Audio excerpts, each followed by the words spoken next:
This is Audible.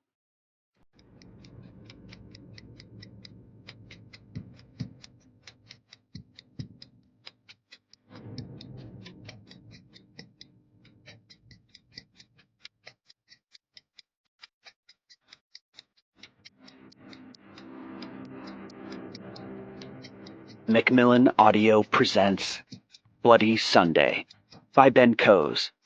Read for you by Ari Fliakos.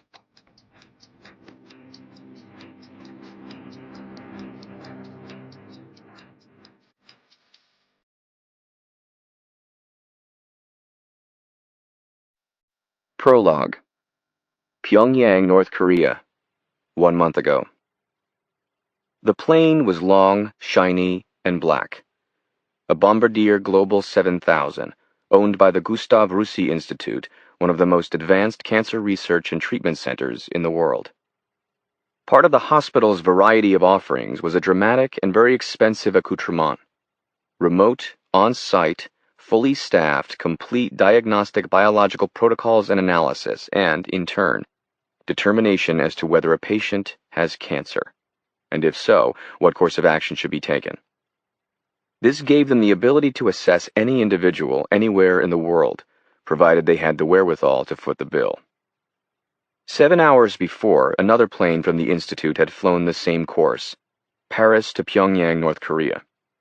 That plane was a cargo plane, loaded with a variety of advanced diagnostic medical equipment, including state-of-the-art MRI, CT scan, blood, oxygen, and cellular analytic hardware, and cutting-edge radiological equipment.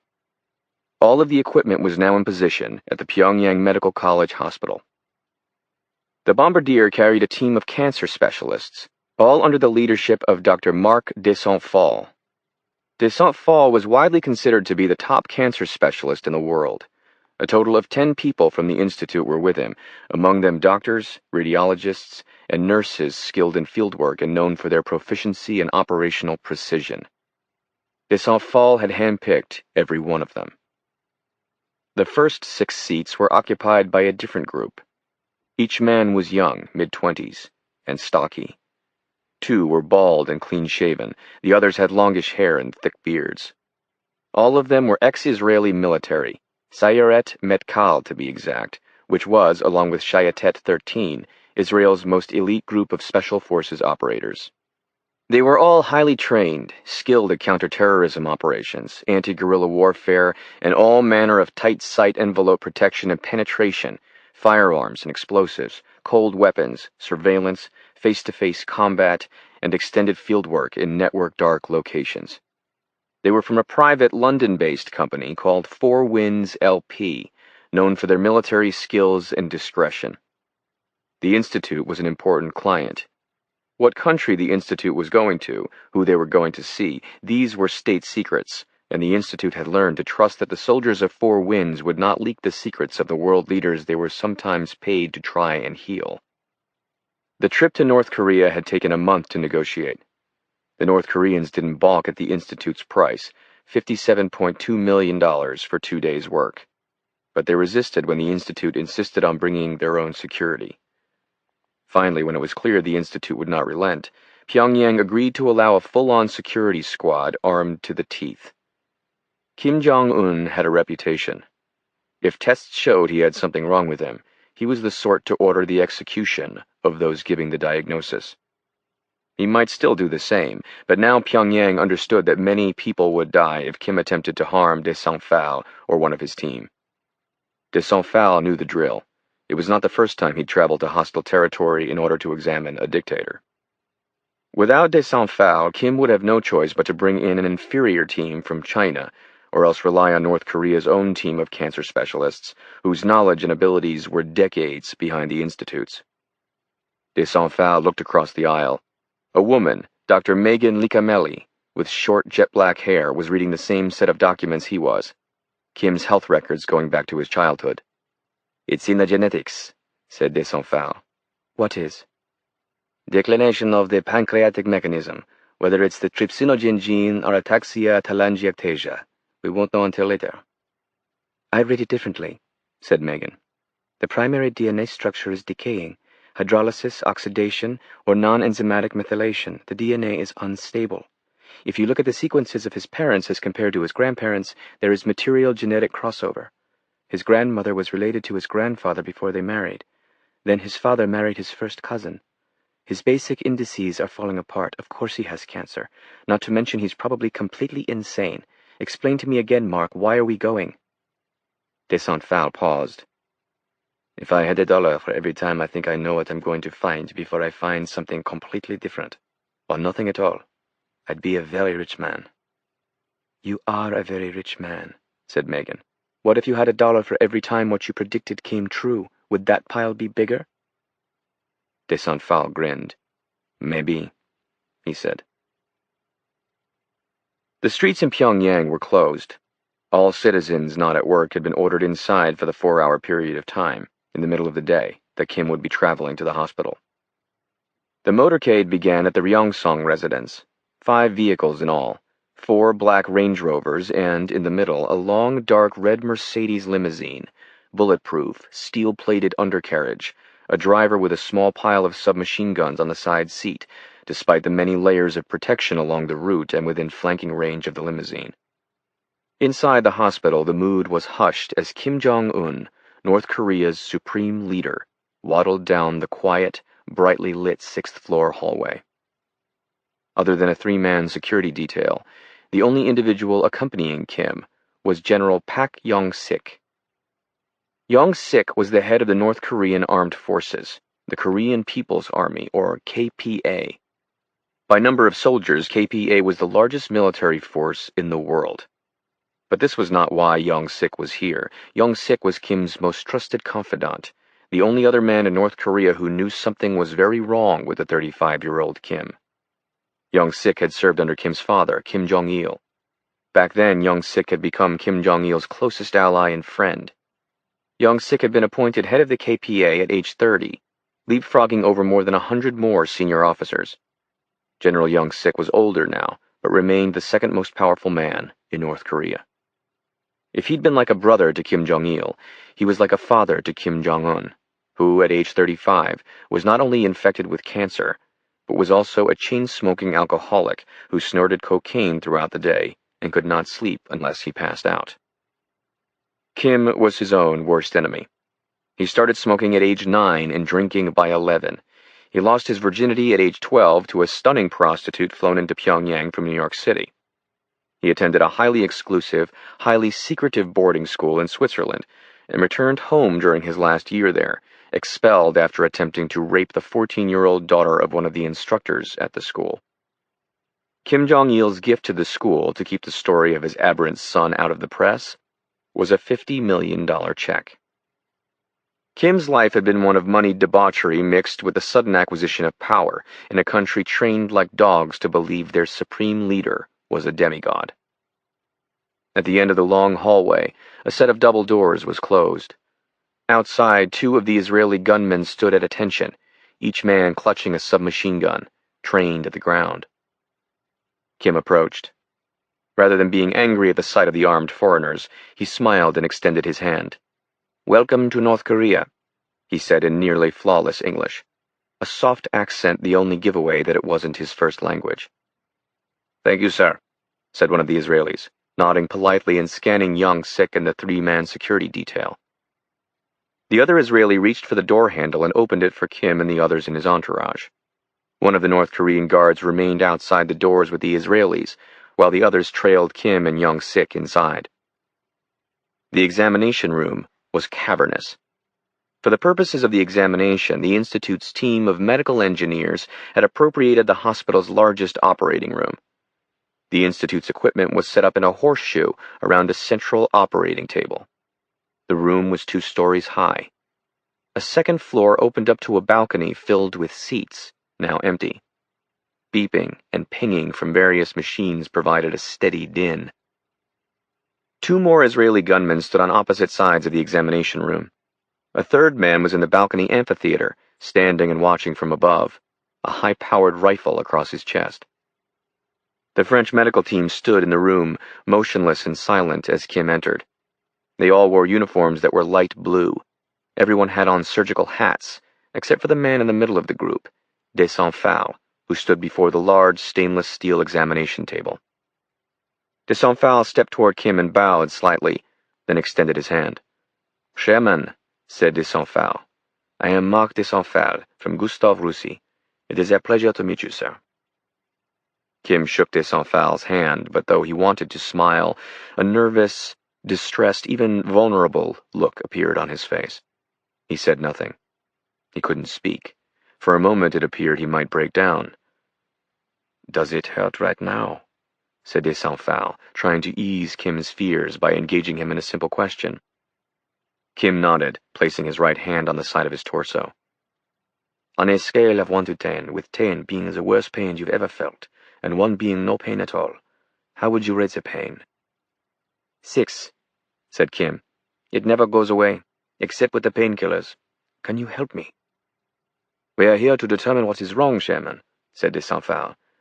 "We are doctors and researchers who have devoted our lives to understanding and treating all forms of cancer.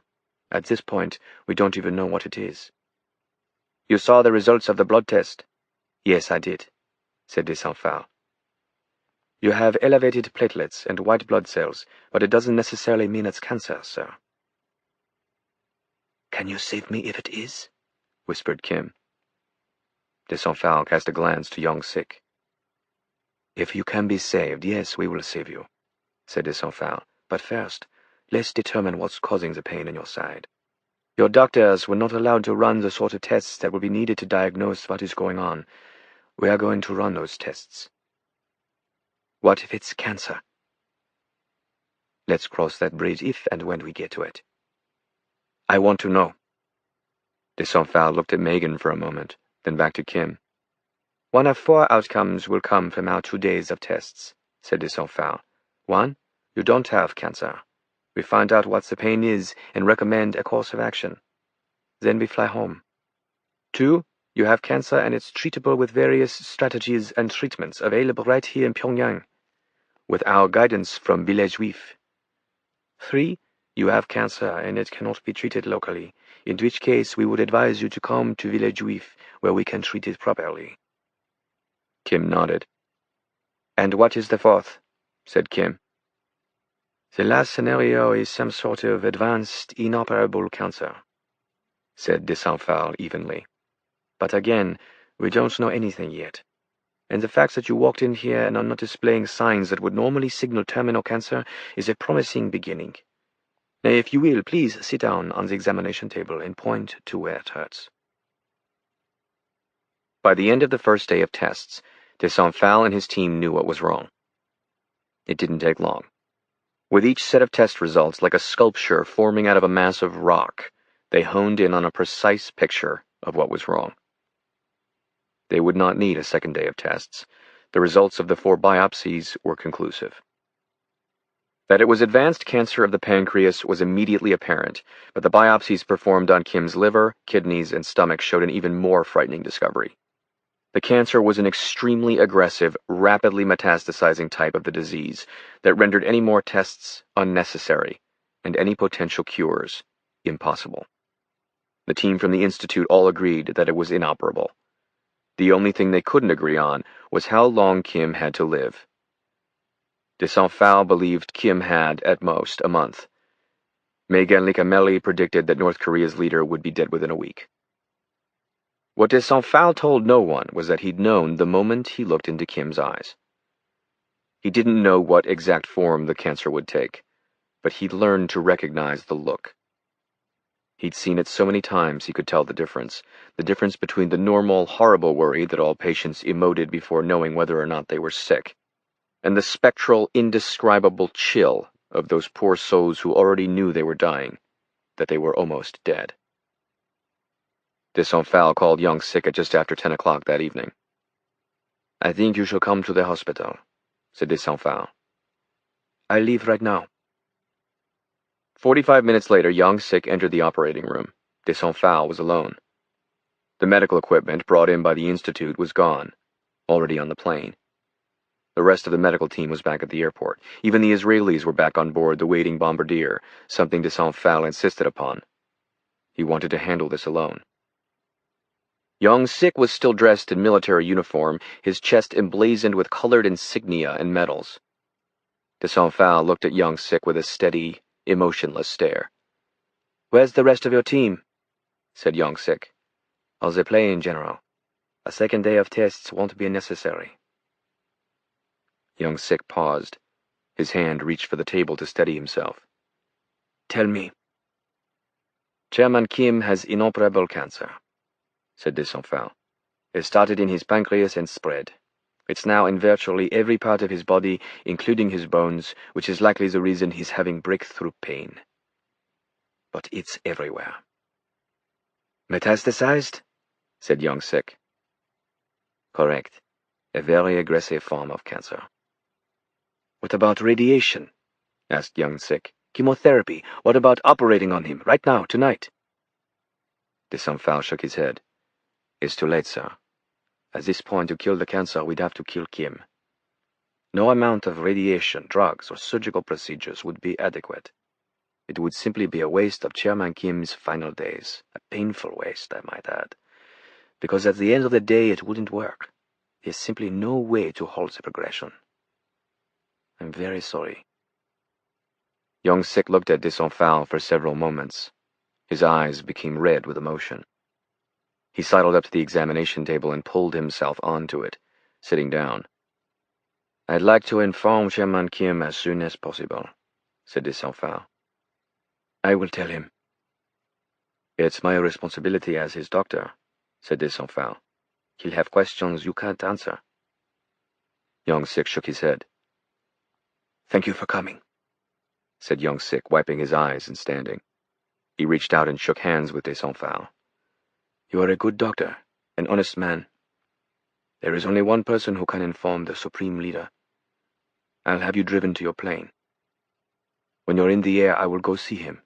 You might have armed men protecting you, but he is unpredictable. If he's going to kill someone, it should be me." An hour later, Young Sik stepped inside Chairman Kim's massive, palatial bedroom. Kim was seated in bed beneath the covers, dressed in maroon silk pajamas. He was smoking a cigarette. The ashtray was on the duvet in the middle of the bed. A lone light was on in the room, a large glass lamp on the bedside table, and it cast a gold hue across the room. A glass of red wine was on the bedside table. Behind Kim, on the wall, was an oil painting. It showed his father, Kim Jong-il, and Kim. In the painting, Kim was a child. He was seated on his father's lap, a big smile on his face. His father was holding Kim's hand in his own, a tender look on his face as he held his young son. Young Sik walked across the soft oriental carpet and came to Kim's bedside. He bowed before Kim for a few seconds, then raised his head and looked at him. Kim took a drag from his cigarette, then exhaled. "How bad is it?" said Kim. Young Sik started to talk, but then became choked up. "Come on, General, certainly it can't be that bad." Young Sik nodded. "I'm afraid it is, my leader," he said. Over the next few minutes, Young Sik relayed the medical findings by the team from Gustav Roussy. Kim calmly sipped from his wineglass as he listened, then lit another cigarette. His face was blank as stone, though it was not a look of resignation or fear. It was a frightening look, a look Young Sik recognized when Kim needed someone to blame, a scapegoat, a release valve for the deep, unquenchable anger that coursed through him like molten metal. When Young Sik was finished, he looked up at Kim. He couldn't hide his own emotion. It wasn't fear, but rather something only he knew, something he could never say to anyone. Not even Kim. It was the sorrow of a father who suddenly understands his son is going to die. "How dare you!" said Kim, seething. "I'm the one dying, not you!" Young Sik nodded. I'm sorry," said Young Sik quietly. Kim took another sip of wine. "You wanted me to go see these doctors 2 years ago," said Kim, staring off into space, thinking aloud. "You were right. You're always right, General. You were the one who told me my father died. I would never harm you. You're the only family I have ever known. Did you know I can't even remember what my father was like? It is only through your stories of him that I have any idea. "He would be very proud of you," said Young-sik. "Do you mean that?" "Yes." Kim put the empty wineglass down and leaned back into a big pillow. He stared again off into the darkness of the room, lost in his thoughts. His eyes abruptly cut to Young-sik. The look had returned as Young-sik knew it would, the anger and resentment, the fury of a man dying, a man who believed he was immortal. His black eyes flashed hatred and rage. "No, he wouldn't be proud of me," said Kim, his voice inflecting with emotion. "But he will be. If I am going to die, I will bring others with me like nobody else has. I always knew the sign would come. The reason my father built the nuclear weapons. Finally, the sign is upon me, don't you see?" Young-sik nodded, though he wasn't sure what Kim was talking about. "I will join my father and grandfather now," said Kim. "If I am to die, it will not be in vain. It is time. It is time to show our enemy that death comes to us all. I will leave this earth an inferno. I will light the world on fire. I will light America in flames from the North Korean sun." Chapter 1. La Villa Bleue, Sidi Bou Said, Tunisia, North Africa. On a small terrace outside of a hotel room on the coast of North Africa, a man stood. It was nighttime, and he'd been standing in the same place for 2 hours. In his hand was a pair of large stainless steel high-powered binoculars.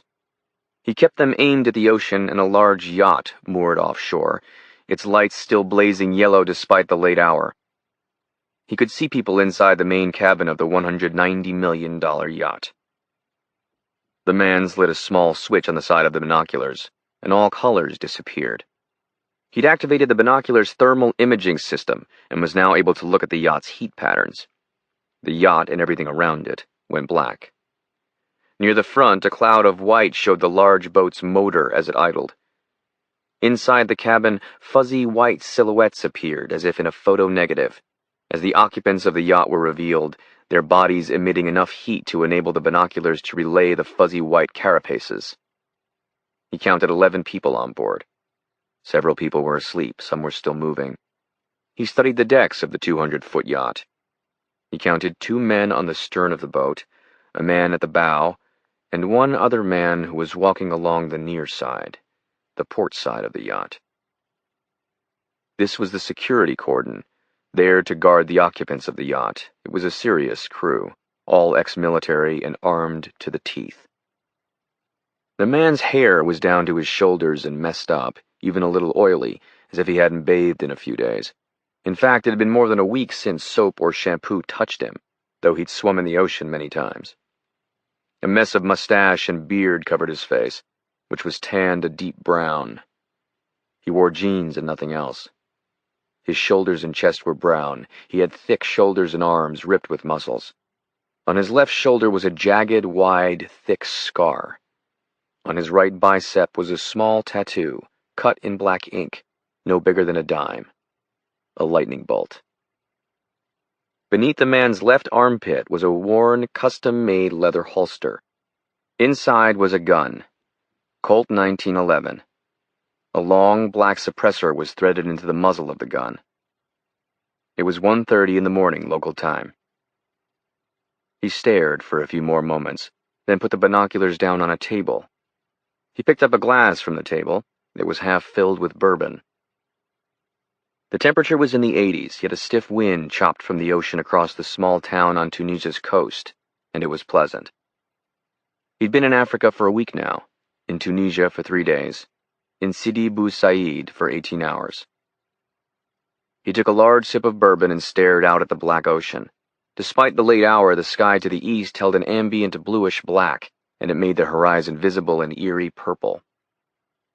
Below the hotel, the small tourist town of Sidi Bou Said spread in a meandering crosshatch of white stucco, cobblestone streets and blue trim, inclining steeply toward the ocean's shore. He could hear music from an outdoor cafe somewhere nearby, a light drum beat mixed with sitar and a soft female voice singing in Arabic. It was a sleepy beach town, peaceful, off the beaten track, out of the way. Everything about the little town was idyllic. Except on this particular terrace. For here, quiet was juxtaposed to the anger in the man's eyes, 2 eyes of steel blue that looked cold, alert, and vicious. They were eyes that hinted at violence.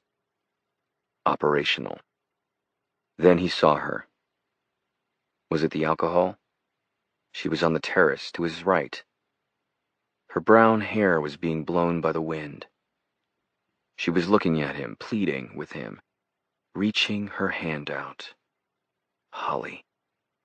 He shook his head, trying to push her away, clutching the glass and taking another sip, a sip he didn't want. But as hard as he fought, he couldn't stop looking back at her, at the mirage, the memory of his wife, taken from him more than a decade before by a bullet. "I'm sorry," he whispered. "I'm so sorry. I didn't know. You have to believe me." His whisper trailed off as a gust from the Mediterranean sent his hair awry, tousling it in a sudden breeze. Dewey Andreas took another large sip of bourbon, draining the glass. He leaned over and poured more bourbon into the glass, then lifted it to his lips and took another big sip. He removed a pack of cigarettes from his jeans pocket and lit one. It had been 2 months now since Dewey learned the truth. The truth. That his wife hadn't killed herself. That they'd killed her and made it look like a suicide, a military unit where spouses were forbidden, an elite, highly secret squad of operators culled exclusively from Delta and Navy SEALs, brainchild of the former director of the Central Intelligence Agency, who wanted a covert kill team deployable on American soil outside the bounds of the law. But nothing had gone as planned. He'd been charged with Holly's murder, and by the time the jury acquitted him, the unit's recruiters had moved on, leaving Dewey to pick up the pieces of his shattered life without the woman he loved. He was kicked out of the military a day after his acquittal. A military, a country he'd risked his life for. Like Holly, gone with the wind, gone forever. All of it was visited on him like a ferocious lightning strike from a clear sky, the bolt hitting with such force it should have killed him. But it didn't. Instead, it hardened him, hardened what was already the hardest of American tough. Dewey had learned to accept his fate, had learned to accept Holly's suicide. He fled America for the UK, taking a job on an offshore oil platform in the North Sea, delivered by helicopter to the rig in the middle of a brutal winter storm. It was there, on that rig, then another and still others off the coast of Africa, Europe, and South America, that Dewey had healed, or perhaps more accurately, where Dewey had sealed off and destroyed every part of him capable of feeling. Working as a roughneck had not just provided an escape, it had hardened him, even beyond what the American military was capable of, for it was offshore where the only law that mattered was the law of the jungle.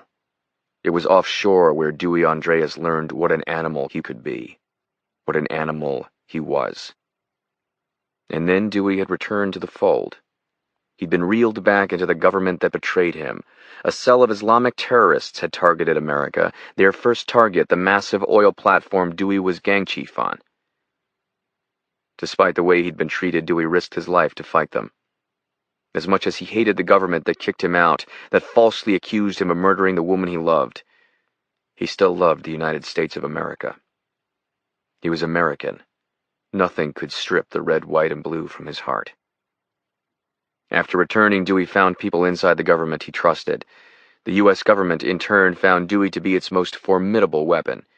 Since returning to stop the attack on America, Dewey had led a coup in Pakistan and stolen Iran's only nuclear device hours before it was to be detonated in Tel Aviv. He'd stopped a cell of ISIS terrorists who'd taken over a dormitory at Columbia University.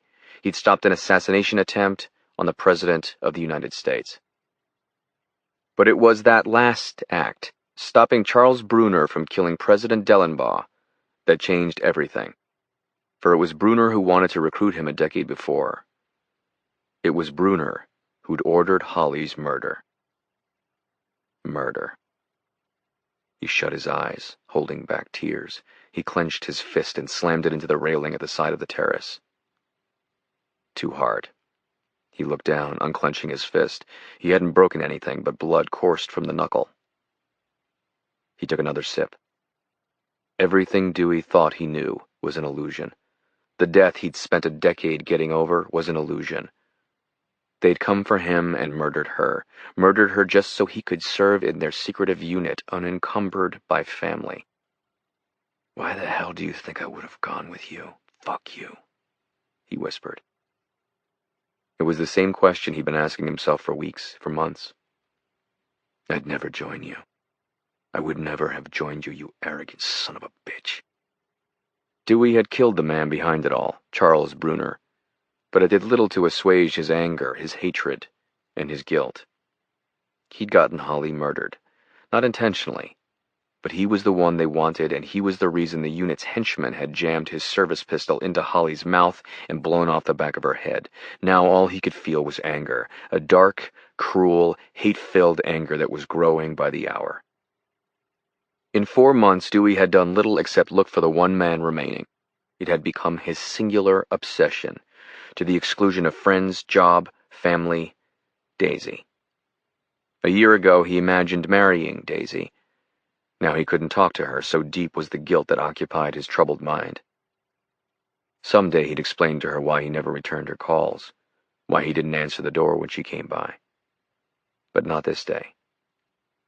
This day was for Holly.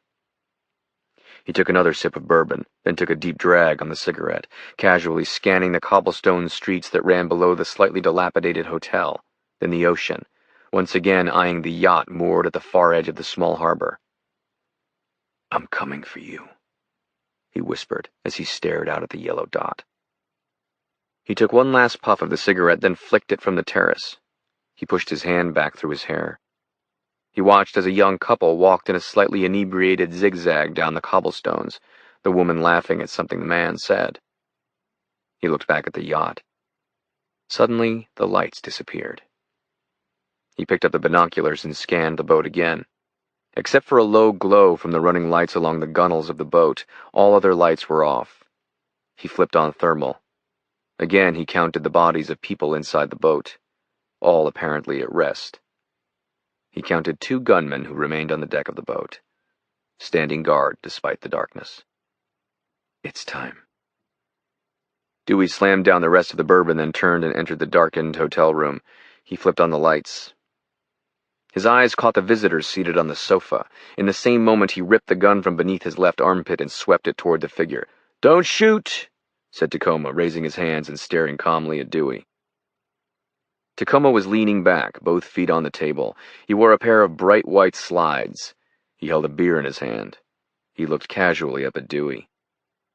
Dewey held Tacoma in the firing line of the suppressor for an extra second, then stuffed the gun back inside the holster. "I hope you don't mind," said Tacoma, taking a sip of beer. "It was in the fridge. I had another one, too." "What the fuck are you doing here?" said Dewey as he moved to the credenza and placed his glass down. "I'm here to stop you before you do something stupid," said Tacoma. "It's too late," said Dewey. "Who sent you, Hector?" "I came on my own," said Tacoma, "but they know you're here." "Who? Langley?" I sort of read something on Hector's desk." Dewey shot Tacoma a look. "What the hell does that mean?" "There's a recon team coming to get you," said Tacoma. "There's 3 of them in the lobby. They're waiting for you to walk out, probably dart you up with some tizanidine and fly you home." Dewey found the bottle of bourbon on the counter and poured half a glass. "I thought you said you came alone." "I did. I knew they were sending in a team. I beat them here," said Tacoma, grinning. "What do you want, a medal? Why should I believe you?" "I wouldn't lie to you," said Tacoma, "even though you're an ungrateful asshole." Dewey ignored the taunt. He looked at Tacoma. "Do they know you're here?" said Dewey. "I don't think so," said Tacoma. "I have a car a few blocks away and a plane waiting at the airport. We should probably get going. We'll need to go out through the service entrance." Dewey put the glass down and looked at Tacoma with a perplexed expression. "Rob," said Dewey sharply, "I'm not leaving." Dewey walked to the closet and removed a large duffel bag. "If Langley can find you, so can whoever you came here to kill," said Tacoma, pointing to the ocean. "Whoever's on that fucking yacht. Have you considered that?" Dewey carried the duffel to the middle of the room and set it down on the coffee table in front of Tacoma, pushing his feet off to accommodate the bag. "How did Langley know I was here?" he asked, unzipping the bag. "You set off a tracker a week ago," said Tacoma, "when you walked into Dulles. Then you popped a grid at Heathrow, but the tracker didn't go blue, so they know you connected. They pushed every known alias against the X6 framework. You popped the grid again in Tangiers under the name Dane Walker. 3 days ago you flashed again when you entered Tunisia." "Impressive," said Dewey casually as he rifled through his duffel bag and removed several items and placed them on the credenza. Explosives, a set of advanced, waterproof night optics called 4-quads, a SIG P226 with a suppressor already threaded into the muzzle, extra magazines, and a white nylon shoulder holster. He took the .45 from beneath his armpit and set it down, not looking at Tacoma, who sat down. "Who are you here for, Dewey?" Dewey removed a tactical wetsuit from the duffel bag, short-sleeved mid-thigh with several airtight pockets. "Unless you want to see my ass, you might want to look away," said Dewey. He took off his clothing and quickly pulled the wetsuit on. He started stuffing the airtight pockets with guns, ammo, and explosives. Finally, he walked to the credenza and bolted down the remaining quarter-glass of bourbon. Dewey continued staring blankly at Tacoma, picking up one of the guns and sticking it into an airtight pocket on his right thigh. "What do you want me to tell you, Rob? How I found out my wife didn't commit suicide and someone in fact murdered her? How I'm going to put a bullet in one of the motherfuckers behind it? Is that what you're wondering? Because that's what I'm doing. And anyone who stands in my way is going to die." Tacoma leaned back. He was silent for several moments. "So that's what this is about," Tacoma said. "Yeah, that's what this is about. I'm going to install some air conditioning in Peter Flaherty's skull. It won't bring Holly back." "No shit," said Dewey, continuing to prepare. "So you found Flaherty?" Dewey shot him a look. "There's a Tier 1 kill order on him," said Tacoma. "There's a right way and a wrong way to kill him. This is the wrong way." "There's no wrong way," said Dewey. "Flaherty killed my wife. He staged her suicide, then put my gun in her mouth and pulled the trigger." "Do you know the operating environment?" said Tacoma. "How many men he has? Electronic surveillance, tripwires? Let JSOC send in a team of SEALs." "No way. JSOC was who let Flaherty escape from Guantanamo in the first place. I'll take my chances." Dewey reached into the duffel and removed 2 small cubes, one orange-colored, the other gray, each the size of a pack of cigarettes, along with a black object the size and shape of a AA battery. He put them in a third airtight pocket on the side of his left thigh, then zipped it tight. "You need sanction before you go out and just put a bullet in someone, otherwise you lose any sort of protection they can provide," said Tacoma. "Bullets," said Dewey. "What?" "Bullets, plural. You said before I put a bullet in someone. I'm putting bullets in someone, plural. As many as I can." He stuck the other gun in the airtight pocket and zipped it up. "I'm going to stick a gun in his mouth and blow the back of his fucking head off." Quickly, Dewey pulled on his jeans and a windbreaker. He pulled a thin backpack over his shoulders. Dewey moved toward the door, but Tacoma intercepted him, standing in the way. "Excuse me," Dewey said, but Tacoma didn't budge. "5 minutes," said Tacoma. "Why?" "You're not right now," said Tacoma. "You know it, and I know it. You're pissed off. I don't blame you. I'd be pissed off, too. But this isn't the way to deal with it. You're going to get killed. For Christ's sake, you smell like a bourbon factory." "It's the way I deal with it," said Dewey. "It won't bring Holly back. I'm not doing this to bring her back. I'm doing it because there's a man on a boat who was one of the ones who killed her, and he doesn't deserve to live. It's about justice.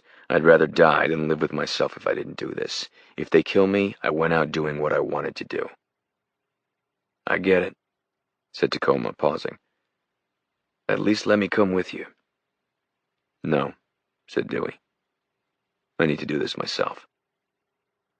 Dewey stepped to the duffel bag. He took out a large coil of rope. He went out to the terrace and tied the end of the rope around the railing. Don't wait up. He climbed onto the railing, then disappeared. Chapter 2. Sidi Bou Said, Tunisia. Dewey rappelled down the side of the hotel in silence, dropping onto a cobblestone lane that was well lit but empty. He walked quickly away from the hotel, favoring the shadows near the low-flung homes and shops closed for the night, a thin backpack over his shoulder. He cut right down a thin alley only a few feet wide, passing blue shutters that were latched shut, always moving downhill in the direction of the water. After several more turns, he came to the end of a small street and was across from the water. A long sandy beach ran across the waterfront. It was deserted, empty, and dark, with tall wooden lifeguard stations every 100 yards. The area just in front of the beach was cordoned off for swimmers. Beyond, the waters were dotted with small fishing scows, motor boats, and a few sailboats. Looming behind them were a half-dozen larger yachts, moored off the beautiful coastal village. One in particular stood out, a long white yacht at least 200 feet in length, beyond the rest of the boats. A pair of jetties stuck out from the shore to the left. Dewey moved past shops and restaurants, skulking in the shadows until he came to the beach. In darkness, Dewey removed the backpack, windbreaker, and then his shoes and pants. Dressed now in only the wetsuit, he pulled the night vision optics down over his head and left them dangling around his neck. He retrieved a pair of flippers from the backpack and walked to water's edge, pulling them on, then dived silently into the water. Dewey swam side-stroke to his right, keeping his head above water, weaving through the various boats that were moored close to shore. His quiet swim took 20 minutes until finally he passed the last line of moorings. He kept going, paddling out into the dark waters way beyond all the boats. In front of him, several 100 feet away, he could see the transom of the massive yacht. A few dim lights were visible, shining a wan yellow onto the facade of the yacht where its name was painted in fanciful script. He was too far away to read it. He pulled the forequads up over his eyes and flipped them on so he could see better. Zakong Zongle was painted on the back of the boat in Cyrillic. Roughly translated, it meant, Law of the Jungle. Dewey scanned the yacht with the forequads in normal mode, the same as a set of high-powered binoculars. He saw no one. He flipped the forequads into thermal mode. Where before he'd seen only blackness, he now saw two white skeletons on deck, moving in military-like fashion along the port side of the yacht, looking for intruders. Dewey kept swimming until he was several 100 feet out beyond the yacht. Then he turned, cutting left, aiming for an area far past the yacht on its starboard side, the darkest side of the boat. He needed to be out beyond the eyes of the guards patrolling the deck. After 10 minutes of silent swimming, he arrived at a point approximately 100 feet out beyond the large yacht. He reached into a pocket on the chest of the wetsuit and removed a small silver canister the size of a cigar. This was a ditch pipe, designed to give its users a few blasts of oxygen beneath the water. Dewey dived down and swam beneath the water toward the yacht, kicking furiously. He moved beneath the water until he was able to see the white of the hull. Instead of surfacing for air, he kept swimming, putting the ditch pipe in his mouth and pressing the end. A large burst of oxygen filled his mouth and lungs. He kept moving until he was directly below the boat. He let himself float up toward the hull, taking one last hit of oxygen, then letting the device drop and sink as his hands found the fiberglass of the hull. He brought himself slowly up the curve of the hull along the starboard side of the boat until finally he breached the surface, quietly catching his breath. Dewey treaded water a few inches out from the hull. He pulled the forequads up from his neck and left them wrapped across his forehead. Small red lights dotted the boat's gunwale every 10 feet or so. Above was a shiny brass railing. A line of portholes reflected above the waterline, each one dark except one to the far right, near the bow, which glowed a dull yellow. Reaching up and grabbing the railing was out of the question. It would make too much noise. Dewey pulled the optics down over his eyes and scanned along the railing, looking for gunmen. He didn't see anyone. He treaded gently back to the hull, placing his hands against the smooth fiberglass, cloaking himself beneath it, then inched his way toward the stern of the yacht. Suddenly, he heard a voice. It was a man's voice, deep and staccato, the words Russian. He sounded as if he was just above him. A muted response came from the far side of the boat. The other gunman, also speaking Russian. Dewey took a deep breath and slipped silently beneath the water. He pushed his hands against the hull to create leverage, enabling him to move lower and lower beneath the boat. When he was deep enough to kick, he pushed one last time and swam underneath the hull, which loomed a spectral white above. When he came to the stern, he stopped kicking and let himself drift up to the surface. He reached his hand out as he arose, grabbing the corner of the yacht. A stainless steel ladder for swimming jutted down beneath the waterline. He held it for a few moments and then moved around to the front of the ladder. He held himself below the waterline, trying to look up through the water, but as he was about to surface, he saw a dark figure, one of the gunmen, moving slowly along the stern of the boat. Dewey waited, still holding his breath, watching as the man moved lackadaisically back and forth. He could make out the outline of a rifle in his hands, black steel catching a glint of what little light emanated from the yacht's running lights. The gunman seemed to pause for a few moments. Dewey felt his lungs tighten. When finally the gunman didn't move, Dewey had no choice. He clutched the ladder and let his nose and mouth surface for the briefest of moments, exhaling quietly, taking a breath, then submerging again. For the next 15 minutes, the pattern repeated itself as the gunman remained poised along the stern of the ship. Had the man heard something? Finally, Dewey watched as he moved to the left and walked along the port deck away from the stern. Dewey climbed silently up the ladder and crawled onto a low, flat, teak swimming platform. He removed his fins and scanned quickly, seeing no one. Dewey unzipped one of the airtight pockets on the wetsuit, removing a pistol. He chambered around and pushed the safety off. He screwed in the suppressor. He remained on one knee, crouching on the platform. The yacht was 2 stories high, not to mention whatever lay below the waterline. On the roof, the spiny outline of a helicopter could be seen. A short set of stairs led from the platform to the deck, where lounge chairs and tables were neatly arrayed beneath a white sailcloth canopy. Beyond was a door. He heard footsteps, then saw the light suddenly shift as one of the gunmen approached. Still kneeling, Dewey swept the gun just as the gunman came into view. The man's eyes registered Dewey just as Dewey pumped the trigger, a dull thud mixed with the sound of the ocean. The bullet struck the gunman in the left eye, kicking him backwards. He grunted as he fell to the deck. Dewey charged up the stairs and cut right, along the starboard side of the boat, running barefoot at deck's edge. He heard a shout from the back of the yacht just as he reached an opening beneath the sailcloth canopy and cut left, charging across the deck to the port side of the boat, hoping to take the other thug by surprise. But just as he came to the far edge of the yacht, he caught the faint sound of a boot hitting against a hard surface behind him. Dewey stopped, pivoted, and dropped to his chest just as the second gunman emerged from the opening Dewey had just come through. Dewey fired 2 silenced bullets, a dull metallic thwack, thwack, followed by a heaving groan as the bullet struck the man in the chest, cutting him down and dropping him over the side of the boat, where he made a dull splash. Dewey moved to the door and stepped inside the yacht. All the lights were extinguished except for a lamp in the corner. Dewey went to it and turned it off. He pulled the forequads down over his eyes and flipped them on, flaming the night optics.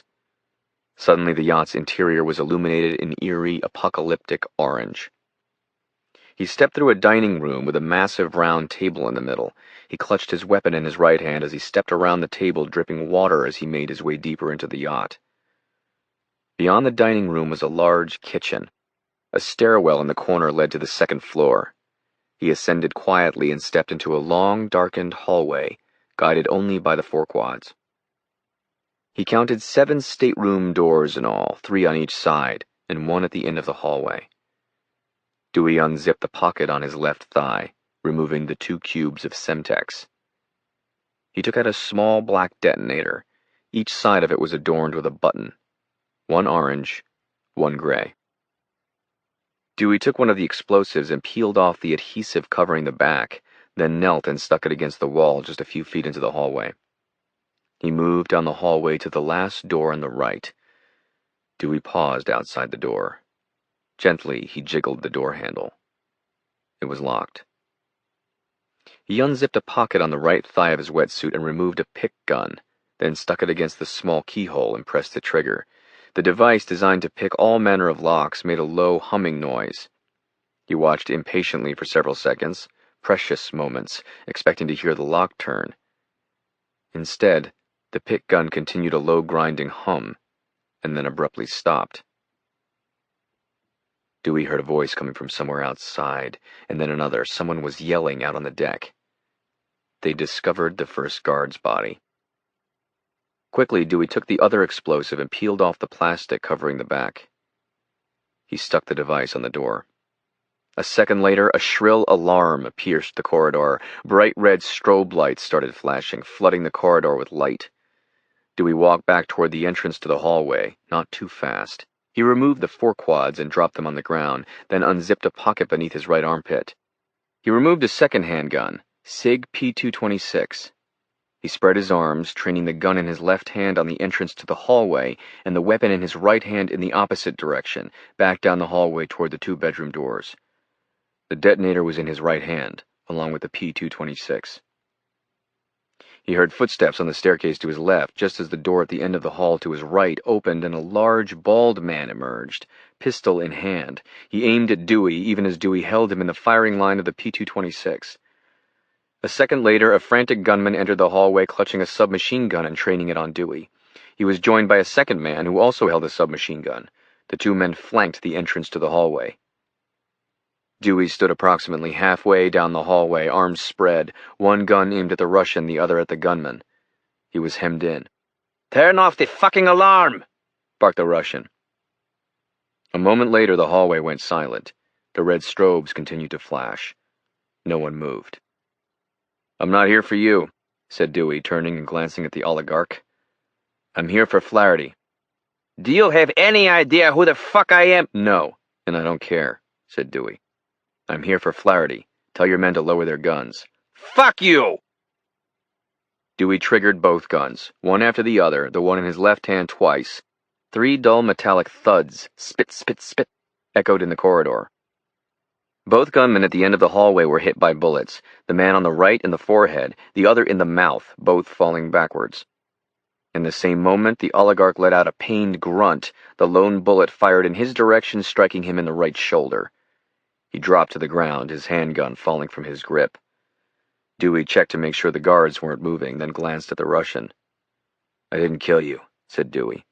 "And I won't kill you if you cooperate. Where's the key to Flaherty's room?" The oligarch's face was beet red. He clutched his right shoulder. Blood seeped out over his fingers. "What did he do?" "He killed my wife. Now where's the key?" Dewey heard the metallic friction from behind him, the slat action of someone chambering around.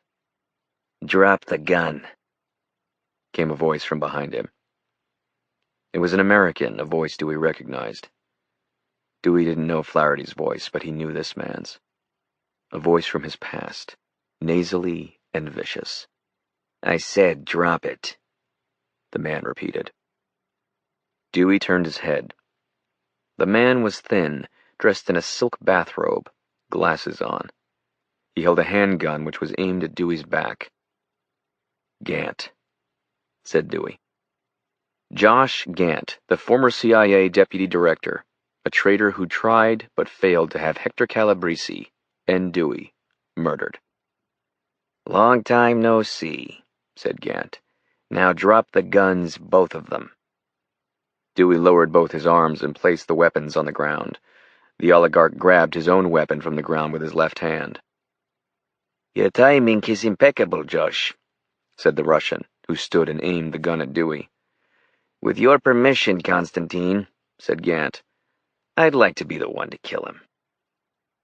Dewey watched the oligarch's face. He nodded, staring hatefully at Dewey as blood poured down from his shoulder. "By all means," said the oligarch. "You just saved my life." Dewey turned to face Gant. In his hand, Dewey still held the detonator, and he cupped his hand, shielding it from view. Gant trained the gun on Dewey. Gant looked nervous, his eyes fixated on one of the submachine guns. A maniacal smile crept across his lips. He kept the pistol aimed at Dewey as he slowly knelt down and picked up the MP7. He left the handgun on the ground and slowly stood up. Dewey knew Peter Flaherty had taken refuge in the employ of the oligarch, but Josh Gant was a surprise. Gant had once been the CIA's youngest deputy director in history. But like Flaherty, Gant had chosen a treacherous path, attempting to kill Hector Calabrese, the director of the CIA, and take over the agency. Dewey had traveled half a world away to hunt down Flaherty. Before tonight, he wouldn't have traveled 100 yards to kill Gant. But now that he had the chance, well, why the hell not? "Any last words, Dewey?" said Gant as he aimed the submachine gun at Dewey's head. "Yes," said Dewey, his eyes pivoting between Gant, the muzzle of the submachine gun, and the Russian behind him. "I want to apologize, Josh." Gant laughed, a humorless cackle. "For getting me removed from Langley?" said Gant angrily. "Exiled? Arrest warrants issued by 27 different countries? Is that why you want to apologize to me, Dewey?" "No," said Dewey. "For this." He clenched his fist, depressing both buttons on the detonator, and the air was abruptly pulverized. The explosions ripped the air at both ends of the corridor in a fiery burst of dust and fire. The ground shook. The noise was deafening. Gant was just a few feet from the device when the bomb behind him detonated. He was blown hard and sideways, the bomb eviscerating his legs, tearing one off at the knee, along with part of his torso and arm. He flew into the wall and down. He screamed in agony, a blood-curdling cry. Dewey picked up the Colt from the ground. He walked toward the end of the hallway. The Russian oligarch was face down against the wall, dead, part of his back cratered away by the explosion. Blood was everywhere. The door to the suite next to the oligarch's was off its hinges, kicked inward. Dewey came to the opening and waited a brief moment, then, with the weapon extended in front of him, entered, firing. A loud scream followed one of the shots. Dewey stopped firing. He saw Flaherty on the ground. His neck was bleeding badly. The bullet had struck him dead center in the larynx. Dewey stepped over Flaherty, a leg on each side of him. He trained his gun on Flaherty's head. A light by the bed cast a low, yellow hue in the room. Flaherty struggled to breathe. Both of his hands clutched his throat as if he could prevent what was happening. "That was for killing my wife," said Dewey. "I didn't kill her," he coughed. "Kyrie did." "Anyone who had anything to do with that program killed her." "We were taking orders." "Oh," said Dewey. "I didn't know. In that case, let me get a doctor." Dewey lowered the gun away from Flaherty's head, then triggered it. The bullet ripped into Flaherty's thigh. Flaherty's eyes went wide, and the same moment he let out a horrific scream. "You know, if you had just said I'm sorry, I might have let you live," said Dewey. "Actually, that's not true." He fired again, sending a bullet into Flaherty's chest, killing him. Dewey walked down the hallway, finding the P-226 and sticking it back in one of the watertight pockets on the wetsuit. He came to Gant, who was on the ground, his eyes open, dead.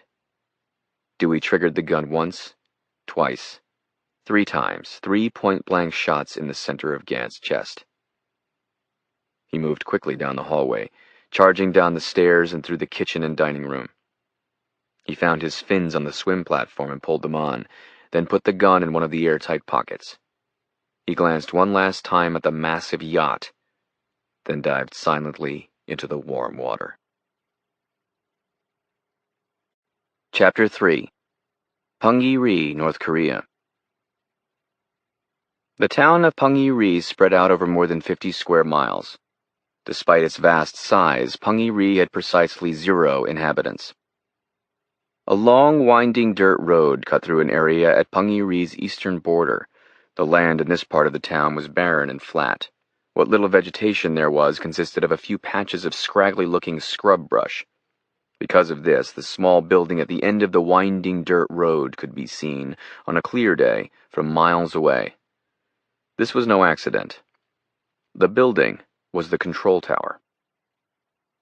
It was a simple windowless structure constructed of corrugated steel. It stood 10.5 feet tall and had a flat roof, on top of which were several large antennas. Other than a small parking area, which was empty, the control tower was the only man-made object in any direction for several miles, at least the only man-made object above ground. Exactly 400 feet from the control tower was a small mound of dirt that arose a few inches in the air. This mound of dirt marked what had been the opening to a tunnel that was now plugged with sand, gypsum, and gravel. The tunnel was 772 meters deep. About halfway down the tunnel, a lead-lined canister held diagnostic equipment. At the bottom of the tunnel sat a 20-kiloton nuclear bomb. The control tower was surrounded by 4 massive but shallow craters, each several hundred feet in diameter. The craters memorialized the locations of North Korea's 4 previous nuclear tests. 6 kilometers away stood another building. This was the surface control bunker. Like the control tower, it was off on its own at the end of a dirt road. The surface control bunker was made of concrete and had 3 large windows that faced the control tower in the distance. Inside there was one room, a large observation and management area filled with tables, computers, diagnostic equipment, and more than a dozen high-powered cameras. Several dozen people stood behind the window, each with a set of binoculars, watching the control tower in the distance. Dr. Jung Fan-il, the man responsible for North Korea's nuclear weapons program, removed the binoculars from his eyes. He looked at a young engineer who was seated before a control screen. Fan-il nodded to the man. "You have my permission to proceed," said Fan-il. "Yes, sir," said the engineer. The young man reached forward and lifted a small metal compartment. Beneath was a red switch. He waited one extra moment, glanced at a digital clock on the screen in front of him, then flipped the switch. "Ground zero in 5, 4, 3, 2, 1. Boom. It was less of a sound than a bump beneath them, followed by a weak tremor that grew stronger and stronger. In the distance, the air near the control tower went dust-filled and wavy. Everything inside the bunker shook and rattled.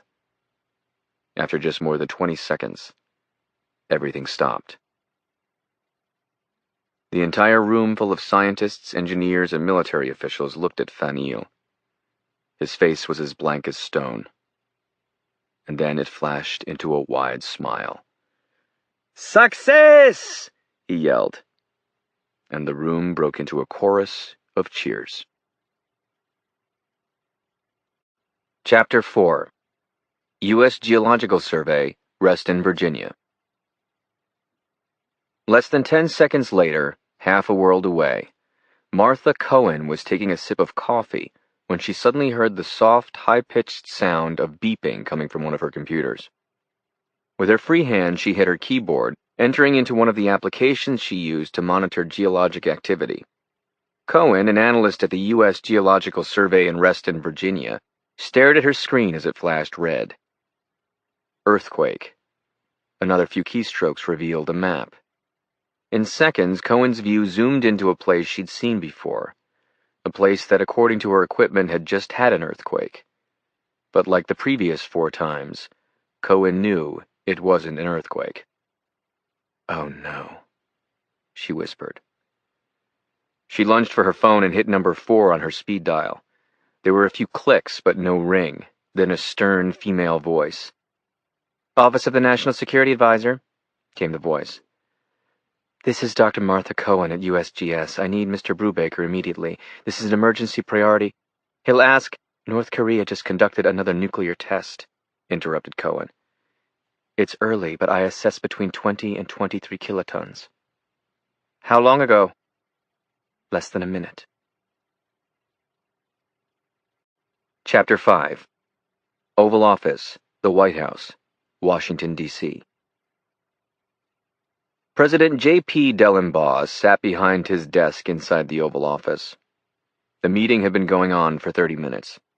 In addition to Dellenbaugh, there were several people in the room. They included the President's National Security Advisor, Josh Brubaker, White House Chief of Staff Adrian King, Secretary of Defense Dale Arnold, Chairman of the Joint Chiefs of Staff Phil Traley, the NSA Director Piper Redgrave, Secretary of Energy Marshall Terry, Secretary of State Mila Mijailovic, and the Director of the Central Intelligence Agency, Hector Calabresi.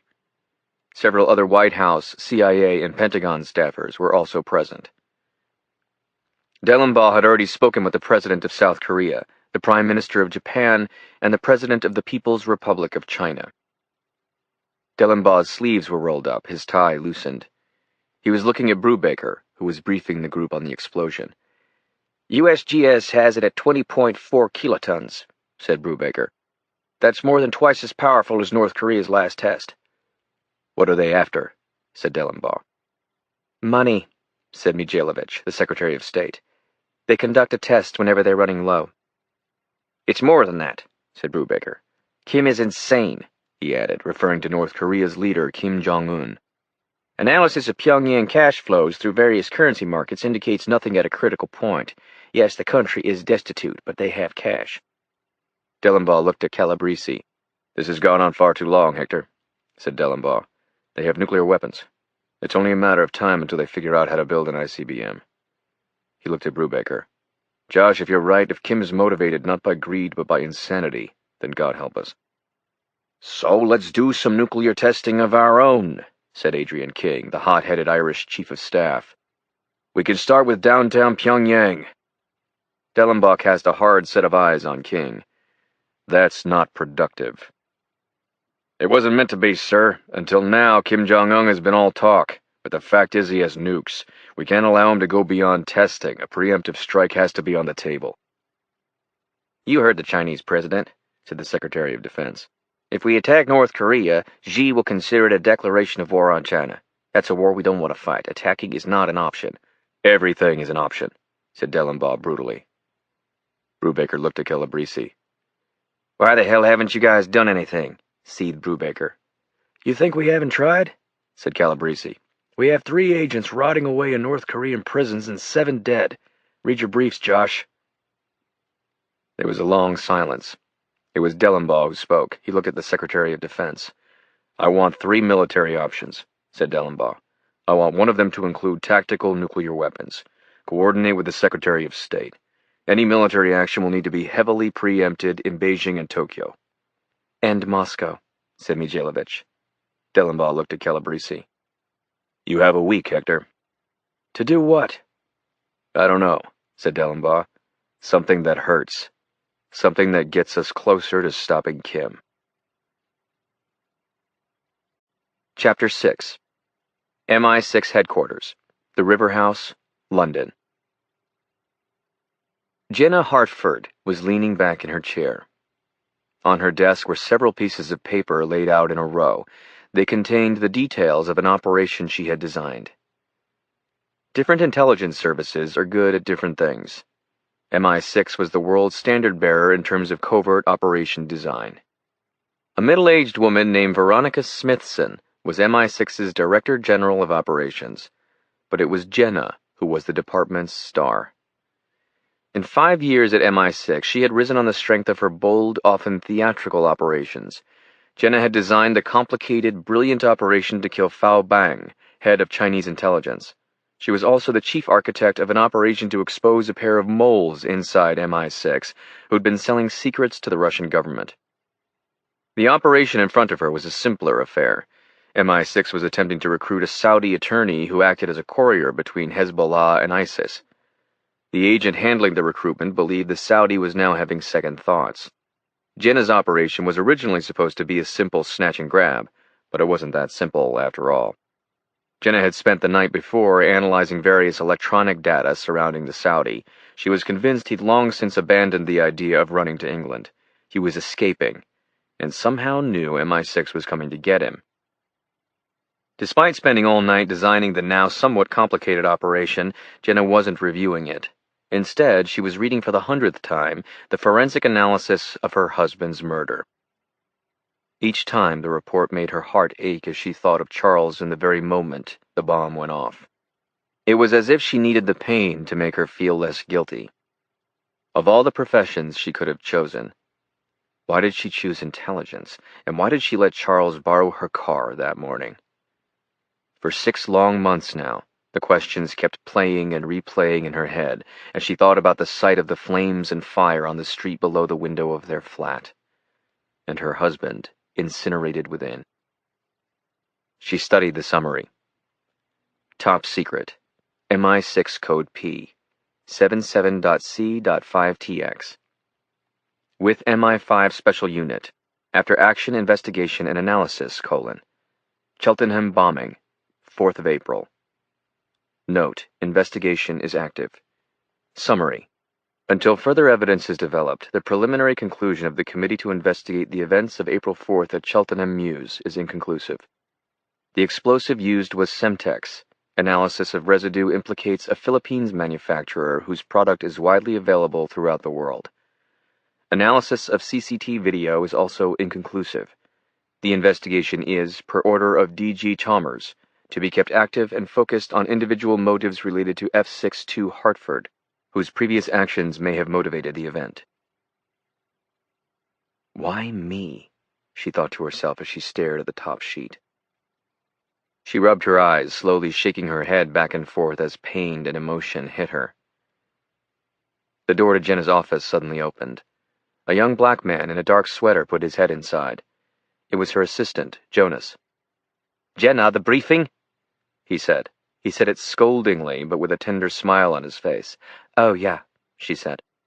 She glanced at the clock on her desk. She stood up, placing the file down. She had on a pair of tan linen pants and a sleeveless Burberry blouse. Both were wrinkled. The blouse was untucked. Jonas scanned her up and down and shook his head. He stepped inside and shut the door. He walked toward her. "Your hair is a mess," he said. "Did you sleep here again?" "No," she said. "You're a bad liar. You were wearing the same outfit yesterday. Where's your brush?" "I don't have a fucking brush," she said, her British accent sharp and precise. "Who cares, anyway?" "I do," he said. Jonas stood in front of Jenna and reached forward with both hands, running them through her hair from front to back several times, trying to straighten it out. "There," he said. He pulled his sweater off and handed it to her. "Put this on, we're the same size. It's Paul and Shark, it's unisex." "Oh, for fuck's sake," said Jenna. She pulled the sweater down over the blouse. It fit perfectly. "Brilliant," said Jonas. "Now get going." Jenna started to walk to the door. "Wait," he said. He reached to her desk and grabbed the folder containing the operation. "Might be a good idea to bring this." Jenna took it from him and looked blankly into his eyes, saying nothing. She walked to the door and stepped out. Inside the briefing room, half a dozen individuals were seated, including her immediate supervisor, Smithson, and Derek Chalmers, the head of MI6. When she stepped inside, the conversation stopped. Jenna said nothing. Instead, she took a seat at the end of the table and looked with a blank expression at those seated around it. All eyes were on her. "What?" she asked. "I'm sorry I'm late. I lost track of time." Smithson stood up and walked around the table, coming up behind her. She reached forward and, without asking, took the operation briefing from Jenna. Standing behind her, she read it over. After a minute, she handed it back. "Needlessly complicated," said Smithson. "This is an exfiltration. We have assets in theatre. We know he's going to be at the train station at some time between 20 and 2200. The car is positioned outside. Airport, flight to London. Frankly, we didn't even need an architect on this one." Smithson dropped the paper down on the table. Again there was a period of quiet, as all eyes went back to Jenna. "Why was I asked to bloody well do it, then?" said Jenna, staring hard at Smithson. "Because it was a straightforward snatch and grab you could have penned in 30 minutes, said Smithson. "I was trying to be kind." "Maybe I just don't know what I'm doing anymore," said Jenna. "Oh, for Christ's sake, have thicker skin, Jenna," said Smithson, sitting back down. "Thick skin?" said Jenna. "Yes, don't take it so personally." Jenna paused. "Fine, I suppose we should all have thick skin," said Jenna, "so I hope you won't take it the wrong way if I tell you you have no bloody fucking idea what you're talking about." Smithson's eyes grew icy. Chalmers cleared his throat. "Veronica, Jenna," he said. "Let her finish," said Smithson, leaning back. "This should be good." "If I had written the design as you instructed, the target would have escaped and we'd be out one courier, a man we've spent 2 years and millions of dollars recruiting," said Jenna. "Oh, bullshit. How do you know?" "Because I ordered up 2 years of echelons on the man, and I spent more than 4 hours pouring through bloody cell taps and emails. Your courier won't be at the train station. He bought a plane ticket to Cairo. He's not going to be there. He lied to you. So if we want to take him, my operation is the only way to do it. He needs to be taken at lunch, today. Otherwise, we can all forget it. He'll be gone."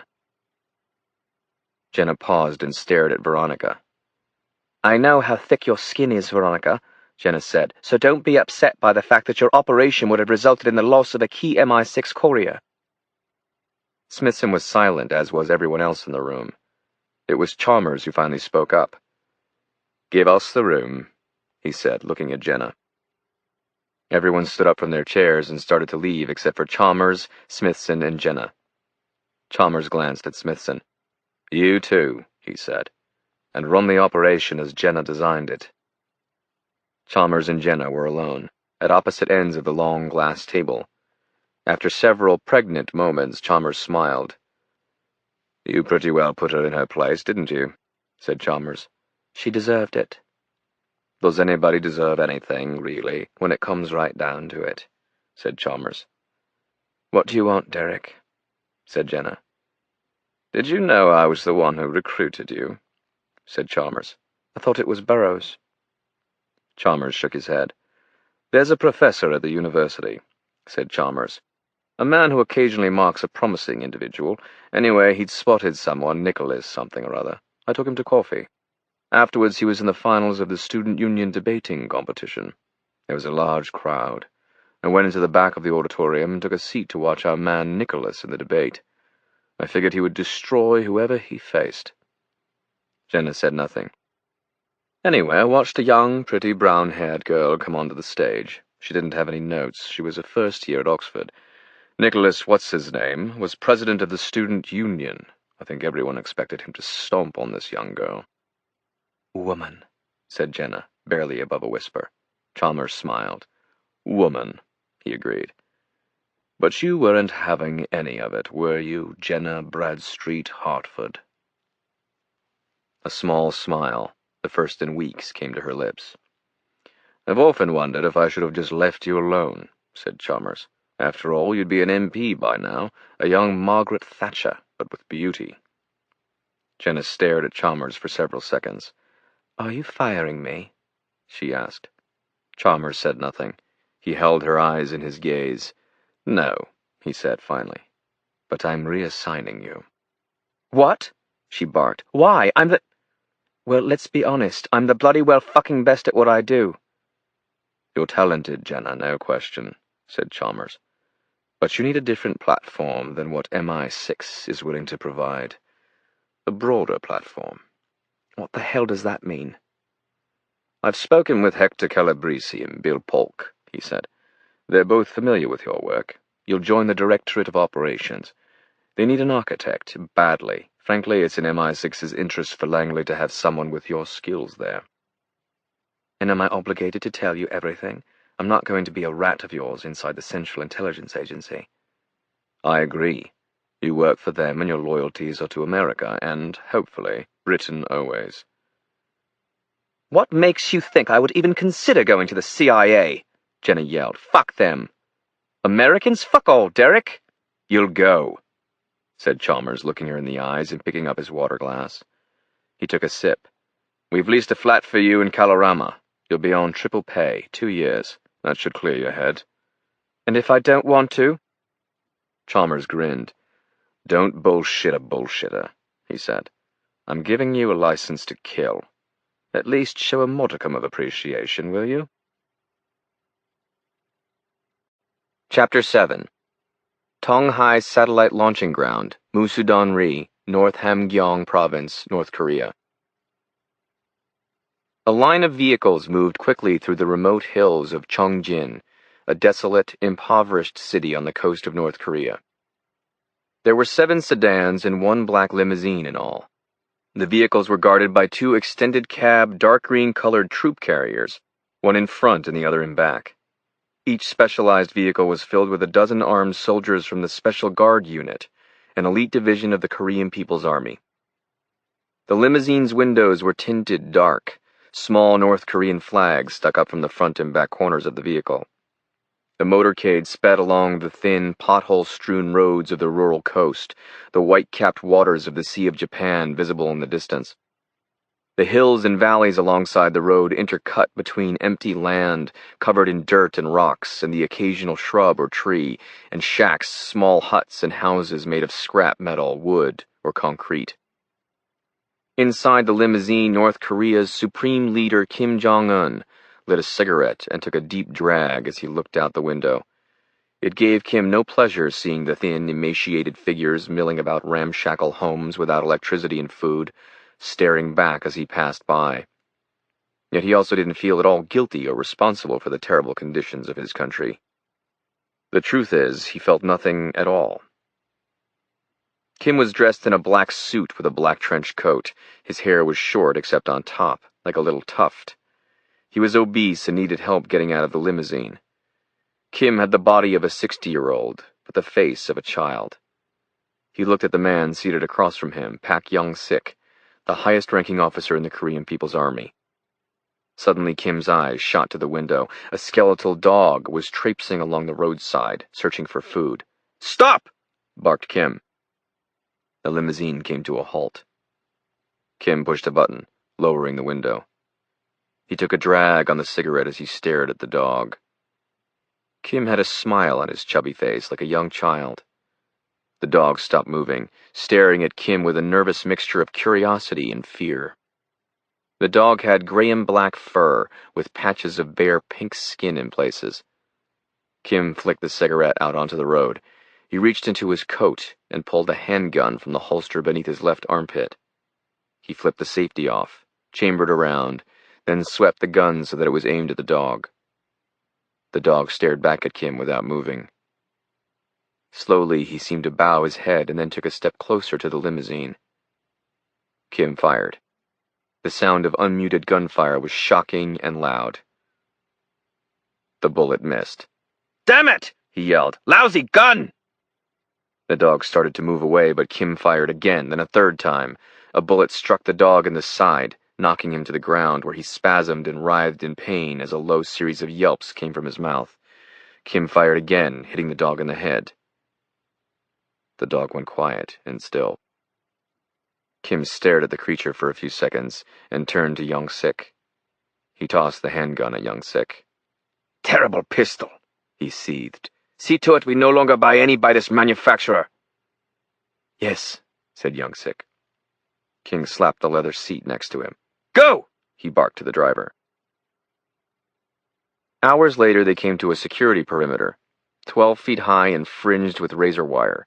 Small red signs indicated that it was electrified. A guard station stood before the gates. 2 soldiers emerged as the limousine approached. One of the soldiers, seeing the long limo, turned abruptly and charged inside. The gates started moving aside, opening for the motorcade just in time to let the vehicles pass through. The 2 armed soldiers at the entrance hut stood and saluted as the vehicles passed through. Just inside the gates, a black and white sign read, "Tonghai Satellite Launching Ground." The motorcade rumbled in through the gates, where the road turned wider and smoother, as if it had been recently paved. The steel perimeter fence ran in both directions for as far as the eye could see, disappearing behind sloping hills in the distance. Tonghai was one of 2 missile test launch facilities in North Korea. Tonghai was the older one, constructed in 1981 and at first consisting of little more than a circular concrete launch pad. Sohai, North Korea's second missile test and launch facility, was located to the west and was larger and more modern, at least until now. For Tonghai had just completed a substantial renovation, including the addition of a state-of-the-art launch pad with a massive flame bucket beneath the pad, 4-stage gantry tower and crane, rocket assembly building, and engine test stand.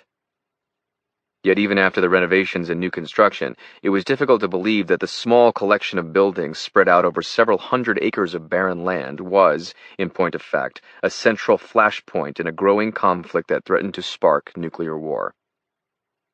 North Korea continued to stick its finger in the eye of Japan, South Korea, the United Nations, and, most important, the United States of America, by launching test missile after test missile into the China Sea, testing and retesting, working to improve North Korea's ability to send a missile anywhere in the world.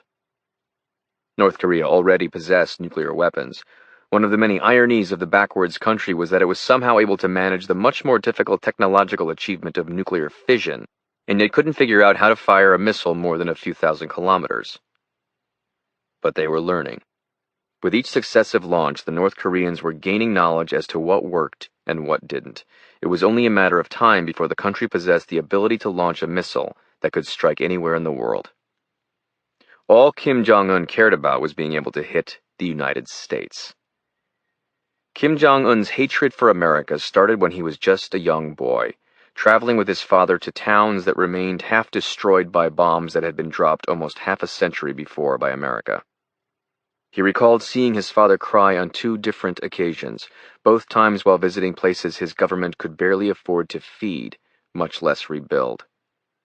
His father, Kim Jong-il, had lived through the Great War, but ironically he was not embittered toward the United States or the South Koreans. Instead, the war gave the elder Kim a deeper sympathy for not only his people, but for his opponents as well. "To see war," he once told the young Kim, "is to know there are no winners." But Kim Jong-un only saw the reckoning the war left behind. A divided Korean peninsula. An impoverished people without enough food to eat. Elderly farmers still scarred by napalm from the Great War. Kim believed it was the guilt and sadness over not being able to provide for his country that killed his beloved papa. Through the distorted eyes of a child, Kim Jong-un developed the kind of pure hatred that only a child is capable of, and never had reason to abandon it. Now, this hatred guided his every move.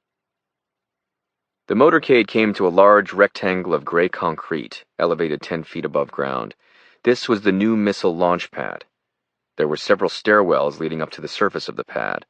Below the concrete, a hollowed-out area, the blast bucket, was designed to create an outlet for the heat and flames from the missiles as they initially ignited. Standing on the launch pad were dozens of uniformed soldiers. The soldiers stood in neat lines, as still as if they were statues, each man's right hand raised in a salute to Kim as the limousine approached. In the middle of the gathering of soldiers at the center of the launch pad stood a shiny white missile that jutted 70 feet into the sky, clutched on 2 sides by the gantry tower. The limousine came to a stop, and Kim climbed out. General Young-sik emerged from the opposite side of the limo. He joined Kim at his side and walked toward the crowded launch platform. Kim and Young-sik walked to one of the stairwells and climbed slowly up. It took Kim several minutes to climb the 20 or so steps. When he arrived at the top of the platform, his face was red, though a smile appeared. He stood and caught his breath, then raised his hand, saluting the soldiers who'd gathered for him. A loud, cacophonous cheer suddenly came from the brigade of soldiers. "Kim! Kim! Kim!" One of the soldiers approached Kim and handed him a wireless microphone. "Good morning, soldiers of the Korean People's Army," bellowed Kim. "Today we launch the first test missile of the Taedando-3. It is with the Taedando-3 that North Korea will at long last be able to attack our mortal enemy, the United States of America." The soldiers began cheering. They shouted, "Long live Kim!" again and again as Kim handed the microphone back to one of the soldiers and turned to walk down the stairs, followed by Young-sik. "Long live Kim! Long live Kim! Long live Kim!" Kim and Young-sik climbed back inside the limousine, which moved slowly away from the launch pad and along a winding uphill road, passing several armed gunmen. The limousine stopped at a small 2-story glass and concrete building that sat atop the highest point of land for several miles. Kim and Young-sik climbed out and walked to the building. An armed soldier opened the door for Kim and Young-sik, who stepped inside. The room looked like a control tower at an airport, with various workstations arrayed with radar screens, computers, and other devices. A large window covered the front wall and offered a panoramic view of the Tonghai facility. A launch pad was below them down a steep hill. Soldiers were moving in lockstep away from the launch pad.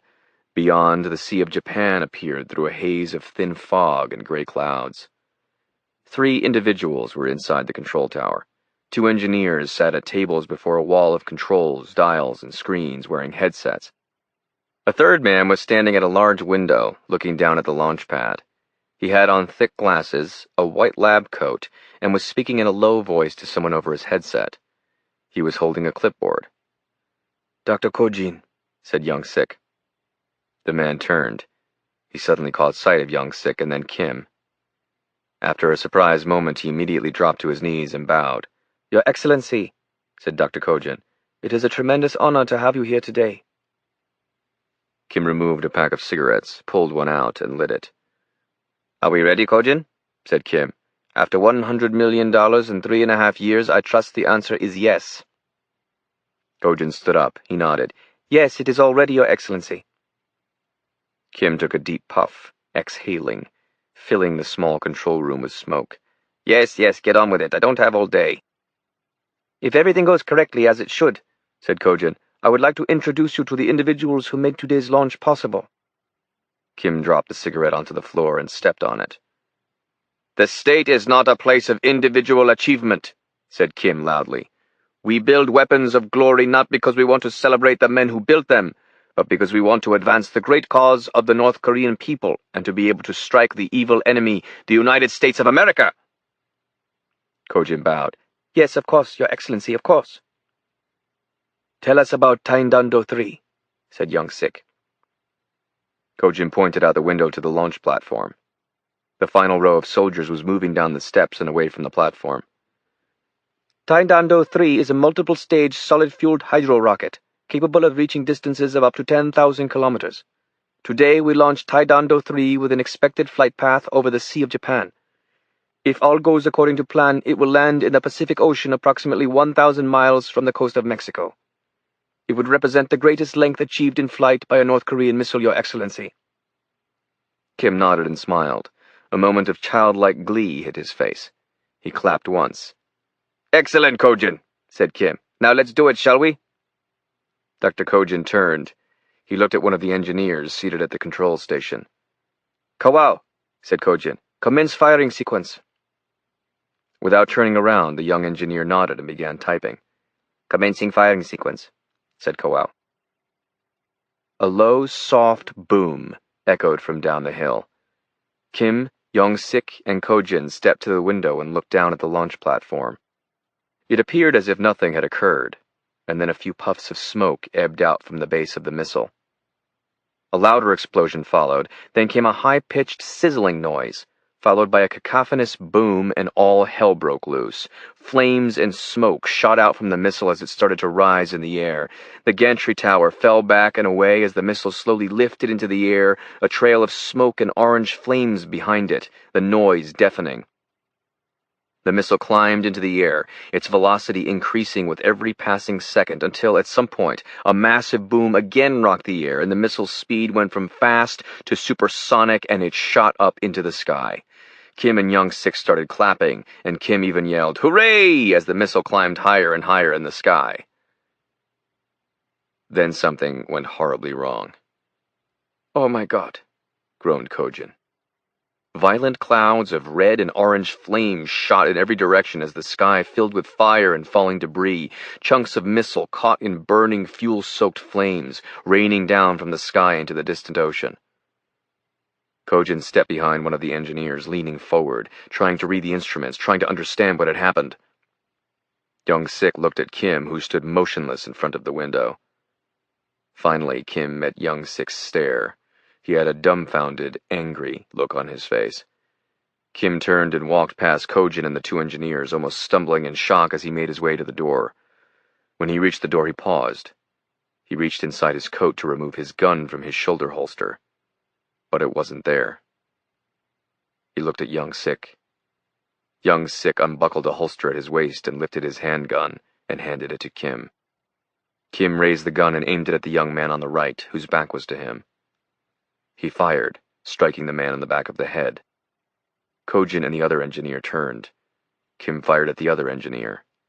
The bullet ripped into the young man's forehead. Kojin held up both of his arms in resignation. "I am sorry, Your Excellency." The third bullet struck Kojin in the chest, kicking him sideways and down to the ground. Young Sik stood at the window. He had a blank expression on his face. He stared at Kim as Kim watched Kojin fall to the ground. When Kim's eyes met Young Sik's, they stared at each other for several moments. Kim moved his arm to the right and trained the gun on Young Sik. His hand was shaking as he held him in the firing line. Finally, Kim lowered the gun. "It's not your fault," said Kim. "But now we do it the way I said. You will call the Iranians and we'll do what we should have done years ago." "Yes, my leader," said Young Sik. Chapter 8. Ryongsong Residence, North Korea. Young Sik walked down the corridor. As always, he wore a khaki military uniform adorned with medals and other insignia. The hallway spread 100 feet across. The ceiling was 30 feet high. Every surface was composed of rare crimson and white marble. Great tapestries hung along the walls, interspersed with massive paintings, each one a portrait of the same individual, a young, black-haired North Korean in various settings. One painting showed him atop a horse, sword raised high, surrounded by bodies on the ground. Another scene showed the man in the cockpit of a fighter jet, flames coming out the back, missiles just fired now soaring toward the ground where a small American flag was seen. Still another portrait showed the man performing surgery on a fallen soldier in the middle of a battlefield with mushroom clouds from nuclear explosions visible in the background. This was the hallway that led to the official residence of North Korea's supreme leader, Kim Jong-un. General Young Sik arrived at the door to the suite of rooms. Two men in military uniforms, both of whom technically worked for the general, looked evenly at Young Sik, scanning him from head to toe, Kalashnikovs trained on him at all times. The guard on the left saluted and reached for the large mahogany door handle, pulling the door open. Young Sik stepped into Kim Jong-un's private chambers. Young Sik had been head of the Korean People's Army now for 2 decades. This was considered miraculous in Pyongyang's ruling hierarchy. Kim Jong-un, like his father, had no problem beheading aides and associates close to him on sheer whim. Yet Young Sik had somehow survived. On several occasions, Young Sik was convinced that Kim would have him killed, but it never happened. Kim Jong-un, like his father, found something comforting in Young Sik's quietude and calm. Young Sik stepped inside the suite of rooms, entering a large, luxurious room of mirrors and large paintings, white leather couches and gold-leafed walls, ceilings and furniture. Music was playing. The air was cantilevered in smoke. Several half-naked women were positioned about, serving drinks, lighting cigarettes, or letting Kim and his friends grab their asses. Young Sik had seen this before. He was emotionless as he walked to Kim. Kim was smoking a cigarette. A short, large-breasted Chinese woman was sitting in his lap. Young Sik saluted.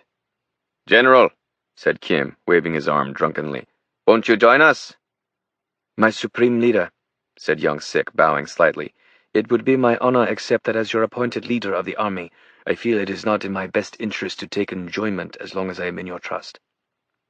Kim's smile turned into a sideways scowl. "I asked you to have a drink with your supreme leader," said Kim, loud enough for everyone to hear. Young Sik bowed. "My supreme leader, if it is your insistence, then of course I will have a drink with you," said Young Sik. Kim Jong-un smiled. "That is why I love you," said Kim, waving to a servant. "You are sober-minded, and yet your loyalty guides you." A glass of champagne was handed to Young Sik, who took a large, awkward sip.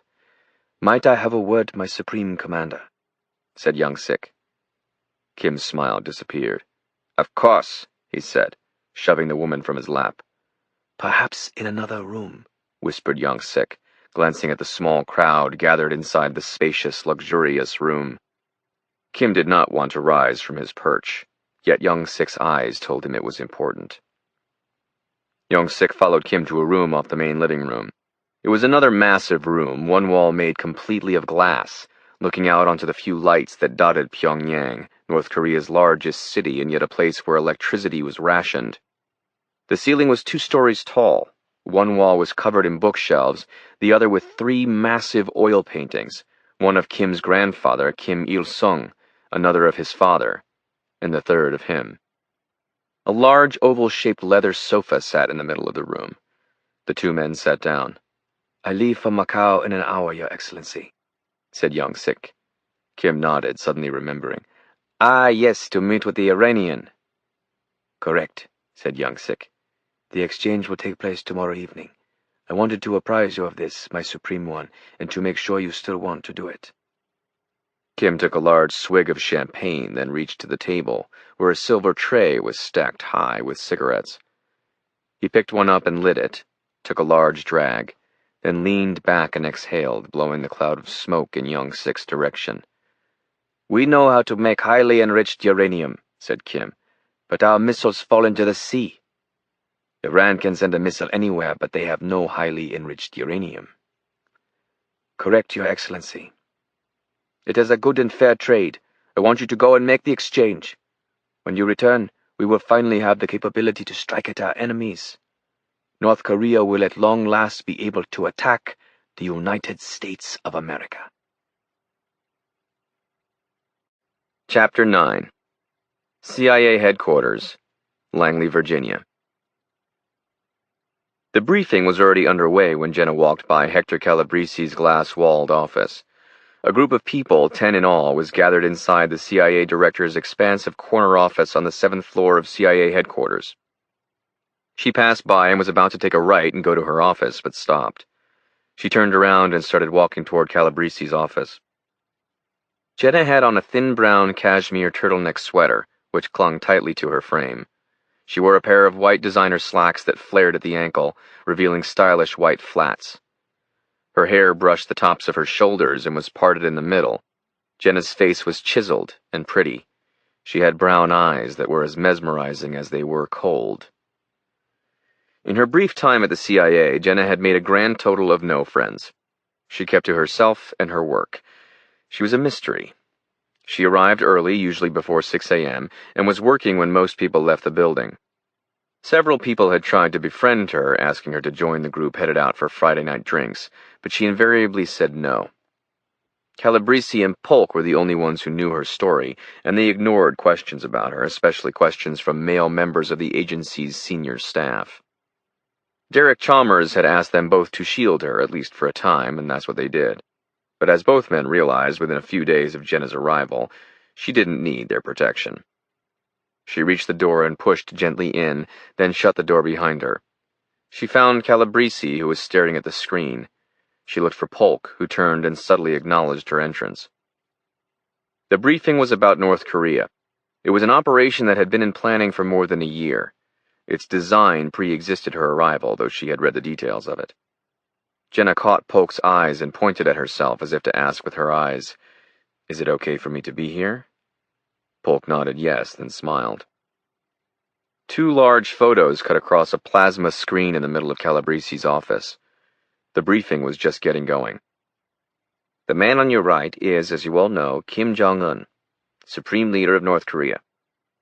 The speaker was a man in his early 30s, curly blonde hair, Mac Perry, the head of Special Operations Group, the clandestine paramilitary arm of the CIA. "The man on the left," continued Perry, "is General Pak Young-sik, head of KPA.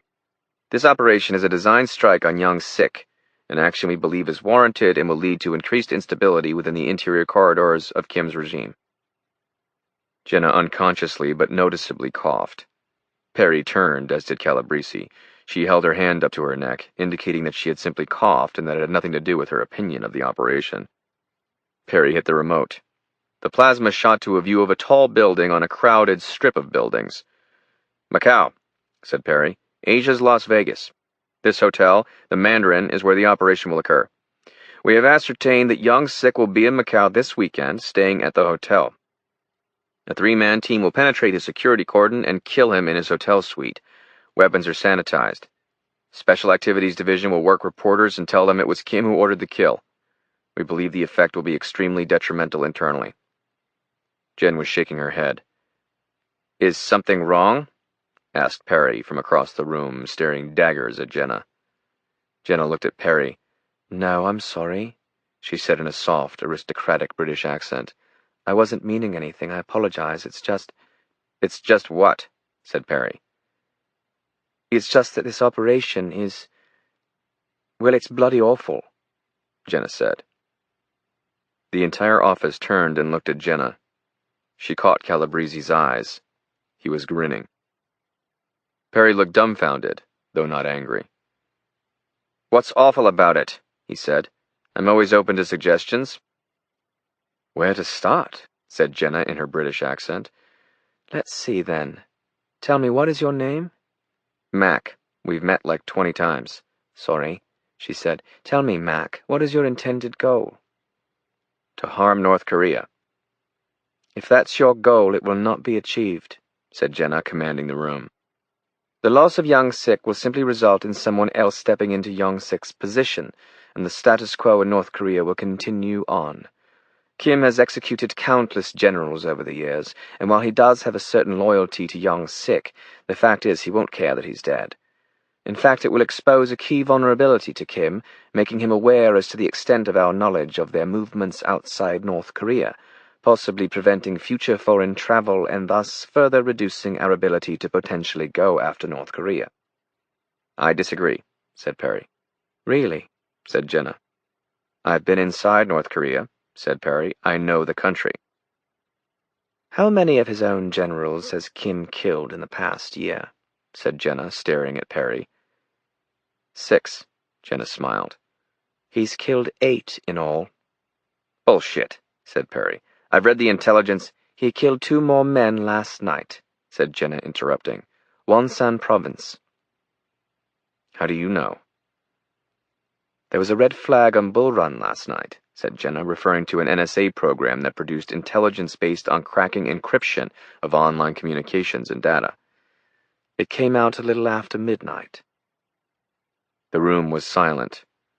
There were a few awkward coughs. Finally, Perry spoke up, after an initial few moments of being pissed off. He was now grinning. Okay, said Perry. I'm tracking you, Jenna. I hear you. So let's discuss it. Isn't that what we're doing? So what would you do? Said Perry. Jenna remained composed, staring icily at Perry. She glanced at Calabrese. She took a furtive look around the room. What is our goal, that is, the goal of the Central Intelligence Agency, and thereby the United States of America, as it relates to North Korea? Stability, said one man. Denuclearization of the peninsula, said a woman across the table. Jenna listened impassively. The goal of the West is the removal of Kim Jong-un, she said emphatically. Destabilization should only be pursued in that context. Killing the general brings the U.S. no closer to removing Kim, and in fact pushes that possibility further away. Additionally, it would be futile and likely cost us several lives. The general's traveling security regime is well trained and deadly. My apologies, but there are few Langley agents who can both gain entrance to the Mandarin and then dispatch a scale kill team. In fact, there's only one. Who are you talking about? Said a man on the far side of the office. Dewey Andreas. I designed an operation he worked in Beijing. So what would you do, if you don't mind my asking? Said Perry. Start with the fact that a wasted operation is a hated thing at all intelligence services, said Jenna. There is a decent hook into the operation. Whomever tracked down the Macau lead should be complimented, so let's start with that, shall we? She walked into the middle of the room and eyed the analyst who was managing the photos. Can you bring back Young Sik? She said. A moment later, the face shot of Young Sik filled the screen. Young Sik is on his way to Macau, she continued. Rather than kill him, permanently sidelining him, why don't we utilize him? How? Said Polk. It would have to be without his knowledge. Jenna looked thoughtful, staring at Young Sik's photo. We poison him, she said. A neural toxin, slow-acting, doesn't kill him for a day or two. We somehow embed the antidote in Pyongyang. We poison Young Sik in Macau and ask him for something, for example, real-time SOQ on their nuclear program. Give us the details of the North Korean nuclear weapons program, and we'll tell you where the antidote is. The poisoning takes place in Macau. We plant the antidote in Pyongyang. We give Young Sik the antidote only after he sends us the information. Why does it need to be in Pyongyang? Said Perry. If he doesn't believe he has a chance to live, he won't give us the information. How the hell do we get an antidote inside Pyongyang? Asked Polk. Jenna looked at Calabrese. River House has an asset there, she said, referring to MI6. Hector, you would need to make the ask. From what I know, he's quite reliable. Whatever poison is used needs to be a one-off, something customized. Otherwise, they'll draw his blood and be able to antidote him before he sends the plans. Calabrese stood up. So we utilize the general to send us the nuclear plans, said Calabrese. He looked without emotion at Jenna. And how does that get us any closer to getting rid of Kim? She stared back at Calabrese. After a moment, she shrugged innocently. We'll know his capability set, his strengths, his vulnerabilities, Jenna said. When he's lying, when he's not. We'll know if he's bluffing and if he's not. I assume we'd rather not start a nuclear war based on a bluff. On the other hand, if he's not bluffing, we'll have a peremptory window. If we must remove him in the nuclear sense, we'll know when and where to strike. I like it a lot, said Perry, grinning at Jenna. It's a dramatic improvement. When does young sick land? Said Calabrese. Sometime in the next 48 hours, said Perry. We won't know until his plane leaves Pyongyang. Jenna turned and went to the door. She felt her heart racing. She felt so completely alien. She put her hand to the door just as she heard her name. Jenna, said Calabrese, you and Mac design it. We reconvene in 2 hours. Jenna stormed from the office, more mad at herself than anything. Why did she need to come in and immediately make everyone hate her? She knew her style and her opinions were an acquired taste. Derek and Veronica had understood her foibles and bitchy nature the way a family member does. But now she was alone and no one knew her. She sat away from her desk, away from the glass wall which let people in the hallway look in. A knock came to the door. She turned. It was Mac Perry. Hey, mind if I come in? Fine. Perry stepped inside her office. I just wanted to say, first of all, I appreciate you interrupting and fixing that, said Perry. I think I gave you an angry look. You didn't, don't worry about it. I mean, you did show me up, but then I was thinking you're supposed to do that. What I mean is, I don't care if you do that, as long as it's making things better, which it is. The people around here who end up becoming terrible are the ones who have an ego about being right or wrong. Anyway, sorry about that look. Jenna had a blank expression on her face. She allowed a small smile to hit her lips. It's fine, Mac, she said in a soft British accent. Can I say something else? Jenna nodded, her arms crossed guardedly. I know what happened, and I'm very sorry about that, said Perry. I'm not sure what to say. I'm glad you're here. Everyone is. Even if you did ruin what was a great operation.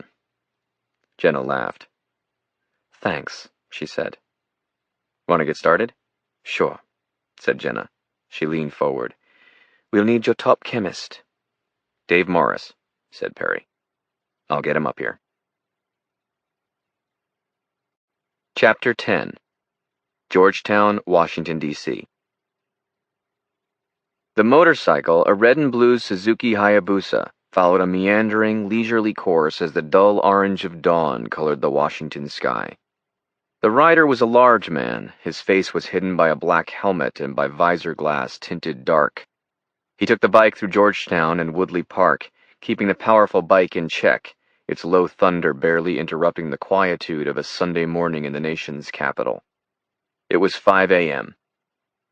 The motorcycle rumbled along at a calm speed, its 1340cc four-stroke DOHC four-cylinder 16-valve engine sounding like the dark clouds on the proverbial horizon, coughing and punching the air as the storm approached.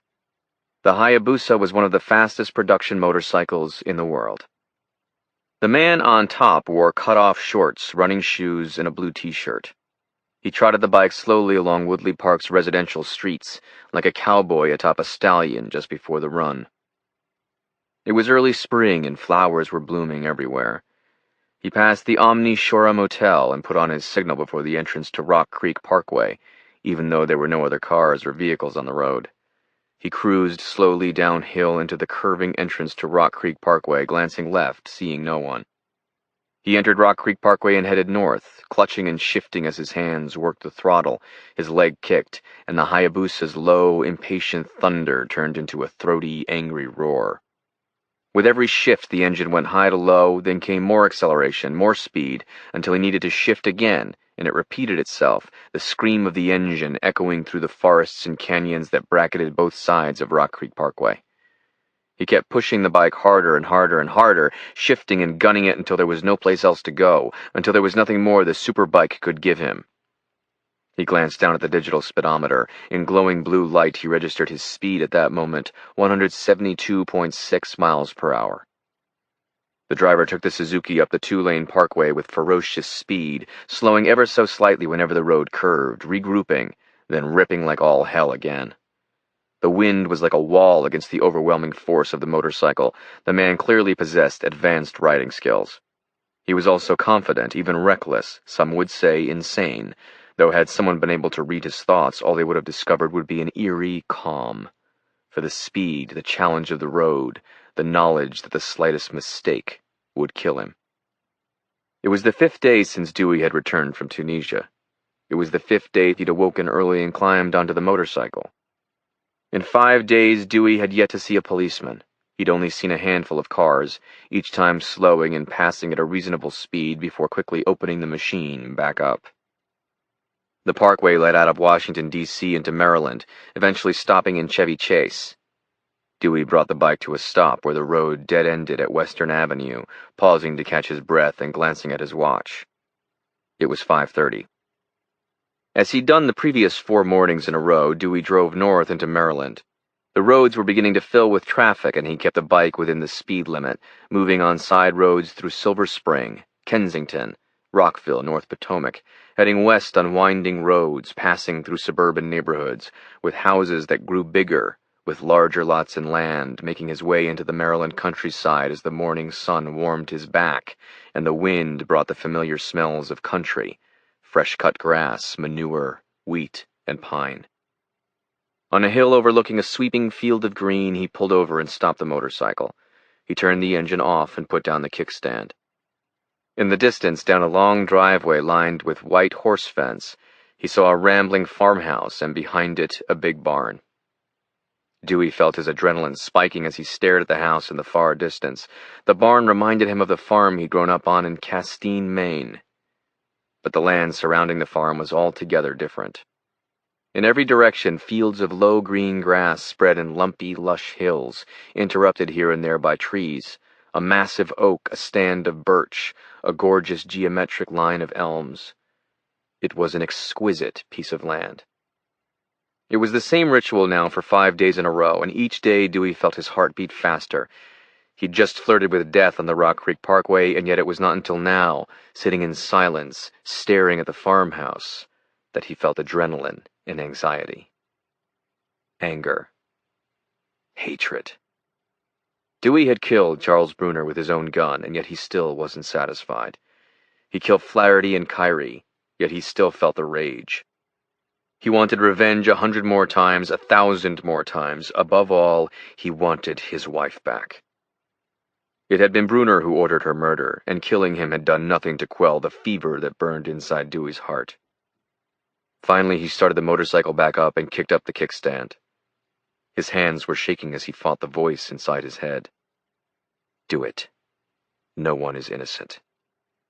He started to drive away, as he had done 5 days in a row now, as the voice inside his head grew louder and stronger. Do it. You'll never be free until you do. Dewey suddenly turned the bike in a 180-degree turn. He drove back toward the driveway to Bruner's farm and cut in, entering the property of the man who killed his wife. After Dewey stopped Bruner, the entire conspiracy had been laid out. Bruner and Flaherty had created a secret cabal inside the U.S. government, killing the Speaker of the House and then the Vice President. They'd come within moments, inches, of killing President J.P. Dellenbaugh. Had they succeeded, the cabal would have been in control of the White House. They would have had control over the most powerful nation on Earth. In the days following Bruner's death, there was an unprecedented roundup of the conspirators. Most had been caught and now awaited trial for high treason.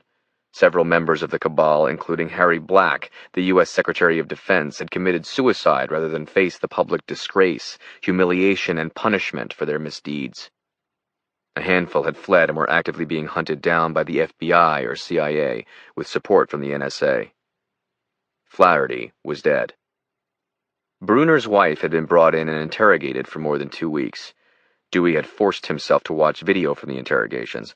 The woman had known about almost everything: the assassinations, the plan to seize power, the massive nuclear strike Bruner had planned for the Middle East. But she had not known about the only thing that mattered to Dewey: the Cabal's early years, when recruits inside Delta and the Navy SEALs were identified and, if married, their spouses killed, the murders made to look like suicides. She claimed not to know. At Dewey's insistence, they had even tried pharmaceuticals on her, using an advanced complex of drugs to enhance her ability to speak freely and honestly. But her story had not changed. She didn't know her husband had ordered Holly's death. Ultimately, Dellenbaugh had made the decision not to prosecute Janie Bruner. She was 77 years old and in frail health already, having survived 2 bouts of cancer. No one had objected, not the Attorney General, not Calabrese. They'd cut a deal with her lawyers. Janie Bruner could never leave her farm again in exchange for a plea of no contest. She was allowed 1 visitor a week, such as a cleaning person, someone to cut the lawn, someone to bring her groceries, or a doctor. She was not allowed use of any form of external communication, including regular email, nor was she allowed to watch television. She'd been exiled within her own world. Dewey didn't disagree with the decision, at least not at the time. Even now, he didn't care if she was locked up or free. If she was innocent or guilty, she'd been there. That's all that mattered. She'd lived with the monster who killed his wife. Maybe it wasn't even about her. Maybe the reason he was now moving at 20 miles per hour up the long gravel driveway had nothing to do with her, and everything to do with Charles Bruner. After all, he'd killed Dewey's wife. Why shouldn't Dewey kill Bruner's? Bruner might not be alive for Dewey to enjoy the feeling of vengeance, but did that matter? Or was he doing it not to spite Bruner, but rather for himself? To try to redeem at least some small part of the guilt that now inhabited his every moment. Guilt for being the one who caused Holly's death. All of these thoughts swirled through his head as he moved slowly along the driveway. Finally, he came to the circle that marked the driveway's end. Dewey turned off the motorcycle and put the kickstand down, then removed his helmet and climbed off. Behind the seat was a small glove box. He opened it and removed a pair of thin leather gloves and pulled them on. Beneath the gloves was a gun. Glock G35, sanitized, untraceable, never used, loaded. Dewey chambered around and then stepped toward the front door. Without knocking, he opened the door and stepped inside, clutching the pistol in his right hand and training it on the floor. The entrance hallway was littered with piles of clothing and several trash bags. A foul odor occupied the house. Dewey maneuvered through the piles of trash and clothing and entered the kitchen. The sink and counters were crowded with dirty dishes. The kitchen table also held piles of clothing, as well as half-eaten plates of food and dozens of dirty coffee cups and half-filled glasses. The smell of burning coffee stung his nostrils, and he moved to the coffee maker, where a nearly empty glass carafe sat burning on the warmer. He turned the appliance off and looked around the kitchen. The walls held several photos of Bruner and his wife, along with Bruner alongside a succession of dogs. One wall displayed older photos, each one of their young daughter who'd been killed by a suicide bomber at age 9 in Madrid. He stepped closer to the photos and looked at the girl. She had short blonde hair and wore glasses. Her smile was warm, even infectious. Dewey forced himself to look away. He passed through the kitchen and entered a long hallway, following it until he came to a door. He could smell the wood of a fire burning. He leaned toward the door and could hear the faint crackle of the fire. He took the door latch in his left hand and gently lifted it up, then pushed the door in as, in the same instant, he raised the weapon and stepped into the room. It was a large room filled with bookshelves and overstuffed chairs.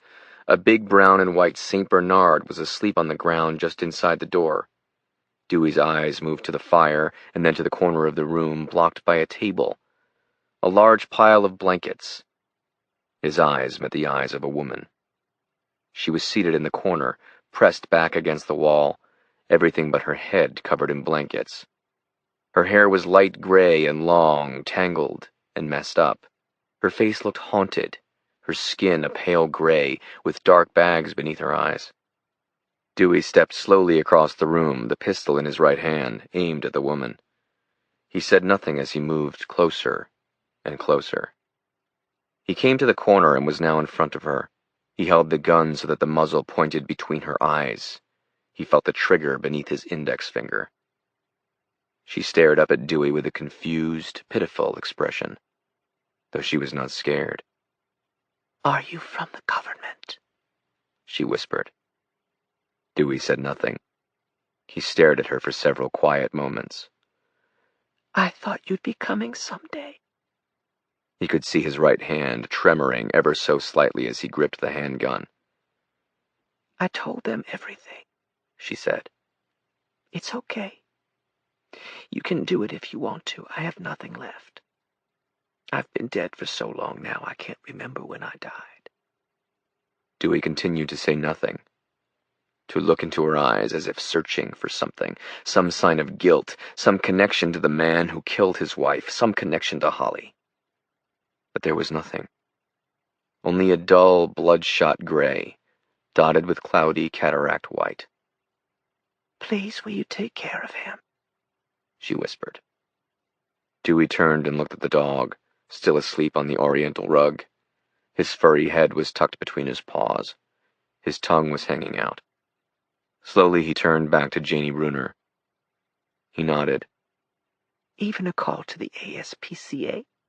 They'll find him a good home. His name is Wrigley." "Stop talking," said Dewey. He felt the trigger harder in his hand now. Clenching it tighter, he wanted to pull it, needed to pull it. She nodded meekly. "He killed my wife," said Dewey. She kept her eyes focused on his, looking back up into his eyes in the moments after his words. Then she shut her eyes for several seconds, tilting her head down. When she opened them again, she was staring at the blanket. Her forehead, brow, eyes, and cheeks all crinkled up into a wince, as if in pain. She let out a quiet sob, and tears appeared on her cheeks. She didn't say anything. Dewey wanted to say more. He wanted to scream as he imagined what Holly went through. They stuck a gun in her mouth and pulled the trigger. She was 28 years old. He wanted to step forward and put the gun in her mouth and fire, blow her brains across the bookshelves, do what they'd done to her. But he couldn't. Instead, Dewey lowered the gun to his side. He looked at her for one more moment. She'd shut her eyes again and seemed to be swaying back and forth. He watched her for one last second. Then he turned and left. When Dewey arrived at CIA headquarters, he was still dressed in jeans and a t-shirt. He'd forgotten his ID, but the security guards outside the main gates knew him and let him in. Once inside the building, Dewey went through 2 more security checkpoints, both of which used iris scanners to confirm his identity. He took the elevator to the 7th floor and walked to the entrance to the suite of offices reserved for the director of the CIA, Hector Calabrese, and key members of his senior staff. 2 armed, uniformed agents stood outside the locked, bulletproof glass doors. They recognized Dewey as he approached and let him in. He continued down the hallway. The director's suite of offices was shaped like a horseshoe, with glass-walled offices on the external sides of the suite and a bullpen of workstations in the middle. Dewey came to the corner where Calabrese's office was located. As he approached, Calabrese's assistant Lindsay stood up. A large smile was on her face. She stepped around the wall of her workstation and approached Dewey, giving him a hug. "Hi, Dewey," she said. "Hi, Lindsay. I haven't seen you in a while." Dewey nodded, but didn't say anything. He glanced inside Calabrese's office. Calabrese was seated on one of the leather sofas. A woman whose back faced Dewey was seated across from Calabrese. "You look tan," said Lindsay. "Where were you?" "I took a little vacation," said Dewey. He nodded toward Calabrese's office. "How long's he going to be?" Lindsay shrugged. "Hard to say. He's with Governor Brown from New York. You didn't hear it from me, but the president is thinking of asking her to serve as vice president." "Why's Hector meeting with her?" "She asked for the meeting," said Lindsay. "She's one of the ones who says he's too old to be running the CIA, so maybe she's trying to schmooze him before she sticks a knife in his back." "Okay, I guess I'll wait." "Would you like a cup of coffee, water?" "Sure," said Dewey, "but I'll get it." Dewey went back to the suite entrance, took a left, and continued until he came to the kitchen. He went inside and poured a cup of coffee. He walked back along the opposite wall of offices to the end, took a left, and came to Lindsay's workstation. Calabrese made eye contact with him as he passed. There was an empty chair at the workstation next to Lindsay's, and Dewey sat down. Lindsay was on a phone call, a thin wireless headset over her head. She looked at Dewey, rolling her eyes. When she finished, she removed the headset. "Members of Congress," she sighed. "They're like mosquitoes." Dewey laughed. He took a sip of coffee and recoiled. It tasted old and sour. "It's terrible coffee, I know," she said. "I've tasted worse," said Dewey. "So how are things going around here?" he added, trying to make conversation. "Not bad," she said. "I mean, not great either. Ever since the attempted assassination, it feels like a 24-hour inquisition around here. Some people think we're to blame. Langley should have seen it, that sort of thing. She," said Lindsay, nodding toward Governor Brown, "is leading the inquisition. She says the president should clean house here and at the FBI. "Why did Dellenbaugh choose her?" "The House and Senate have to approve the president's nominee. She's the only one that'll survive a vote up there. That's why Dellenbaugh chose her." Dewey took another sip. It still tasted like crap, but it went down easier this time. There was movement inside Calabrese's office. Governor Brown stood up along with Calabrese. When the door opened, the governor of New York, Judy Brown, stepped out into the hallway in front of Lindsay and Dewey. Brown was dressed in a dark navy pantsuit. She was short and thin, with a pretty face. She had long, straight brown hair combed neatly back. She smiled at Lindsay, then registered Dewey, taking in his shorts, t-shirt, messed-up hair, and overgrown beard and mustache. Calabrese came out of his office and stood by Brown's side, grinning ever so slightly at Dewey. "Hi," said Brown, reaching her hand out toward Dewey. "I'm Judy Brown." "Hi," said Dewey, standing up. He towered over her. He leaned forward and shook her hand. Brown looked back at Lindsay.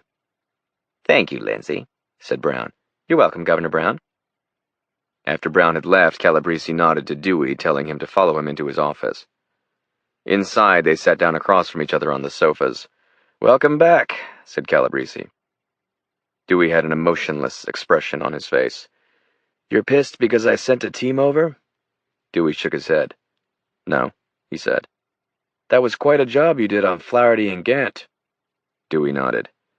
"The Russian you killed is Putin's brother-in-law," said Calabrese. "I didn't know." "Everything's all right," said Calabrese. "I had Bill clean it up. We sent in SEAL Team 4. They ripped out the GPS and took the yacht and sank it 30 miles offshore." "I left it clean." "I'm sure you did, but the last thing we need, the last thing you need, is another enemy, especially Putin." Dewey stared at Calabrese. After several moments, he spoke. "I'm done," said Dewey. Calabrese sat back, nodding slowly. "Done?" "Yeah. I'm resigning." "Okay," said Calabrese. "You mind if I ask why?" "I don't mind," said Dewey. "But I don't really feel like explaining." "I need you to," said Calabrese. "NOCs don't just walk away. It's not that simple, so either you explain it to me or you explain it to someone else." "I want a family," said Dewey. "I want another child. I want to teach him about football and hockey, or if he's a she, I don't know, I'll teach her hockey, but maybe not football. Hell, I'll teach her whatever she wants." Dewey's eyes were red and sad, though he fought to keep his emotions in check. "I liked Australia," said Dewey, barely above a whisper. "Working outdoors." "Tunisia wasn't outdoors enough for you?" "You know what I mean. I'm sick of killing people." Calabrese started to say something and then stopped. He bit his lip, trying not to utter something he would regret. If there was anyone who knew what Dewey had been through, it was Calabrese, and beyond his duties as CIA director, a more powerful force ran through him. He loved Dewey like a son, the son he'd never had. "How soon?" said Calabrese. "Today. Right now." Calabrese nodded. He was calm, quiet, and deep in thought. "I have a few things to pack up downstairs," said Dewey, referring to the large subterranean training facility several floors below ground that housed the Directorate of Operations, which included Special Operations Group. "I'll have Lindsay process the release," said Calabrese. Give her a few minutes. I'll be in a briefing in one of the theaters. Bring it in and I'll sign it. Bill will want to say goodbye, too. Dewey nodded. He stood up and walked to the door. Oh, by the way, that's yours, said Calabrese, pointing at a package on his desk that was wrapped in red paper. It's from the president. Dewey walked to Calabrese's desk. He removed the wrapping paper. Inside was a shiny, polished wooden box. A brass plaque on the top was engraved with the words, "To Dewey, my friend. Thank you for your bravery." The president's signature was also engraved beneath. He's already given you the Medal of Freedom, said Calabrese. I think he wanted to give you something special. Dewey opened the box. Inside was a pistol. It had an ivory handle and a patina of wear, though it was beautiful. It was an old 1911. Suddenly there was a knock at Calabrese's door. Dewey turned. It was Lindsay. Excuse me, she said. Hector, the briefing is on hold until you get there. They're waiting for you to start. Tell them I'll be right down, said Calabrese. Dewey ran a finger over the gun. In small block letters on the side it read, Colonel D. MacArthur, 1917. It was MacArthur's second service pistol, said Calabrese. He carried it until he died. It was at the Smithsonian. The president needed to, pull a few strings to get it. Dewey picked it up and held it, admiring it. He put it back in the box and shut it, then picked up the box. He looked at Calabrese. Thank him for me, will you? A knock came at the office door. Calabrese stepped to the door and opened it. It was Jenna. Sorry to disturb you, she said. It's important. Come in. Jenna stepped inside the office. Calabrese shut the door behind her. She looked at Dewey for a silent moment, but said nothing. Jenna, this is Dewey Andreas, said Calabrese. Hi, she said. Dewey nodded, but said nothing. What is it? Said Calabrese. Jenna glanced at Dewey. We've completed the design of the operation, said Jenna. As I said earlier, the asset in Pyongyang is a river house play. The request needs to come from you. We dispatched the antidote a little while ago, so it gets there in time. Why me? Derek will say no to me, said Jenna. What do we need specifically? He's a reporter, said Jenna. His name is Talmadge. Will he be exposed?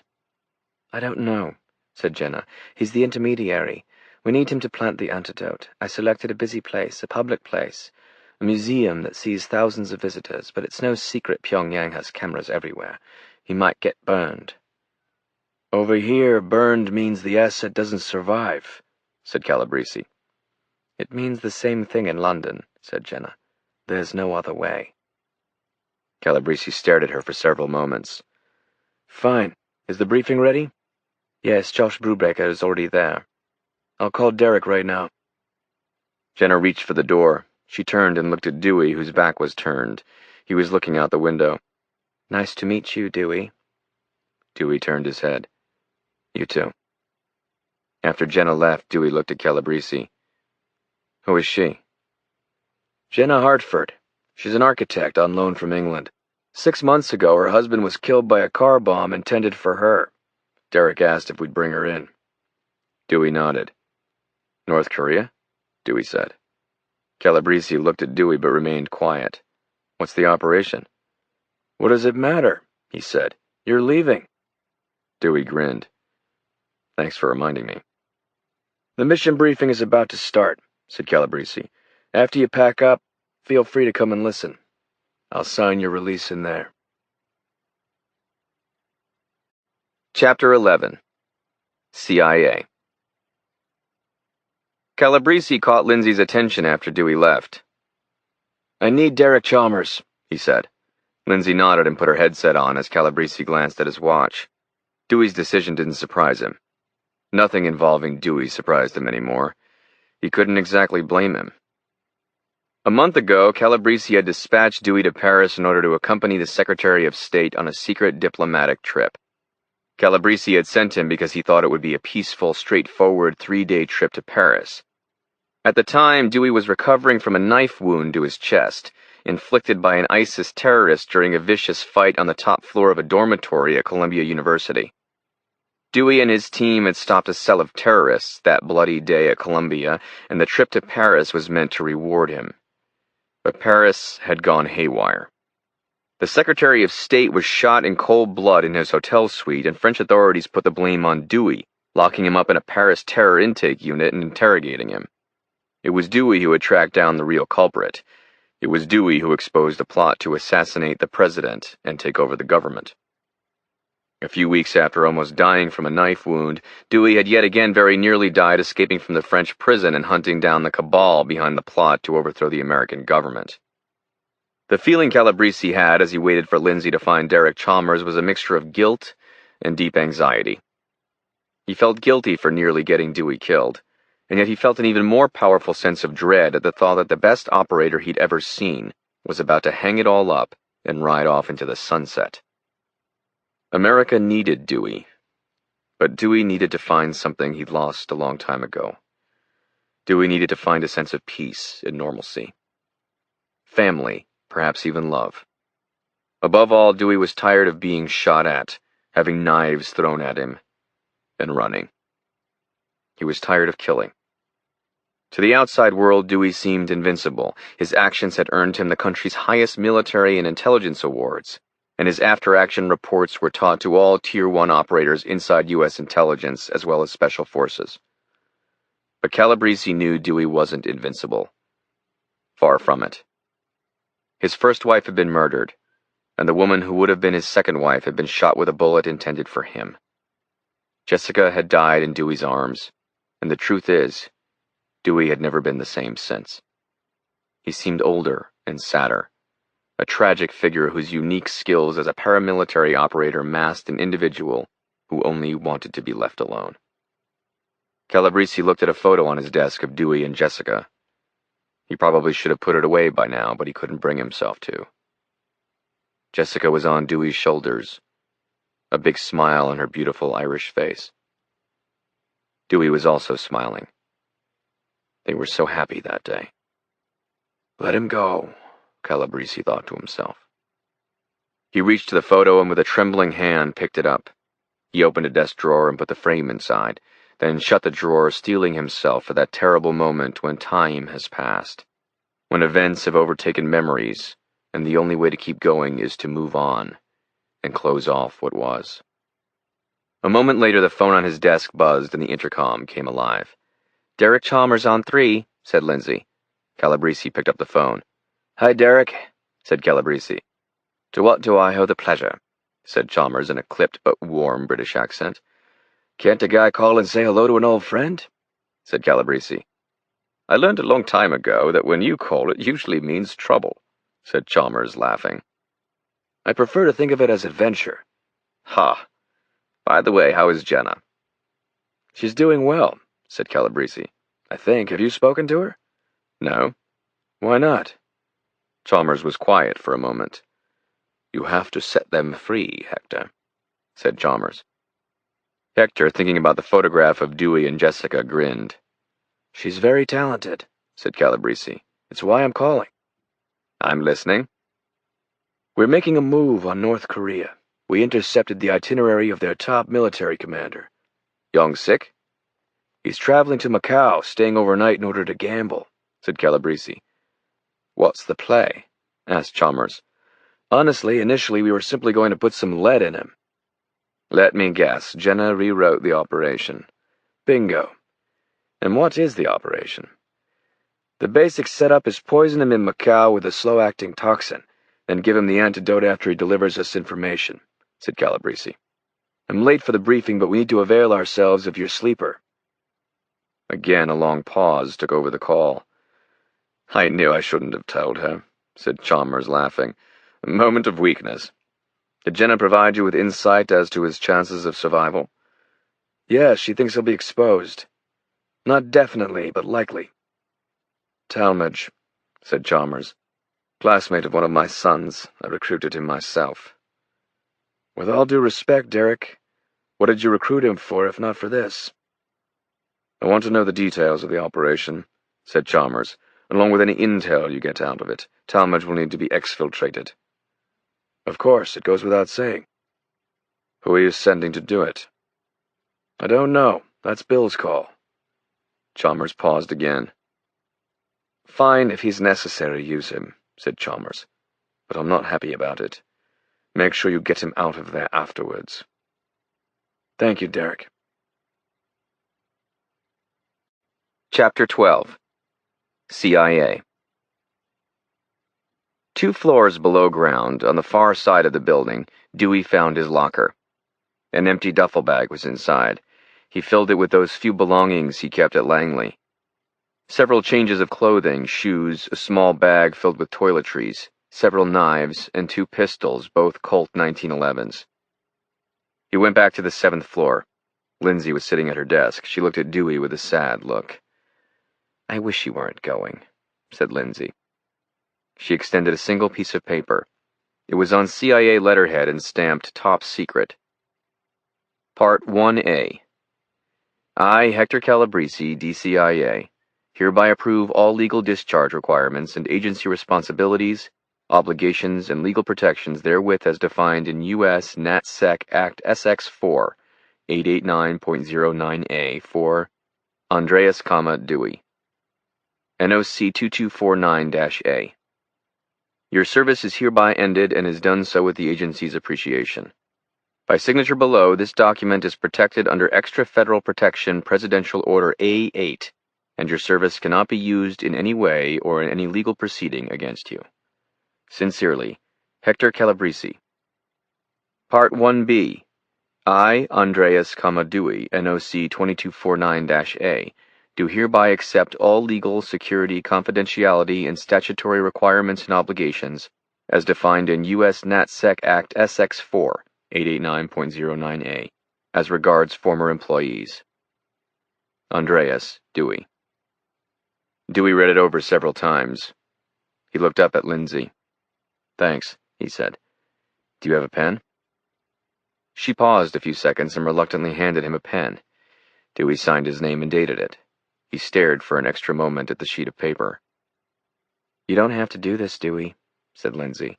I know it's none of my business, but why don't you just take some time off? Dewey said nothing. He picked up the sheet of paper. He gave Lindsay a kind smile. Do you know where he is? I never was very good at convincing people of things, said Lindsay. He's in Ops 3. Want me to walk with you? Sure. Chapter 13. Directorate of Operations, Ops C3, CIA. The CIA Operations Theater, one of 6, was windowless, small, and highly secure. In some ways the room resembled a home theater. An enormous plasma screen covered the wall at the front of the amphitheater. 4 rows of comfortable chairs were arrayed before the screen on risers, each with a small table for taking notes. But that's where the comparison ended. On both sides of the large screen were workstations, all filled with analysts who wore headsets and stared into smaller screens. The wall to the left, across from the entrance, was also arrayed in screens smaller than the one in front, but important nevertheless. The operations theaters were where Langley, and specifically the Directorate of Operations, managed clandestine activities. Once an operation was greenlighted, it was assigned to one of the theaters. Here, all activities were managed and monitored, from the time before an action began through the operation itself. The screens, the analysts, the room were all meshed into a wide variety of intelligence inputs, including satellite feeds, on-the-ground surveillance, and any other set of data deemed relevant, such as conjoint NSA, FBI, and JSOC activities relating to the covert action. This was the final planning and presentation of a covert action. There was still time to alter the operation. Indeed, this was one of the main purposes of the presentation, to garner feedback and critical advice. On the front wall, the screen showed several photographs of General Pak Yong-sik, the highest-ranking officer in the Korean People's Army. He had a gaunt, drawn face with a sharp jaw, a long nose, thick, neatly combed black hair, and glasses. Several of the photos showed Yong-sik standing next to Kim Jong-un, North Korea's leader. The screen also displayed a live news feed from CNN. Across the bottom of the screen, a red news ticker read, Special Report North Korea Nuclear Showdown. A video showed Kim Jong-un standing on a dais overlooking a military parade, with thousands of soldiers marching on a main boulevard in Pyongyang. Sprinkled among the perfectly orchestrated soldiers were missiles being towed by slow-moving trucks, as well as tanks and other military equipment. There were a dozen people in the amphitheater, including Bill Polk, Mac Perry, and several other CIA analysts and case officers. Josh Brubaker, the president's national security advisor, was also present, seated in the front row. The Deputy Secretary of Defense, Pete Brainerd, was sitting in the second row to the side. Jenna Hartford stood leaning against the far wall, arms crossed, staring up at the CNN news report.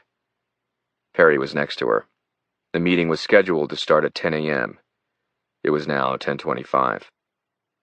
Polk, who was in the first row of seats, looked impatiently at his watch, then made eye contact with Brubaker. "Where the hell is Hector?" said Brubaker. "I don't know," said Polk. "I have a briefing," said Brubaker. "Is it more important than North Korea?" said Polk, pointing at the plasma screen. "It's about North Korea," said Brubaker, annoyance rising in his voice. "The whole region is bracing for war. South Korea, Japan, China, the entire theater is in a state of crisis. We've got Japan and South Korea demanding the U.S. take preemptive military action before Kim strikes one of them, or they will. In the meantime, Beijing is telling the president that if we take preemptive military action, they'll step in and defend Pyongyang. Add Russia to the mix. They've moved half the Pacific Fleet into the Sea of China. Does that answer your question, Bill?" Polk glanced at Jenna, who looked up. Her eyes met Polk's, then went to Brubaker. "Yes, Josh, it does, thank you." "I'm sure this mission means a lot to you all," continued Brubaker, "but it is an asterisk compared to the larger chess match that's going on over there. I'll be very honest, the reason I'm here is to listen. If there is any chance Langley is going to make matters worse, I was sent here by the president to kill it. It is simply too delicate a situation to be messing around with North Korea right now, especially Young Sik, who by all accounts is the one rational man in Pyongyang.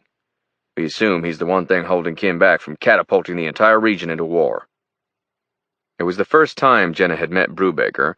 He hadn't even shaken her hand when Perry introduced her, instead simply nodding. Jenna didn't care. She wasn't thinking about such things as who does what and who calls the shots. Probably why she always got into political trouble. Jenna saw everything through the framework of a maze she was building. A maze that was the operation. Its individual parts obvious in retrospect, its grid work very evidentiary looking back. But her job was to create the maze in the first place, thereby enabling her side to move one step ahead of the enemy, who would inevitably discover the maze. She was an architect of the highest caliber. Every one of her missions had gone flawlessly. During her time at MI6, Jenna had designed 17 clandestine operations, each theatrical and bold, often obtuse, refined, athletic, and above all, clever. She scanned the room with cold dispatch. She liked Polk, but thought Brubaker an ass. Mac was nice, and she was trying to teach him how to do it, how to properly design operations. But could she teach him? Could she really teach anyone? Today was her first test. She knew it. The door to the room opened, and Calabrese walked in. "Sorry I'm late," said Calabrese. "Let's hear what you have, Jenna." "Of course," she said, moving to the center of the room. Jenna wore a stylish green blazer over a white shirt and a matching pair of green slacks. In her hand was a remote. "For those of you who don't know me, my name is Jenna Hartford," she said. "As this is the first action I'm involved with, please forgive me in advance for any violations of protocol in regards to such things as names, titles, and various other things." Jenna clicked the remote. A large photo of Kim Jong-un splashed across the plasma screen. "Mac and I have completed the design of an operation intended to ascertain top-secret information regarding North Korea's nuclear missile infrastructure, timelines, and strength-of-force projections," said Jenna. "The operation is codenamed Needle in the Haystack." Jenna glanced at Calabrese, who nodded subtly. "In the past month, Kim Jong-un has conducted 2 separate underground nuclear tests," said Jenna.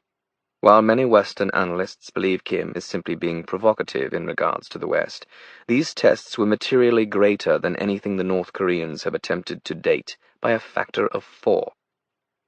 She hit the remote. A digital map appeared, showing southern Asia. She clicked it again. Suddenly several red lines moved in an arc from North Korea into the sky, then fell into the China Sea. "During the same time period, the North Koreans launched a total of 19 missiles," said Jenna. "As the infographic shows, acceleration, trajectories, and acclimation have improved dramatically with each successive test. Several of the tests resulted in failure, but most were successful. They don't have ICBM capability as of yet, but they are working feverishly toward that end, and it is virtually inevitable that they will achieve their objective. "What's their goal here, Jenna?" asked Brubaker. "Isn't it obvious?" said Brainerd, the Deputy Secretary of Defense. "Kim would like to strike the United States with a nuclear weapon, or at least have the ability to do so." "That makes no sense," said Brubaker. "We'd wipe them off the map, they know that." "Would we?" said Jenna, looking at Brubaker. "Very little Kim Jong-un does make sense," said Calabrese. "Jenna's question is the right one. Would we wipe North Korea off the map? Put yourself in the president's position, which means China must be taken into consideration. It's naive to assume we would simply react by destroying North Korea, especially since it is our actions, or inactions, which have enabled this megalomaniac to be in the very position he's in." There were mumbles and a few coughs. "How long until the North Koreans can hit the coast of California?" said Brubaker. Jenna turned to Perry, who was sitting before a computer, headset on. "A few days ago, I would have said not for a few months," Perry said. "But the North Koreans are making quantum advances in key areas, particularly fuel cell technology. In the most recent test, one of the vehicles traveled more than twice as far as any previously documented North Korean missile, so they are improving at a non-linear pace. Even knowing that, I would still say they won't have the ability to hit Los Angeles for a few months, unless—" "Unless what?" said Brubaker. "Unless the North Koreans acquire the technology," said Perry. "We have several enemies who possess scale, reliable ICBM technology, and who would certainly trade with Pyongyang for some highly enriched uranium. It's a question of when, not if, their rockets can make the trip. But one thing is for sure, we don't have a lot of time." "Let's get to the operation," said Calabrese. "Yes, of course," said Jenna. "The goal of Needle in the Haystack is to find out the precise stage of North Korea's nuclear missile capability in order to know if and when the United States needs to preemptively act to stop them before they do in fact strike Los Angeles or another U.S. city." She hit the remote. A map of China appeared, then zoomed in on a red star next to the word Macau. A moment later, a night photo of Macau shot onto the screen. It showed dozens of modern skyscrapers lit up in bright neon. To the individuals inside the Langley Briefing Theater, Macau needed little introduction. It was a key juncture in the world of international espionage, crossroads to Asia, the largest gambling mecca in the world, bigger even than Las Vegas in terms of gambling revenue, all packed into a skyscraper-filled place geographically smaller than most American towns. It was a place of astounding wealth, secrecy, and lawlessness, where the elite of Asia's political, financial, military, and intelligence worlds gathered to gamble and party outside the tight boundaries of home countries, and do business. For this reason, Macau was, for the West, a cipher. "Our operation takes place in Macau," said Jenna. "Asia's Las Vegas, but much more decadent, dangerous, and important. Macau is the entry point for contacts inside the Asian theater. In the case of North Korea, it represents our only opportunity to penetrate the closed-off world of the North Korean ruling hierarchy." "What's the team?" asked Brubaker, looking at Polk. "How many men? Who's going?" "We'll make that decision after the briefing," said Polk. Dewey stepped into the amphitheater and stood inside the door. He caught Calabrese looking at him. Calabrese nodded toward the seat next to him, telling Dewey to come over and sit down, though Dewey remained standing near the door. Dewey looked at the plasma screen, staring at the photos of North Korea's leader, Kim Jong-un. The woman he'd met a little while ago, Jenna, was standing at the center of the room. She clicked a remote. A half-dozen photos of another North Korean appeared, different shots of the same individual. He was middle-aged, with short-cropped black hair and a hard, slightly sinister look on his face. "General Pak Yong-sik," said Jenna, "top-ranking officer of the North Korean People's Army." Dewey listened as Jenna spoke. "Yong-sik is the longest-serving KPA chief ever, and a trusted aide to Kim, in fact his most trusted aide. Yong-sik's itinerary has him traveling to Macau sometime tomorrow. He will be staying here." She clicked the remote and a large skyscraper filled the screen. "The Mandarin Hotel, under heavy security, for one night." "Yong-sik is a devoted player of blackjack," said Perry. "While this probably isn't the sole purpose of the trip, he will be playing. This has already been confirmed by informants we have inside the Mandarin Hotel. You're telling me young Sick walks into the casino and plays blackjack? Asked Brubaker. He's like a sitting duck. He plays in his suite at the hotel, said Perry. A private game. I want live monitoring of all inbound air traffic, interrupted Polk. Moscow, Tehran, Istanbul, Berlin. Maybe he's gambling, but let's assume that's not the real reason for the trip. If young Sick's meeting someone, we want to know. Already done, said Perry. For the first time, Jenna looked at Dewey. The operating plan is straightforward, said Jenna. We've arranged to insert an agent into the casino's operations. He'll penetrate young Sick's security cordon inside the Mandarin Hotel. As Max said, young Sick likes to play alone. Posing as a blackjack dealer, the agent will hit young Sick with a needle that looks just like this. Jenna held up a syringe. She nodded at a man in the front row. Dr. Morris, would you be so kind? Jenna said, offering the syringe to a chubby, brown-haired man who stood up and stepped to center stage. Dr. David Morris was the chief toxicologist at the CIA. He wore glasses and looked slightly nervous, like a professor. The former chief anesthesiologist at the Cleveland Clinic, Morris had 3 PhDs, one from Harvard, one from Stanford, and one from Moscow State University. It was in Moscow where Morris learned about poison. Digoxin, more commonly known as Lanoxin, is a heart medication, said Morris. It derives from certain plants, such as foxglove, and helps control irregularities in the heart, such as atrial fibrillation. It's a cardiac glycoside and has a steroid nucleus containing 5 fused rings. And this is important. These rings allow us to attach other chemicals, such as methyl, hydroxyl, and aldehyde, in order to influence the drug's overall biological activity. In other words, it's a drug that takes to chemical alterations rather easily. The drug's effects can be manipulated. Digoxin is the proverbial fox in the henhouse. It gains access easily and can then be used to do whatever we want. Morris held up the syringe. Unlike run-of-the-mill digoxin, the potion on its way to Macau is lethal, said Morris. It's been laced with a designer toxin we developed right here at Langley with help from the CDC. The poison contains 2 specific, time-released chemical reactions. First, almost immediately after being infected, the poison will cause its recipient to develop a very sharp fever. Heart rate will spike dramatically. Blood pressure will go through the roof. This is meant to demonstrate to General Young Sek that the poison is real. It won't kill him, however. After a few hours, the fever and other symptoms will revert, allowing him to do what we need him to do. The second layer of toxin hits around the 20-hour mark. The same symptoms reoccur along with new ones, including intermittent blindness and sharp abdominal pain.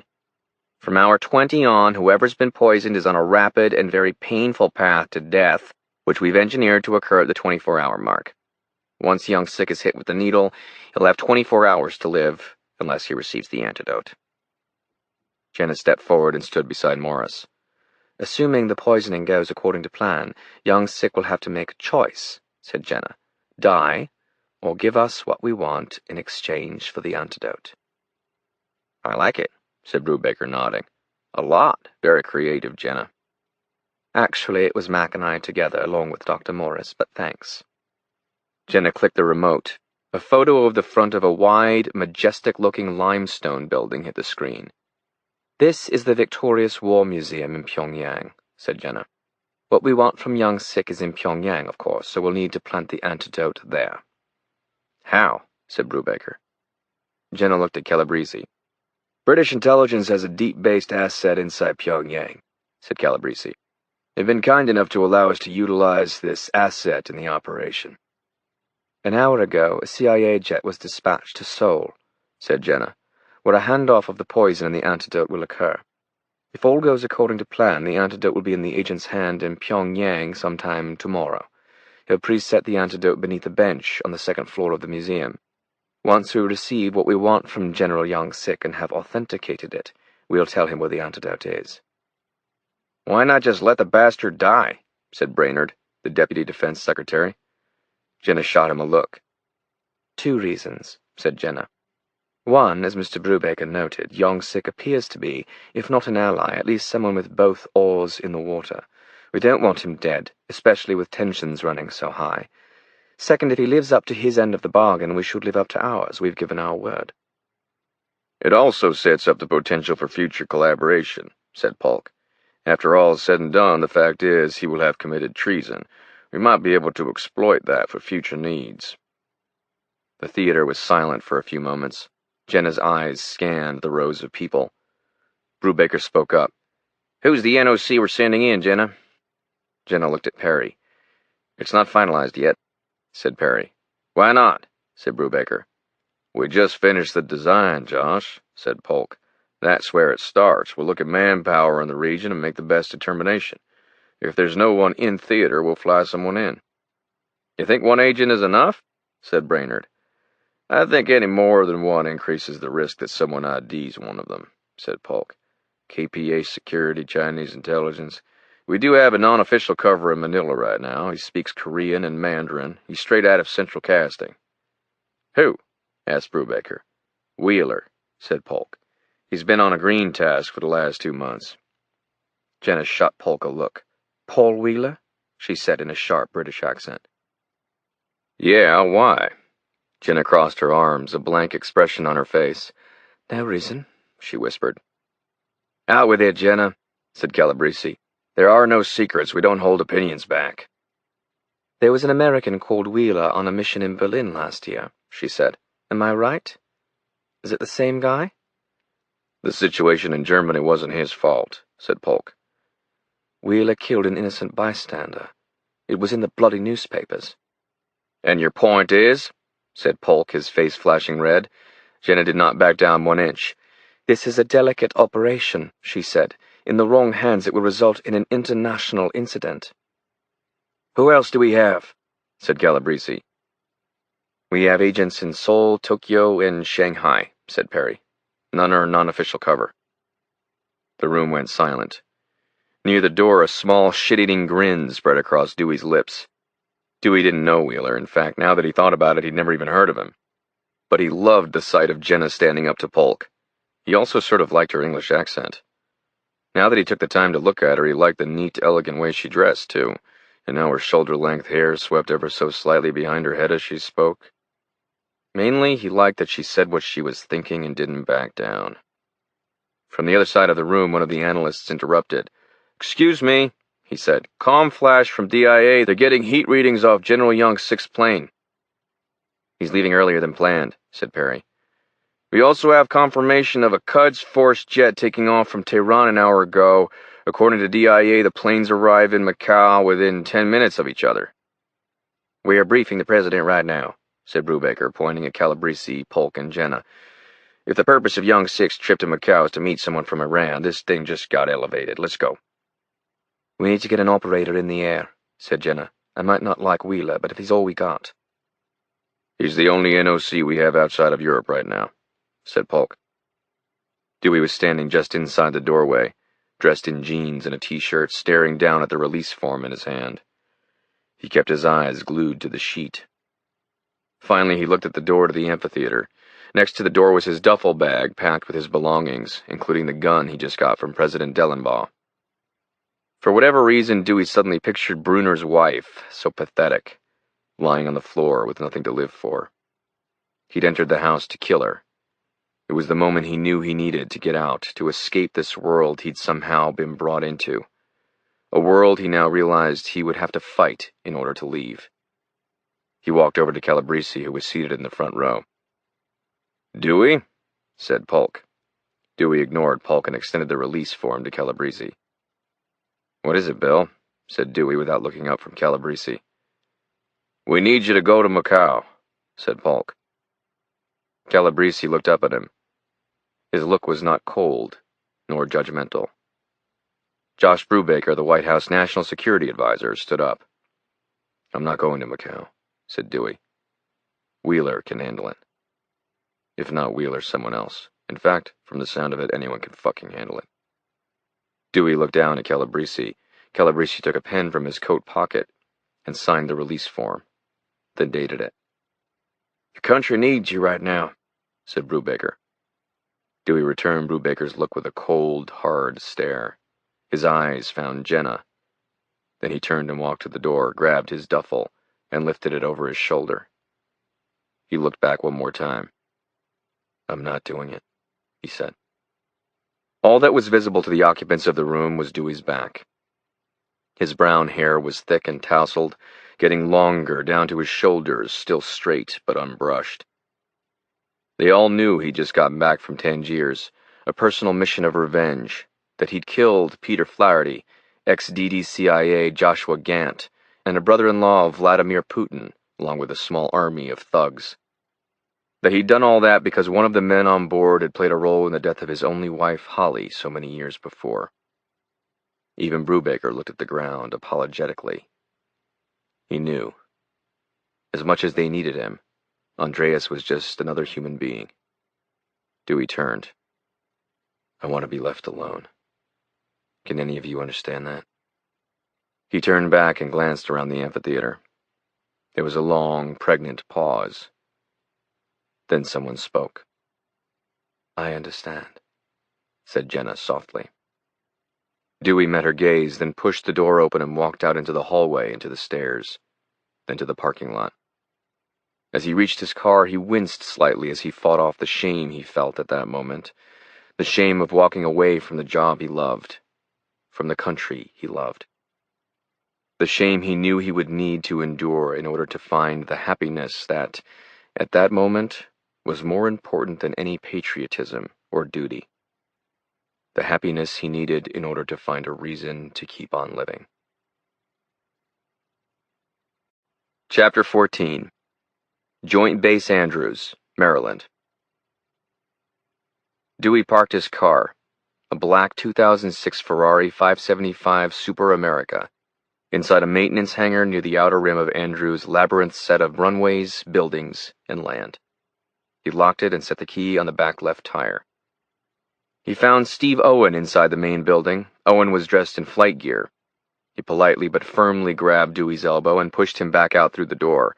In the distance, a shiny black F-18A loomed in the middle of the tarmac. You sure this is okay? Said Dewey. It's fine. I need hours if I want to keep my license. To be perfectly honest, I might be a little rusty. When was the last time you flew? Said Dewey as they walked toward the jet. A month or two, said Owen. It didn't go very well. Do you have life insurance? Dewey didn't laugh. He followed Owen across the tarmac. He climbed up the ladder and strapped into the back seat. Owen followed him up the ladder and strapped into the pilot's seat, and fired up the engine and prepared to take off as he went through a quick systems protocol with the Andrews flight deck as, at the same time, he powered up the F-18A and started taxiing toward the runway. By the time he hit the beginning of the long runway, Owen had the jet speeding forward. He turned into the barrel of the runway, then slammed it forward. Dewey's head was pushed backwards for a moment as the F-18A roared down the tarmac. In a few seconds they were airborne. Owen slammed the jet harder, ripping toward the blue sky like a missile. Dewey was again throttled back into the seat, his stomach suddenly churning. He felt like he was going to vomit. In seconds they were scorching across the sky. Can you slow down? Said Dewey over commo. A giddy laugh came from Owen. Sorry about that, said Owen. I forgot you haven't had extensive training in this stuff. I'll slow down and take you over to Newark. You can catch a commercial flight. I'm sure they must have hourly flights to Bangor, Maine. Another laugh emanated from Owen as Dewey clenched his teeth and closed his eyes, trying to hold it in. You better hope I don't throw up, Dewey started, just as Owen rotated the jet 360 degrees in a little over a second. What was that? Said Owen. Owen torched the fighter up the seaboard, moving a few hundred feet above the jaggedy-edged coast of New England. Dewey stared out the window, looking at Boston, and then above, trying to guess where Massachusetts ended and New Hampshire began. The ocean was a beautiful shelf of dark blue, with spatters of white where the wind topped the violent currents. 20 minutes later, Owen brought the jet into Bangor International Airport. As Dewey climbed down the ladder, he looked at Owen. Dewey's eyes were still slightly wavering like marbles as he eyed Owen. I should punch you, said Dewey. Owen smiled, then acted offended, even though he was still smiling. What? He said. I thought you needed a ride. Dewey shook his head. He climbed down to the tarmac. He pulled the backpack off his back and unzipped it. He looked up at Owen. When do you need me to pick you up? Said Owen. I don't, said Dewey. Chapter 15. Oval Office, White House. President Dellenbaugh was seated on one of the two tan leather Chesterfield couches at the center of the Oval Office. Across from him, on the opposite sofa, sat the Governor of New York, Judy Brown. Dellenbaugh was in his first term as president, having been elevated to the post following the untimely death of President Rob Allaire, for whom he'd served as VP. A month ago, Dellenbaugh's vice president, Danny Donato, was assassinated, killed after his plane was shot down near Hawaii. Faced with the challenge of selecting a new vice president, Dellenbaugh was close to selecting Brown. Brown was 46 years old, with medium-length brown hair and a voluptuous frame. She was attractive, though her looks were cut with a tough aspect, a look that made her appear as if she was ready for an argument. Brown had served as U.S. District Attorney for the Southern District of New York, where she focused her prosecutors on terror cells, human traffickers, and Russian mobsters. She became a celebrity, a folk hero in New York, and she rode that popularity to the governor's mansion in Albany. Brown was from western New York, outside of Buffalo, the only child of a Buffalo policeman who was killed in the line of duty when she was 10.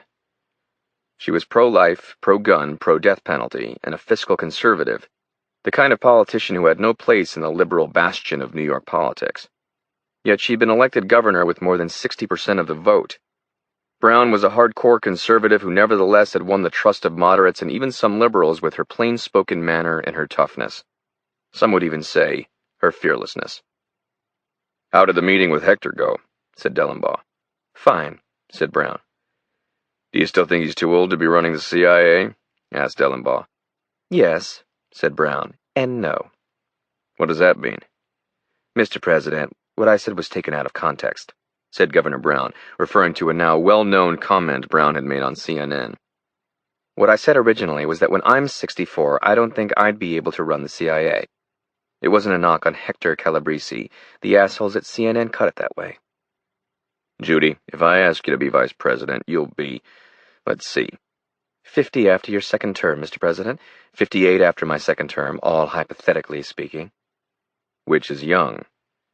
"Anderson Cooper took it out of context. When I'm 64, I want to be in Tuscany cooking my family all the great meals I never got to cook all these years. I don't want to be doing anything when I'm 64. That being said, Langley has failed to stop several material threats coming from outside our borders. I've seen the after effects firsthand: Russian mafia, human traffic, terror. The time to stop these threats is when they're still outside our borders. You can blame the FBI all you want, but they're just doing cleanup by the time things metastasize inside the U.S. Dellenbaugh smiled. "That's the most naive thing I've heard today." "You disagree?" said Brown. "You might have a good idea about the war we're fighting in New York City, Governor," said the president, "but it's nothing compared to the wars we're fighting in about 10 countries scattered all over this world. You have no idea." Brown started to say something, but stopped herself. She leaned back and crossed her legs. "I'm actually glad to hear that," she said. "Why?" "It makes me feel safer knowing it's not incompetence." "It's not," said the president. "It's us, Great Britain, and Israel. That is the final wall. We are the final wall. It's constant, and it's frightening." Dellenbaugh leaned forward and poured a cup of coffee from a silver coffee service on the table between them. He didn't offer Brown a cup. He sat back and took a sip. Brown stared calmly at Dellenbaugh without speaking. "Would you get rid of him?" asked Dellenbaugh. "If I were vice president?" "Yes."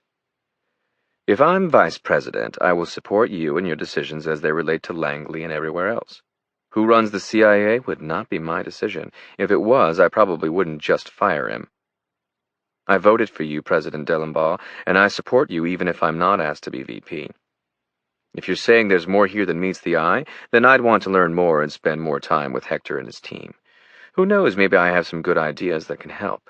I'm ruthless when it comes to people trying to hurt this country."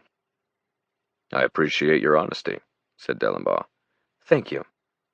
A knock came at the door. Cecily Vincent, the president's assistant, looked in. "They're here, sir," said Cecily. Dellenbaugh stood up, followed by Governor Brown. "I'm afraid I have to cut this a little short, Judy."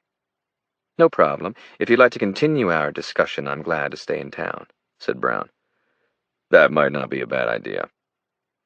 Cecily led Brown out through a different door, what was considered the main door, though true insiders seldom used it. Cecily returned and opened the door to her office. Hector Calabrese, Bill Polk, Josh Brubaker, and Jenna Hartford entered the Oval Office and sat down. Dellenbaugh looked at Jenna. "You must be new." "I'm Jenna Hartford," she said in a clipped British accent, stepping forward to meet Dellenbaugh. "Nice to meet you," said Dellenbaugh, smiling. "She worked at British intelligence," said Calabrese. "I couldn't tell," said Dellenbaugh sarcastically. He sat down, as did the others. "What's the latest?" "Langley has completed the design of an operation," said Brubaker. "This is the North Korean general I discussed with you earlier." "Young sick," said Dellenbaugh. "Why do you need me?" Over the next 10 minutes, Jenna, Polk, and Calabrese briefed the president on the details of the Macau operation.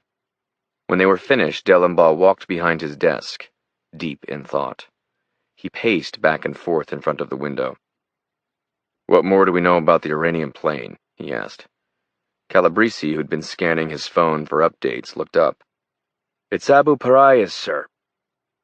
Dellenbaugh's eyes met Calabrese's. "It can't be a coincidence," said Dellenbaugh. "I agree." "So why are they meeting?" "We don't know if they are, Mr. President," said Calabrese. "Yes, we do," said Dellenbaugh. "This just became a bigger situation." Chapter 16. Bangor International Airport, Bangor, Maine. A silver Dodge Ram pickup pulled up at the terminal as Dewey walked out. The pickup lurched slightly a few times until it came to a screeching stop just a few inches in front of Dewey. He chucked his duffel in the back and reached for the passenger door.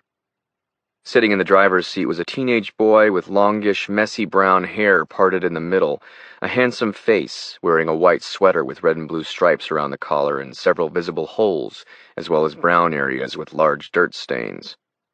The boy smiled. "Hi, Uncle Dewey," said Sam. Dewey paused a few moments, standing in the door. Cautiously, he climbed into the truck and shut the door. "When the hell did you get your license?" said Dewey. "Aren't you like 15? 14, said Sam. "Besides, it's easy." "What happens if you get pulled over?" "I've never gotten pulled over," said Sam.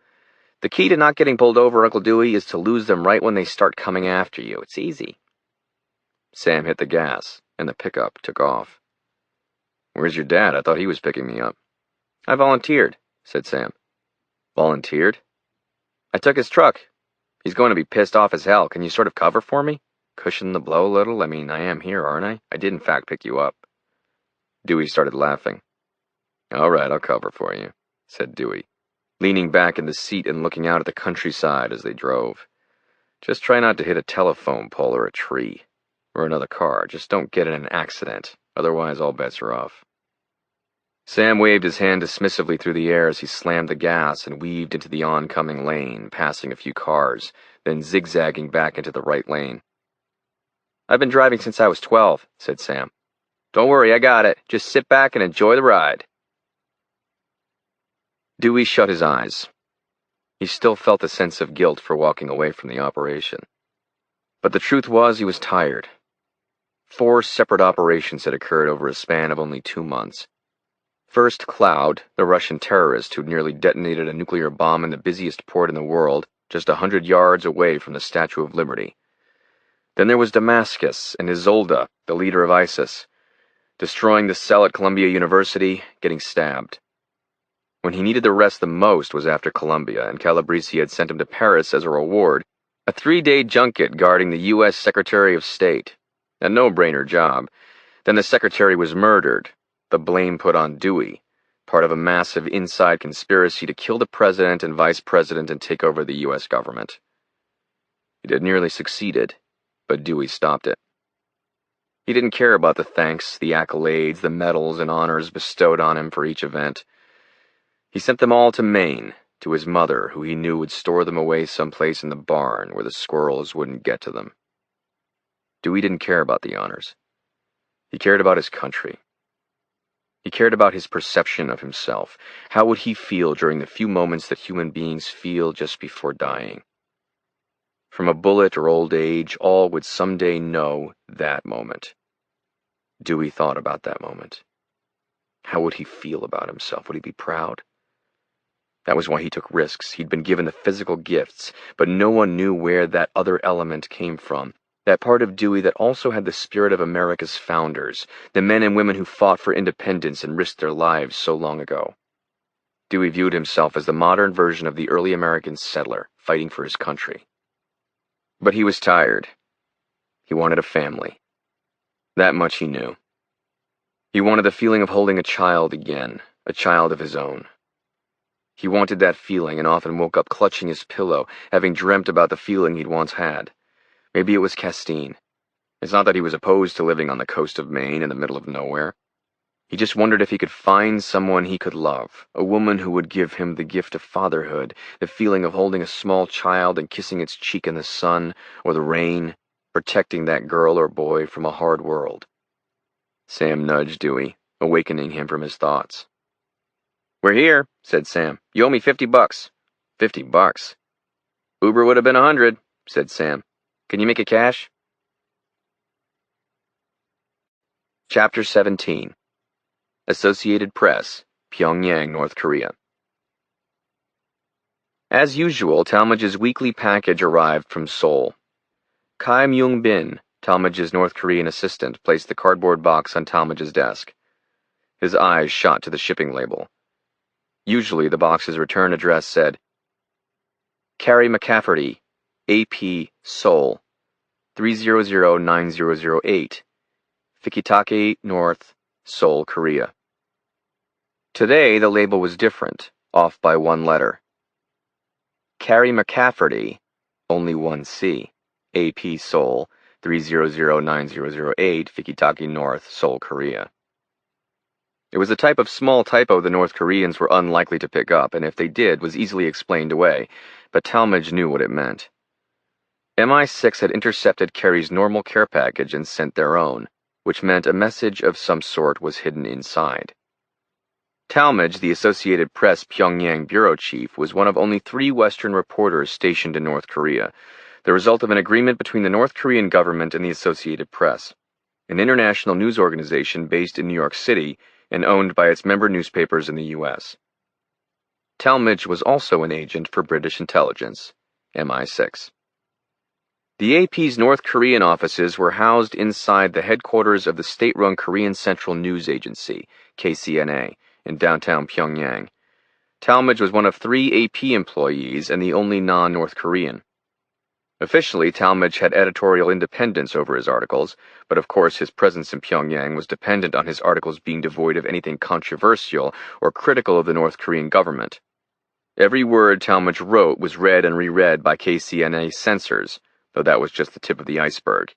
In fact, everything Talmadge wrote or read, news articles, emails, letters, books, newspapers, magazines, and anything else that came by mail or over the internet was also read and reread by government officials who were not only deeply suspicious and wary of the possibility that Talmadge might be a spy, but oftentimes had nothing better to do.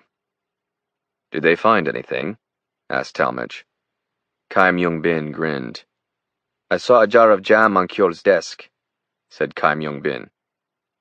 Kyo was one of several military officials stationed at KCNA for the sole purpose of watching Talmadge and inspecting any mail that was sent by him or that he received.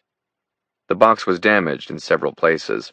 Several small holes had been punched through the top and sides, North Korean customs agents having examined the box for anything that might have been embedded inside the cardboard itself. The box had been taped and retaped several times. A large red sticker was on the side, Gyeomyol Doen.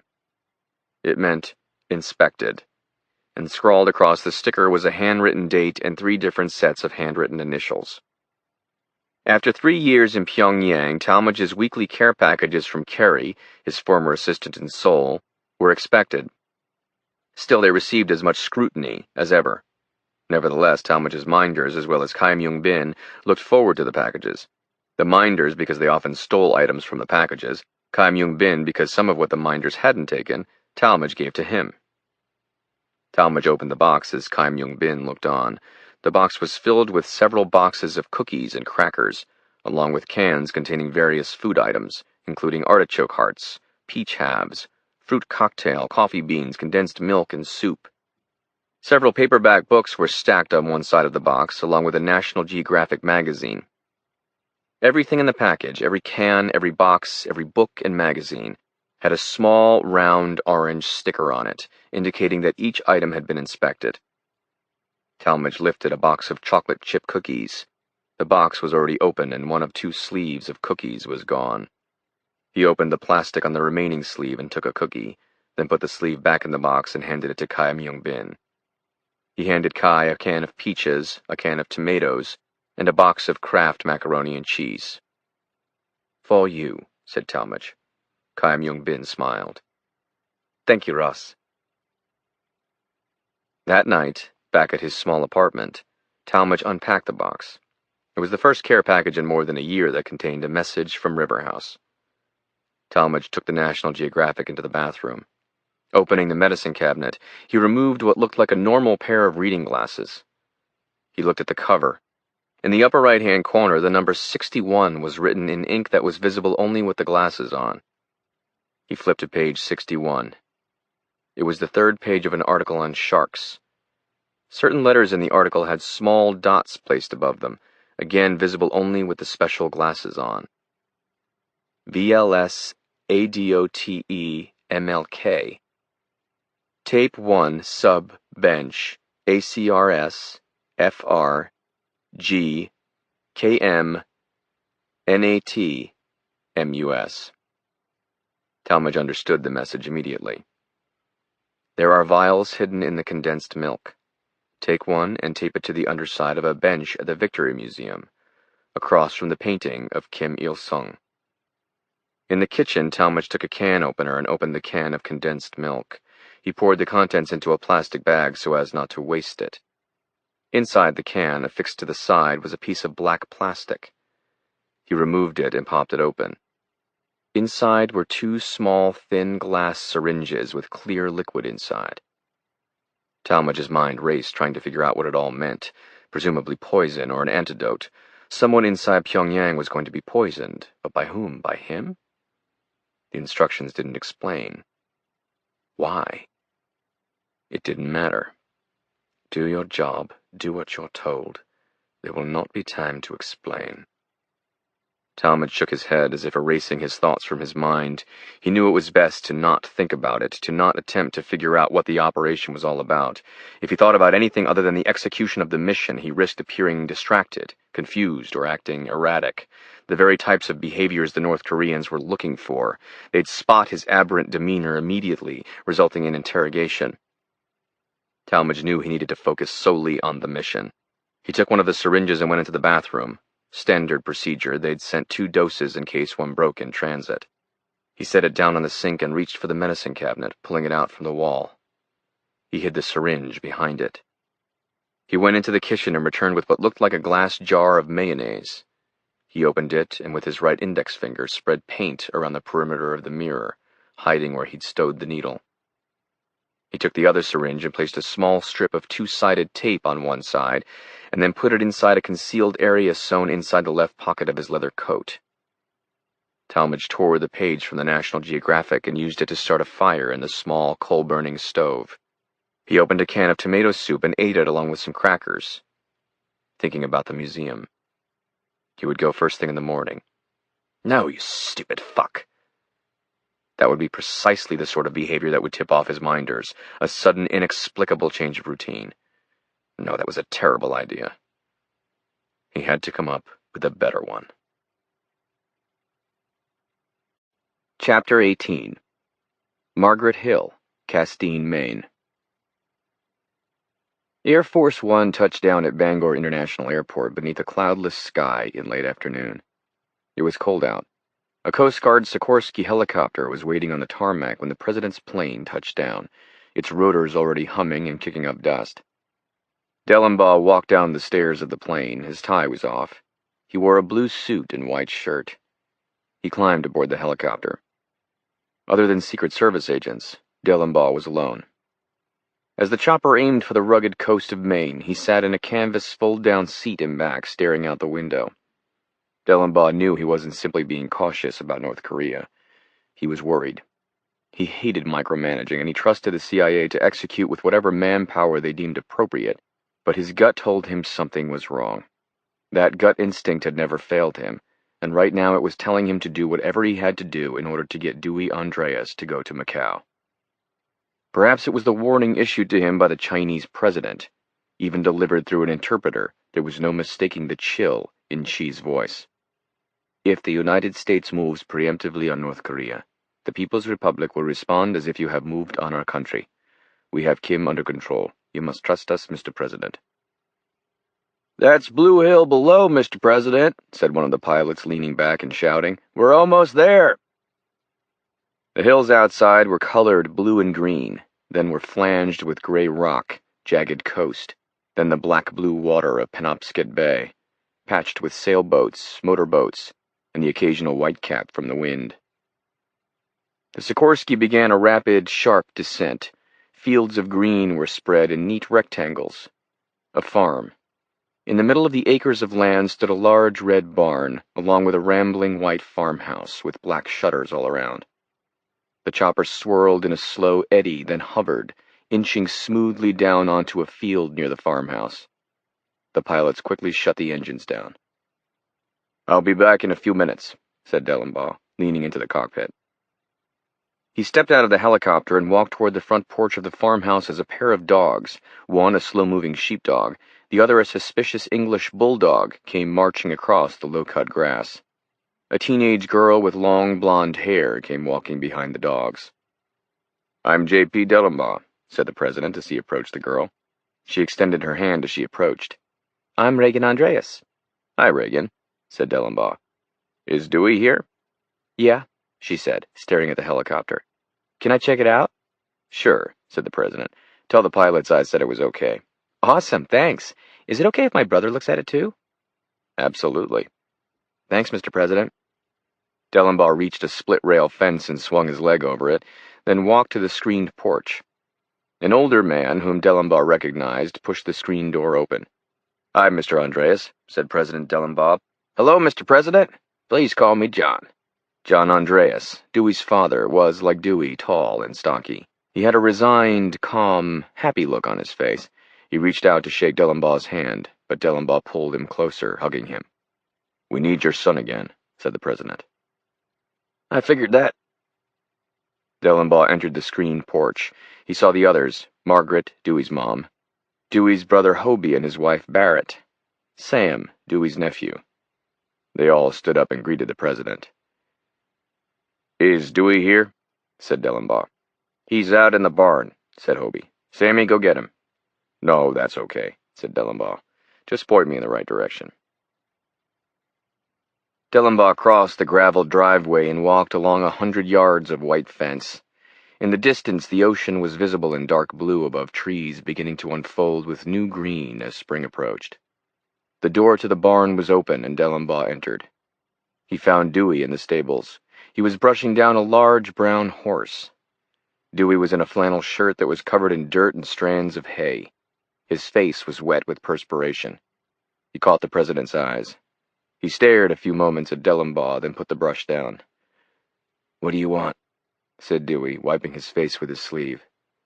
Dellenbaugh entered the stable. I grew up in a house where you could see the concrete of the foundation, said Dellenbaugh. It was one story. It was light blue. Ugliest thing you've ever seen, right next to another house that looked exactly the same. The whole street looked the same. The reason it was light blue is because my dad got the paint free from the assembly line where he worked. It was car paint, some Oldsmobile color they discontinued. Dewey nodded, listening with a blank expression. I always wanted to live on a farm, said the president. What's it like? Dewey stared at him as if considering not answering. His guard was still up. He knew what was coming. There's a lot of work, said Dewey. You get used to it. Dewey put his hand up to the neck of the horse and rubbed it. It's hard to explain how close you can feel to a horse. But when you go inside, and there's a fire going and your fingernails are lined with dirt. There was a long pause and they could hear the horse exhaling. You know why I'm here, said Dellenbaugh. We need you. Dewey continued rubbing the horse's neck. After a while, he pushed his hand back through his hair. "No, you don't, sir," said Dewey. "Do you think I would have flown up here if we didn't?" said Dellenbaugh. "You might think you need me, but there are several people who can get this operation done. I heard the briefing. It's straightforward." Dewey moved to the stable door to leave, but Dellenbaugh stood in his way, blocking him from leaving. Dellenbaugh had grown up in Detroit. He played professional hockey and knew how to fight. He wasn't stopping Dewey with the power of his office. At this moment, he was challenging Dewey, one man to another. Dewey moved next to Dellenbaugh and started to push him aside, but Dellenbaugh held firm. Dewey pushed harder now, and Dellenbaugh pushed back. "No one's watching," said Dellenbaugh, rolling up his sleeves and squaring off. "Your country needs you right now. I'd go if I could, if I understood what to do. But I don't." Dewey shook his head. "I'm not fighting you, Mr. President." "If I win, you go to Macau," said Dellenbaugh, raising his fists in a fighting stance that once sent shivers through the NHL. "You win, you can stay, and we'll find someone else."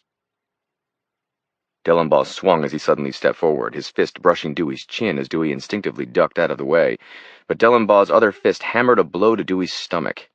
Dewey had slashed his arm through the air beneath Dellenbaugh's next swing, catching him at the throat and jamming his thumb hard into the president's carotid artery. It all happened before Dellenbaugh knew what was happening. Dellenbaugh let out a pained grunt. Calmly, Dewey pushed the president back, gently but firmly, to the stable wall. "I'm asking you," said Dellenbaugh, his voice straining under Dewey's grip. Dewey held Dellenbaugh one more moment, then let go. "Okay, Mr. President," said Dewey.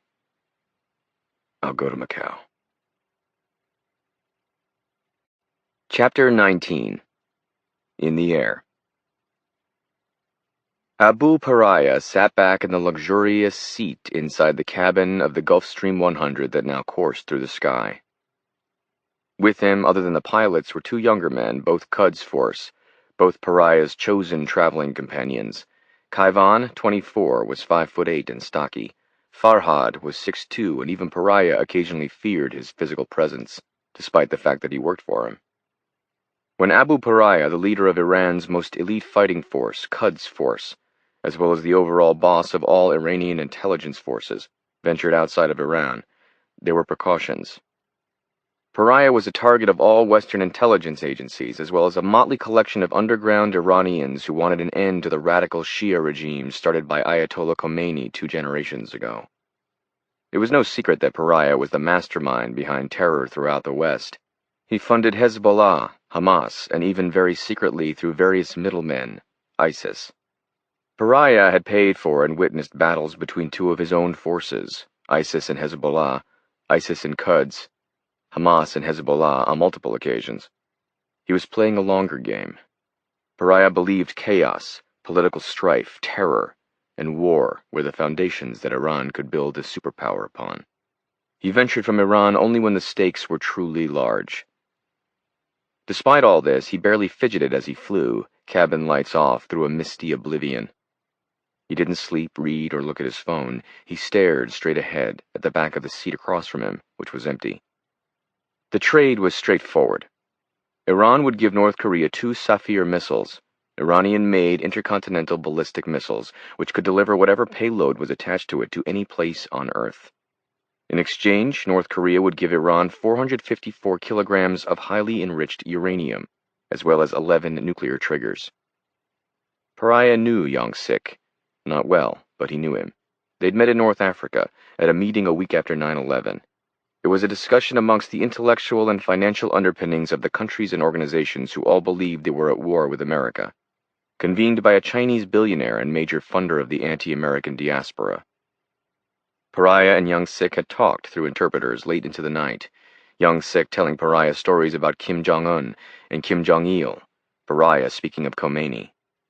They were just stories, no information of value, more tales from the unique worlds from which the two came. Indeed, Pariah trusted Young-sik enough that he'd already floated the Safirs. They were on a ship less than a day from North Korea's coast. The plane arced right. Pariah finally turned from looking at the seat back. He watched through the window as the jet descended from the sky. Blue went to white, and then below the cover was a grayish, cloudy horizon. Nevertheless, Macau's glittering silhouette cut through the mist, beckoning Pariah toward it like a moth to the flame. Chapter 20. Macau International Airport, Taipa Island, Macau, China. A red and tan Dassault Falcon 8X swooped out of the clouds and descended quickly toward the airport's lone runway. A strip of concrete laid atop a man-made pile of dirt and debris adjacent to the small island of Taipa, connected by a pair of aging causeways to the heart of the airport. The facility was only built in 1995. Somehow the small facility showed both its youth and at the same time its age. At the time of its construction, Macau was still controlled by the Portuguese, who China had allowed to operate the city under long-term lease as a port. Along the way, gambling had been introduced to Macau. By the time the long-term lease expired in 1999, Macau was a fast-growing hub of gambling, if still small compared to Las Vegas and Monaco. But now it was the world's largest gambling epicenter. The airport's maintenance buildings and garages were dilapidated, but the central passenger terminal was glass and modern. Since taking control of Macau in 1999, the Chinese, rather than rebuilding the airport, had opted instead to put lipstick on the pig, putting glass where they could but leaving the cracking concrete and ugly sightlines alone. After all, Macau's visitors weren't coming to admire the airport. They were coming to gamble. At least, some of them were. Young Sik was not here to gamble, at least not until tonight after business was completed. At this moment, North Korea's top general was here to do the opposite of take risk. He was here to trade North Korean-made nuclear materials for Iranian-made intercontinental ballistic missiles. The jet landed at just before 6 p.m., Macau time. Young Sik sat in the front row of the sleek French-made jet. He was accompanied by a small army of soldiers and staff members. 12 soldiers comprised his security team. Half a dozen other men worked for Young Sik in various capacities inside the executive office of the KPA, including a personal assistant, a secretary, and a translator. Young Sik had also brought along top KPA experts in the Directorate of Nuclear Activity, as well as from the KPA Missile Directorate. The Falcon taxied to the private terminal, where several long, black limousines were waiting. After the plane came to a stop next to the line of limousines, a soldier from Young Sik's security cordon activated the hydraulic door to the jet. Once it lowered to the ground, a line of armed soldiers were the first to go down the stairs, scanning the area immediately around the jet, then inspecting the line of limousines, inside and out. 2 of the soldiers removed long, thin poles which they moved beneath the vehicles, inspecting for explosive devices, while 2 other soldiers inspected the insides of the vehicles, scanning for bombs. The other 4 members of the team stood guard around the vehicles, rifles aimed at the ground, scanning for anything suspicious. As the inspection took place, several soldiers removed suitcases from the back of the jet and put them inside the limousines.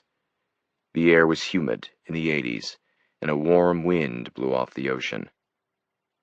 The inspection took almost half an hour.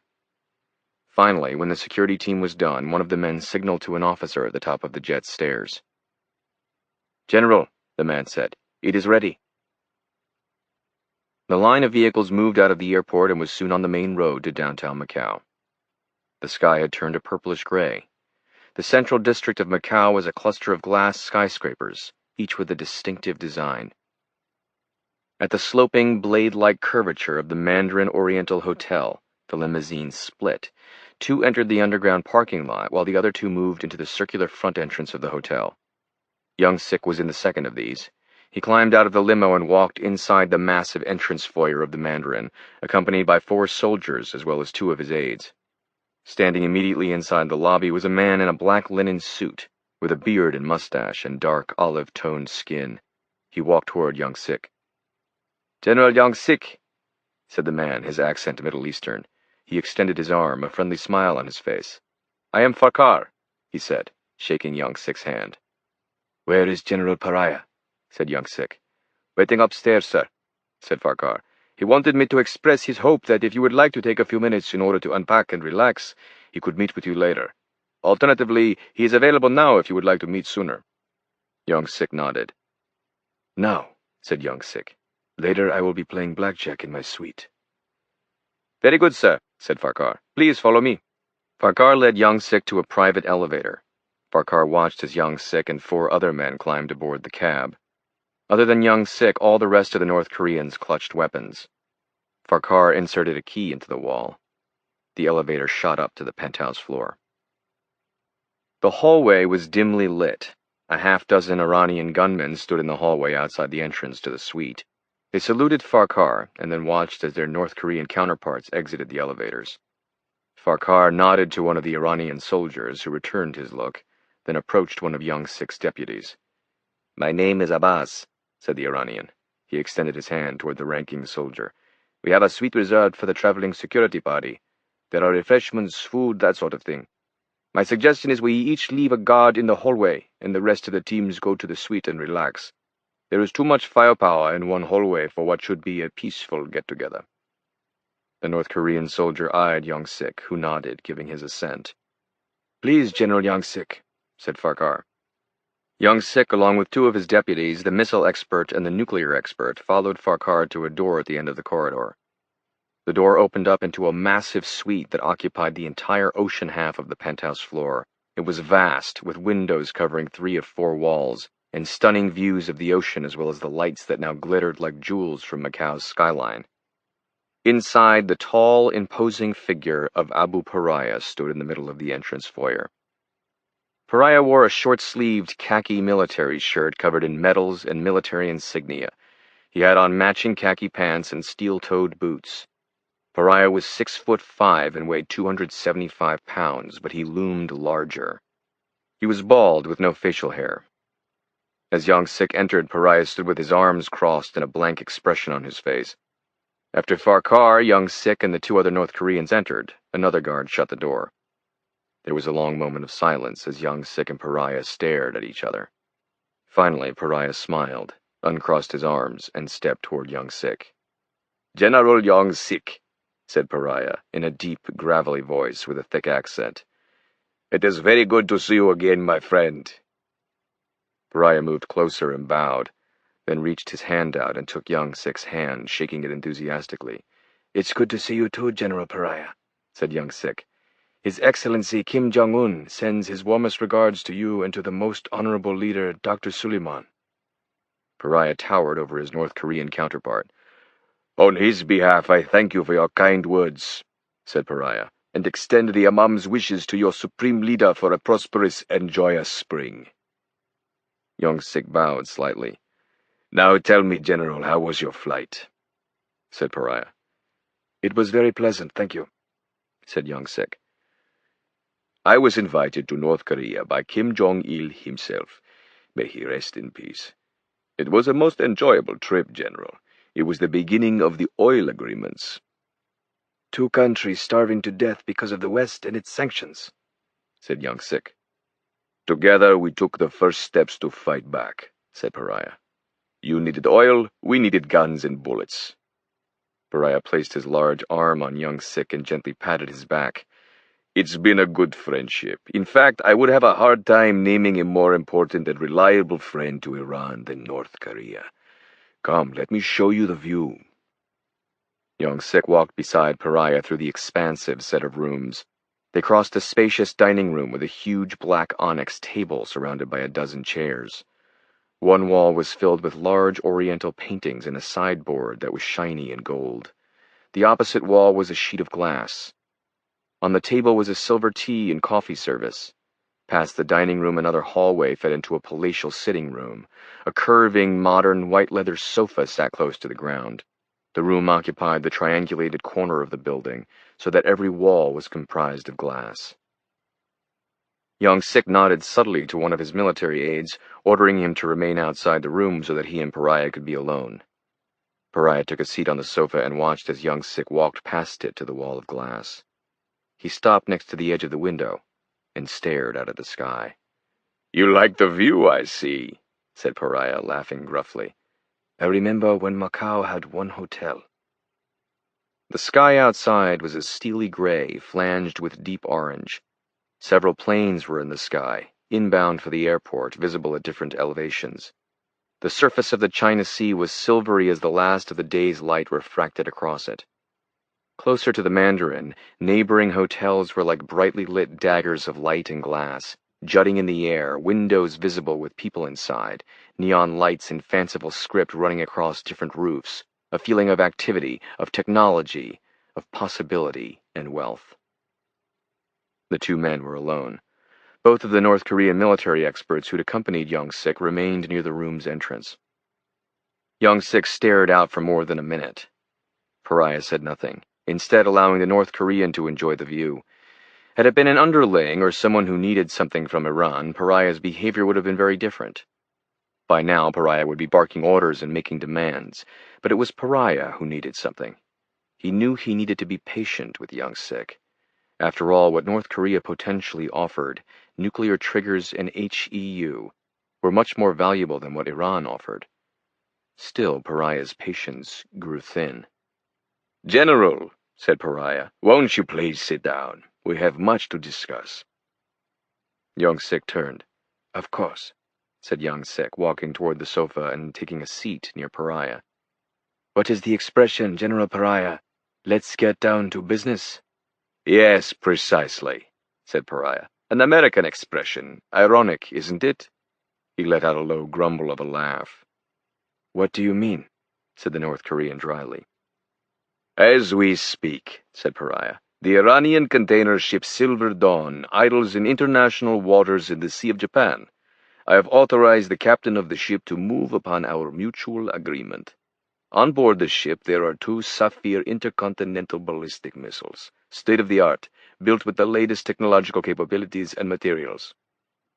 Young-sik had a blank expression, though he allowed a slight, satisfied smile. "That is most excellent," said Young-sik. Young-sik turned to one of the soldiers standing outside the doorway and nodded. In his hand was a large stainless steel briefcase. A chain from the case was locked to his wrist. He walked to the middle of the seating area and placed the briefcase down on the table, rotated 2 lock dials, and popped the case open. Inside, set securely in a foam holder, was a small, odd-looking device, a sealed glass tube with 4 electrodes leading into its base and an arrangement of wires of varying lengths joined together by a piece of black steel. Several wires dangled from both ends of the object. It was held in place, inside the briefcase, by a pair of straps.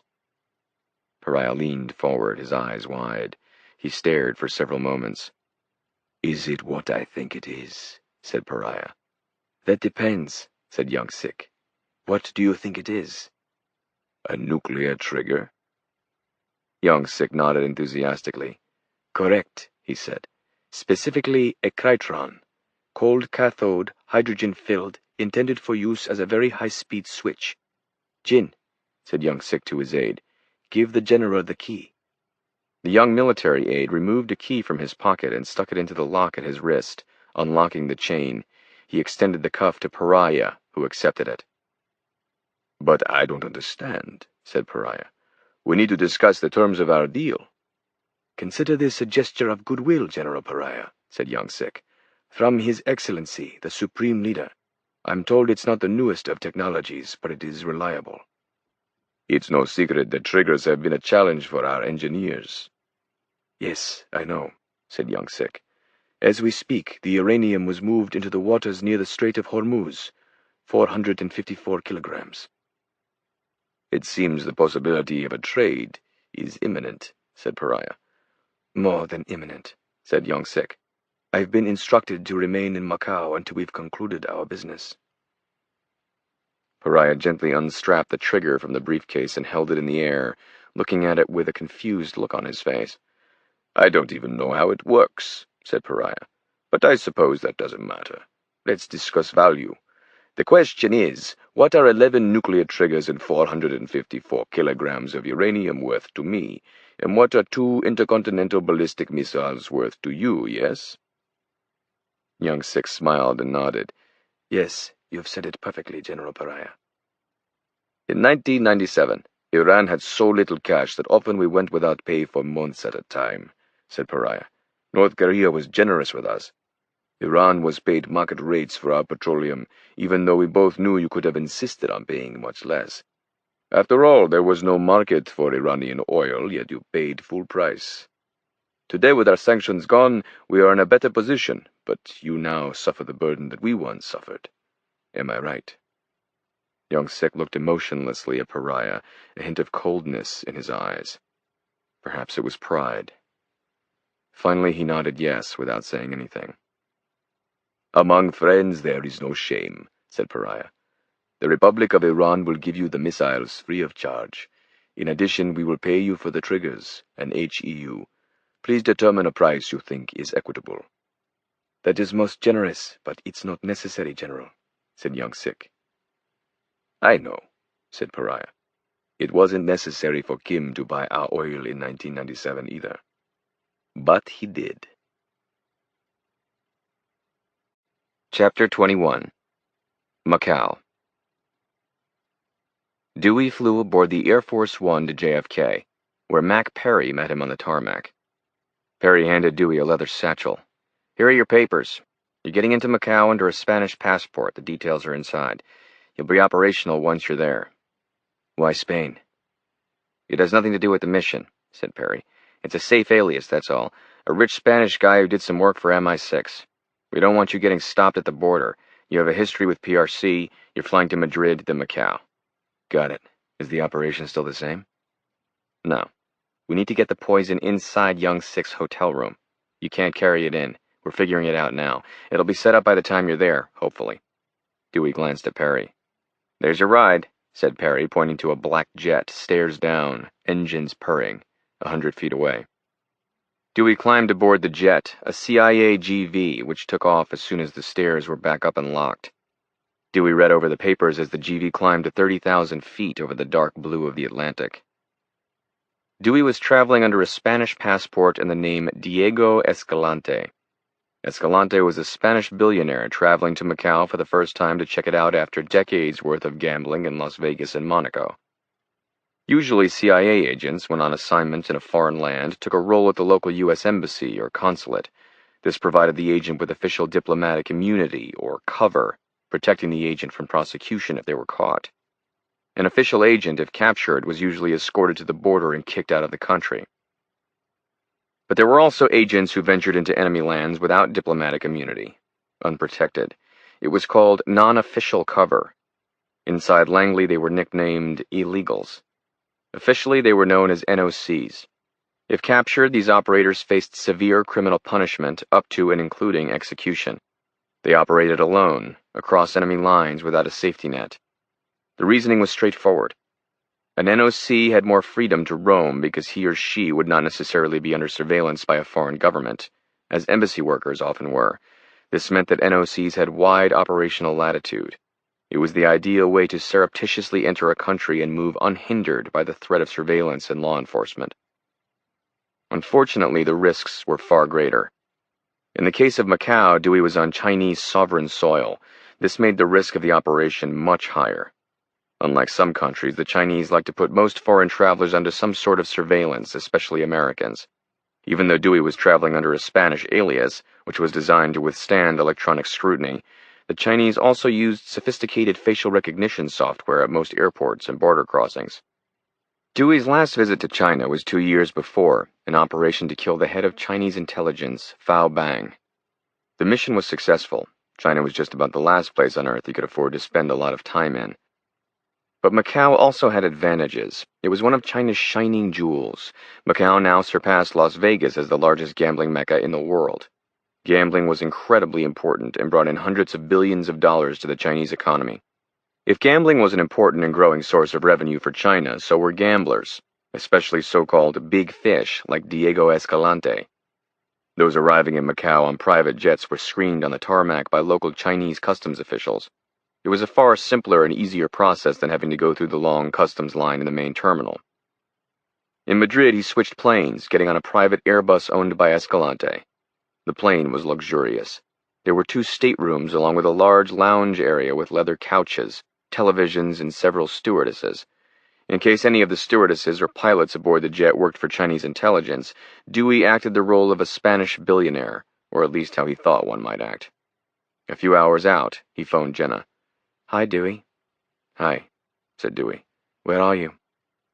2 hours out, Max said there are changes to the design. "Only one. said Jenna. "You'll get to the Grand Hyatt, change, and go to the Mandarin. General Young-sik has arranged for a private blackjack game at 11 p.m. You'll be posing as his dealer. I hope you're okay with cards." "I'll be fine." "Bill was worried about a strip search by Young-sik's security crew," said Jenna. "We won't want them finding the needle, obviously. We alter the protocol. The needle will be taped to the underside of the blackjack table." "Got it." "There's one more thing," said Jenna. "A plane left Tehran heading to Macau and landed around the same time as Young-sik's plane. It was Abu Pariah's." When the jet touched down in Macau, a pair of young Chinese customs officials came on board the plane and inspected his passport, then conducted a brief interview with Dewey. The two officials were deferential. A limousine was waiting on the tarmac. The driver was an older man in black uniform. He was Chinese and opened the back door of the limousine. "Grand Hyatt Hotel, por favor," said Dewey. "Of course, sir." "What is the local time?" Dewey asked in Spanish. 9:30, said the driver as the limousine started moving. It was getting late. He needed to move quickly now. At the Grand Hyatt, Dewey was given a key to his room. The suite was on the top floor of the hotel. Once inside, he went to the closet and found the safe. He typed in a 6-digit code, and the safe popped open. Inside was a large pile of cash, 2 silenced handguns, Colt 1911s, an earbud, 2 concealed weapons holsters, and a piece of twine. Dewey picked up the earbud and placed it in his ear, tapping twice. "This is Dewey Andreas on Como, check." He heard a few clicks, then a male voice. "Hold on, please." A moment later, he heard Jenna's soft British accent. "Dewey," said Jenna, "are you ready?" "Yeah." "Was everything there?" "Yes." "Okay, you need to get moving," said Jenna. "Young-sik is now at dinner. The Mandarin Hotel is next door to the Grand Hyatt. There's a tuxedo in the closet. Put it on, it should fit you." "I don't like tuxedos." Jenna laughed. "As I said before, you'll be penetrating the operation as a blackjack dealer. 2 security men from the Mandarin will accompany you to Young-sik's room. Your identification is in the pocket of the tuxedo. You're Spanish, but not Escalante. That was simply to get into the country. You're originally from Madrid. You've worked various places, Las Vegas, Dubai, and most recently Monaco. There'll be a security perimeter around Young-sik's suite. It's imperative that you be unarmed." "What do you mean, unarmed?" "Leave the guns. Dewey, you're going to be scanned and patted down by experts," said Jenna. "If they find a weapon on you, they'll kill you." "How many men are we talking about?" 4 or 5 would be my guess, though we don't know for sure. "Listen up. There are 2 electric shuffling machines," said Jenna. "Though you shouldn't even need to deal any cards. The syringe will be taped to the underside of the card table. A gun will be hidden next to it. Young-sik gambles alone. If his goons are outside, you need to poison him without him calling for help. If any of his men stay in the suite while he plays, you need to kill them." "Fine, I got it." "Just remember, Dewey, be careful with the poison," said Jenna. "There's one antidote, and it's in Pyongyang. You can't play around." "I'll try not to." "Now get moving," said Jenna. "He should be finishing dinner any minute. Good luck." "Was there anything more on Pariah?" said Dewey. "No, nothing." Young-sik took a sip of wine and looked at Pariah. Pariah was talking on his phone, saying something in Arabic. Finally, he hung up the phone. He looked at Young-sik's interpreter. "The objects we discussed are moving toward the port of Nampo," said Pariah quietly. "They'll be there in a few hours." "I will make sure we're ready to receive them." "What about the—" Pariah paused, looking around, then whispered, "objects." Young-sik glanced to a table nearby. A man in a dark suit met his eyes and nodded. "They've been put aboard your plane," said Young-sik. "Excellent," said Pariah, smiling. "I'm grateful," said Young-sik, reaching out and shaking Pariah's hand. "My country is grateful." "As are we," said Pariah. "The objects are all capable of hitting the United States," he whispered. "Just put them in the launch pad, hit the button, and say bye-bye Los Angeles, Chicago, New York, Boston. You get the picture. Now I must go." "Why such a rush?" said young Sick. "I am flying back tonight." Pariah quietly scanned the dimly lit restaurant. "Too many people want me dead," said Pariah, standing. "Macau isn't safe. Not for anyone." Chapter 22. Grand Hyatt Hotel, Macau. Dewey mixed the tubes of black hair color and massaged it back through his hair. He took the electric razor and shaved off his beard, but left his mustache intact, using the last of the hair dye to color that as well. He took a quick shower, put on the tuxedo, and locked everything, weapons, commo, his real identification, in the safe. He looked at himself in the mirror. It had been an easy set of alterations, drugstore hair color and an electric razor, yet he was surprised at how different he looked. The rich brown tan of his skin helped. He looked Spanish, like a bullfighter, or a model. As he stepped toward the door, his eyes were drawn to a table next to the bed. There was a small pad of paper there, along with a pen. He took the pen and put it in his jacket pocket, then left the room. Always know where your weapon is. He walked the 2 blocks from the Grand Hyatt to the Mandarin. As he was about to go inside, he looked at his watch. It was a few minutes before 10. He still had an hour before he was to meet the casino crew chief, a man named Yao, who would insert him into Young Sick's card crew. Pariah said goodbye to Young Sick and arose from the table. As he walked to the lobby of the Mandarin, he put his phone to his ear and dialed. "Kaivan," he said. "I'm just leaving now. Have the plane ready to go." "Yes, General," said Kaivan. Pariah walked through the lobby of the hotel. His eyes were drawn to a man in a tuxedo who was coming in through the hotel's main entrance. He was large and walked with the calm demeanor of an athlete, his eyes scanning the lobby as if hunting for prey. He had a mustache and neatly combed dark hair. He looked for a brief series of moments Spanish, but Pariah saw through the subtle disguise. It was a man who, for 3 years, had crowned a list of enemies of the Islamic Republic of Iran. 2 of Pariah's VVAC agents had died a few months before in the French Alps trying to kill. It was the man who stole Iran's first and only fully operational nuclear device. An American.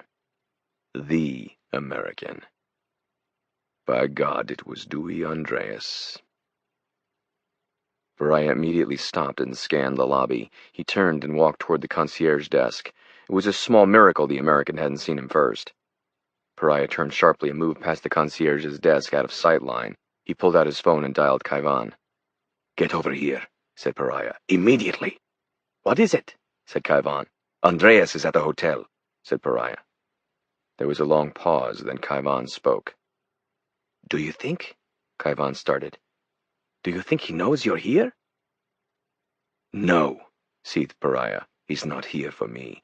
It's some sort of operation, perhaps involving Young Sick." "We need to warn him." "Shut up," said Pariah, watching from behind a pillar as Andreas walked into the Mandarin's lobby bar. "We don't need to warn anyone. We need to kill Dewey Andreas." Dewey entered the lobby of the Mandarin. It was modern and elegant, busy yet hushed. On the other side of the lobby, he heard the din of voices and laughter coming from the hotel bar. He looked at his watch one more time and walked to the bar, taking a seat at the bar. "Puedo tomar su orden, señor," said the bartender in Spanish. "Dos borbones americano y dos cervezas, por favor," said Dewey. "Enseguida, señor." The bar was crowded, and as Dewey waited for his drinks, he glanced around.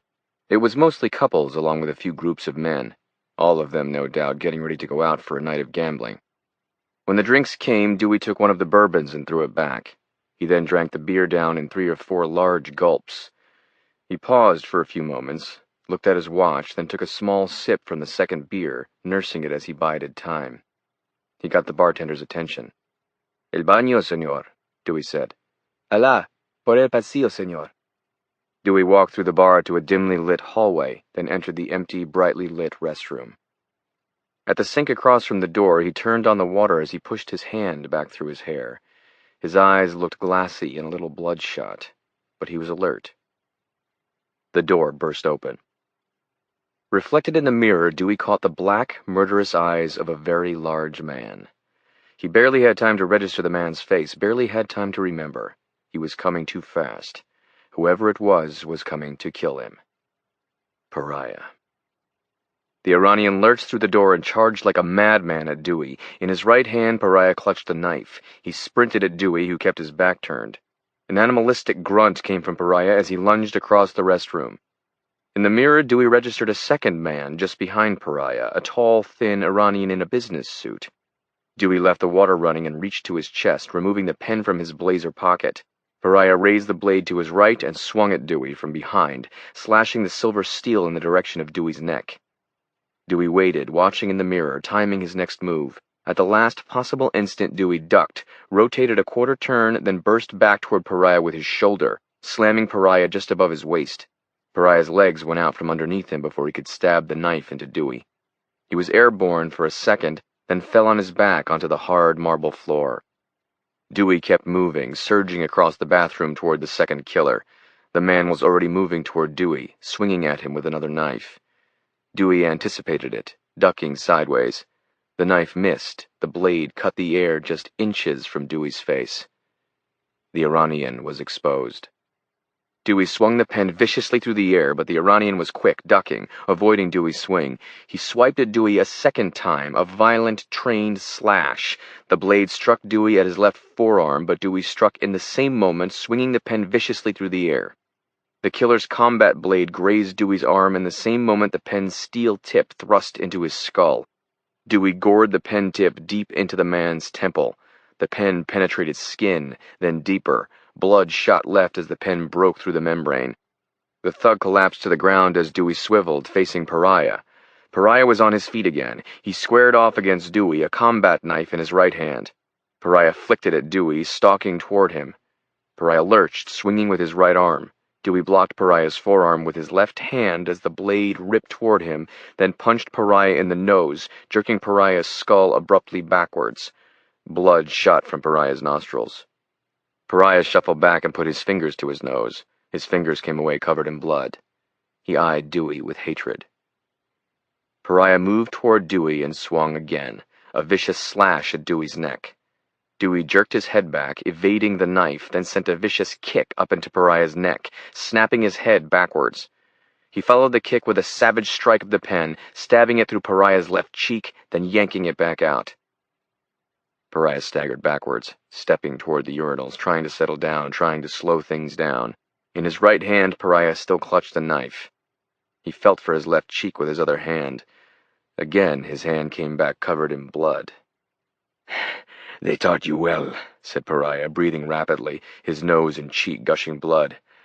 "Tell me, Dewey, why are you in Macau?"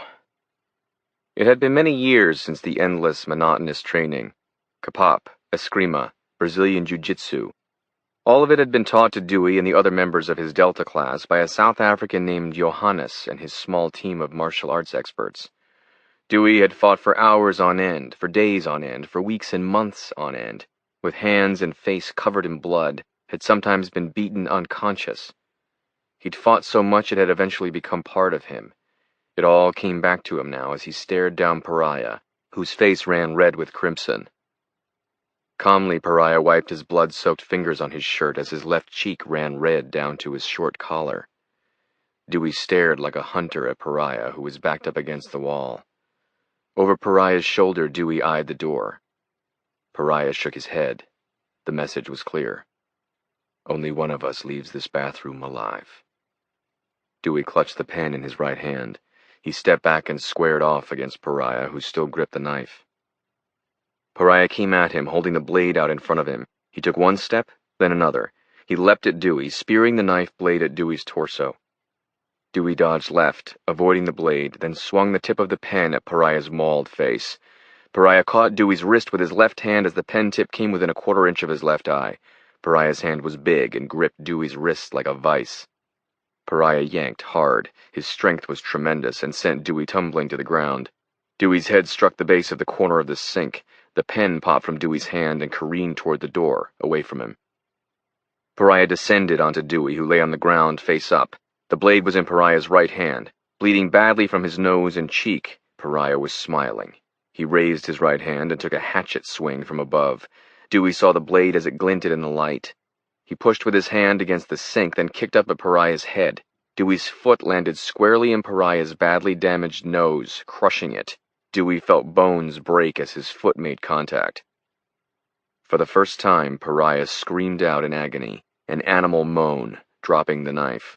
Blood poured from both nostrils as Pariah stumbled backwards, but somehow managed to remain on his feet. Dewey climbed to his feet. He charged at Pariah, punched Pariah's chest with his right fist. It was like hitting a tree. He swung again, this time lower at his rib cage with everything he had, but still Pariah remained standing. Pariah hammered a left fist into Dewey's chest, pushing Dewey back. Pariah swung again, catching Dewey in the rib cage as Dewey flailed a punch that caught nothing but air, and then Pariah swung yet again, his right fist in a roundhouse blow that caught Dewey squarely in the chin, sending his head sharply backwards. Dewey remained standing, his vision momentarily blurred and dizzy. He could feel it then, the surge of warmth. It started in his neck and shot out concentrically like a drug. It was the feeling he knew, the feeling that was behind it all. It spread across Dewey as the figure of the hulkish Pariah moved toward him. No man can kill you. Pariah swung again, right fist to the ribs, then left. Dewey absorbed the blows as Pariah moved him backwards against the wall. Pariah swung at Dewey's head, striking him behind the ear with a painful punch. He swung again, this time with all his might. He wanted a knockout blow to Dewey's head. Pariah's feet left the floor. Dewey ducked. Pariah's fist struck the marble wall, his fingers cracked against the hard stone, and he recoiled. Dewey kicked Pariah in the groin, bending him forward, then followed the kick with a punch to the forehead, jerking Pariah back. Pariah caught himself, letting the jab push his head to an upright position. He leapt at Dewey, tackling him at the waist and wrestling him to the ground. Dewey landed hard on his back next to a growing pool of blood. Pariah landed on top of him. He seized Dewey's arm and twisted, causing Dewey to wince in pain, but Pariah wouldn't let go of it as he moved his other hand to Dewey's neck. The Iranian was now on top of him, at least 275 pounds of muscle and hatred. Pariah let go of Dewey's arm and wrapped both hands around Dewey's neck now, gripping it tightly, strangling him. Dewey tried to punch at Pariah, but it was useless, like striking a wall. He struggled for air as the Iranian dug his fingers deeply into his trachea, choking him, trying to break his neck. Dewey was weakening, struggling for air, and he stopped punching at Pariah. He searched desperately with his hands. He felt for one of the knives, slapping at the blood-covered marble in vain. He felt blackness coming on through the lack of air. Through intense pain, Dewey searched with his arms. He slapped the ground, feeling along the wet floor, but he found nothing. Still, he kept searching as Pariah choked him, staring with black fury into Dewey's eyes. Pariah kneaded the neck, watching Dewey turn blue, choking him violently. Dewey felt something then. It was the pen. It was there, just beyond his fingertips. It was against the wall. It was just out of reach, but he kept fingering the ground as he felt the lack of oxygen and the sheer weight on top of him. And then Dewey's fingers found the pen and picked it up. He was weak now. He gripped the pen, trying to simply muster the strength to swing at Pariah. But he could not. Don't give up. Dewey felt a strange sense of calm. He studied Pariah's neck. A big vein bulged on the right side of it as he choked Dewey. Dewey closed his eyes and swung as hard as he could, slashing the tip of the pen into the side of Pariah's neck. The tip gored through skin and muscle, ripping deeply into Pariah's neck, penetrating flesh, veins, and Dewey's target, Pariah's carotid artery. Blood shot right from Pariah's neck as if from a hose. The pen stuck out from the side of Pariah's neck and blood poured out. Pariah's hands went abruptly weak. He let go of Dewey's neck and fell to the floor. Dewey fought for breath, watching as Pariah pulled the pen from his neck, screaming, then held his hand against his neck to try and stop the current of dark blood that flowed. Dewey lay on the floor, barely able to move. Pariah attempted to hold his neck as blood poured down through his fingers. Dewey pushed himself up. He climbed to his feet and stood. He straightened his tie and then looked down at Pariah as Pariah attempted to speak. "What is it, Abu?" said Dewey, trying to catch his breath. "Still wondering why I'm in Macau?" Through clotted throat, Pariah moved his head. "Yes." Dewey reached down and grabbed the neck of Pariah's shirt and ripped it up. He took the strip of cotton and removed his tuxedo coat. He wrapped the piece of material around his forearm over his white tuxedo shirt where he'd been grazed with the blade. He put the coat back on and looked at Pariah. Dewey removed his cell and opened the camera. He snapped a few photos of Pariah bleeding out on the bathroom floor, then texted them to Calabrese. "Maybe I was here to kill you," said Dewey. "Have you ever considered that?" Pariah's eyes fluttered. They turned white for a split second as they rolled back up into his head, and he died. Dewey looked to his right at the long row of stalls, each with full doors. He dragged Pariah into one of the stalls and shoved his gargantuan corpse into the corner wedged next to the toilet. He retrieved the second man, dragged him to the stall, then lifted him up and threw him on top of Pariah. He went inside the stall, locked the door from the inside, then stood on the toilet and climbed out over the door. Dewey went to the mirror and splashed cold water on his face. He looked at his tuxedo. He could see blood in the bright lights of the bathroom. He took a hand towel and wetted it, then dabbed it where he saw blood. The jacket was all so badly wrinkled, but there was nothing he could do about that. He saw a few blotches of red on the front of the shirt. There was nothing he could do about those either. Dewey glanced at the ground. The floor was spattered in blood with several large pools, but there were no bodies. Someone entering the restroom wouldn't discover the corpses immediately. With calm, he walked back to the bar, pushing his hand up through his thick, slightly perspiring hair. As he arrived at the bar, two females were standing behind his empty chair. They were in their 20s. One was blonde, the other brunette. Both had long, straight hair and wore short, stylish dresses. "Excuse me," said Dewey, reaching for his drink. "Would you like the chair? I was just getting ready to leave." Both women smiled, gazing up at Dewey. The brunette grabbed Dewey's bourbon and handed it to him. "No, I've decided you can't leave yet." She handed Dewey the glass, rubbing his chest with the back of her hand after he took it from her. "Thank you," said Dewey. He took the glass and downed it, nodding to the bartender for another. When it came, the bartender handed it to him. Dewey downed it as quickly as the first. The bartender watched him, as did the women. "Another?" said the bartender. Dewey looked for the first time at the blonde, his eyes meeting hers, green eyes that invited Dewey to speak to her. And he looked at the brunette, whose brown eyes were like warm pools. She moved a half-step closer, smiling seductively up at Dewey. Dewey met their looks with a cold, emotionless glance, neither affectionate nor arrogant. It was a blank look, Dewey's blue eyes like the cold Maine Ocean in winter. He glanced at his watch. He still had a few minutes. "One more," said Dewey, looking at the bartender. "And whatever these two would like." Chapter 23. Belvidere Manor House, England. Chalmers Augusta Westland AW 101 descended upon a square rectangle of green manicured British lawn, its big rotors swirling the chilly spring evening, blowing gusts in every direction. The estate, Belvidere, was massive, limestone in a 3-story, spread out of picture books about England, a castle really. Chalmers, the head of British intelligence, watched the landing through a window. At age 51, the Eton-educated Brit had thick blonde hair, a sharp nose, and a handsome face. He had on a neatly fitting business suit, a subtle Savile Row plaid and double-breasted style. Chalmers was 6'4".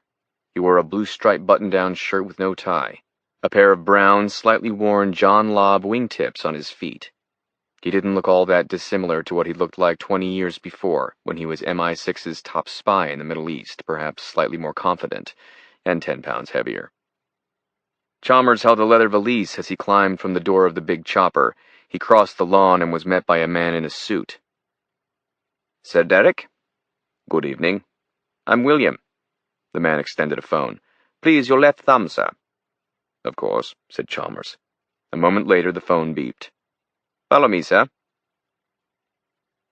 Chalmers walked in stride with the man across a pebbled driveway before the mansion's limestone portico. Ivy covered many of the walls. This was an old estate.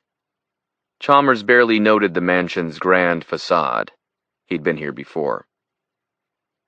He was ushered through the entrance foyer around a round table atop which sat a large bouquet of red peonies and the day's newspapers. They went straight ahead. After passing through a high-ceilinged hallway with walls adorned with framed photographs and portraits, Chalmers was ushered through a set of double doors into an enormous living room with a 20-foot ceiling, walls lined with bookshelves, paintings both modern and old, Picassos, Damien Hirsts, and several Rembrandts, all in ornate gold frames. There were 2 different seating areas, each generally focused on opposite ends of the room, where tall, fanciful stone fireplaces contained roaring fires. One of the 2 seating areas had sofas and chairs in old, burnished leather. Above the mantel was a massive, ancient-looking taxidermy of a buffalo's head, shot by the great-great-great-great-grandfather of the current occupant of Belvertshire, while on a hunting trip to America in 1765. The other seating area was more formal-looking, with chintz-covered George Smith Chesterfield sofas and overstuffed chairs. Chalmers crossed the length of the room to the far seating area, usually referred to as the buffalo end. A man with a mane of gray and black hair was seated on a leather sofa. He had a thick crystal glass in his hand, which was a quarter filled with whiskey. The man wore a stylish red button-down shirt and gray flannels. His legs were crossed. He was smoking a cigarette, somehow making it look elegant, even appetizing, his drags refined, his exhales blown with grace. "Mr. Home Secretary," said Chalmers as he approached. "Get yourself a drink," said Lord Radcliffe. He didn't need to tell Chalmers where the liquor was kept. Chalmers crossed to a bookcase and pushed it in slightly. The entire bookcase swung out. Behind it was a dimly lit copper bar, small but lined with bottles, glasses, a silver ice bucket, and a copper sink and faucet. "Try the Irish, Derek," said Radcliffe. Chalmers grabbed an ancient-looking bottle of Jameson's, the label partially worn off and brown with age. He poured a glass and turned the sink on ever so slightly, creating a few small drips of water. He let one hit the liquid in the glass, turned the water off, and walked to a big club chair across from where Radcliffe was seated. Chalmers took a small sip and looked at Radcliffe. "Well?" "Rather decent," said Chalmers. "I would hope so," said Radcliffe. "That bottle cost me £15,000 at auction." Chalmers stared at the glass. "I would have been more aggressive with my pour." Radcliffe chuckled, leaned forward, and stubbed out his cigarette. "You wanted to see me, Derek?" said Radcliffe. "Yes," said Chalmers. "It's about your niece." "Jenna?" "Yes." Radcliffe lifted his glass to his lips, paused, then took a sip. He smiled. "Jenna," Radcliffe said. "Your star pupil. Do you miss her?" Chalmers looked into the hearth. "Very much so," said Chalmers. "And how's she getting on with the Americans?" "From what I've heard, no complaints, though she hasn't done much. People are wondering why she's even there." "Is that why you wanted to see me?" "No," said Chalmers. "I spoke with Hector Calabrese earlier today. They're running an operation in North Korea. It was her design. They need to expose Talmadge." "Did they ask permission?" said Radcliffe. "In a manner, yes. If successful, the price will have been worth it." Radcliffe took a silver case from his pocket and opened it. He grabbed a cigarette and lit it. "But that isn't why you're here," said Radcliffe. Chalmers shook his head. "No," he said, taking a sip of whiskey. "I've come to talk about the final report on the death of Jenna's husband, Charles." "I read it," said Lord Radcliffe. "Jenna's Range Rover was blown up with a generic form of Semtex. A government who wanted her dead, or perhaps mercenaries. Spotless, except they killed the wrong person. It was a terrible report. Superficial, without possible explanations or reasons as to why someone should want to kill Jenna. Inconclusive. As for motive, the report was disappointingly vague." "That's the official version, yes," said Chalmers. "Is there an unofficial version, Sir Derek?" "Lord Secretary, I hired an outside firm, unconnected to MI6 and the British government. Israelis, I know." "Interesting," said Radcliffe, taking a puff of his cigarette. "And what did they find?" "Charles Hartford was the target of the bombing, Lord Radcliffe," said Chalmers. "Not Jenna." Radcliffe took a puff and exhaled, then took a sip of whiskey, his face contorted with disbelief. "Charles?" said Radcliffe. "Nonsense! I've known the boy since he was born. It was Jenna's bloody rover." "Charles's cell was destroyed in the bombing, but the Israelis were able to penetrate the SBC database and find the last week's worth of text messages on his phone. The man Charles was supposed to meet, his business partner, Billy Thompson, made sure Charles would pick him up in the rover that day," said Chalmers.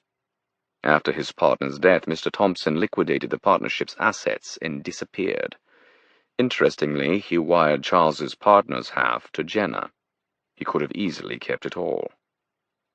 Radcliffe leaned forward and grabbed another cigarette, then nodded to a servant, indicating he would need a refreshment on his beverage. He lit the cigarette, puffed, put the lighter down, leaned forward, deep in thought, then leaned back until he reached Leather. "I don't like where this story is going, Derek." "I don't either, Mr. Home Secretary," said Chalmers. "Who is this Thompson character?" "Precisely," said Chalmers. "He's American, at least that was his cover. He met Charles at Harvard Business School. That's how he reconnected with him 2 years ago, an alumni group. It appears he may have paid off certain people in the business school IT department to manufacture his having gone there." Chalmers paused. "And?" said Lord Radcliffe. "His background? Where is he from? Who are his parents?" "There's nothing there," said Chalmers. "An only child, both parents now dead, no relatives. There's quite literally not enough there to fill an ashtray. Either he was a ghost, or it's been wiped clean." "What do the Israelis think?" "They don't know, but their suspicion is Thompson is a Russian operative." Chalmers paused, becoming slightly emotional. He took a sip of whiskey. "For Christ's sake, Derek, if you're going to tell me Charles somehow got himself mixed up with Moscow—" "Jenna," interrupted Chalmers. "That's why I'm here. What if the bombing was intended to send a message to Jenna?" "Well, now, that's a muddy bog, isn't it?" whispered Lord Radcliffe. "But how? You recruited her. She's my niece." Chalmers said nothing. "That doesn't seem to impress you," said Radcliffe. "Lord Radcliffe, I don't believe she's mixed up in anything. But we need to make sure." "She obviously is mixed up in something, Derek." "I'm not willing to go to that conclusion yet." "So why not ask her?" "You know the answer to that, Mr. Home Secretary," said Chalmers. "You tip her off, that is, if there's a connection." "Which I believe is not even a remote possibility," said Chalmers. "Still, we need to run this down, and yes, we don't want to tip her off." "Do you inform the Americans?" "No, not yet. Not until we know more. I trust Hector, but no." "What do you need from me?" "I need authorization to run a Cambridge protocol," said Chalmers. Radcliffe looked up. The ask was unusual and significant. Chalmers wanted permission to investigate Jenna's father, Sir Bobby Farragut, the Earl of Ipswich, a member of the royal family, the brother of Radcliffe's wife. By British law, only the Home Secretary and the Prime Minister could allow a Cambridge protocol, and both needed to agree. "Why do you need it?" said Lord Radcliffe. "Because she's a former circus employee, we're allowed to investigate Jenna, but not her parents." Lord Radcliffe stood up and walked to the hearth. He threw another log onto the fire. He remained standing in front of the fireplace. "It seems there should be more substance before the Prime Minister and I allow you to start rooting around in Sir Bobby's affairs." "I'm not talking about a full-blown investigation," said Chalmers. "This is strictly sub rosa, off the books. I would bet my life Jenna is clean. She's like a daughter to me, and I think I know her. If Jenna knew I was suspicious, it would destroy her. But we cannot be governed by emotion." "And certainly not trust," said Radcliffe. "If there's a connection back up into Moscow, we need to know. That includes everything back through birth." "Would you use the same firm?" said Radcliffe, walking to the large coffee table and picking up a cigarette, then lighting it. "The Israelis?" "No. This is a repo. We need to find Billy Thompson, whoever he is. To do that will require a degree of brute force. We are talking about Russia. This isn't going to be delicate." "Who then?" "I want to hire a firm out of Virginia," said Chalmers. "It's a Langley shop. Katie Fox and Rob Tacoma, both ex-Special Operations Group. They have deep agency ties, and if this thing gets out of control, I want Langley there. Also, Tacoma is fluent in Russian." "And?" "They're expensive." "How expensive?" $2 million a week. They don't negotiate." "Well, Sir Derek, that's why we pay you," said Radcliffe, "to make those decisions. It seems exorbitant, but I trust your instincts. I know you'll protect Jenna." "So do I have your support, Lord Radcliffe?" said Chalmers. "Yes, I'll call the Prime Minister later and brief him. Assume he'll agree with my assessment. If not, I'll call you, but you're to proceed." Chalmers drained the glass and stood. He nodded at Radcliffe and turned. He started toward the door. "Derek," said Radcliffe. Chalmers stopped and turned back to Lord Radcliffe. "If, or I should say when, this turns out to be a goddamn goose chase, we are to never talk of it again," said Lord Radcliffe. "She is my niece. This was part of our duty as government." "Yes, Lord Radcliffe." Chapter 24. CIA Headquarters. Calabrese received Dewey's photos of Abu Pariah. They were grisly photos. Pariah was lifeless and drenched in blood. Calabrese stared at them for several moments. When Calabrese was an agent, he'd taken similar photos after killing. In a drawer at his home, he still had a photograph of himself holding a dead Pablo Escobar by the hair in the moments after he shot him. The killing of Pariah was a major development, and Calabrese knew it. Pariah had been one of America's and Israel's most formidable enemies, funding terror everywhere he could. Two thoughts came to Calabrese's mind. First, why was Pariah in Macau, and at the same hotel as young Sikh? Second, there would be a power vacuum inside the Iranian military and intelligence hierarchy. Both were urgent, but the latter was less urgent. Young Sikh in North Korea took precedence. He forwarded the photos to a number of individuals inside the agency. To the head of the Iran desk he texted, "Pariah dead. We need to know if this represents an opportunity to move on Suleiman." Then he gathered Jenna, Polk, Perry, and a few others passing around his phone. "This adds a new development to what is going on in Pyongyang," said Hector. "I know everyone is focused, but it's time to double down. Pariah had to have been meeting with young Sikh. We need to know why. We need to start worrying.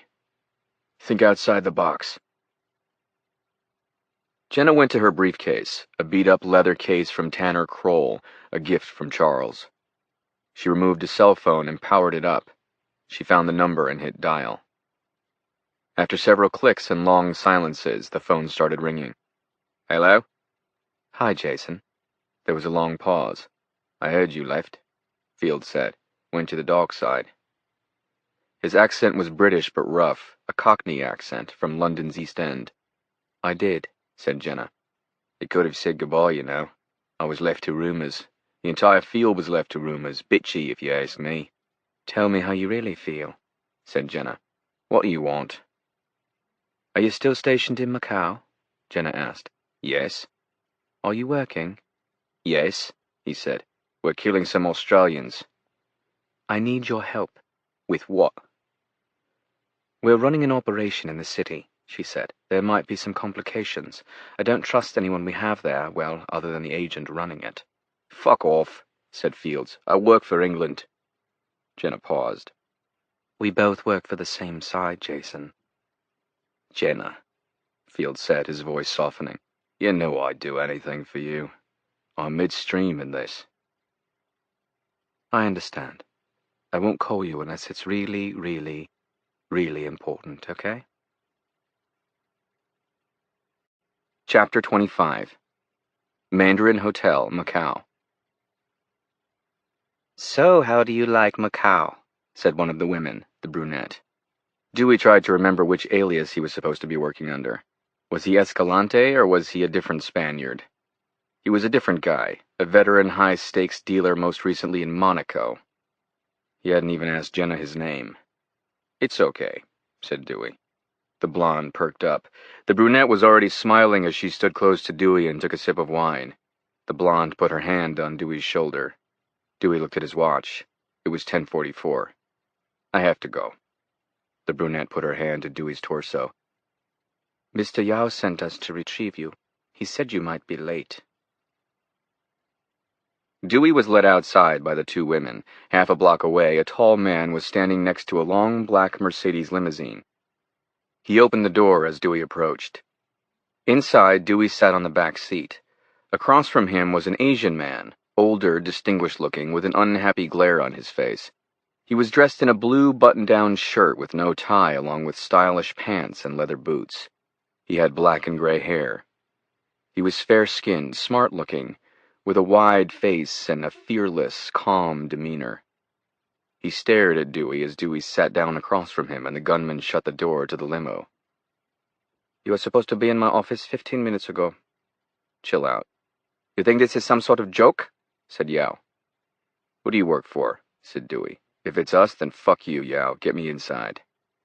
Yao exhaled with an exasperated sigh, but said nothing.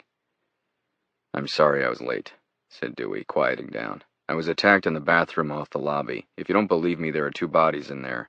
You're going to need a cleanup crew." Yao's mouth went slightly ajar. He leaned back and whispered something in Mandarin to the limo driver, who climbed out of the vehicle and moved quickly toward the hotel.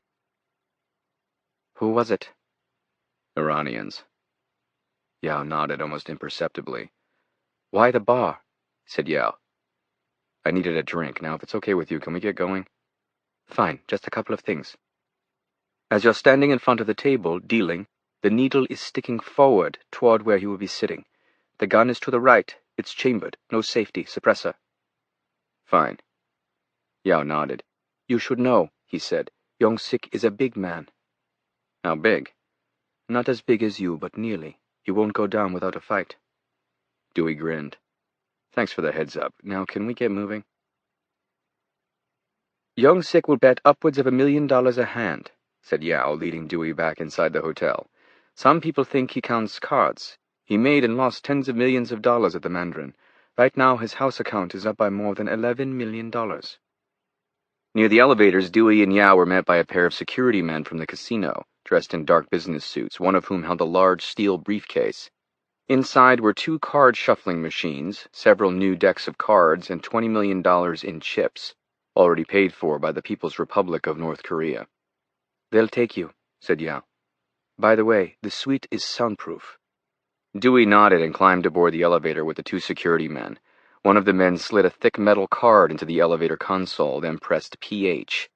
The elevator moved silently up toward the top floor. When the doors opened a minute later, they moved left toward the end of the carpeted, dimly lit hall. They arrived at the presidential suite. 4 men were standing guard outside the large mahogany double doors. They were dressed in military attire, light khaki, and each man wore a black beret and clutched a submachine gun. They were North Korean Special Forces soldiers, positioned outside Young-sik's suite of rooms.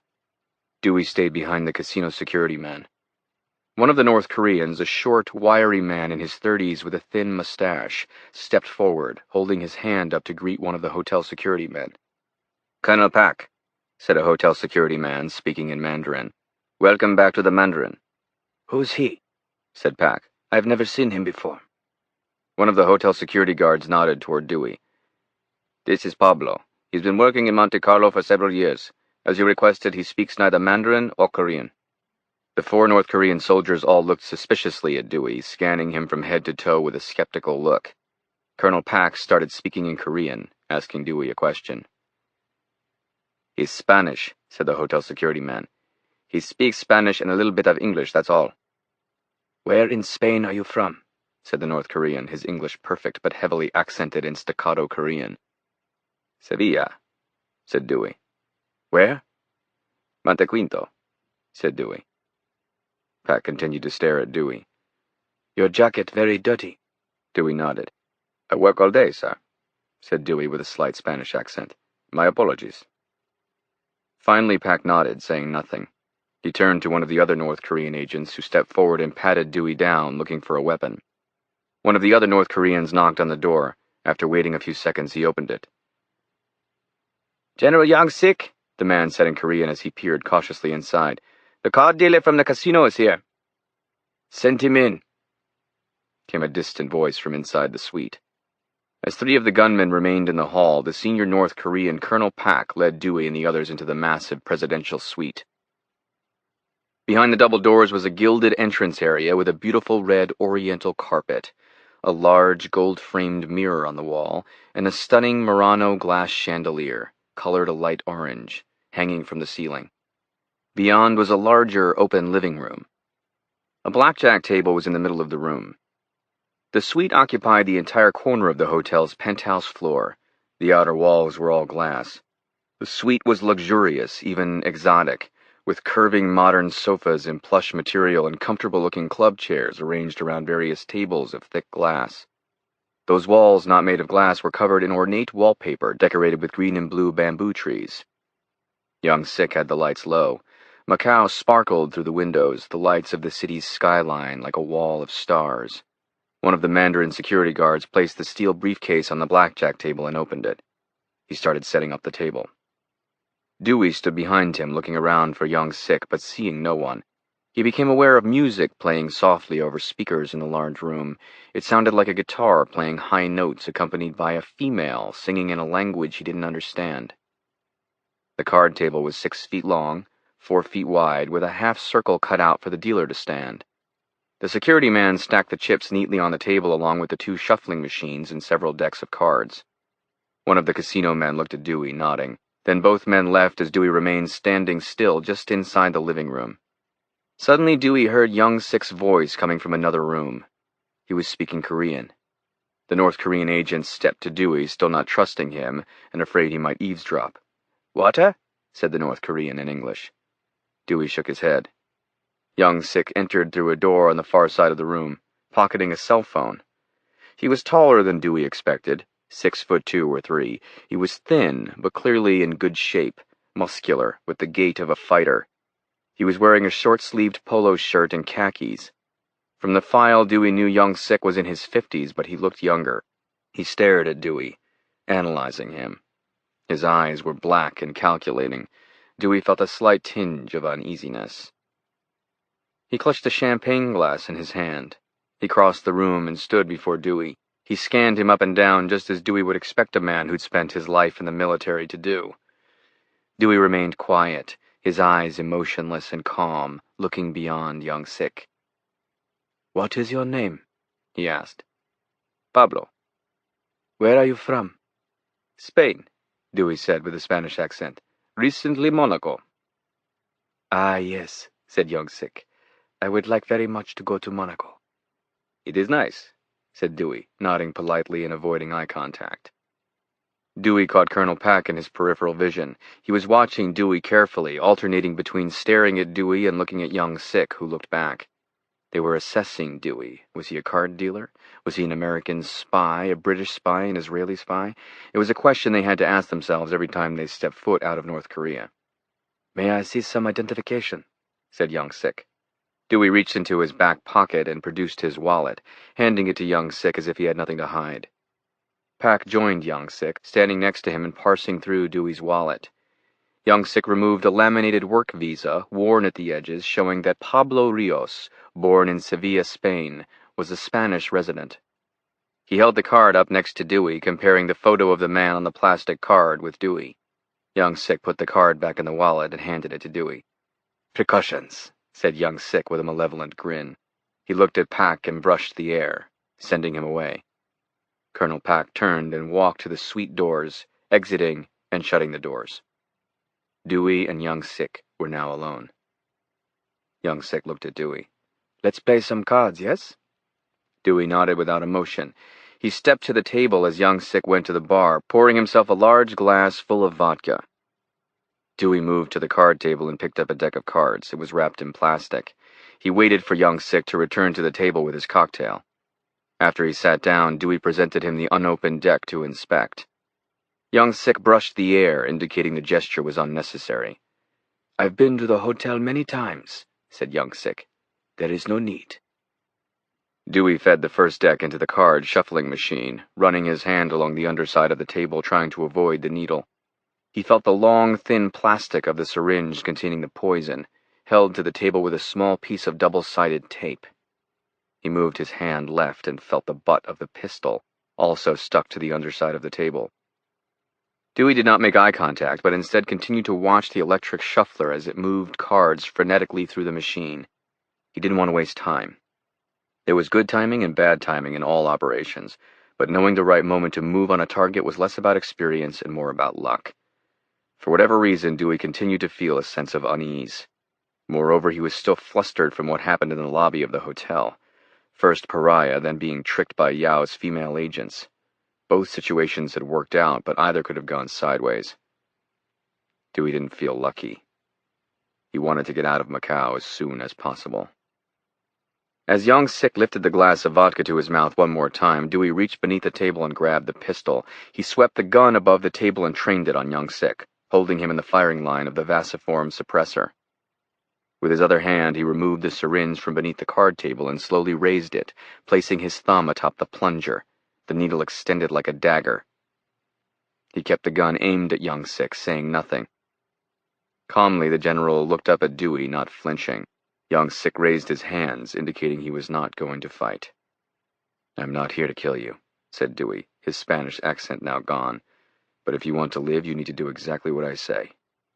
"Central Intelligence Agency?" said Young Sik. "And what is in the needle?" "Poison," said Dewey. "You'll have 24 hours to do what we ask. Although if it was me, I'd try and get it done sooner. Apparently the last few hours aren't much fun. The first hour sucks too. You'll spike a fever. That's how we teach you we know what we're doing. You go back to Pyongyang, do exactly what we tell you to do.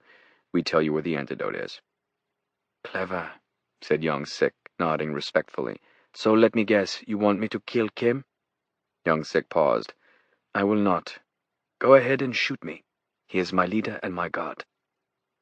"Why was Pariah here?" said Dewey, who took a half-step backwards. He needed to move around the side of the table to hit Young Sik with the needle. Young Sik remained seated, watching Dewey as Dewey moved slowly to his right. Suddenly, Young Sik kicked out into one of the legs on the underside of the table. It was a brutally hard kick, and the table flew violently into Dewey's waist, knocking him back. Young Sik's abrupt move caught Dewey off guard. Less than a second later, Young Sik kicked the table again, this time sending Dewey tumbling back. He lost his balance, falling sideways and landing on his right arm. He felt a sting as the needle stabbed into his chest during the fall. Dewey rolled to his back, clutching the gun in his left hand. He pulled the needle from his chest, registering the plunger. He hadn't pressed it in. He swept the gun toward Young Sik, who was already leaping over the card table. Young Sik's feet touched the tabletop, and he caught air, left foot and fist extended as he pounced. Before Dewey had time to react, Young Sik landed on Dewey's torso and lunged down at Dewey's head, his right fist slashing down at Dewey's neck. All of it happened in the silent half-second after Dewey hit the ground, and Dewey knew he was now on the defensive. Young Sik's fist slammed into his neck. A second fist from Young Sik's other hand followed. Dewey twisted right as a third strike from Young Sik cut the air. His fist hit the carpet next to Dewey's head. Dewey swung the needle up at Young Sik, but Young Sik slammed his foot down on Dewey's elbow, trying to break it, sending a painful electric jolt through Dewey's body. The syringe went flying from Dewey's hand. Dewey watched the needle roll along the carpet, as if in slow motion. Dewey understood the signs. The operation was heading sideways, and he knew what that meant, what he had to do. Cut your losses. He'd moved too soon. You should have let him drink more. It doesn't matter. Get out of here before he... If he couldn't poison Young Sik, he at least needed to kill him. Dewey swept the pistol and fired twice in rapid succession. Two dull thuds, thwap, thwap, hit the air, but Young Sik had again moved too fast for Dewey. The slugs hit the ceiling as Young Sik blocked the sweep of Dewey's arm with his left foot, following it with a vicious kick to Dewey's chin. As Young Sik reached to wrest the pistol from Dewey's hand, Dewey had no choice but to hurl the gun away from them both, across the room, just as Young Sik grabbed Dewey's forearm, wrestling him, twisting his wrist.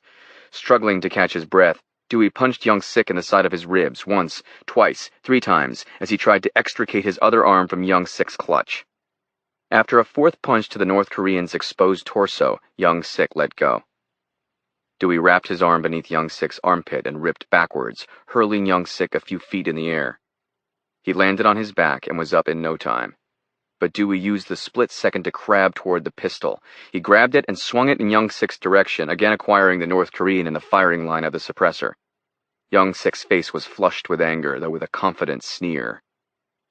The room was soundproof. Maybe Young Sik knew that, but Dewey doubted it. Either way, he hadn't even attempted to call out to the soldiers outside.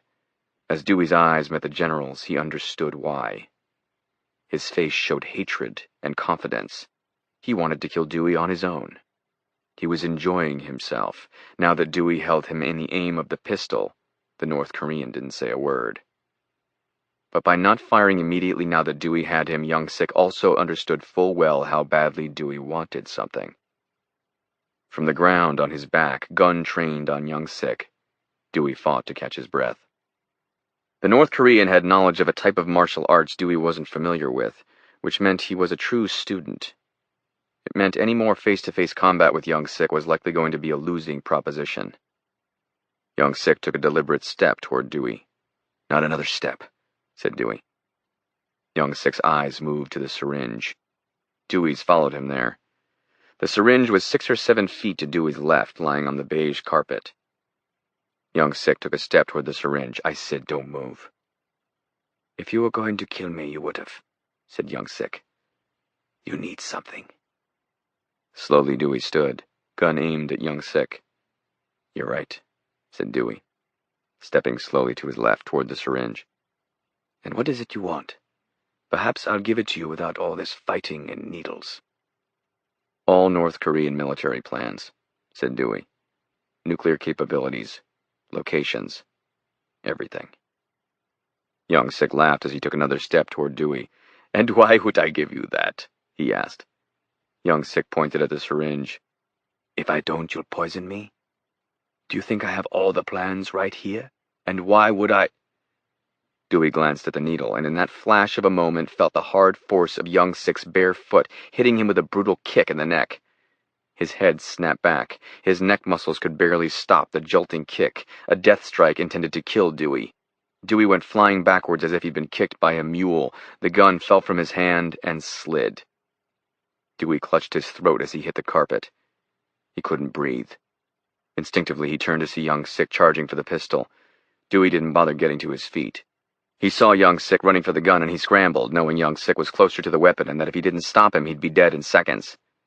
Young Sik reached the gun, grabbing it and sweeping it toward Dewey just as Dewey lunged. Young Sik fired. A dull, metallic thwack echoed inside the palatial suite.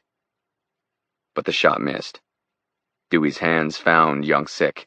He grabbed his midsection, tackling him, slamming him down on his back, sending the gun spiraling toward the corner of the room. Dewey grabbed Young Sik's right wrist and twisted hard, trying to break the North Korean's arm at the elbow, but Young Sik had already grabbed Dewey by the neck, wrapping his arms around Dewey's neck, interlocking his arms, all in a blurry moment, and suddenly had Dewey in a death hold. Dewey struggled to get out of it, but it was futile, and he lost access to oxygen within seconds. He tried to use his body weight, but every lurch he made, trying to slam Young Sik backwards as he clutched his neck, was a waste of time. Young Sik anticipated everything. He was on Dewey's back, on the ground, holding Dewey's neck and trying to kill him. Dewey felt his body start to send him warning signals. The lack of oxygen was killing him. With every ounce of strength he could find, Dewey sent his elbow backwards in a fierce thrust, hitting Young Sik in the ribcage. Young Sik grunted in pain. Dewey fought for breath as he climbed to his feet, gulping oxygen. Dewey established strategic position before Young Sik could attack again. He squared up and backed off a few feet, giving himself precious time. Young Sik stood up. The North Korean was a superior martial arts fighter, but Dewey had survived. That fact alone, he knew, was unexpected, at least in the mind of his opponent. Dewey and Young Sik were now squared off against each other. Both men glistened with sweat, their faces bright red. "Who do you work for?" said Young Sik, panting, wiping perspiration off his face. The two combatants circled each other in the luxurious living room of the suite. Dewey ignored the question. "The CIA?" said Young Sik. "Calabrese?" Dewey glanced down. A small drop of red was visible where the needle had pricked him above the heart.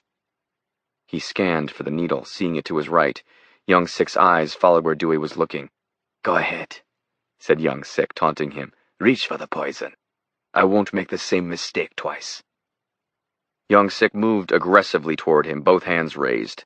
Young Sik lurched forward, his right arm slashing, and again, out of nowhere, came his foot, slashing air and hitting Dewey in the side of the head near his lip. He felt his head snap right. He tasted blood and spat a red mouthful on the carpet. Dewey knew the importance of staying on his feet now.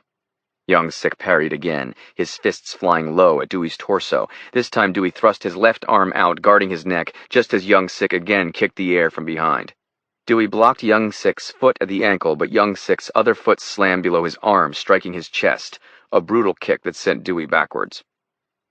Dewey reeled, struggling to maintain his balance. But he had a free half-second, and as Young Sik charged again toward him, he attacked. He surged forward, lunging left as he kicked his right foot into Young Sik's thigh, bending his leg awkwardly at the knee. Young Sik fell forward, a pained cough his only sound. As his head was about to land on the carpet, Dewey had already spun a 180 with his other foot, slashing clockwise, catching Young Sik in the chin with brutal force, taking the North Korean down. Dewey paused, his hands squared off as he caught his breath. He looked down at Young Sik, whose eyes rolled about in his eye sockets like marbles. The North Korean was dazed, but he would live. Dewey grabbed the gun, then retrieved the needle. He stepped above Young Sik, who looked up at Dewey in a state of confusion. Dewey knelt lower, the gun in his left hand, the suppressor just inches from Young Sik's head. He suddenly slammed the needle down into Young Sik's neck, pushing in the plunger with his thumb.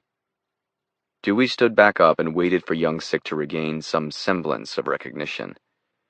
The North Korean lay on the floor for more than a minute, his eyes closed. Dewey stepped to the window and opened it, tossing the empty syringe out. Dewey stepped to the chair where Young Sik had been sitting. The glass of vodka was on the cushion, half full. With the gun still aimed at Young Sik, Dewey picked up the glass and chugged it in 2 gulps. Finally, Young Sik stirred. He sat up and looked at Dewey. "You have 24 hours until it kills you," said Dewey. "In a little while you'll get a fever. It won't last, maybe a few hours. You'll feel fine, long enough to fly home and do what I told you. If you don't, things will start getting ugly at about 20 hours. Very rapid heartbeat, fever. You'll know you're about to die when you start to lose vision." Young Sik appeared to be more awake. He listened carefully. "What is it?" "Poison. Obviously it's poison. What kind?" "The kind that kills you in 24 hours, said Dewey. "What do you want?" "I already told you. A schematic of North Korea's internal military nuclear force complex. That means capability set, devices, locations, how they're moved and when. We want to know how many devices there are, where they are, and where you are in terms of the ballistics. HEU count down to the kilogram. Make no mistake, we'll know if you're bullshitting, and if you are, you die. It's already in your body." "Why do you think I would have access to this?" "You do. We both know it. It's up to you. Either you're willing to die to protect it, or you're not. We'll find out in 24 hours. "So I give it to you? You'll just let me die?" "That's a risk you're going to have to take," said Dewey. "But I don't lie. There's one antidote. It's already inside Pyongyang. You give us what we want, we tell you where the antidote is. It's a custom poison. There's no hospital in the world that can save you, even if you had a week, and you don't. The only way you live, General, is give us what we want." "How do I contact you?" "Send the information to 11@12.com. 11@12.com. Very easy to remember. Can you remember that?" "Yes." "Good." Dewey walked a few feet away from Young Sik. "I'm going to leave," said Dewey, the gun still trained on Young Sik, who was slowly starting to stand up. "I'll tell your men you're not feeling well. Don't try and do anything. I don't know where the antidote is. You'd be wasting your time trying to take me." Dewey looked at a mirror on the wall, straightening his hair and tucking his shirt in. "Not that you could," Dewey added. "I'd kill all of them, and then I'd kill you." Dewey walked to the door. As he was about to open it, he turned and looked at Young Sik, obviously in pain from the kick, but lucid enough to watch Dewey as he left. "By the way," said Dewey, "congrats on that first hand. We didn't have time to play, but I saw the cards and you had an ace and a jack. Blackjack, buddy. Tonight's your lucky night." Dewey tucked the weapon into his pants as he stepped into the hall. 2 of the gunmen trained their weapons on him. Dewey raised his hands. "Where are you going?" said Colonel Pak. "The general does not feel well," said Dewey, his accent again a rough Spanish. Pak moved by Dewey and entered the suite. Dewey looked back to see Young Sik standing in the foyer. He watched as the other soldiers stepped quickly inside. Dewey and Young Sik made eye contact. One of the men asked Young Sik a question, which he answered. Dewey's hand moved to the butt of the pistol, tucked into his belt. But nothing happened. A moment later, one of the gunmen shut the door, and Dewey moved quickly to the stairs. Chapter 26. Iran Desk, CIA Headquarters, Langley, Virginia. Calabrese sat on the metal chair inside the crowded room that served as the CIA's Iran desk. He was next to Lloyd Edgington, one of the agency's primary analysts. Edgington was examining the photos of Abu Pariah. It didn't take long for him to positively confirm Pariah's identity. A mole next to his eye and a scar on his forehead erased any sort of doubt. Of course, it was probably unnecessary. Pariah's viciousness came through even in death, as if he might suddenly leap up and attack at any moment. "So why was he there?" said Calabrese. Edgington leaned back and unbuttoned his collar. "I don't know," said Edgington, "but I'll find out." Chapter 27. Associated Press, Pyongyang. The next morning, Talmadge sat down with Kai Myung-bin, his assistant, and Lee Song-hui, the AP photographer. "I have an idea for a story," said Talmadge. Lee Song-hui sat up enthusiastically. She was only 22 years old and dreamed of someday working for the AP outside North Korea, so whenever Talmadge had ideas for stories, she became excited. There were only so many stories a reporter could write about North Korea that avoided controversial topics. "Let me guess," said Kai Myung-bin, lighting a cigarette. "A story about a certain reporter's decision to donate the rest of his care package to one of his colleagues?" Talmadge laughed. "No, nothing so absurd," said Talmadge. "You've seen the tourism statistics. Tourism is up. Just this week, a delegation of more than 30 people from Sweden came to Pyongyang. You have written about the rise in tourism, Ross." "Yes, but how about a series of articles on some of the things to do and places to go when visiting?" said Talmadge, "starting with the National Museum." "I like it," said Lee Song-hui. "It's boring," said Kai Myung-bin. "That's the point," said Talmadge. "Yes, I suppose it will fly by the censors," agreed Kai Myung-bin. Talmadge was brought by two operatives from the North Korean Information Bureau to the National Museum. He spent the morning walking through the entire museum. Whenever he wanted to take a photo, he asked permission. Finally, they arrived at a large, high-ceilinged room with only one painting, a massive portrait of Kim's grandfather, Kim Il-sung, the founder of the Democratic People's Republic of Korea. Both government officials, as well as Talmadge, bowed before the painting. "Would it be permissible if I sit down?" asked Talmadge in Korean, pointing at a bench across from the great portrait. "I would like to describe the painting as I look at it. It might take a few minutes." The two men looked at each other, then one of them shrugged as if to say to the other, "Fine with me." "Please do so," said one of them to Talmadge. Talmadge sat down and started to write. After several minutes, he shook his pen, trying to get more ink. Mildly frustrated, he took the pen and put it in the pocket of his blazer. He removed another pen, as well as the antidote, which was in a small syringe with an adhesive on one side. He pretended to start writing again, watching the agents, making sure they weren't looking, then quickly reached beneath the bench. He pressed the small syringe against the wood on the underside of the bench, making sure it held. Then he started writing again. Chapter 28. Grand Hyatt Hotel, Macau. Dewey returned to his suite at the Grand Hyatt. He went into the bathroom and took off his shirt. He leaned into the mirror and examined the spot where the needle had hit him. It was barely visible, only the tiniest of red marks, like a mosquito bite. He took his phone and punched in a 3-digit sequence. #8+. He hit send. The message would convey a simple fact. Young Sik had been poisoned, and the ultimatum spelled out. Operation successful. He stripped off his pants and climbed into the shower. He took a long, relaxing shower, gradually lowering the temperature of the water from warm to tepid, and finally to cold as the hotel could offer. It wasn't Maine cold, but it was cold. He was trying to cool down and stop the sweating from the fight. Dewey finally climbed out of the shower and dried off with a towel. He stepped to the mirror. His face was even redder than before. Soon his dry face was wet again as he started sweating. He stared into his own eyes in the mirror, then glanced down at his chest, registering the small red mark where the needle had accidentally dragged. It had only been a few minutes, and yet the red mark was no longer small.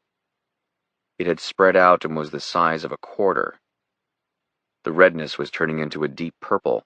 The colored area was also elevated, puffed out a small bit from his chest. "You didn't press it. It's not possible. You injected it all in young Sik." He told himself it hadn't happened, yet his eyes couldn't look away from the growing purple patch on his chest. He took his phone and opened a proprietary agency application called Vision, designed to enable the phone to conduct a number of basic diagnostic medical functions. The screen lit up and he pressed an icon shaped like a square, then placed the phone's camera against his neck. A few minutes later, the phone made a low beep. Dewey looked at it. Heart, 149 beats per minute. Blood pressure, 244/165. Temperature, 105.2 degrees Fahrenheit. Dewey stared at the screen an extra moment, then hit his phone. A dull monotone came on and Dewey spoke. 21. A second later, a voice came on the line. "Andreas," said a man. "What's the problem, sir?" "I need Jenna Hartford immediately," said Dewey, walking slowly, indirectly toward the bed. "Hold, sir." Dewey sat on the edge of the bed. Suddenly the room was reeling, spinning around, and he felt unbearably hot. "Dewey," came Jenna's aristocratic British accent, "we received the message. Excellent job." Dewey fought to hold on to the phone. It wanted to drop on the ground. "Jenna," Dewey said calmly as he could, "how much of the poison does it take to infect someone?" "Why, did you not hit him well enough? Don't worry. We'll know soon enough. In fact, we know young Six's jet was just powered up at the airport. He's getting ready to leave." The words were meaningless to Dewey as he fought to remain lucid, despite the sweat that now poured over his body and the fever which had grabbed him in a noose. "Please just answer me," said Dewey. "Oh, right, a drop. A fraction of a drop." "Why did I need to inject an entire vial?" "Insurance," said Jenna. "But in case all you could do was nick him, even then his goose would be cooked." "What are the first signs?" said Dewey, already knowing the answer. "Fever. A sharp fever. It was manufactured that way. That way young Sick knows the toxin is real. It stops after a few hours. He has time to retrieve the documents, then it kicks in again, in case he has second thoughts." Dewey slipped off the bed, landing on the floor. "Dewey," said Jenna. "Are you still there? Is something wrong?" The sound of Jenna's abrupt, pained moan hit Dewey's ears. "Dewey," she said, "you've spiked a fever, haven't you?" "Yes." "How bad is it?" "I'm okay." "What's your temperature?" 105. But that was a few minutes ago. I'm about to lose consciousness." The phone went quiet. "Jenna." "I warned you, Dewey," said Jenna. "Why don't operators ever listen? I told you. I made it so clear. There's one antidote. It's in Pyongyang." "Can't they make another?" "Not in time," said Jenna. "It was a proprietary strain, a one-off. We needed to be sure young Sick couldn't simply walk into a hospital and take care of it." Slowly, Dewey looked down toward the carpet. The lights in the hotel room were still on. He was naked. He held the phone to his ear as he felt the first spike of deep, flu-like chills in his spine and neck. "Dewey, if you're still listening, you don't have an option," came Jenna's soft, polite, but firm English voice. "I need you to get to the airport." "Why?" "Because you're going to need to go to North Korea. You'll need to get to Pyongyang. It's that simple. If you want to live, you must find a way to get to Pyongyang. In the meantime, you have precious little time. Can you stand up?" Dewey lay on the ground, his body shivering and convulsing. "I'll try." "I'll have a plane ready by the time you get there. Just stand up, get dressed, and get a cab to the airport. Can you do that for me, Dewey?" Dewey tried to speak but felt his hands shake, and then came numbness, a horrible sense of dizziness, and the phone dropped to the floor. He heard Jenna's voice, shouting for him from the phone, but he couldn't move. She was shouting something, her words coming through in painful bursts. He shut his eyes, awakening a few minutes later to the loud, insistent sound of his phone beeping. He felt as if his entire body was on fire.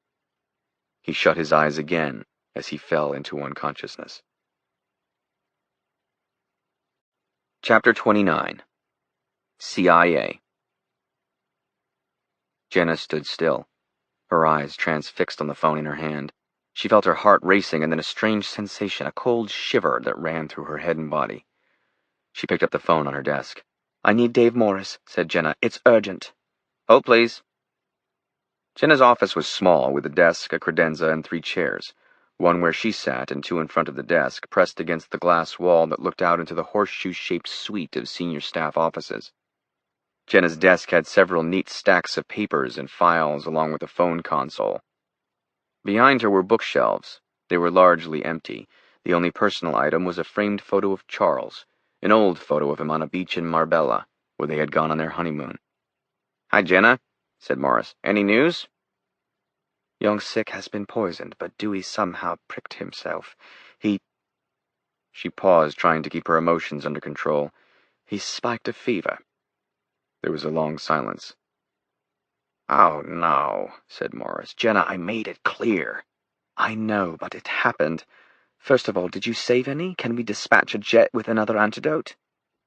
"The poison was custom," said Morris.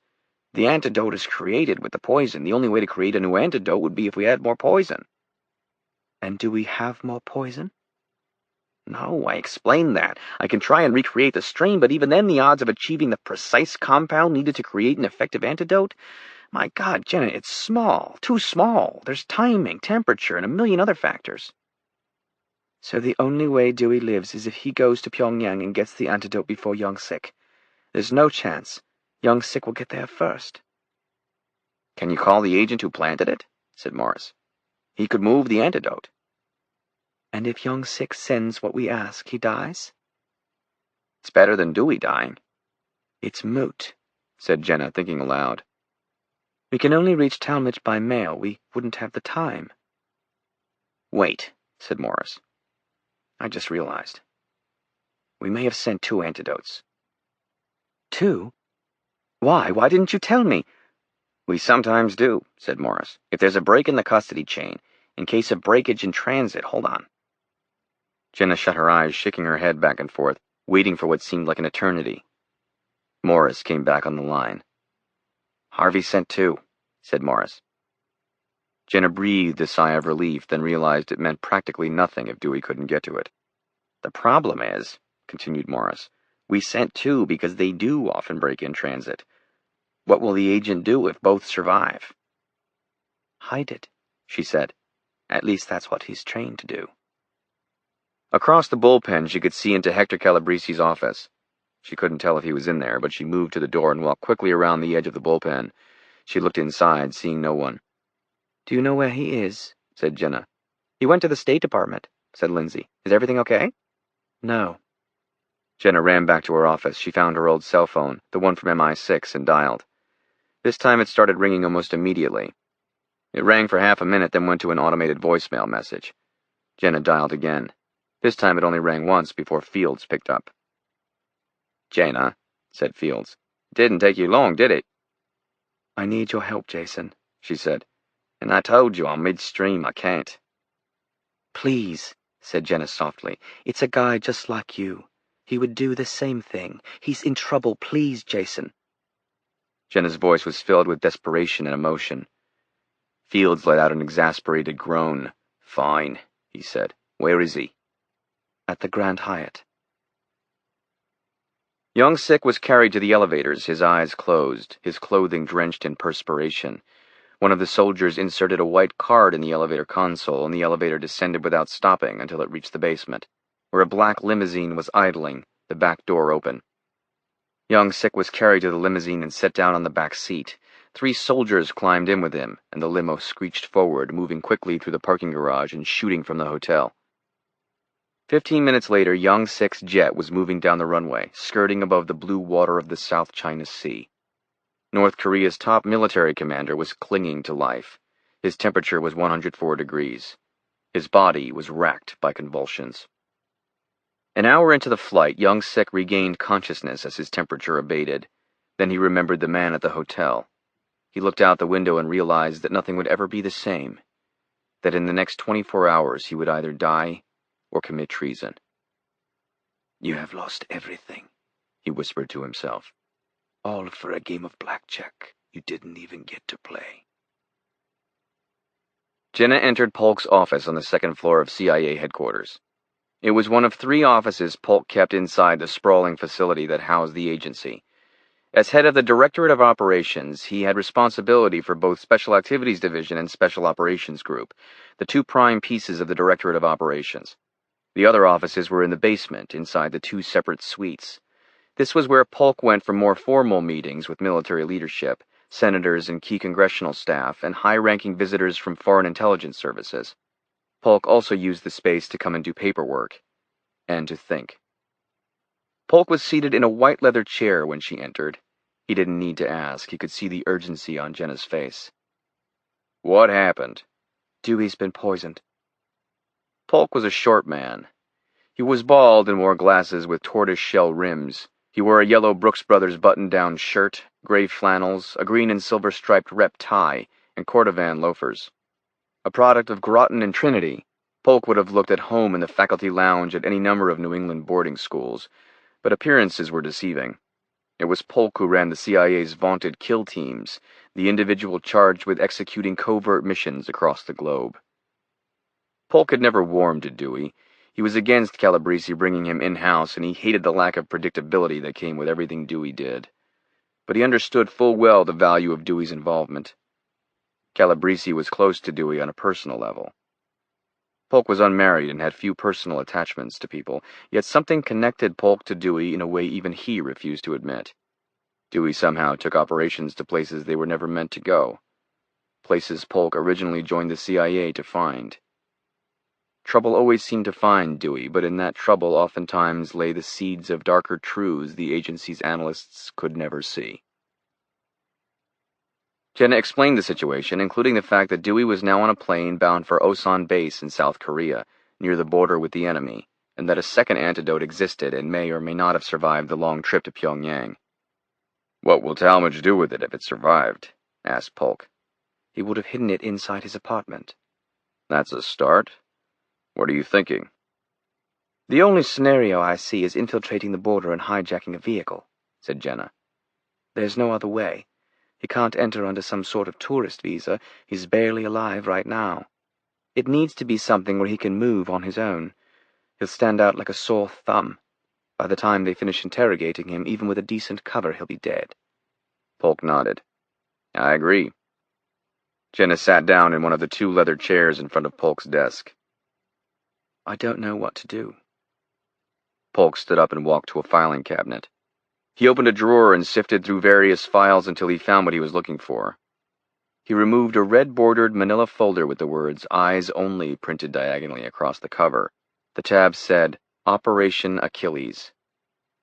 "Driving won't work," said Polk. "There's not enough time. Look at this. We never used it. It was designed 20 years ago, a contingency plan for taking out Kim's father." Jenna took the file and started reading. Polk sat in his desk chair looking through a stack of papers with a pen in his hand, occasionally writing something down or signing his name, then flipping the page, all the while watching as Jenna pored through the file. When she was done, she looked up at Polk. "It's brilliant," she said. "Did you do this?" Polk had a blank expression on his face. "No," said Polk. "We had another architect back then. That is, another architect on your level, Jenna." Jenna blushed. "My level, that's ridiculous." Polk smiled. He took a piece of paper and scrawled a phone number down. "Call Mark Prestipino. He's in charge of Osan. Tell him I told you to call. Also tell him this is a Category 4 directive." Chapter 30. Grand Hyatt Hotel, Macau. A tall black man moved swiftly through the sleek, well-lit lobby of the Grand Hyatt Hotel. He had short hair and wore a striped polo shirt, jeans, and running shoes. His name was Jason Fields. He climbed aboard an empty elevator and hit the button for the 18th floor. At 18, he got off the elevator and moved down the hallway. He went around the corner and came to room 1844. He looked both ways to make sure nobody was looking, then inserted a thick white plastic card which had a wire extending off the back. He inserted the other end of the wire into his cell phone and pressed the start icon and waited as the screen became green lines of numbers scrolling from top to bottom in dizzying fashion. After more than 90 seconds, a light on the door handle suddenly turned green. He grabbed the handle and twisted the knob, removing the card and putting it in his pocket along with his cell. He entered the suite, removing a thin stainless steel case from his back pocket. He came into the living room, but it was empty. He went through a door into the bedroom and turned on the lights. Dewey was on his side, tucked into a fetal position. His eyes were closed. His body appeared red. The man could see him shivering. He stepped in front of Dewey and knelt down. "Dewey," said Fields, reaching over and lifting one of Dewey's eyelids. Dewey reached out and grabbed Fields by the wrist, but his grip was weak, and Fields continued to examine Dewey's eyes. "My name is Jason Fields. I work for British intelligence. Jenna sent me. How you feeling?" "Not too good," Dewey whispered. Fields removed a syringe from the thin case. "It'll sting," said Fields. In one fluid motion, Fields jammed a needle into Dewey's neck, then pressed the plunger. "What is it?" "Adrenaline. Enough to get you on a plane." Dewey cringed as the liquid hit his bloodstream. He closed his eyes as it took effect. When he opened them again, he was breathing rapidly. "Where's your clothing?" Slowly, Dewey sat up, then climbed to his feet. He found his jeans and shirt in the bathroom, pulling them on. He found his leather weekend bag and reached inside and took out his knife, inside a leather ankle sheath, and put it around his left leg. He stuffed his gun and a few other belongings inside the bag. "How long was I out?" said Dewey. "I have no fucking clue, but we need to get going." Dewey stared blankly at Fields. "Where?" "The airport. That's all I know." Chapter 31. Ryongsong Residence, Pyongyang. Kim stumbled awkwardly into the bathroom. He was drunk, but that's not why he was stumbling. The nausea was overwhelming. The bathroom was huge, with marble everywhere, 2 bathtubs, a large open glass-walled shower, and 4 separate sinks. Kim made it to the first sink by the time he started vomiting. With every passing hour, Kim felt the cancer coming on. The one thing that got him through it was the thought that perhaps it was all in his mind, that the cancer didn't exist, that he would live forever. He finished throwing up. His face was drenched in sweat. He looked down into the sink. Blood streaked the brownish liquid from his stomach. When Kim accepted the fact that the cancer was real, the blood his own, the pain that approaches before death, he found the strength to keep going in a different thought, a more powerful idea. He thought of America. The country that looked down on him, that sought to control him as it had sought to control his father. Democracy, a word America used to colonize the world with as much death as any dictator. It was the thought of America that guided Kim. He wouldn't destroy America. He couldn't destroy it. Only America itself could do that. But he could rip into the very fabric of the country in a way that would last indelibly, as 9/11 had. He would get the blame, but Kim saw it as credit. He would be one of the last to fight back against the coming Americanization of the world. He saw movement in the mirror. He saw his wife's face. "What do you want?" he said. She was crying. "I want to know if you need my help, my leader, my brave one." Kim shook his head. "Leave me," he said. "Now!" Chapter 32. Iran Desk, CIA. Lloyd Edgington's phone started beeping as he stared at his computer screen. DIA Parisot, W. An hour before, Edgington had called Parisot, the top satellites expert at the Defense Intelligence Agency, requesting retasking of one of DIA's satellites.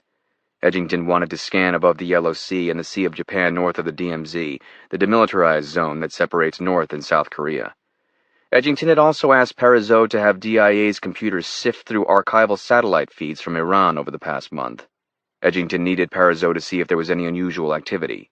He needed to find out why Pariah was in Macau to meet with Young Sik. Edgington picked up the phone. "I will," said Edgington. "Do you have anything?"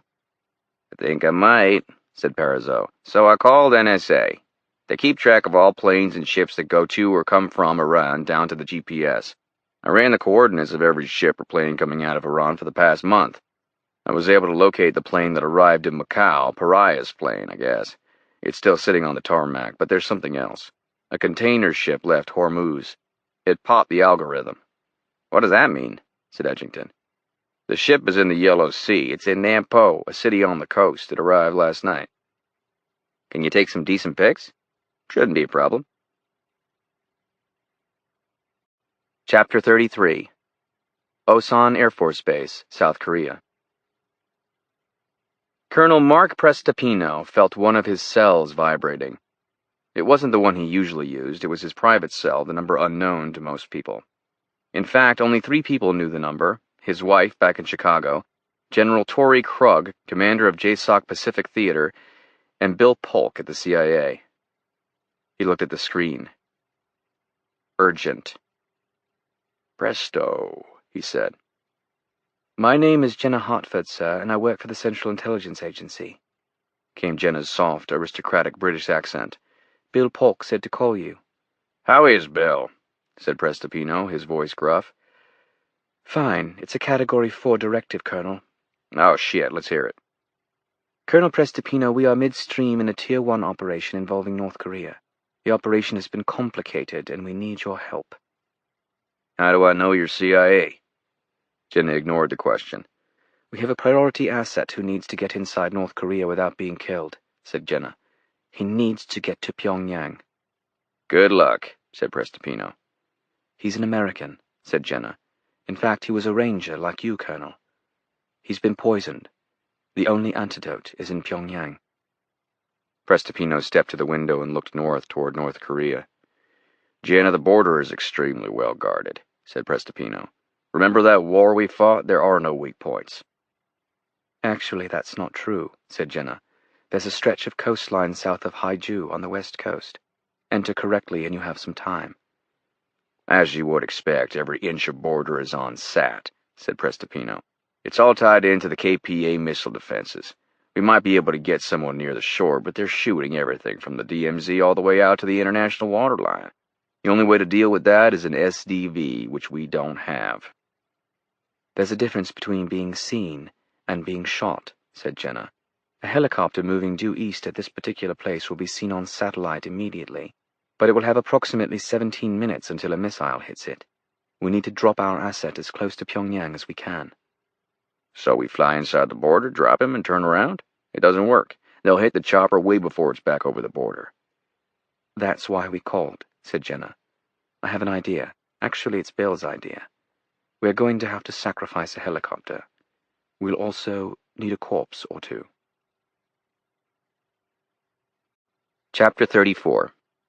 Korean People's Army Headquarters, Pyongyang. Young Sik uploaded the 2 key documents the Americans wanted. His hands shook. He'd started to feel the fever coming on again. He needed the antidote. There was no time to fuck around with the CIA if he wanted to live. He wanted to live. He would have died for Kim's father, his mentor. But Kim Jong-un, Young Sik decided, wasn't someone he was willing to die for. He was a madman. His father and grandfather would be astonished and deeply embarrassed if they could see him now. The 2 documents were North Korea's most closely held secrets, a report entitled KPA Military Power Assessment and State of Readiness, and a thinner document, Supreme Leader's Decision Matrix. Both documents were updated in real time throughout the day.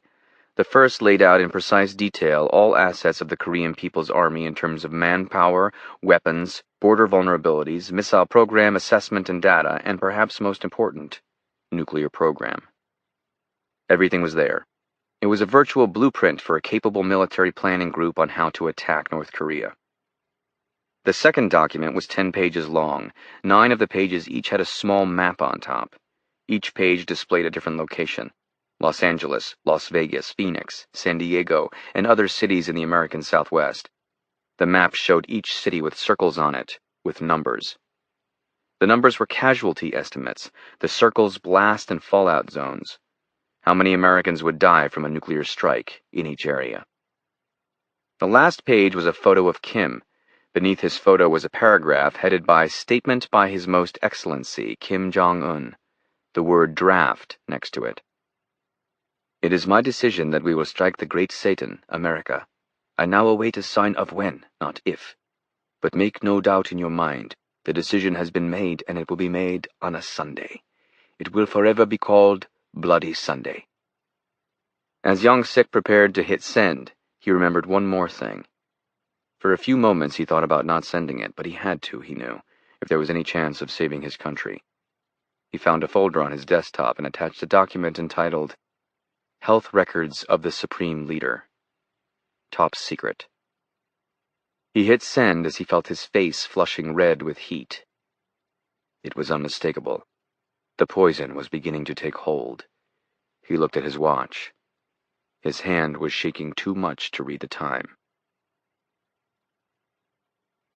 Chapter 35. CIA Headquarters, Langley. One of Jenna's email programs abruptly chimed. The message had no sender. 3 documents were attached. All were in Korean. She opened a separate program on her computer called Cipher. It was a CIA language translation engine.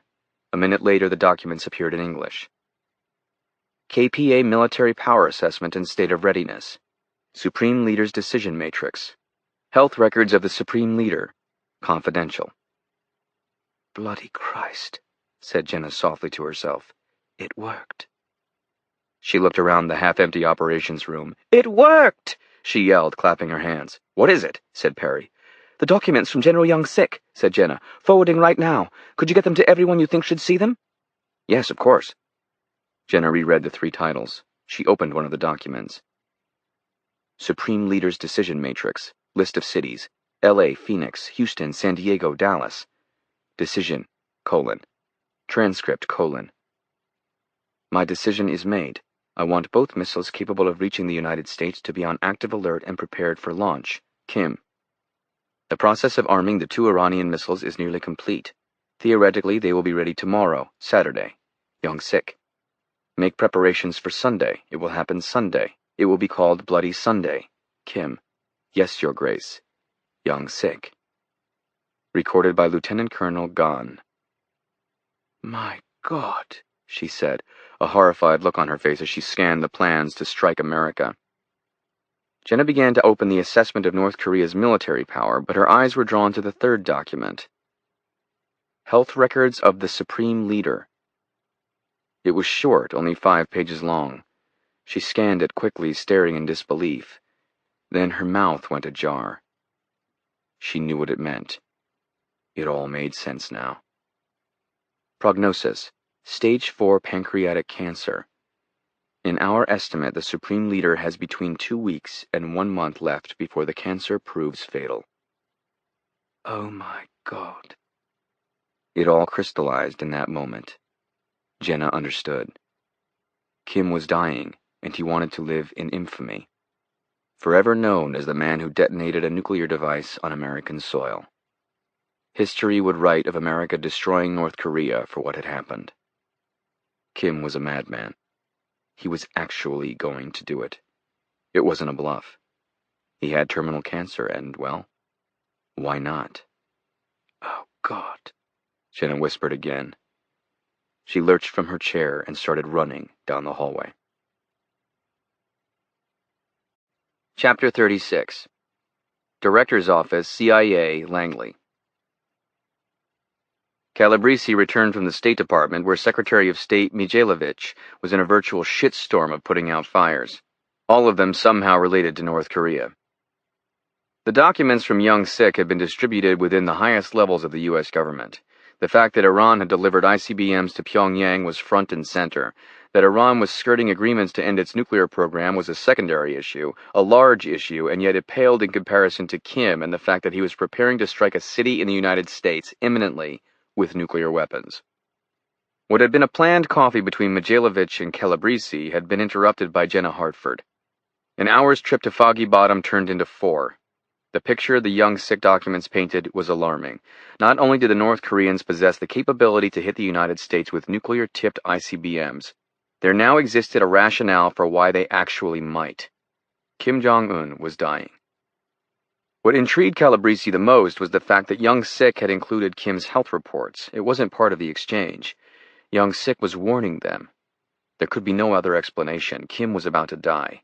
He was living his final days. That those final days coincided with an underground nuclear weapons test and a sharp increase in activity at 2 of North Korea's key missile bases made it clear.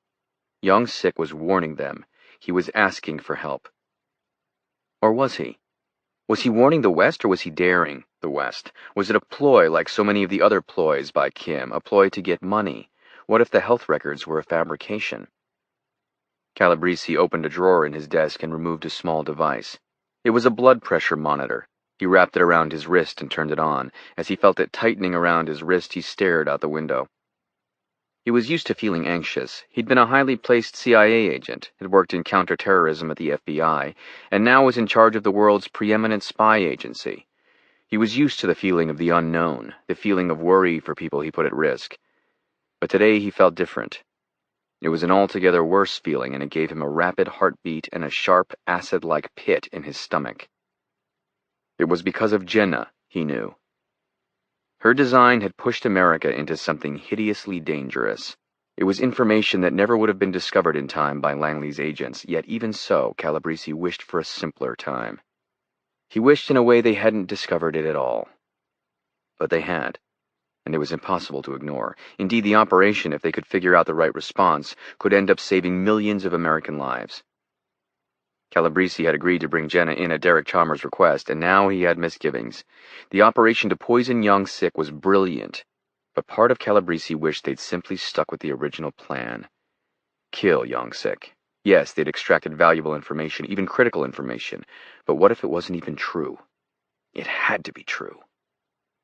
The information was damning. There was nothing exculpatory about it. North Korea was moving into attack scenario. For whatever reason, Kim believed striking the United States made sense. Even though much of the information was already known to the U.S., Kim's health status was not. Young Sick didn't have to include it. Without Jenna's creative operation, they would not have known Kim was about to die. "Why did you do it?" Calabrese whispered. A simple needle prick to Dewey's chest made it all so meaningless. Why didn't they just kill the son of a bitch? British intelligence was renowned for its complex, elegant operations, but Calabrese felt as if he was untethered, out over the tips of his skis, flying down a sheer cliff of ice with no idea what lay below. But of course, it was Dewey that was behind it all. He was the cause of the pit in his stomach. Dewey was going to die. Calabrese never counted him out before, but there was no way he could walk into Pyongyang without being seen. Even if he could get there, he needed an antidote that may or may not still exist. They couldn't reach Talmadge, the only man who knew if the 2 vials had survived the trip to Pyongyang, and if so, where the second one was. His worry about Dewey mixed with the reflections on Kim. If the documents were true, if North Korea was moving closer and closer to a nuclear strike on the U.S., there was only one way to stop it. America would have to strike first. A preemptive nuclear strike. The two thoughts collided, and he understood that even if by some miracle Dewey made it and found the antidote, he would die anyway. He would be one of the millions the United States might have to annihilate in order to prevent the annihilation of Los Angeles or Houston or Phoenix or some other American city. "Why didn't you just kill young Sick?" Calabrese picked up his cell and called Jenna. "Can you come down here?" "Be right there," she said. Calabrese looked at his watch. He stood up and packed some papers into his briefcase and then put his cell phone to his ear. He dialed Polk. "Bill, you need to come with me," he said. "Meet you on the roof." Calabrese hung up and pocketed the phone as Jenna approached the door and stepped inside. He looked at her with a blank expression. "Let's go," he said. "Where?" "The White House. We're briefing the president." As Jenna and Calabrese walked down the corridor, a tall man with a mop of frizzy, curly blonde hair came out of one of the elevators. It was Lloyd Edgington. "Hector," said Edgington. "I don't have time, Lloyd." "We found the connection," said Edgington. "A cargo ship from Iran pulled into the port of Nampo last night." "Nampo?" "On the Yellow Sea, south of Pyongyang. DIA captured still photos of the ship being offloaded. Missiles." Calabrese shook his head in exasperation. "Send a flash to the War Council," said Calabrese, turning and moving to the stairs that would take him to the rooftop helipad. Chapter 37. The White House, Washington, D.C. Hector Calabrese, Bill Polk, Mac Perry, and Jenna Hartford climbed aboard a helicopter on the roof helipad at CIA headquarters. They choppered from Langley to the White House, landing on the South Lawn. It was Saturday afternoon. The group from the CIA was met by several Secret Service agents along with Josh Brubaker, the president's national security advisor.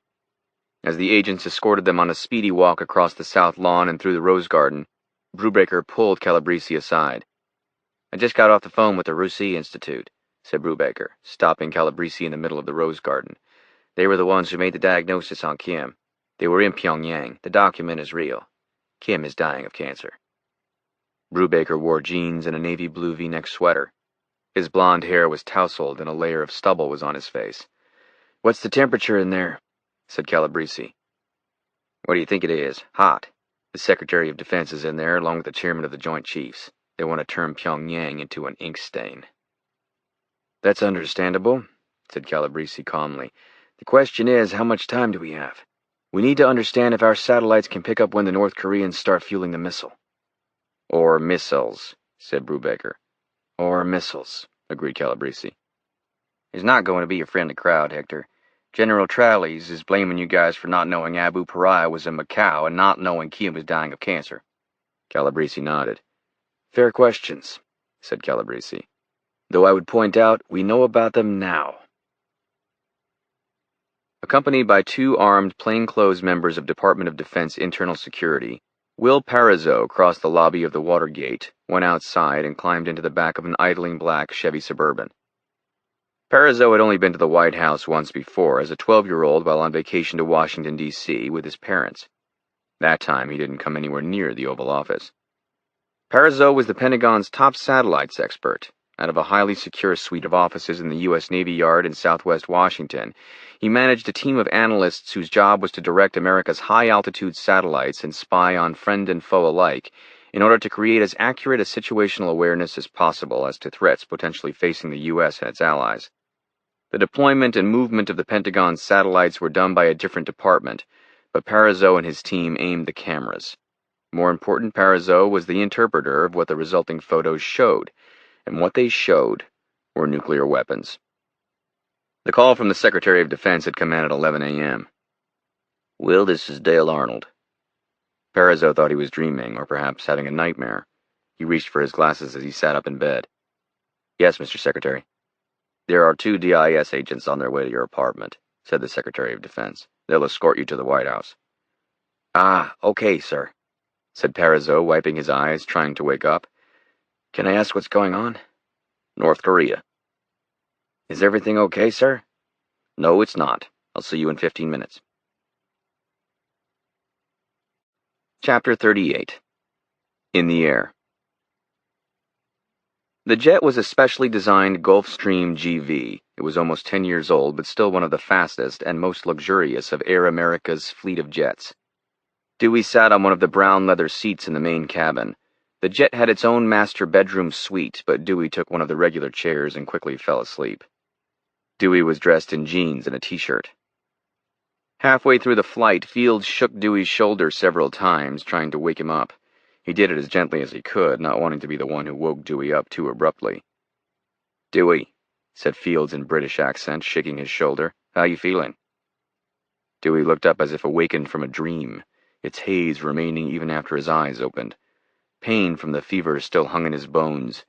It took him a few seconds, then he looked at Fields. "Who are you?" Fields stared at Dewey, not responding. "Where are we?" "Over the Sea of Japan." "How long until we land?"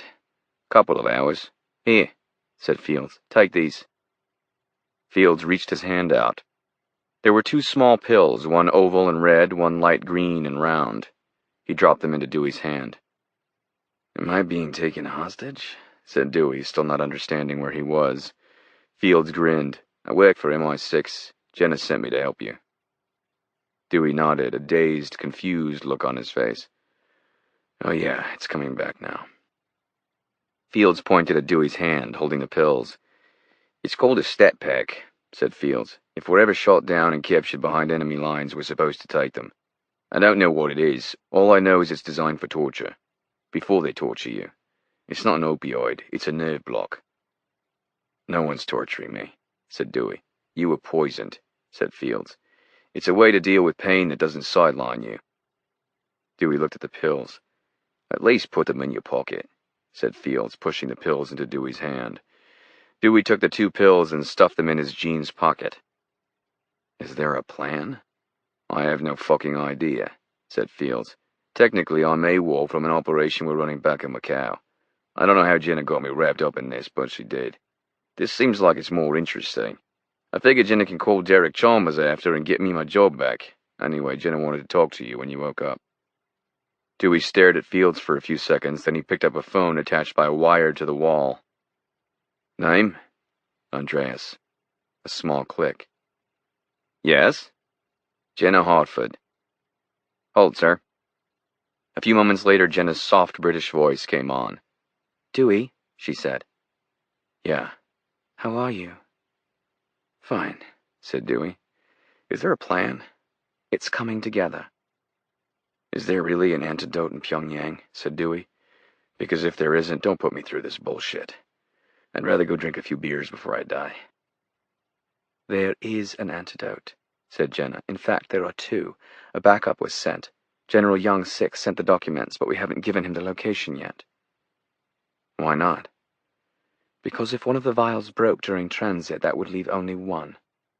We'd let Young-sik die so that you can get it, Dewey. No, said Dewey. What do you mean, no? I gave him my word. There was a long silence. Is the information helpful, at least? Said Dewey. Jenna bit her tongue. She knew the answer to the question, the fact that it was not only helpful but crisis-stage material, that Kim was dying and about to drop a nuclear bomb on a city in the U.S. But she didn't tell him that. She knew he had to focus on one primary sole objective, getting to Pyongyang. It was helpful, said Jenna, but we need to discuss your situation. The other antidote will be in Talmadge's apartment. He will hide it. You need to get to Talmadge's apartment. Is he expecting me? There was a pause. We've been unable to establish contact with the agent in Pyongyang, she said finally. Oh, great, said Dewey. It doesn't mean he's not there. Or maybe they caught him, said Dewey. Killed his ass, found the other antidote, and poured it down the drain. Or maybe it broke. Maybe, said Jenna, her British accent turning slightly sharper with an edge. Listen, I feel bad, but I'm not the horse's ass who stuck the needle in his chest. Dewey grinned, saying nothing. We're working on a plan, said Jenna after a long silence. By the time you land, it will be ship-shape, promise. Chapter 39. Oval Office, the White House. Brubaker, Calabrese, Polk, Perry, and Jenna stepped into the Oval Office. The aroma of coffee was in the air. A small group was already gathered. Everyone was seated in the central seating area, a pair of long, light tan Chesterfield sofas that faced one another across a stunning red, white, and blue needlepoint carpet. In addition to President J.P. Dellenbaugh, 6 other individuals were present. Secretary of Defense Dale Arnold, Chairman of the Joint Chiefs of Staff Phil Tralles, NSA Director Piper Redgrave, Secretary of Energy Marshall Terry, Secretary of State Mila Mijailovic, and Chief of Staff Adrian King. President Dellenbaugh was seated in a leather club chair at one end of the sitting area. He was dressed in shorts, a t-shirt, and running shoes, holding a cup of coffee. These were the top national security, intelligence, diplomatic, and military officials in the United States government. The Young-sik documents were causing the country's war council to drop everything and focus on North Korea. Until now, the Kim threat was theoretical. Kim was a maniac, but his constant threats to the U.S. had inured the government into complacency, like a boy crying wolf. Either a way for Kim to look strong inside his own country or a not too subtle form of extortion. But the documents sent by General Young-sik changed everything, and they all knew it. A secret plan to launch a nuclear missile on the U.S. was now operational. Moreover, Kim had cancer and was going to die. Kim wanted to go out with a historic attack on the U.S., an attack that would be self-destructive and result in most of North Korea being wiped out. Kim knew it. He wanted it. He wanted to live in infamy, even as a monster, but someone who would one day be written about in history books like Hitler or Bin Laden. A perverse desire for fame. America faced imminent threat. A nuclear device falling on Los Angeles would be devastating. Upwards of 1 million citizens would die. Dellenbaugh and the War Council were sent into high alert. Brubaker, Calabrese, Polk, and Perry sat down on the large sofas. "Coffee, Hector?" said the president. "I'll get it," said Calabrese. Jenna was the last to enter the seating area, and when she did, all the seats on the sofas were gone. Only one empty place remained, in a leather club chair next to the president. Jenna glanced around and sat down in the chair.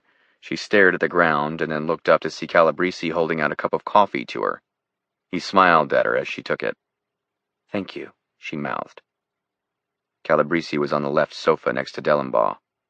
He glanced around the room as he took a sip of scalding hot coffee. "We've all seen the documents," said Dellenbaugh, looking at Calabrese. "First of all, are they real?" All eyes were on Calabrese. He didn't answer, but instead glanced at the NSA director, Piper Redgrave.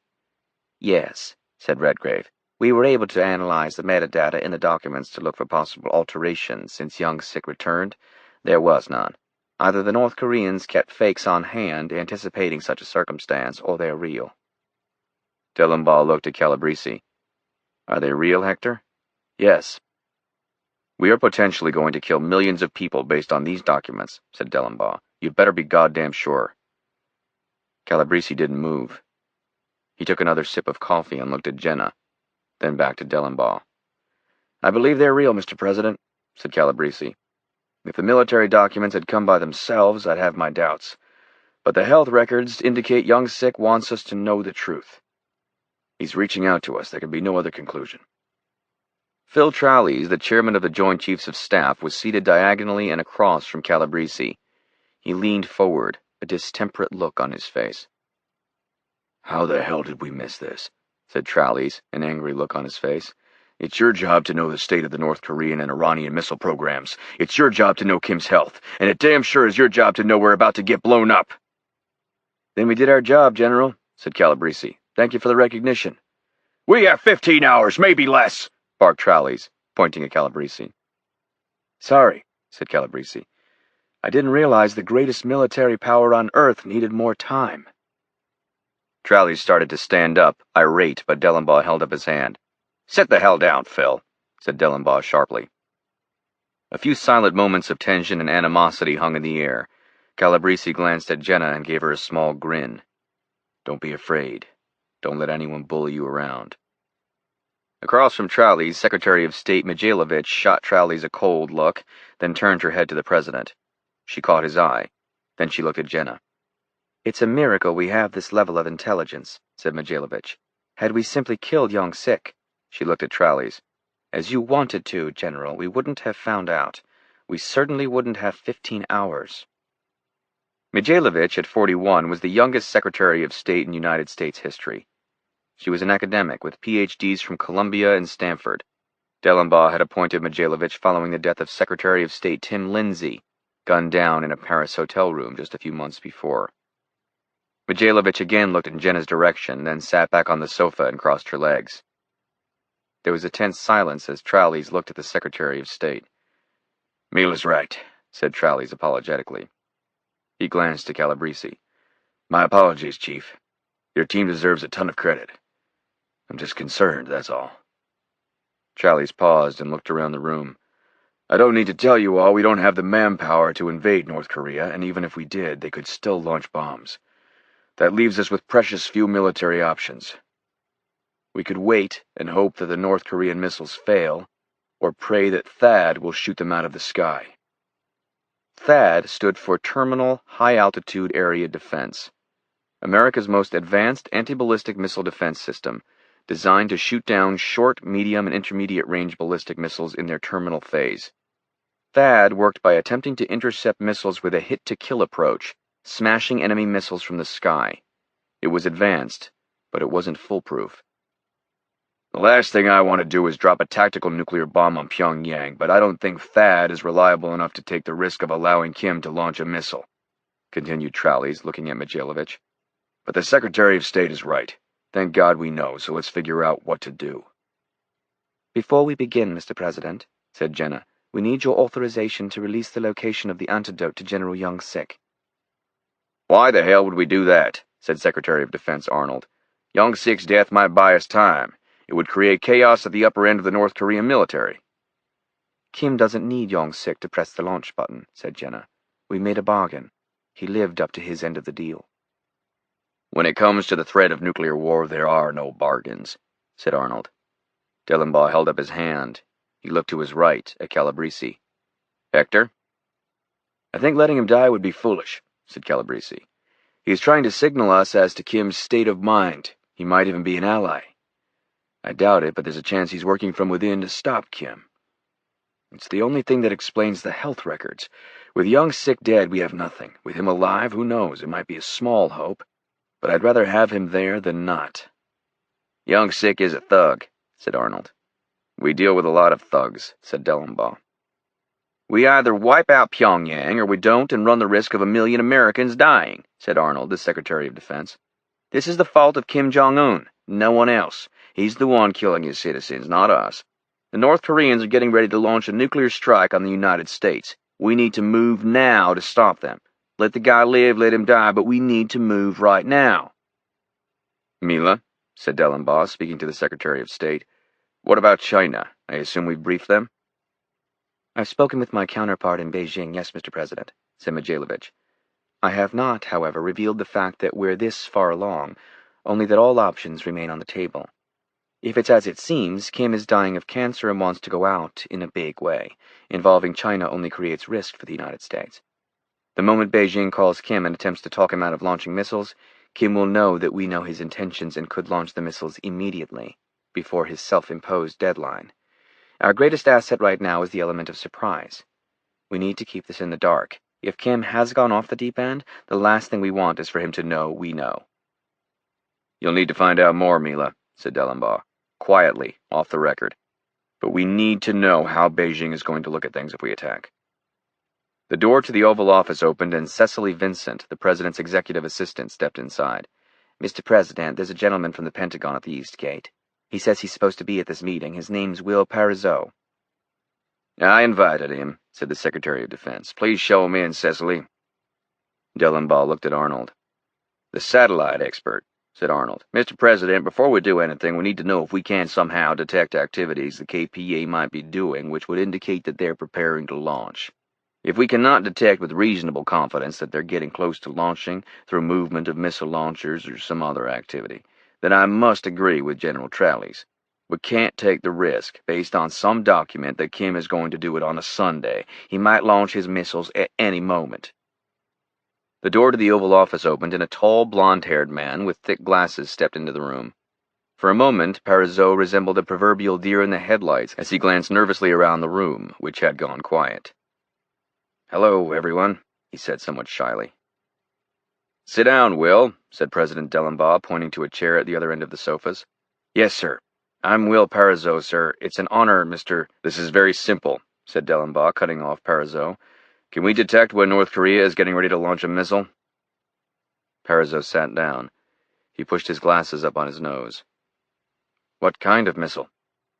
"Does it matter?" "Yes." "An intercontinental ballistic missile with a nuclear warhead."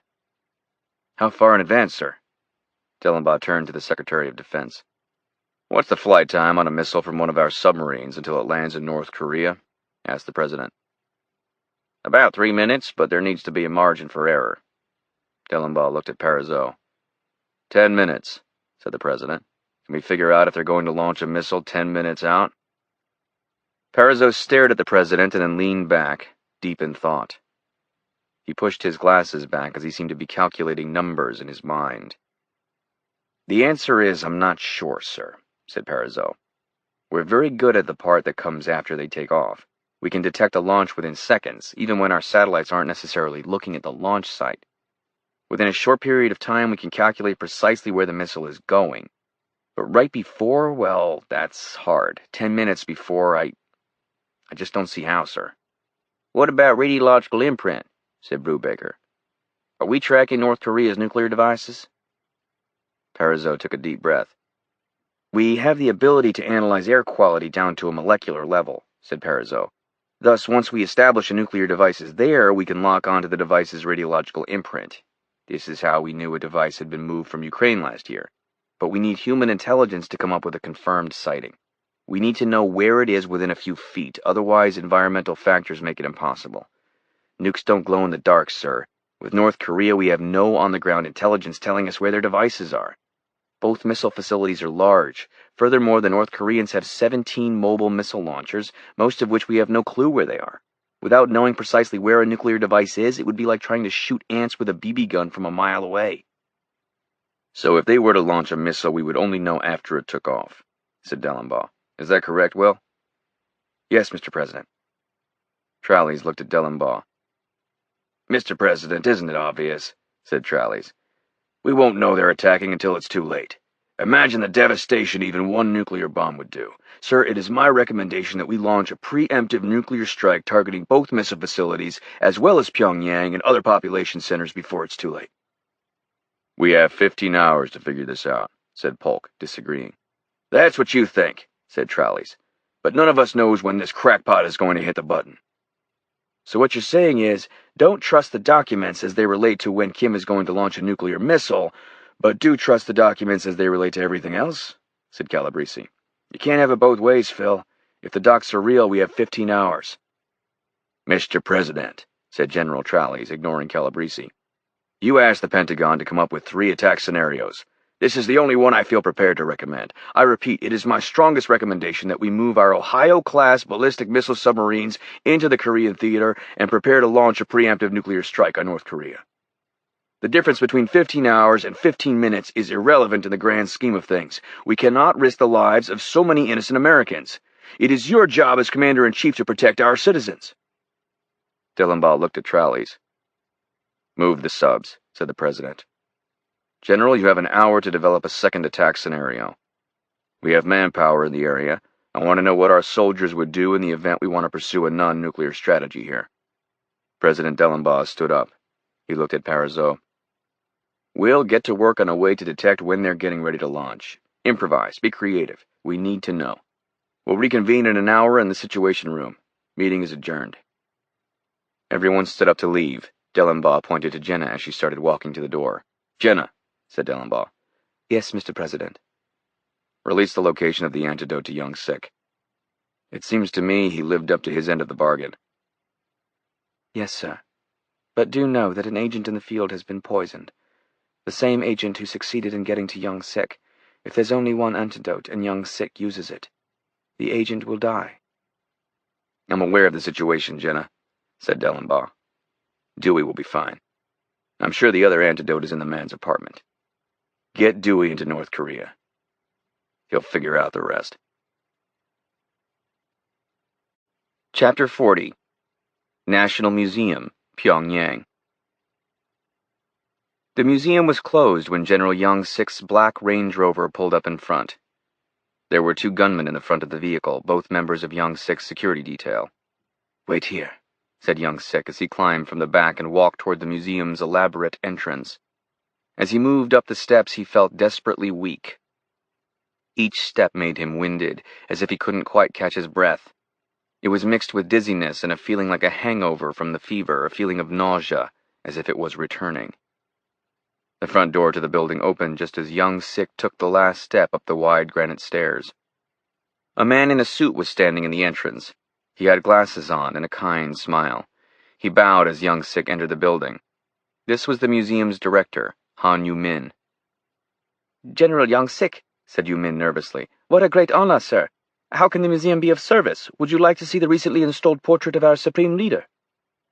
"Stay here," said Young Sik. "Call security. Tell them to turn off all security cameras immediately. Do you understand?" "Yes, sir. Right away, sir." Young Sik walked through the immense portico and took the stairs to the 2nd floor, finding the gallery where the antidote was to have been hidden. He went inside, looking for the painting of Kim Il-sung. When he found it, his eyes moved to a bench across the large, high-ceilinged gallery. He walked to the bench and slowly sat down. He stared at the painting for more than a minute without reaching beneath the bench. He trusted no one. Even though he'd ordered the cameras shut off, there could be no assurances, and no one could see him do what he was about to do. No one could know that he'd just committed high treason in order to save his own life. After staring up at the massive, colorful painting of Kim Il-sung, dressed in a military uniform, his hand moved beneath the bench. He felt around for the syringe, sliding his hand along the underside of the wood. He found nothing but bare wood. A cold, relentless chill hit him. Then he felt the object. It was stuck to the wood with tape. Gently, he pulled the syringe away. He cupped it in his hand and stood up. He left the gallery and walked to a restroom down the hallway. Inside, he flipped on the lights, then placed the syringe on the sink. He rolled up a sleeve and stabbed the needle into his forearm. He felt an immediate sensation of coldness, ice-like. and wondered if perhaps he'd been double-crossed. But the cool feeling soon ebbed into something different, a slight euphoria, and he closed his eyes as the fever, like a bad hangover, the soreness, the indescribable fatigue, all washed away. He broke the needle off and flushed it down a toilet, then pocketed the empty syringe and plunger. Downstairs, Yu-min was standing in exactly the same spot. "Take me to the security room," said Young-sik. A floor below, Young-sik followed Yu-min to the security room. It was small, dimly lit, and windowless, with a checkerboard of TV screens. Every one of the screens was shut off. "As you requested," said Yu-min proudly. The security guard looked up at Young-sik, immediately recognizing him, then bowed several times in obedience. "Put them on again," said Young-sik. The guard flipped a series of switches and the screens came to life. They were small and showed live black and white footage from various points both inside and outside the museum. "Show me the cameras in the portrait gallery." The guard pointed to one of the screens. The camera slowly swept across the empty room where Young-sik had been. "There," said Young-sik just as the camera came to the bench where the antidote had been planted. "Stop it. That view. I want the last 7 days of tape sent to my office at once." Chapter 41. Osan, South Korea. The flight from Macau took a little under 4 hours. Dewey turned off his phone the entire trip. It was Fields who woke him, shaking his shoulder gently. "We're getting ready to land." "How long?" 10 minutes, said Fields. "They'll have a pack waiting for you. You're leaving for North Korea immediately after we get there." Dewey shook off his sleepiness. He felt better. The fever was gone, but in the back of his mind he knew that meant he was getting closer to dying. "How am I getting inside the country?" said Dewey, rubbing his eyes. "Truck? Car?" "Chopper," said Fields. Dewey had a slightly surprised look on his face. "How's that going to work? They'll shoot it down." "I don't know the details, but you're getting briefed on the tarmac." Dewey wasn't worried about dying. Truth be told, he wasn't thinking. Not much, anyway. He was trying to live his life in minutes now, trying to focus on every second as it passed, rather than contemplate what he would need to do if he wanted to stay alive. He had to infiltrate a dead zone, a hostile country where he'd stand out if anyone saw him. He needed to get to Pyongyang and somehow make contact with the in-country asset Talmadge, who'd apparently gone missing. Dewey had infiltrated China 2 years before. He'd been disguised as a Chinese agent. At the time, the idea of penetrating China had seemed incredibly challenging, the odds of success frighteningly small. He now realized China had been easy compared to what North Korea would be like. After all, there were Westerners all over China, millions of them. In North Korea, Westerners numbered in the hundreds, if that. There was no time to devise a disguise, certainly not a good one. More than 6 hours had passed since the needle hit his chest. That meant less than 18 hours until he was dead. There was no time for clever disguises and complicated operations. He needed to get to Pyongyang, and quickly. The jet touched down at Osan Air Force Base at 6 in the morning. The sky was a gray-yellow. The jet came to a loud, fast stop and taxied down the runway, stopping next to a helicopter, whose rotors were cutting slowly through the air as Dewey climbed down the jet's stairs, an SH-60 Seahawk. 2 men, both in military uniforms, approached Dewey as he took the last steps onto the tarmac. One of the men, the older of the two, extended his hand.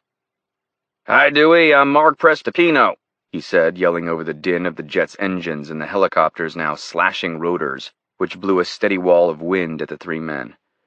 Prestapino was bald, with a large nose. The other man had blonde hair that looked a little too long for a military uniform. "Charlie McAvoy," barked the younger man. "I'm your pilot." Dewey shook their hands. "How you feeling?" said Prestapino. "Okay," said Dewey. "You're leaving right now," said Prestapino. "There's a ruck in the back of the chopper with SAT, guns, grenades, food, water, and some basic first aid. You're flying north. Charlie will set the course, put the chopper on autopilot, then jump before the chopper reaches the border. You and the chopper will fly on autopilot for about 15 minutes. You'll be crossing into a remote area. KPA will pick you up on radar immediately. They'll launch missiles. But by the time the missiles reach you, you'll be inside the country and close to Pyongyang. They will shoot you down, so you're going to need to get off by the 15 or 16 minute mark. Got it?" Dewey nodded.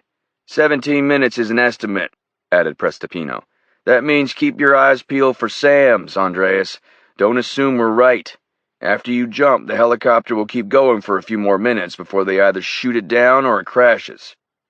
After 20 minutes, autopilot will turn off. The helicopter will begin an uncontrolled descent and crash. If they don't find any bodies, they'll start looking for me. Prestipino glanced at the chopper and then at McAvoy. They'll find bodies, said Prestipino. 2 of them, in fact, they're already on board. The chopper should get you within about 50 miles of Pyongyang. You need to get going.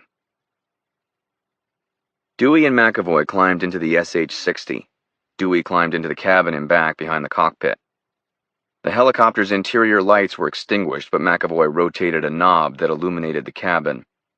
A body was strapped to a canvas troop carrier seat along the far wall. He was olive-skinned, his head leaning to one side, limp. He was already dead. There's another strapped up front. Dewey looked at McAvoy with a blank look on his face. He didn't need an explanation. They were flown in from Manila, said McAvoy. Part of an Al-Qaeda cell. They go down with the chopper. KPA will think they killed 2 men. McAvoy pulled the helicopter door shut. By the time they do any sort of forensic work, you'll be long gone. Dewey reached for one of the corpse's mouths, opening it. He took a cursory glance. Are you kidding? Any idiot will know that guy's not U.S. It's the best we could do, said McAvoy. Dewey patted McAvoy on the back. You're right, said Dewey. It's not bad, it's just not perfect. McAvoy exited the cabin, climbed into the cockpit, and strapped himself in. A moment later, the fearsome whir of the rotors took over the air. The chopper lifted from the tarmac and quickly arced left, moving away from the airbase toward the north. Dewey sat down on the floor of the cabin and pulled the rucksack in front of him. In the cabin's low light, he inspected the bag. On the outside was a small parachute, barely bigger than a bedsheet. This was a specially designed parachute made for extremely low jumps from choppers, enough to cushion the blow, but not much more. He reached inside the duffel. There were 2 handguns along with several extended magazines.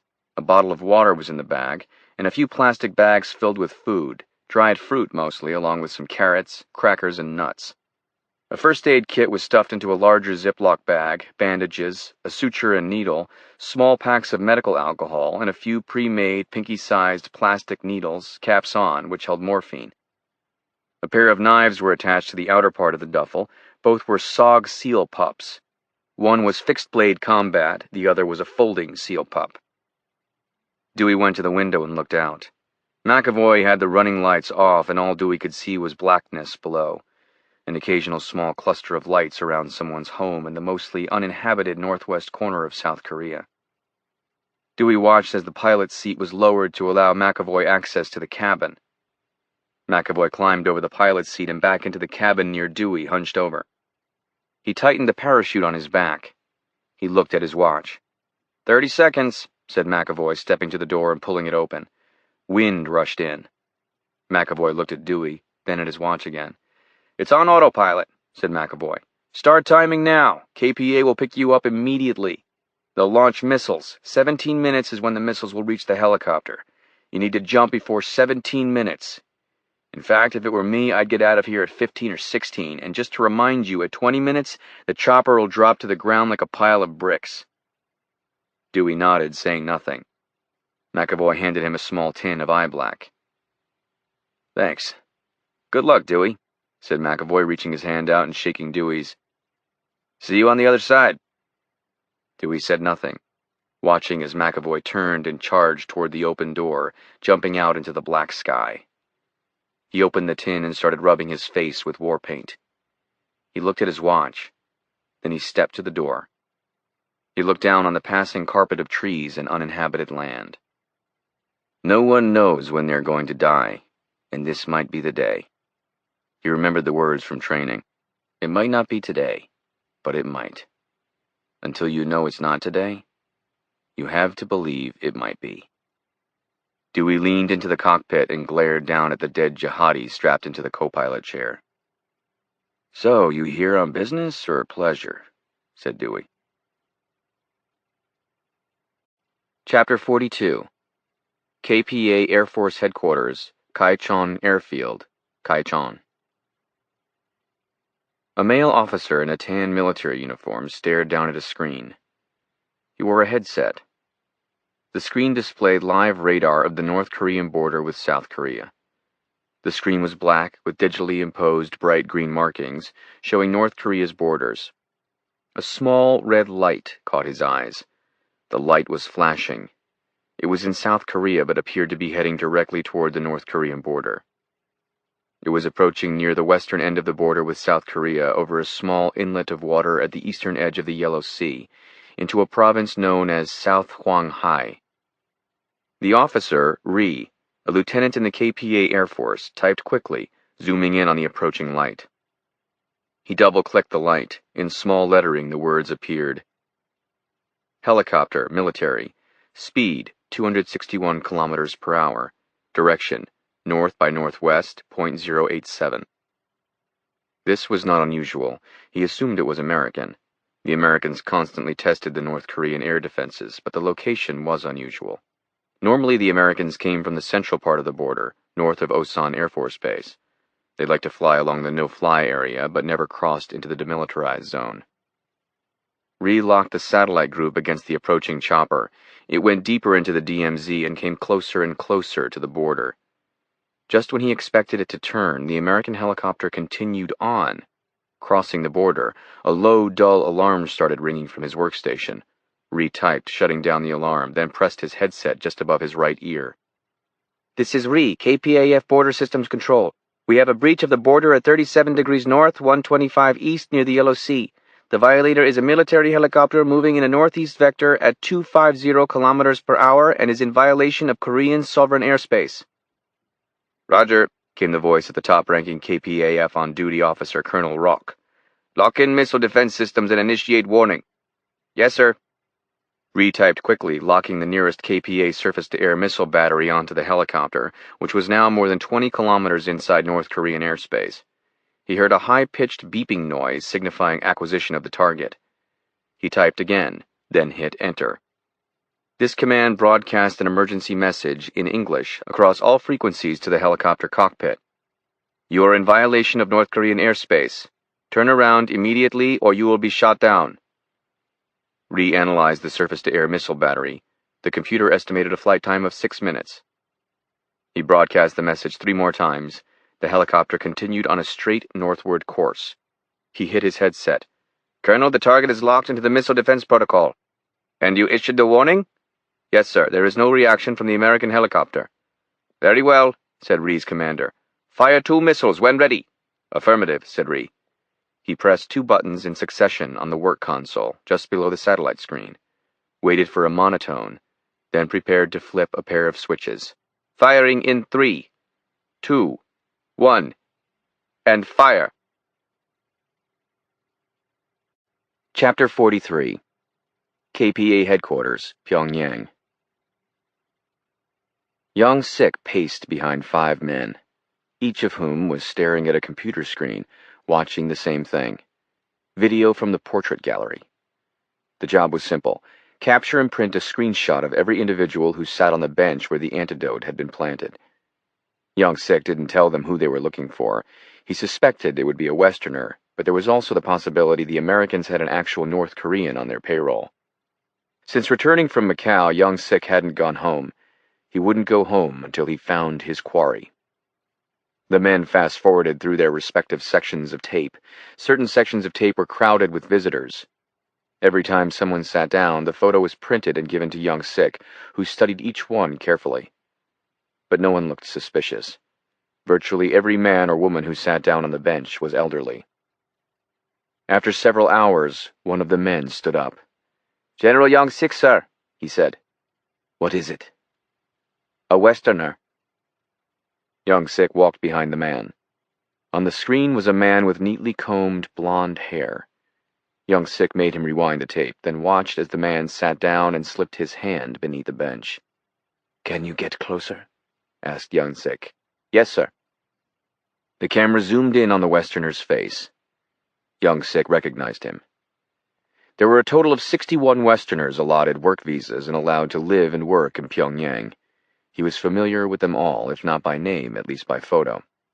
Young-sik was one of the people who approved the visas and then reviewed them every month. But he knew this one by name. Young-sik had sat for an interview with him a few years before. The man was a reporter for the Associated Press.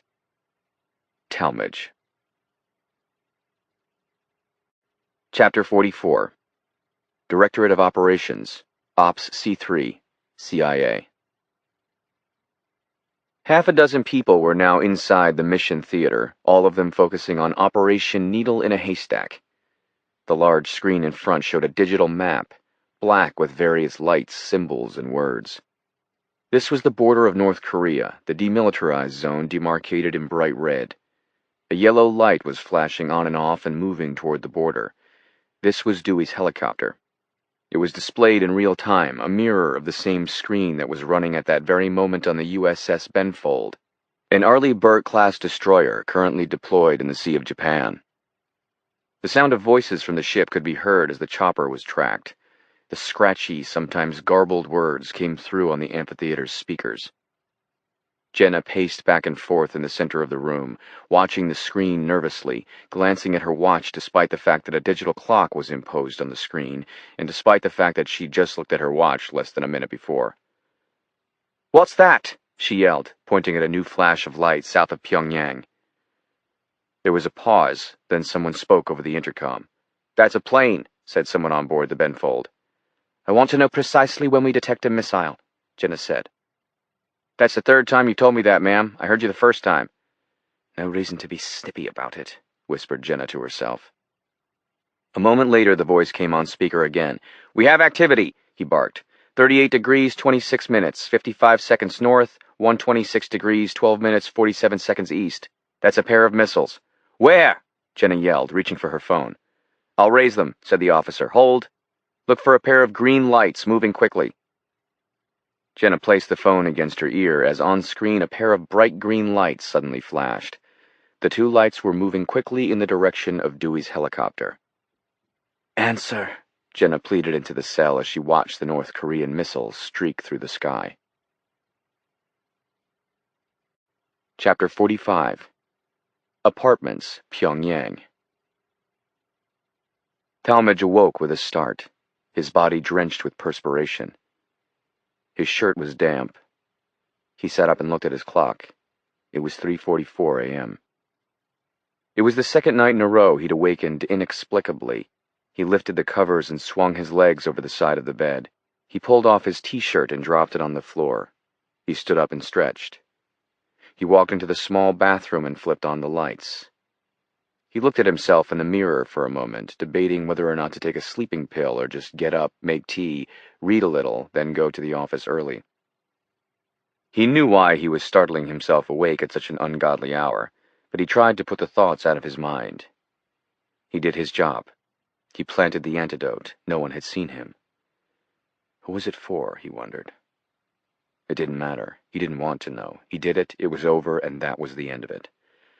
Talmadge turned on the cold water and leaned down, splashing his face several times.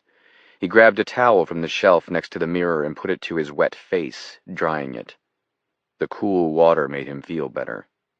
He felt awake. He would get up and get an early start to the day. He finished drying his face and glimpsed himself in the mirror. He needed a haircut. Maybe he'd go to Mr. Gang's down the street from the office for a trim before work. As he finished drying his face, he kept staring into the mirror, feeling an odd sensation. Something was wrong. What was it? He put the towel down just as his eyes saw something in the mirror, just a small wisp of movement. No, not movement. He'd seen another set of eyes just behind his. Someone was standing behind him. Talmadge turned in shock, gasping. There, lurking just behind him, was a man. It was General Young-sik. "My God." "Hello, Mr. Talmadge," said Young-sik. "What are you—" At the same moment, two things occurred. Talmadge started talking to attempt a distraction as he slashed his right arm forward at Young-sik, hoping to catch him by surprise.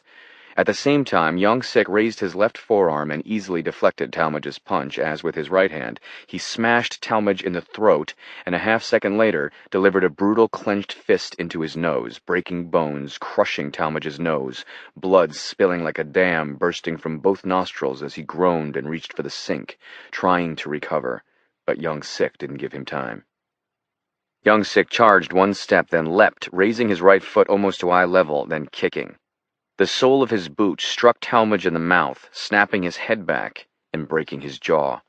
A handful of teeth dropped like chiclets to the floor. Talmadge was sent sharply back, ricocheting off the sink, tumbling to the bathroom floor. Blood already covered much of the floor. Talmadge landed on his side, trying to move, his hands scratching at the crimson-covered tile as he attempted to crawl toward the shower. On his way to Talmadge's apartment, Young Sik had debated to himself whether or not to bring Talmadge to one of the prisons and try to elicit information out of him before killing him. But he decided against it. Young Sik knew Talmadge worked for either the CIA or MI6. Which one? It didn't matter. He also knew that torture would probably get information out of Talmadge, but he doubted there would be anything of use. Whoever Talmadge really was, whoever he was working for, he was deep cover. It meant he would have little information of value. Deep cover, especially in a hostile zone, was an island. Its lonely agents were told little, if anything, and that was by design. If they got caught, as Talmadge had, it was precisely their lack of knowledge that kept secrets safe. It was how North Korea worked. It was how all intelligence agencies worked. North Korea had agents scattered throughout the West, across Europe, in Central and South America, Mexico, Canada, and the U.S. They were there to provide intelligence and follow orders, even if an agent didn't know why. Talmadge reached the shower and reached his hand up to grab hold of the side of the tub. Young Sik watched him from the door as Talmadge tried to lift himself up, but couldn't. In addition to bleeding profusely from his shattered nose, his mouth seeped blood down his chin. He made a low, gurgling noise as he fought to stay alive, to fight back. The kick had broken one of Talmadge's vertebrae, Young Sik knew. Perhaps both. Finally, Talmadge let his hand go, slumping to the floor on his back as blood trickled from his nose and mouth. He looked up at Young Sik, as if expecting Young Sik to ask him something. Where are you from? Who do you work for? But Young Sik stood watching in silence. He wouldn't give Talmadge the satisfaction of thinking he even cared. Talmadge coughed, trying to say something like a drowning man. Young Sik moved closer as Talmadge's eyes shut for several moments. When he opened them one last time, he looked calmly into Young Sik's eyes. I worked alone, whispered Talmadge through clotted throat. I chose to come here. I stayed after they said I could go home. I'll always be grateful for the kindness of the North Korean people. Young Sik watched as Talmadge fought the blood now filling his lungs. When his eyes shut, Young Sik turned and went back into the apartment. He opened the door to the apartment. Outside stood two men, both dressed in suits. Ransack the apartment, said Young Sik, rubbing his hand, still sore from hitting Talmadge. I want a complete inventory. Put his colleagues under surveillance, but quietly. Yes, General Young Sik, said one of the agents. Young Sik walked down the hallway toward the elevator. He pressed the button and turned. One more thing. Return the body to its owners. Chapter 46. Forest Country, Southwest, North Korea. Dewey had on a custom-designed watch made for the CIA, hard black titanium with a bezel made of infinitesimally small pieces of diamond, heated to an air-like transparency, almost impossible to break. The dial was obsidian black, with glowing numbers and glowing second and minute hands, using small traces of radioactive particles. It was an operational timepiece. Operators were not to wear the watches for long periods of time. McAvoy had jumped 7 minutes ago. That meant the closest possible missile was 10 minutes out, 9 minutes from the point in time when he needed to jump. The chopper itself was set to detonate, to be found later by North Korean military, 2 charred bodies, evidence of the mission's failure. He felt a sudden shot of flu-like heat rush over him. He'd forgotten just for a moment that he was infected. that he had less than a day before he'd be dead if he didn't get to Pyongyang and find the second antidote, if it even existed. It was the hope of a small syringe that Dewey needed to live. Hopefully, it was in the hands of the reporter, Talmadge. With any luck, Jenna had reached him by now. Wind rushed in through the door of the helicopter. Dewey stood near the opposite wall. He wore a black Kevlar vest, jeans, and boots. On his back, a backpack was loaded with weapons, satellite phone, and water. Above the backpack was a parachute designed for low-altitude jumps. His face was painted black. If he survived the jump from the chopper, his only hope was to be invisible. Right now, Dewey was in North Korean airspace. At that moment, he thought about the fact that he could have been back in Maine. He hated the feeling. He'd quit, and yet something convinced him to come back in. It wasn't just Dellenbaugh, he knew. Sure, part of it was duty, but a more powerful force ran through Dewey, and only he understood it. It was a need to be on the outermost point of what he could do, physically and mentally, to stop those who would do harm to the country he loved. He hated the feeling, but he needed it. Once again, it had found him. "Stop," he said aloud. "Stop thinking. There's one objective. Get the antidote. It's all that matters. Don't think about anything else." He looked at his watch. 7.5 minutes out. He had time to relax. Dewey caught the burst of light coming from in front of the chopper. Dewey lurched toward the cockpit, looking into the distance. It was unmistakable. A missile, in wavy orange lines, was moving toward him. He glanced at his watch. 6 minutes out. Someone had fucked up the calculation. Or the North Koreans had better technology than we knew. He heard one of the sat phones ringing, Langley calling to tell him to get off the chopper. All of this, every thought, crossed Dewey's mind in a handful of seconds. The missile was accelerating with almost exponential velocity. It would hit long before it looked like it. Jump when you can see the white of the missile. Dewey charged for the open door, grabbing the pack in his right hand and leaping out the open helicopter door just as the roar of the incoming surface-to-air missile shook the air. The missile struck with awful violence, slamming hard just feet behind Dewey, and then the chopper exploded into smoke and fire. Dewey fell, clinging to the bag, kicked by a furious wind, with no time to throw out the low-drop chute. The incinerated chopper was barely above the treetops, just a few feet from him. He fell, holding his hands and arms up, trying to avoid breaking a leg. He could get to Pyongyang with a broken arm, but a broken leg was a death sentence. Dewey slammed chest first into the branch, a brutal meeting of moving object with immovable force. There was a sharp crack upstream from where Dewey hit the branch as it broke. Dewey kept moving, trying to cling to something instead of falling from the tall pine, at least 100 feet in the air.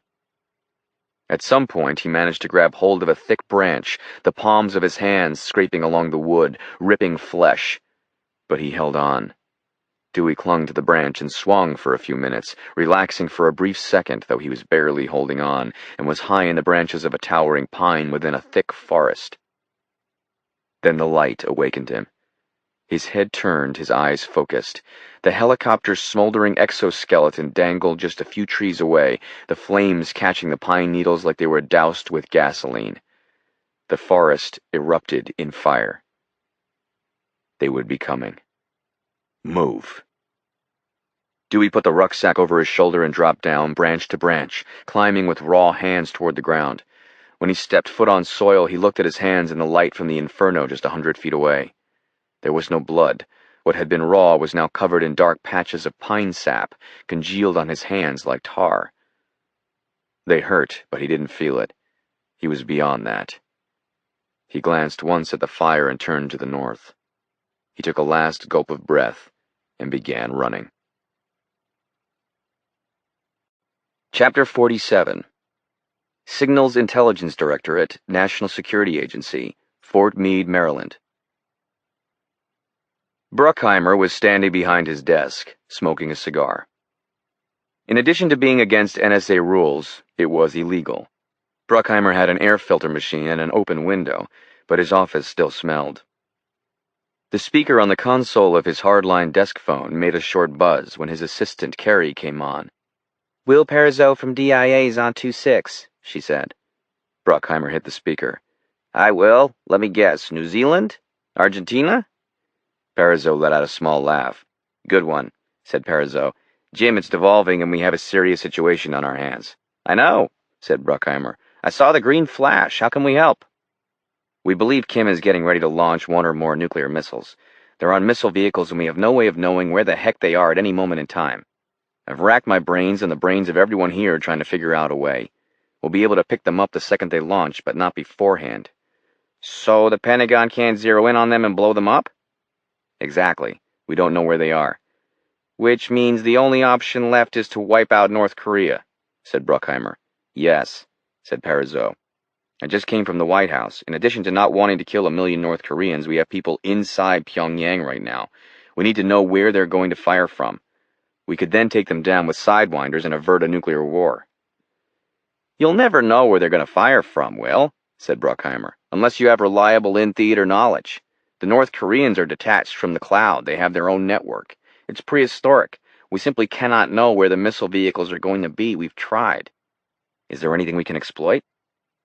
There was a pause as Bruckheimer lit another cigarette. There is one thing, said Bruckheimer. SID has been able to hack into certain sections of the North Korean electric grid. In turn, we're running an experimental appliance that translates electronic signals into symbols that we can then correspond to words. It's DARPA shit, but we have it and it works. It's called Rolex. Anyway, we ran it against North Korea for the past 6 months. We don't know where they're going to launch a missile from, but we know when. So someone gives the order, and we start tracking. The North Koreans send the orders hardline. They travel through a switch. What Rolex has learned to do is isolate the signals pattern from when a launch order is given. What if the order comes from some area you guys don't cover? Said Parizeau. All that matters is Pyongyang, said Bruckheimer. We have coverage in Pyongyang. The orders come from Pyongyang. Everyone is the same. The order is issued electronically, and precisely 30 minutes later the missile is launched. Can we set it up so that an alarm goes off? Said Parizeau. It's one thing to look at past behavior. We need to know when the order is issued in real time. There was a pregnant pause. I get what you're trying to do, said Bruckheimer, thinking aloud. The algorithm works by parsing through historical data. In other words, it aggregates data from events that already happened. We need to parse through it in real time before it's aggregated. I honestly don't know, but I'll find out. We need to know, Jim, said Parizeau. I'll get my best hacker working on it. Chapter 48. North Korea Air Force, Command Center, Pyongyang. Commander Rock stood above a large rectangular screen which displayed live radar of the moving helicopter, as well as the inbound missile. The two objects were on a collision course. Several other senior KPAF officers and staff were standing around the satellite console. Are backup missiles locked? Said Rock. Yes, Colonel. We're locked and loaded, but the first two missiles are tracking for a direct hit. Nevertheless, I want the backups ready. The Americans have various evasion technologies. Yes, sir. 3 missiles are prepared to move at a moment's notice. Rock put his finger against the digital red box, the estimated collision point between missile and helicopter. He drew a line from the estimated collision point to Pyongyang, 92 kilometers. Dispatch a heavy brigade from the reconnaissance unit, said Rock without looking up. I want a full capability set on site as soon as possible. That includes fire teams, forensics, emergency medical care, and of course recon. If there's anyone alive, we are to use all efforts to capture them. Alive. Is that understood? Yes, Colonel. I took the liberty of ordering just such a precaution, sir. They are en route to the estimated control point. Very good. The voice of Ree came over the loudspeaker. Colonel, we are under 20 seconds until impact, said Ree. The group stood before the screen and watched as the two objects grew closer and closer. Suddenly, they merged. Target in 5, 4, 3, 2, 1. A moment later, the screen flashed once. Then both lights disappeared. We have an affirmative hit, said Ree. Chapter 49. Director's Office, CIA. Jenna ran from the elevator down the hallway to Calabresi's office. Calabresi was standing outside, speaking with Lindsay, his assistant. Dewey's helicopter was just hit, she said. Calabresi started to say something, then stopped. A look of anger appeared momentarily on his face. He didn't say anything. No calls, said Calabresi, looking at Lindsay, unless it's the president. Please, Hector, she stammered. Calabrese went inside his office, leaving Jenna standing outside. He moved to the chair behind his desk and sat down. Jenna went inside his office and shut the door. We attempted contact when we first saw the missile flare, said Jenna. He didn't answer. I'm sorry. Sorry about what? Said Calabrese. That I may have got Dewey killed. Jenna looked at Calabrese with a stunned look. Her mouth was open, but she didn't say anything, though her lower lip quivered ever so slightly. In that moment, Jenna felt lower than she'd ever felt, lower even than the day her husband was killed. Not because this was worse, the two were completely different. But it didn't matter. She felt as low as she'd ever felt. She was out of place here, out of place and without anyone. She had no friends, no family, she had nothing. Calabrese's face was red with sadness. He stared at Jenna. Jenna considered saying something, that it wasn't her fault Dewey had gotten pricked by the needle, but she didn't say anything. I'll quit if that's what you think would be a good idea, Hector. I never wanted to cause problems. Calabrese sat back, running his hand through his hair, looking at Jenna. Her operation had exposed Kim. Beyond his nuclear capabilities, her operation had exposed his cancer. Dewey knew the risks, said Calabrese. And he's not necessarily dead either. What would you do if you saw a goddamn missile coming at you? Jump. Jenna, you need to focus on what's going to happen next, not what just occurred. We still have Kim and nuclear bombs that in a few hours are going to be on their way to America. I don't think the North Koreans know there's a second antidote, said Jenna. I didn't even know until Morris told me. They've undoubtedly ransacked Talmadge's flat, but in all likelihood they were looking for papers, documents, computers, that sort of thing, not necessarily a second antidote. You might be right.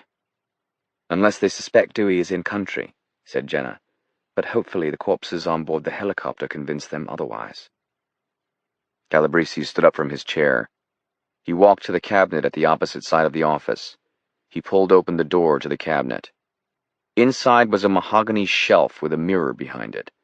Atop the shelf was an assortment of liquor bottles, a silver ice bucket, and several crystal glasses. Calabrese picked up a bottle of Elijah Craig bourbon and poured 2 glasses a third full. He dropped a single ice cube in each, then walked over to Jenna and handed her one. She studied it, then took a small sip. The seating area in Calabrese's office comprised 2 large red leather sofas across from one another, and 2 red velvet chairs at either end, with a rectangular glass coffee table in the middle. Calabrese and Jenna sat down across from each other on the ends of the 2 sofas. Bourbon, said Jenna, the only truly American liquor. Jenna put the glass to her mouth and took a healthy sip. Calabrese watched with mild amusement, then bolted his own glass down. I don't want you to leave, said Calabrese. You may have, in fact, saved millions of lives. I'm upset at myself more than anything. Dewey tried to resign. He did resign, now that I think about it. Dellenbaugh flew to Maine to ask him to do this. Jenna finished her bourbon and set the glass down. All successful operations have flaws, Calabrese continued. People die. The problem is you don't know which ones are successful and which ones are failures until they're over. If Dewey dies but we avert a nuclear attack on the United States, it will have been a success. But it's a steep price to pay. Chapter 50. Forest, North Korea. With the orange light of the smoldering chopper behind him, Dewey broke into a desperate run. He glanced at his watch for direction, then moved in a northward line into the dark expanse of tall trees. The KPA would be coming soon. He needed to create as much distance as he could, as quickly as possible. Just as important, Dewey had to get to Talmadge. He had to reach Pyongyang before the poison kicked in again and killed him. The light from the fire became more and more diffuse as he moved, gradually disappearing behind the tall pines that seemed as if they would stretch on forever. Dewey was soon crossing a pine-needle-covered forest floor in almost total darkness, his eyes acclimating to the dark gray light that the trees let in from the sky above. He ran as fast as the conditions would allow, stepping high to avoid the thick roots that carpeted the desolate forest. For the first 15 minutes, Dewey sprinted hard, using his hands to guide him by trees. He fell twice after kicking into roots.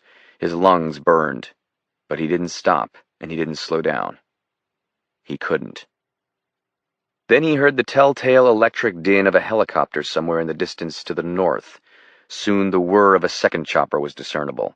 He recognized the low-pitched, bear-like growl of Mi-26s, no doubt a full-on recon team rushing to see what the North Koreans shot down. He saw a white light in the sky far out in front of him.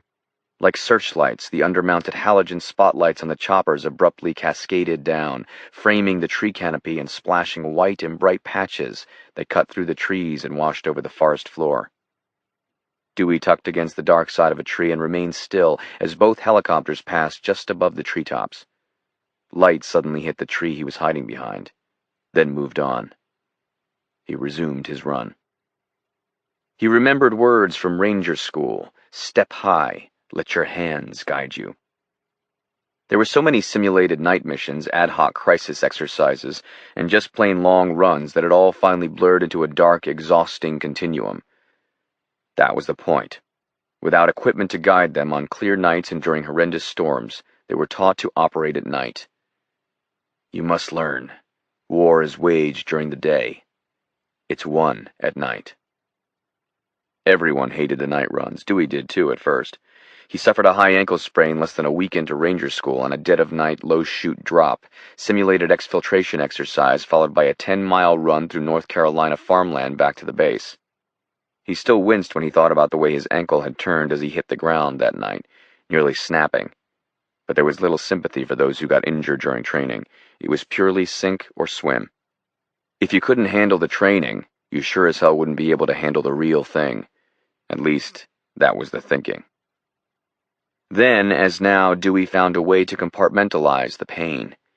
He drew a picture of a box in his head, then took the excruciating feeling of his ankle and put it inside, then shut it off. The pain was there, but locked away.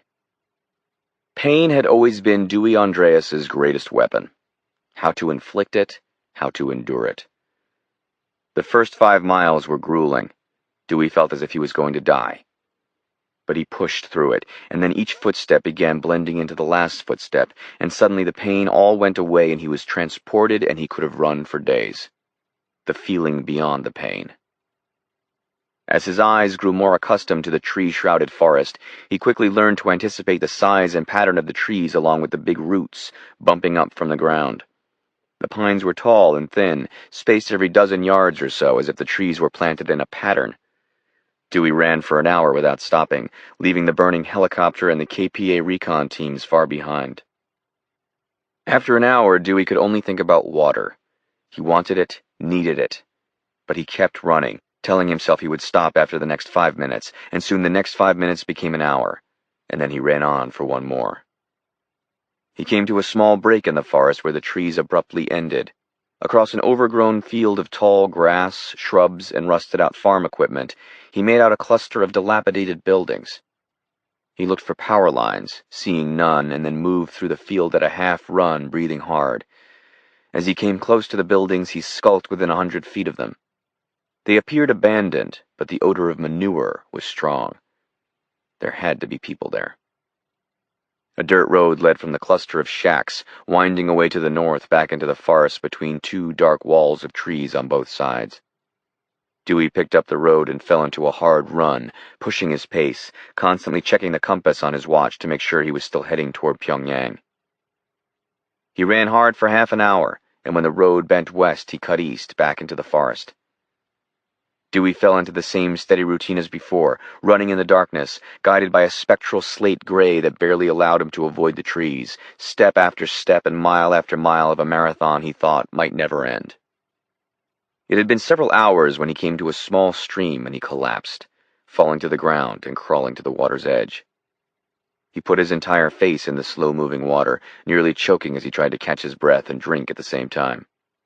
The fever had started to return, and it mixed with the pain from the run, and he lay on the ground next to the stream for several minutes, struggling for breath, racked by pain and exhaustion. He felt the temperature coming on. Then he heard the voice. "This is not how it ends.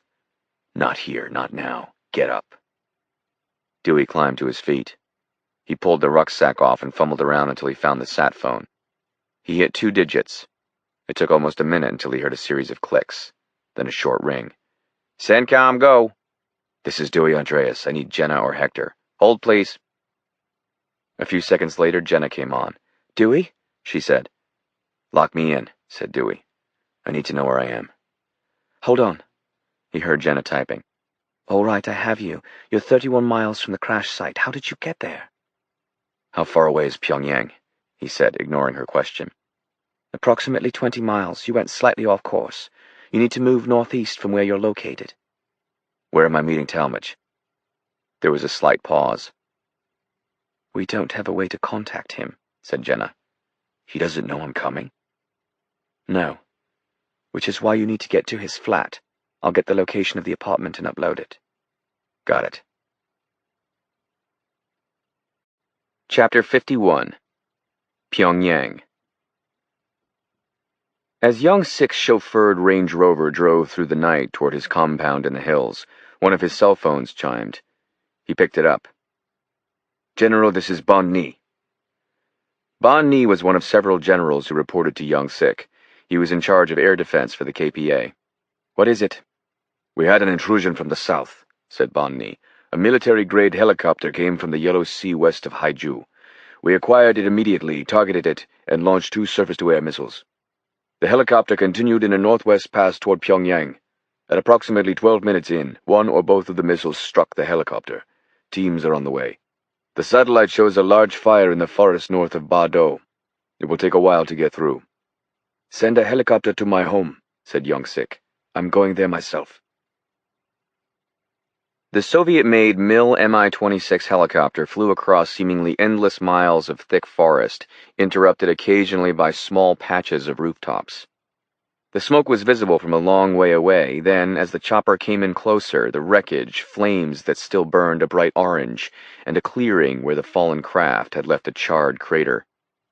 Young Sik's pilot found a patch of ground large enough to land on just a few hundred yards away, settling the helicopter down on the forest floor. Young Sik, Bon Ni, and 2 other soldiers moved through the tall pines toward the crash scene. The heat from the still smoldering chopper could be felt immediately, and it grew hotter as they came closer to the wreckage. A first team of KPA reconnaissance specialists were already on the scene.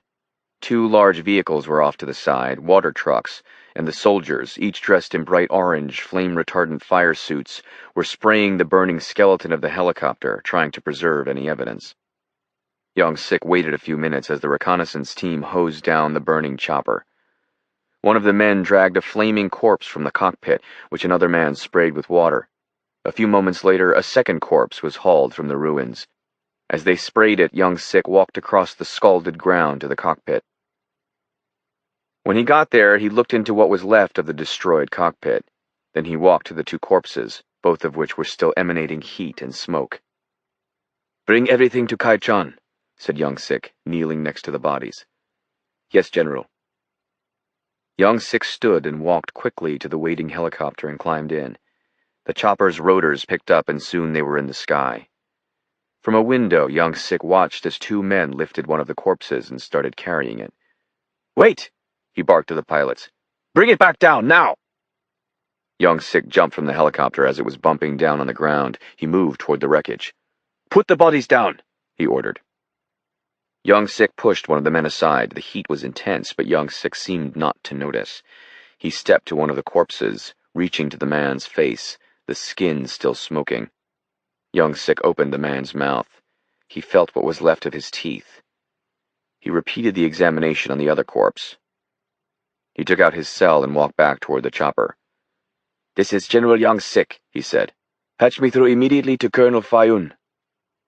Young Sik understood the moment he felt the teeth. The flames had yet to destroy them, insulated by flesh and bone. They told a simple story. Neither man had ever been to a dentist. Both were missing teeth in several places, and those that did remain were crooked. He couldn't imagine where they'd gotten the dead men from, but they were no doubt already dead by the time they climbed aboard the helicopter to play the role of a lifetime. Young Sik thought back to the moment he sent the documents. The moment he sent one document he didn't need to. The key to it all. Kim's health report. The burning helicopter could only mean one thing. America was coming. To kill Kim or to try and destroy the nuclear missiles. One or the other, or both. To do either, though, they would first attempt to reach Talmadge. Talmadge! He seethed. Perhaps he shouldn't have done anything so provocative as dump the body inside the DMZ. Now they knew. They knew he knew. It was a chess game, and young Sick preferred blackjack. A voice came on his cell. The radio crackled. "Colonel Fayun," came the voice. "Get a team to the reporter's apartment immediately, Colonel," said young Sick. "I want men in the lobby, on the stairs, and I want eyes in the building within sightline." "It will be done immediately, General Young Sick." "Capture anyone who attempts to enter the building. Kill them, if necessary. Do not allow them into the apartment. Is that understood?" "Yes, General." "I also want a forensics unit to go back through the reporter's apartment," said young Sick. "This time, tear up everything. Cut the pillows apart, break into the walls, rip the mattress, the ceiling, the floor." "Yes, General. I will dispatch a team immediately." "Bring anything you find to me." Young Sick pocketed his cell and walked to Ba Ni. The air remained clotted with smoke. The heat was intense. Dozens of men were fighting to put out the last flames from the destroyed chopper. "I want search teams moving by ground," said young Sick, "between here and the capital." "How would you like the perimeter, General Young Sick?" "A mile or two. Every farm, every building. Tell your men to have their fingers on the trigger at all times." "What are we looking for?" "Americans." Chapter 52. CIA Headquarters. Jenna hung up the phone and walked to Calabresi's office. She knocked on the glass door. Calabresi was standing behind his desk, stuffing papers into his leather briefcase. He waved her in. "We need to get back to the White House," said Calabresi. "Are you ready?" "I just spoke with Dewey," she said. Calabresi paused. "Thank God," said Calabresi. "Where is he?" "South of Pyongyang. He's on foot." "What did you tell him?" "To get to Talmadge's apartment. If the second antidote survived, that's where it will be." "I want you to start thinking about how we extract Talmadge and Dewey," said Calabresi. "Whether the two of them make it or not is beyond our control at this point. What's not is having a plan to get them out of there. Work directly with General Tralles." "Okay," said Jenna. There was a long pause. Calabresi looked at Jenna and forced a sympathetic nod. They were thinking the same thing. What if Talmadge wasn't there? What if the second dose was destroyed in transit? One of the worst aspects of operations was the unknown and the sense of powerlessness for those people not out in the field like, at this moment, Calabresi and Jenna. Watching from afar, with little information. "We need to focus on Kim and the nuclear threat," said Calabresi. "Dewey is on his own. You can't beat yourself up and you can't worry about him. It won't help, but it will distract you from the bigger threat. Dewey is tough and he's resourceful. Put a plan in place to extract him if we get to that point." Calabresi shut his briefcase and buckled it. "Now get your stuff. We leave in—" Suddenly there was yelling in the hallway outside Calabresi's office. Mac Perry came running to Calabresi's door and pushed it open. "You two have to see this." They followed Perry to one of the conference rooms down the hallway. A small group was seated around the conference table. This was the task force working under Jenna's command, attempting to monitor what was going on in North Korea. A large OLED screen on the wall showed a grainy live feed of an American. He was bald and wore a khaki military uniform. This was Colonel Nate Smith, the senior-ranking American in the DMZ. Smith was standing in some sort of building that looked like barracks. "Go ahead, Colonel," said Perry. "We discovered him inside one of the joint security area buildings 10 minutes ago," said Smith. As the camera followed Smith, he walked through a door into a building that was painted bright blue. Inside was a plain-looking table with chairs on both sides. All the chairs around the table were empty, except one. In it was a man, seated, his head tilted to the side, almost on top of his shoulder, limp. A rope was tied tightly around his neck. His face was badly bruised. Beneath his nose, running down his chin, neck, and the front of his shirt, was a large patch of dried blood, damp-looking. as if still fresh.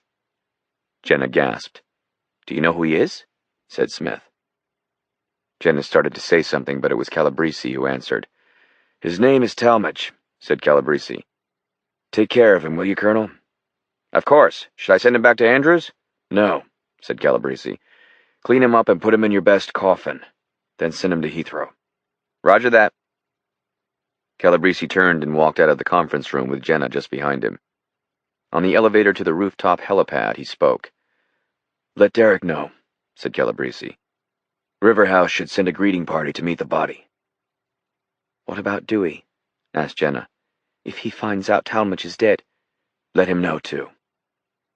Get Dewey the location of the apartment and make sure he understands. If they've found Talmadge out, they'll be swarming the apartment, searching for other stuff.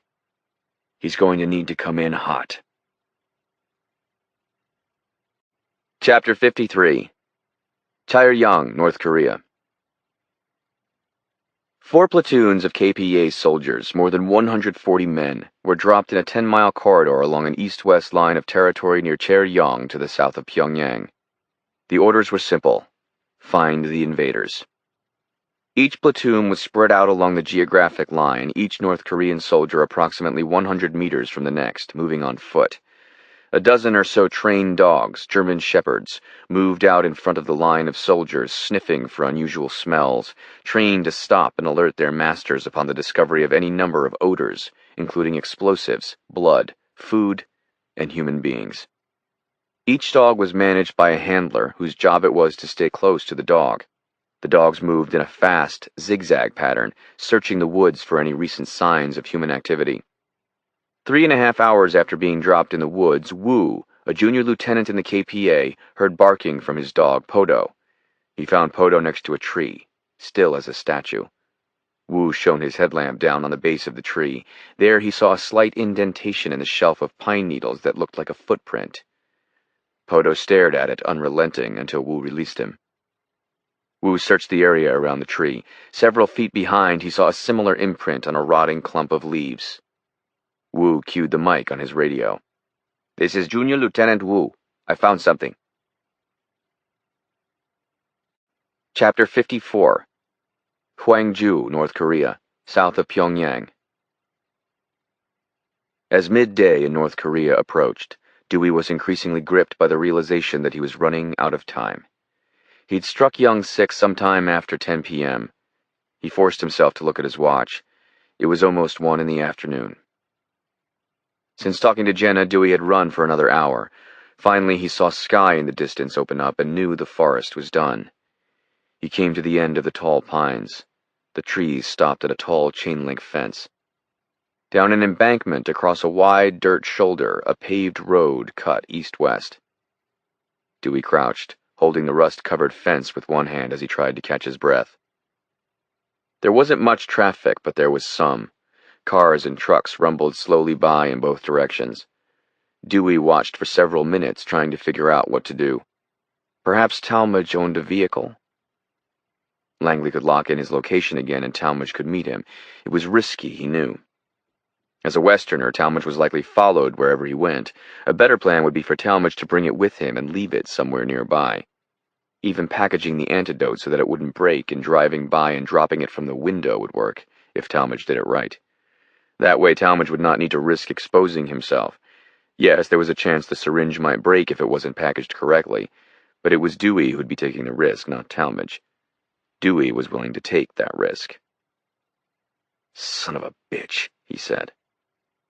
As his breathing calmed, Dewey realized that the fever had returned. Running for so long, the pain from the running had cloaked its return. But there it was. He felt like he was on fire, a flu-like heat that occupied every part of his body. No more, he thought, trying to collect his thoughts and gather the energy to keep going. Please, no hotter than this. He reached for the sat phone and was about to dial when his vision suddenly blurred and then went black. He instinctively lay down on his back in case someone looked over from the road. He put a hand on the fence, squeezing hard, as if doing so might make his sight return. He waited, trying not to panic, yet feeling torched by a high fever and now blind. Talmadge would have to come and find him. There was no alternative. Either that, or he would die. He felt for the keypad on the sat phone and dialed 2 digits connecting him to Langley. A steady chirping noise indicated he'd misdialed, and he tried again. This time he heard a half ring, then a voice. "CENTCOM, go! I need Jenna. Hold on, please." A moment later, Jenna's even, aristocratic British accent came on the line. "You're getting closer. You're within a few miles of the city." "I can't see, Jenna." "What do you mean?" "The fever's back. I blacked out. You need to have Talmadge come and get me." There was a long pause. Finally, Jenna broke the silence. "I have very bad news," she said. "Talmadge was found out and they killed him. His body was just recovered in the DMZ. Dewey lay on the ground, phone against his ear, breathing in short, rapid bursts. He was burning up. With his other hand, he rubbed his eyes. Suddenly, Jenna started to cry. Dewey remained silent. "It doesn't matter how they found out," he said finally, a touch of resignation in his voice. "It's irrelevant. We can't change what happened." "Dewey, I'm so sorry." "It's okay," said Dewey quietly. "I have to go." "No," said Jenna. "Please wait. So Talmadge is dead. That's simply a piece of the puzzle we don't have to figure out. Thank God we know, otherwise you'd be searching Pyongyang for him." "Good point," said Dewey derisively. "I can't fucking see. I'm blind." "It will pass," said Jenna. "Any minute, I promise. The blackouts are designed into the poison. They last a few minutes and then go away." "Where am I?" "You're in a town called Huangju," she said, "south of the city.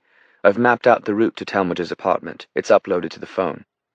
"Describe it," said Dewey. "Where is it? What floor is he on? Where's his door? Got it? Right now, that's what I need." "Will you be on foot?" "I don't know." "Well, either way, you keep going north until you reach the river. It runs right through the city. Move along the river, continuing north. There are 3 islands in the river. They're all large with buildings.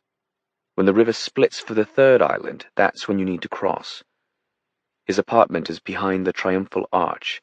The building is off the main road, south of the arch. It's called Morenbong. The buildings all look the same, but this one has green lettering on the front door. The number is 47. His flat is on the 4th floor, 2nd door on the right. There's a Star of David scratched into the upper corner of the door. Talmadge would have hidden the 2nd antidote somewhere inside the flat. All of this is uploaded to the phone." Dewey saw vague traces of light, like stars, and soon he was looking up at the fence. His vision had returned. Slowly he pulled himself up, crouching, phone to his ears, staring at the road. "I have to go." "There's one other thing," said Jenna. "The flat is likely under watch. Expect KPA there. As for the antidote, Talmadge was well trained. You're going to make it, and you're going to find the antidote. I know you will." Chapter 55. Signals Intelligence Directorate, NSA, Fort Meade, Maryland. Samantha Stout sat at her desk. A wall of large computer screens, 8 in all, faced her. Each screen looked as if a child had sat down and started typing random letters and numbers into it, except for one screen that had a tile of news feeds from various parts of the world running with the volume down. It was past midnight. Samantha was the individual inside the NSA who was responsible for testing and integrating the new software program that had been developed by DARPA. DARPA stood for Defense Advanced Research Projects Agency, an agency inside the Department of Defense responsible for the development of cutting-edge technologies for use by the military. The program, called Rolex, was raw but potentially very powerful. DARPA had developed a way to capture certain non-intelligent electronic signals and convert them into symbols that could then be translated into words. In other words, it could grab pure data streaming through the sky from pre-internet forms of technology and convert it into words. It was Samantha who had figured out how to aim Rolex at North Korea and specifically certain electronic frequencies that the NSA knew were being generated by the military. By writing an algorithm that was layered on top of Rolex's algorithms, Stout had trained Rolex to be able to know what the signal's pattern looked like when the North Koreans launched missiles. The problem was Rolex only worked with historical data. It was an armchair quarterback, able to pinpoint when a launch had taken place. Her challenge: get Rolex to parse, assess, and react in real time. Rolex needed to be predictive versus reactive in order to know when the order to launch by the North Koreans had taken place, and therefore how long the U.S. had before the missiles actually left the ground. Samantha called a classmate of hers from the California Institute of Technology, a woman named Cammie Gray who worked at a hedge fund in New York City. Cammie, she knew, wrote algorithms that the giant hedge fund used to look at patterns in the stock market and then predict what was going to happen next based on those patterns. Cammie had already done with different software what Samantha needed to do with Rolex: read terabytes of real-time data in nanoseconds in order to predict the future. Without telling Cammie any classified information, she explained the challenge. You need to be able to know the pattern in the first few seconds, said Cammie. You need to slice off the first few seconds of the signal's events you've already cataloged, then isolate them versus all other signals. Exactly. I'm going to send you an access key to an algorithm I wrote that enables us to see certain patterns in commodities prices and then drive trade. It's designed to react to the pattern within a fraction of a second. If the pattern is the one we trained it to watch for, our computers automatically start buying or selling, as the case may be. Sounds perfect, said Samantha. Do you know your way around MATLAB? Said Cammie, referring to the computing environment her algorithm had been built in. Yes, said Samantha. Obviously don't tell anyone. I owe you dinner next time you're down here. Chapter 56. Situation Room, White House.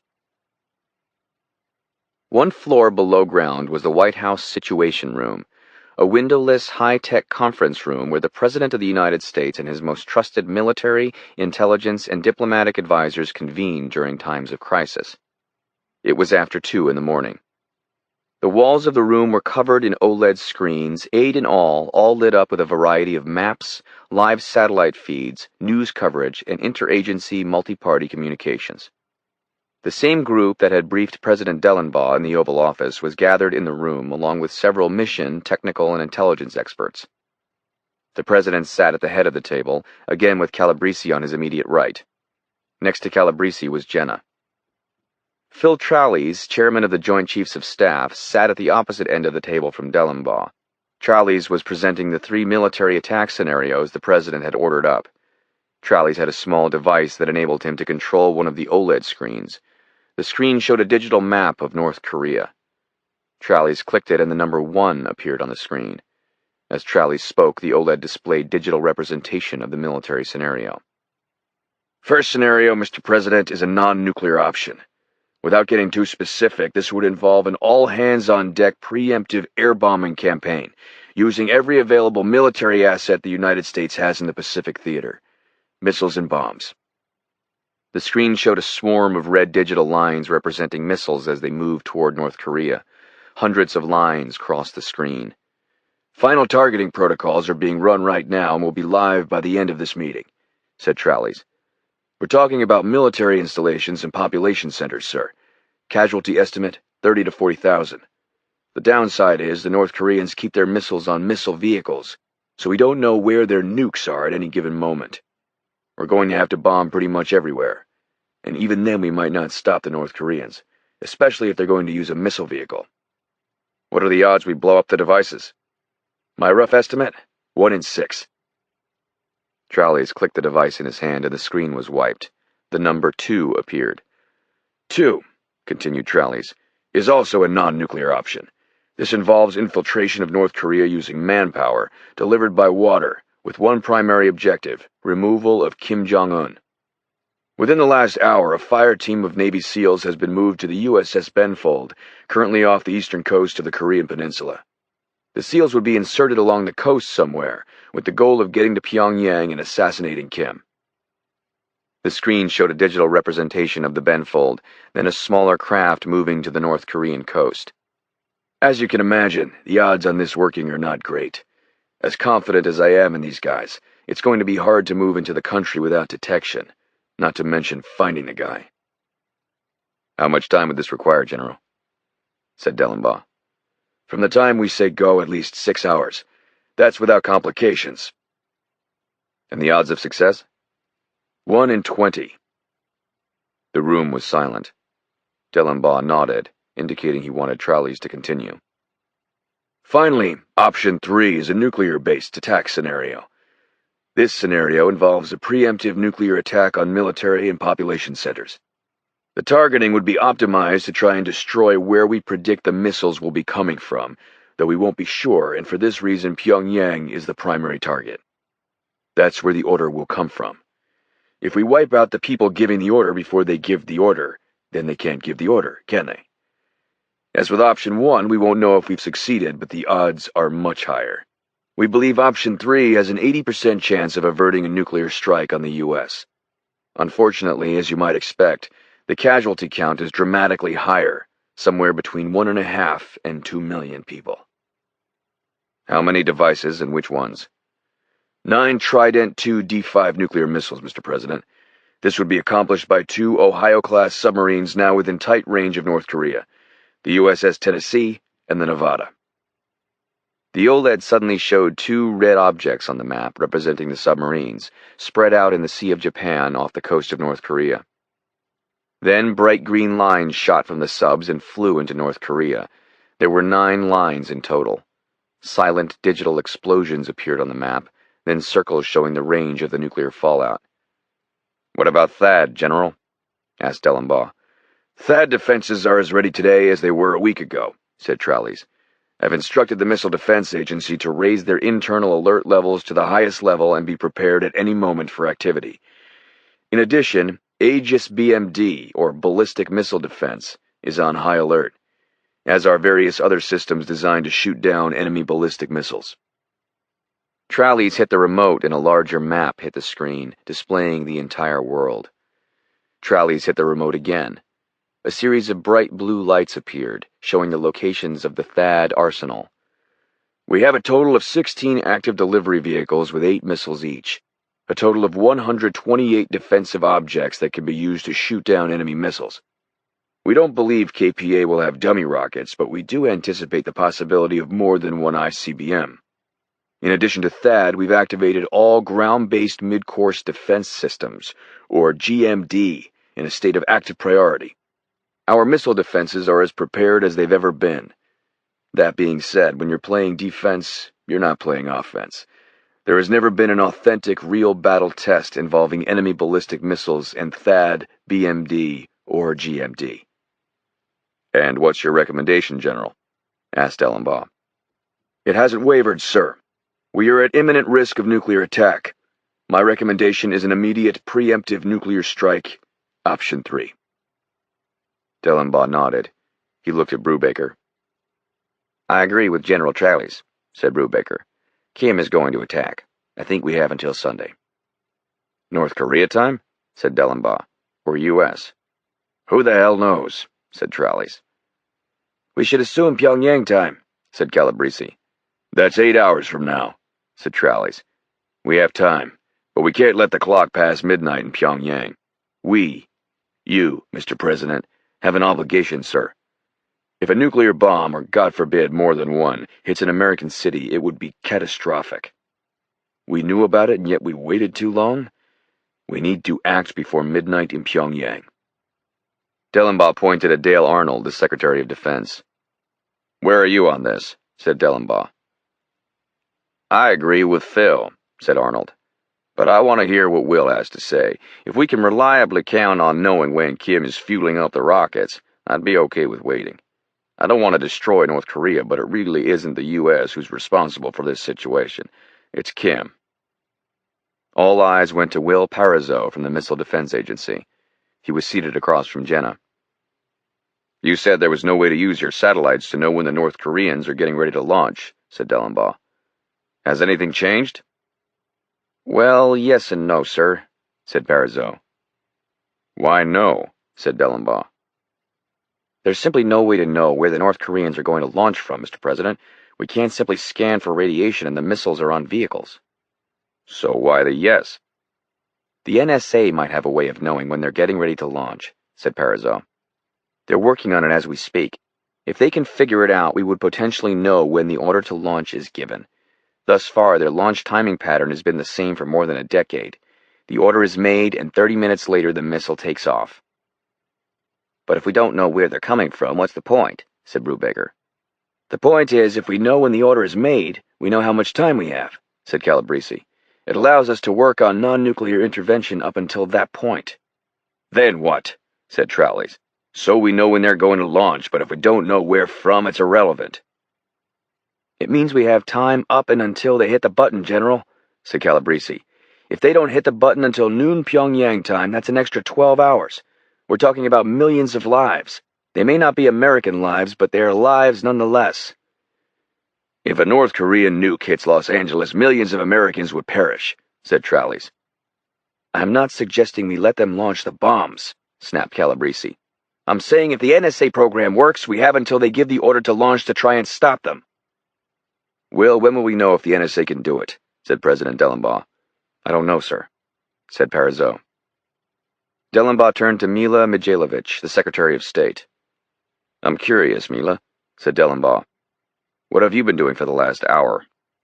Without divulging information as to Kim's health or our belief Kim is getting ready to attack, I spoke with someone high up in the Chinese Politburo, said Mila. Someone who could let me understand where the Chinese government stands on this.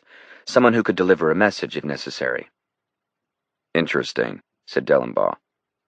The Chinese government will not tolerate a nuclear attack. They will move into war condition. It doesn't mean they will respond, but it signals they might.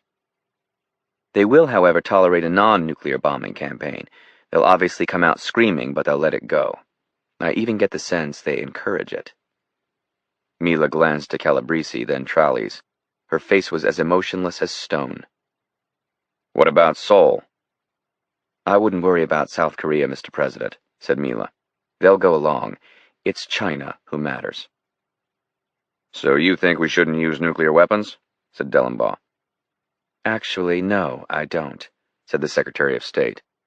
She looked at Trowleys, the chairman of the Joint Chiefs of Staff. I agree with General Trowleys. We're at imminent risk. One of the things my Chinese contacts shared is that multiple efforts have been made to speak with Kim. All have been unsuccessful. He's burning bridges. He no longer cares. He's dying. He is going to launch missiles. We need to act immediately. The Chinese might respond, as my source warned, but how? America will be prepared. They don't want to get in a firefight with the United States, certainly not over North Korea. Mr. President, we need to strike right now, sir. American lives are at stake. People you pledged to protect. There's no good reason to wait. Suddenly Jenna stood up, shooting up from her chair. Dellenbaugh leaned right, slightly surprised. You, wanted to say something, Jenna? Said the President. There is a bloody well good goddamn reason to wait, Jenna said, her British accent rising. Dewey Andreas is still in Pyongyang. He'll be killed. That's why we're waiting. The room went pin-drop quiet. All eyes were on Jenna, who was the only one standing. Even staffers off to the side were awestruck. How do you really feel, Jenna? Said Dellenbaugh, smiling. He scanned the room. I'm sorry, Mr. President, said Jenna, sitting back down. Dellenbaugh chuckled. He looked around the conference table. I agree with Jenna, the President said calmly. We are not abandoning Dewey. It's that simple.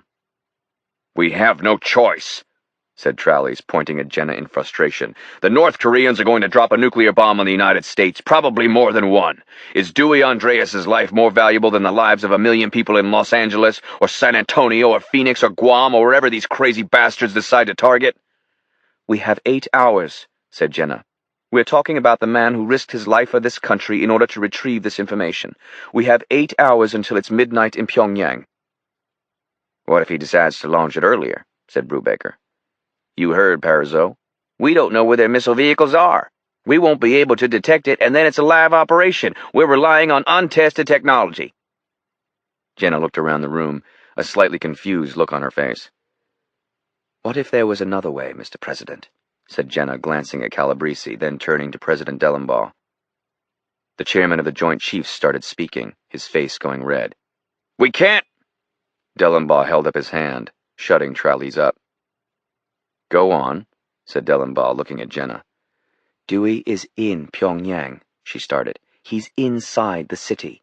What if Dewey could get to Kim? And do what, talk him out of it? Said Tralles. Kill him, said Jenna coolly. The room was silent. How exactly would Dewey do that? Said Dellenbaugh. I don't know. Not yet, anyway. Tralles shook his head in disgust. This is ridiculous, said Tralles. Kim could be fueling up those missiles as we speak. You heard the Secretary of State. It's not Sunday, said Jenna. What does that mean? Did you read his statement, General? Said Jenna sharply. She slid the document across the table. It will be on a Sunday. Only on a Sunday. Bloody Sunday. I know what the damn document says, barked Tralles. Enough, General, shot the President. He stood up. Everyone listened carefully. We will not allow the North Koreans to strike the United States. Make no mistake. If we get to midnight, option 3 is the obvious choice. But we're not moving earlier. At midnight Pyongyang time, we strike, unless the NSA can allow us to know when the order is made to launch from Pyongyang. In that case, we play this out until the last possible minute. Dewey Andreas is in Pyongyang, and, as long as we're objective about it, we'll wait until the last possible moment before we strike. Is that understood? He looked at Jenna. Jenna, design an operation to take out Kim. Will, keep on top of the NSA. We'll reconvene in half an hour, unless the shit hits the fan before that. Jenna walked outside and sat down on the south lawn. She went past a tall, manicured hedge, out of sight from the Oval Office and West Wing. She removed a pack of cigarettes, Marlboro Lights, and lit one. She hadn't smoked in over 2 years, but she took one of the cigarettes and lit it. How can we kill Kim? Think, Jenna. Her cell phone started beeping. She looked at the number. It was Derek Chalmers. She took another puff, exhaled, and answered. Hello, Derek, said Jenna. Hi, Jenna, said Chalmers. How are you? I received your email, said Chalmers evenly. Talmadge is being flown to Heathrow, said Jenna. I'm very sorry, Derek. He was my recruit, said Chalmers quietly. I know. Was his life worth it? Yes, said Jenna. She held up her phone and brought up the email client. I'm sending you the results of the operation. Please don't share with anyone. Kim has cancer. He's getting ready to launch a nuclear attack on the United States. Talmadge was critical, and he executed his role perfectly. But they caught him. He deserves an agency wreath of arms, Derek, perhaps even a knighthood. I'll see to it. Now, what happened? Jenna told him everything. The Macau operation, the documents, Dewey being poisoned. You were right to use Talmadge, said Chalmers, as much as it saddens me. So what's wrong? Jenna told Chalmers about the operation she now had approximately 10 minutes to design. I don't know what to do, Derek, she said, her voice trembling. She looked as if she might cry. I fucked it all to hell. Not only Talmadge, Dewey. He knew the dangers of being exposed to the poison, said Chalmers. In the meantime, I'm going to send you a document. I don't have time.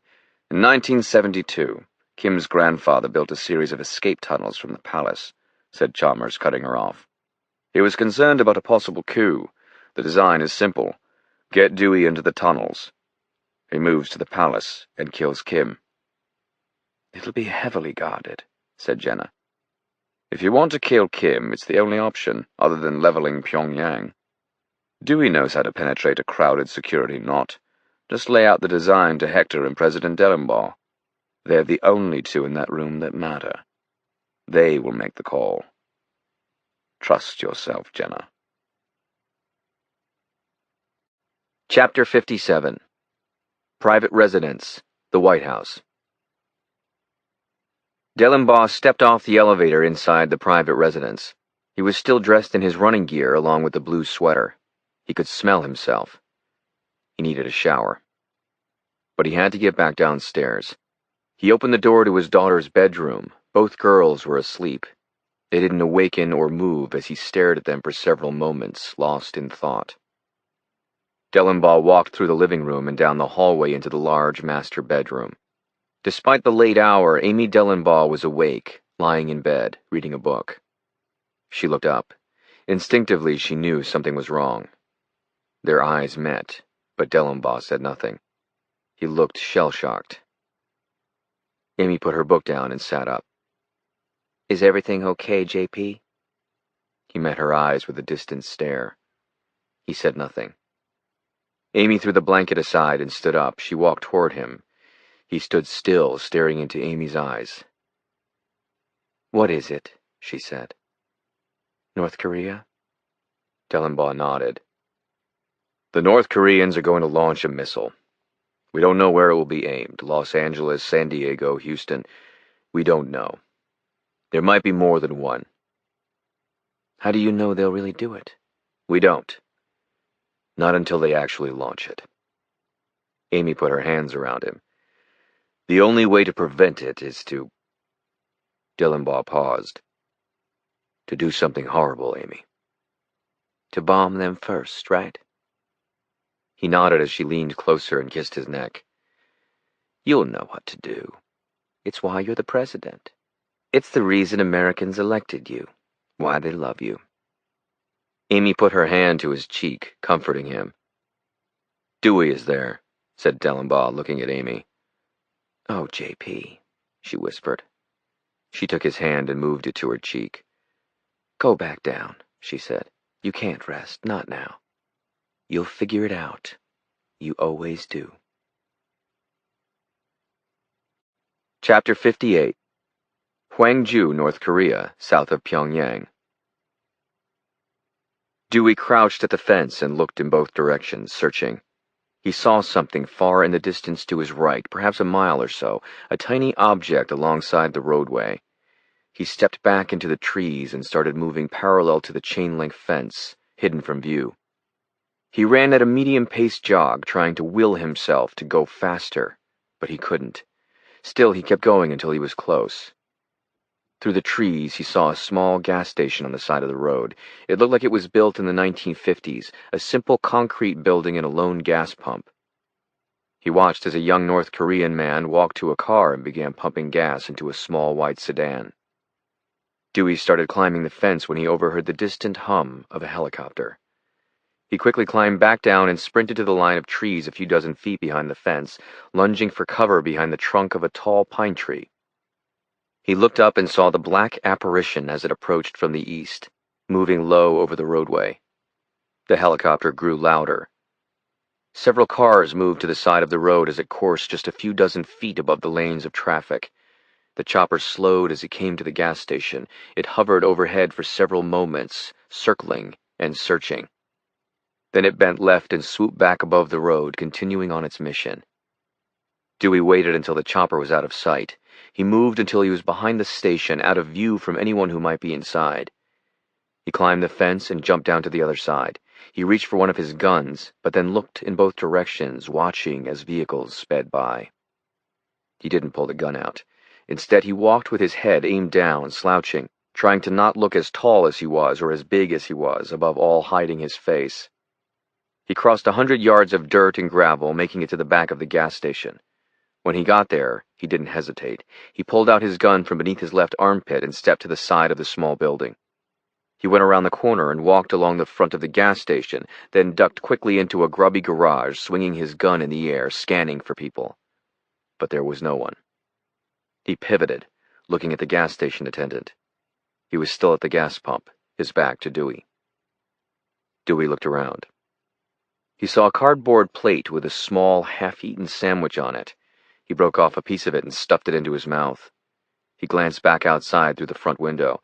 The attendant was hanging the nozzle back on the pump. The man went to the driver's window, took some money, and turned. He walked back toward Dewey. Dewey stood just inside the door, blocked from view by a wall. He raised the gun. As the attendant entered, he didn't notice Dewey. Dewey wrapped his arm around the man's neck, then lifted him up, squeezing tight. It would have been easy to simply snap the man's neck, but Dewey didn't. He held him up in the air for a dozen seconds, restricting his airflow.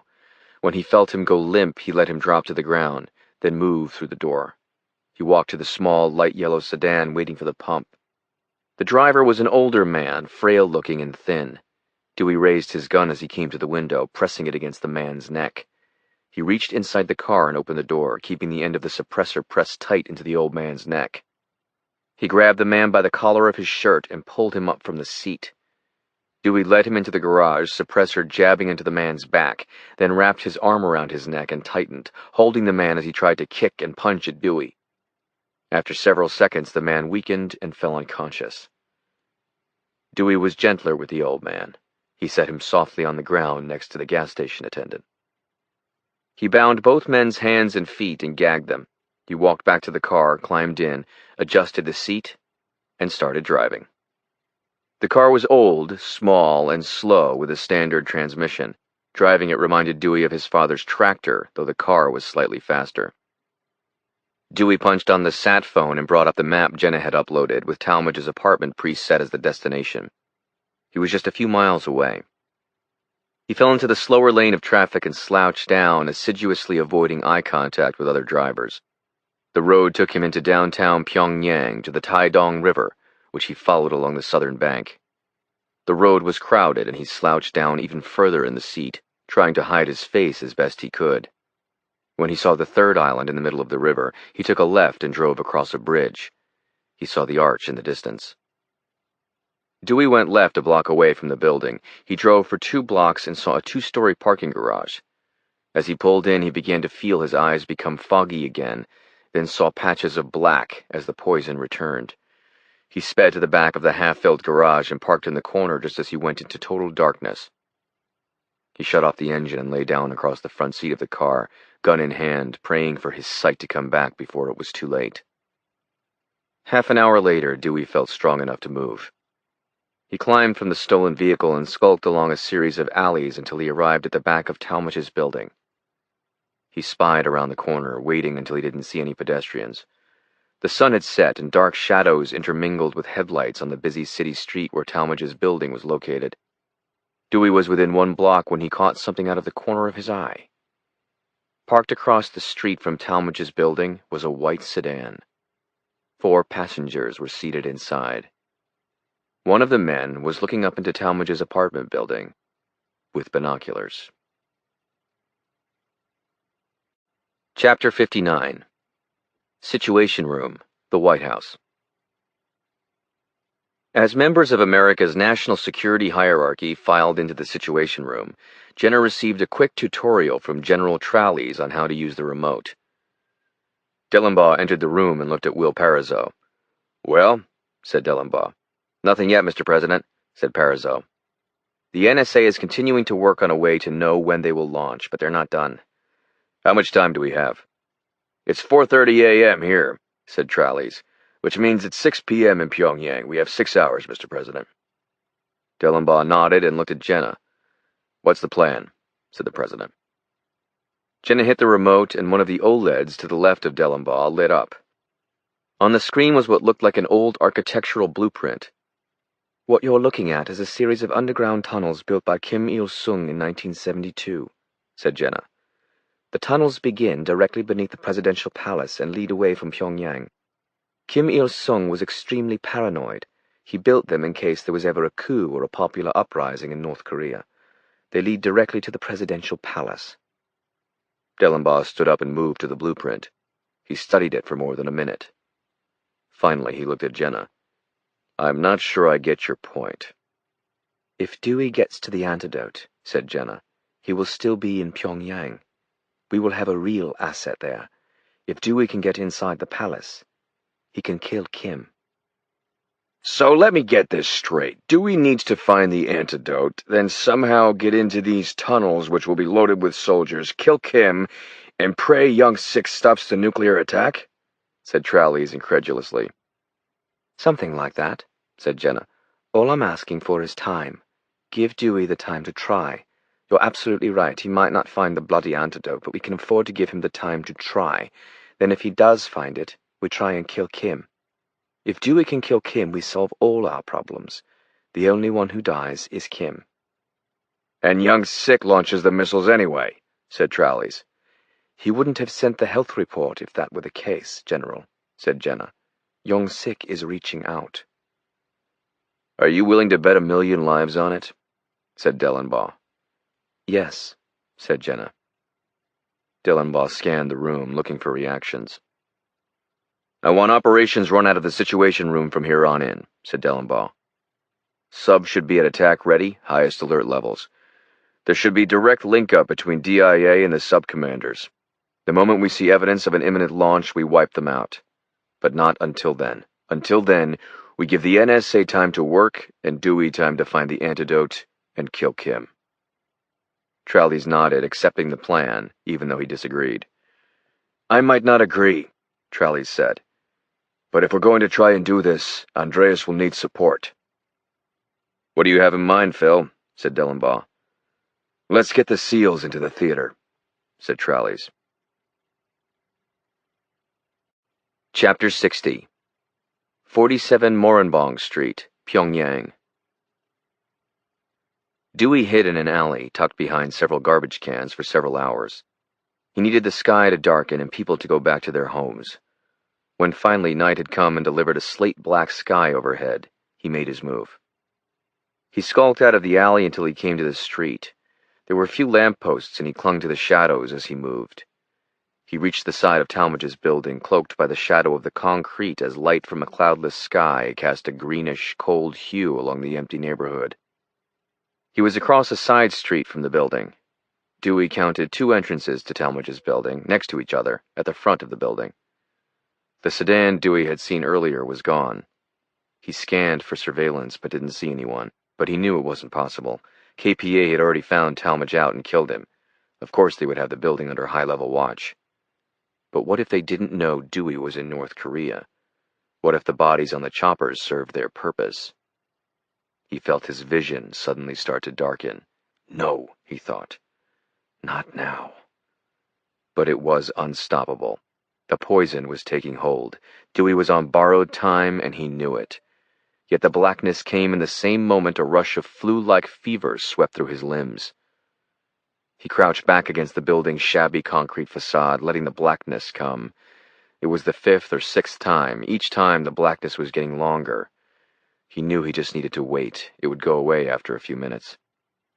He felt his heart racing. He was drenched in a cold sweat, as hot as hell, yet racked with painful chills. He saw the dim blue, and then his sight started to come back. He looked around and got ready to move for the front door. Then he saw something, a flash of green light. He scanned, then found it. On the 2nd floor of the building, directly across from Talmadge's, Dewey saw the green light come on again, and it lasted no more than a second. It could have been a light flash created by the fever, yet he saw it. Bright green and low. An LED, perhaps, attached to a camera. Dewey was in the shadow of an apartment building across the side street from Talmadge's building, protected by the dark. But if the North Koreans were sweeping with thermal equipment, the shadows were of little use and they would see him. He got on all fours and crawled along the wall of the building, moving slowly out of range of the window where he'd seen the light. Behind Talmadge's apartment building was an alley. It was neat with a row of garbage cans on one side. Across the alley from Talmadge's building was another apartment building, also made of concrete, as generic and anonymous as every building in Pyongyang, at least every building Dewey had seen. He looked at his right hand. Blood was oozing out from his pinky. His palms were raw but covered in black from the pine tar. They ached. But the pain was lost in the fever that now gripped him. He was drenched in perspiration. Dewey got to his feet, waited a few brief moments, then sprinted across the street for the alley. He ran past the line of garbage cans and came to the end of the alley where a concrete wall closed off the 2 buildings. Atop the wall was razor wire, no doubt electrified. He found a steel door to the building across from Talmadge's. He tried to open it, but it was locked. Dewey pulled off the backpack and found a pick gun. He put the tip into the lock and pressed a button on the pick gun. He heard a faint jingling of metal, then the device stopped. He reached for the door handle and pressed the latch. The door opened. Dewey stepped inside. The space was musty and dark. An old fire stair. Dewey shut the door and was in blackness. He started climbing up the stairwell, using his hands to guide him, going rapidly, step by step. He acclimated to the layout, and by the 3rd floor he didn't need his hands. He charged up until suddenly his head hit a ceiling, hard enough for Dewey to wince. Dewey was at the top of the building. He was in utter darkness. He felt along the ceiling. It, too, was made of concrete. One area seemed sandy and concave. It was concrete that had started to rot and weaken. Dewey punched up at it, feeling shards of material rain down on his fist. He punched again, listening as larger chunks fell. He punched with both hands, groaning as his knuckles went bloody, but he kept going until suddenly a whole section tumbled down around him. He stepped back, trying to avoid the falling concrete, his arms over his head. When it stopped, he stepped onto the concrete-covered floor and leapt up toward the light. His fingers found the edge of the roof, and he lifted himself up onto it. He stood and looked around. He could see rows of similar-looking apartments in every direction, bathed in a wan, greenish light. He was at the side of the building. He looked toward Talmadge's building. Its roof was the same height. A waist-high eave ran along the perimeter of the roof. He reached out and felt it, wrenching it back and forth, trying to see how strong it was. The eave didn't budge or crack. It was stable.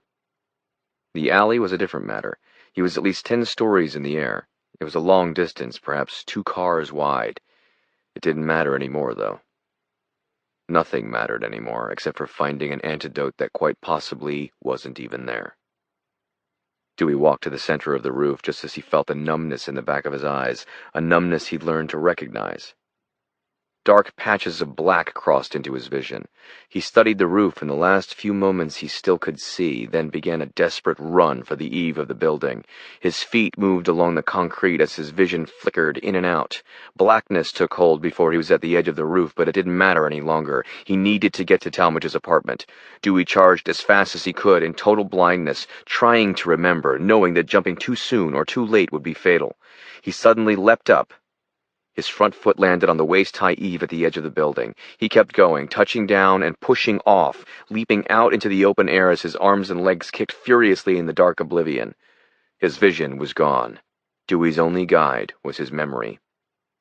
He flew in the air 10 stories above the concrete alley, then hit the edge of Talmadge's roof. His chest struck first, a hard, punishing collision, and he grabbed with both hands, reaching desperately above him for something to hold onto. Dewey's fingers clutched the top of the roof as he absorbed the brutal force of his body striking hard into the side of the building. He held on for dear life, both hands clinging to the roof. Slowly, Dewey climbed onto the roof. He flopped down on his stomach, struggling for breath, waiting for his vision to return. After several minutes, he began to see patches of light. Soon, he could see again. The roof of Talmadge's apartment building was empty and unlit. There was a door near the middle of the roof. He took off the rucksack and removed 2 silenced handguns, making sure both mags were full. He chambered around in each gun, moved the safeties off, then charged to the door. Dewey holstered the gun in his left hand and reached for the door. He turned the doorknob ever so slowly until he heard a faint click. He trained the tip of the suppressor of the gun in his right hand against the crack in the door. With his left hand, Dewey quietly opened the door, inch by inch, the suppressor pressed against the small but growing opening, ready to fire. There was nobody in the stairwell on the other side of the door. Dewey slipped into the stairwell and shut the door silently behind him. He removed the second gun from beneath his armpit and started descending. He climbed down the stairs as if in slow motion, focusing on not making a sound, both guns trained out in front of him. After 2 floors, he saw the beginnings of a faint yellow glow somewhere down below. He slipped against the wall and, while still clutching the gun, touched his finger against the concrete, using it to guide him as he stalked his way down the stairs toward Talmadge's apartment. After one more set of stairs, Dewey saw the top of the gunman's assault helmet. The man was dressed in black tactical gear. He was looking at a cell phone.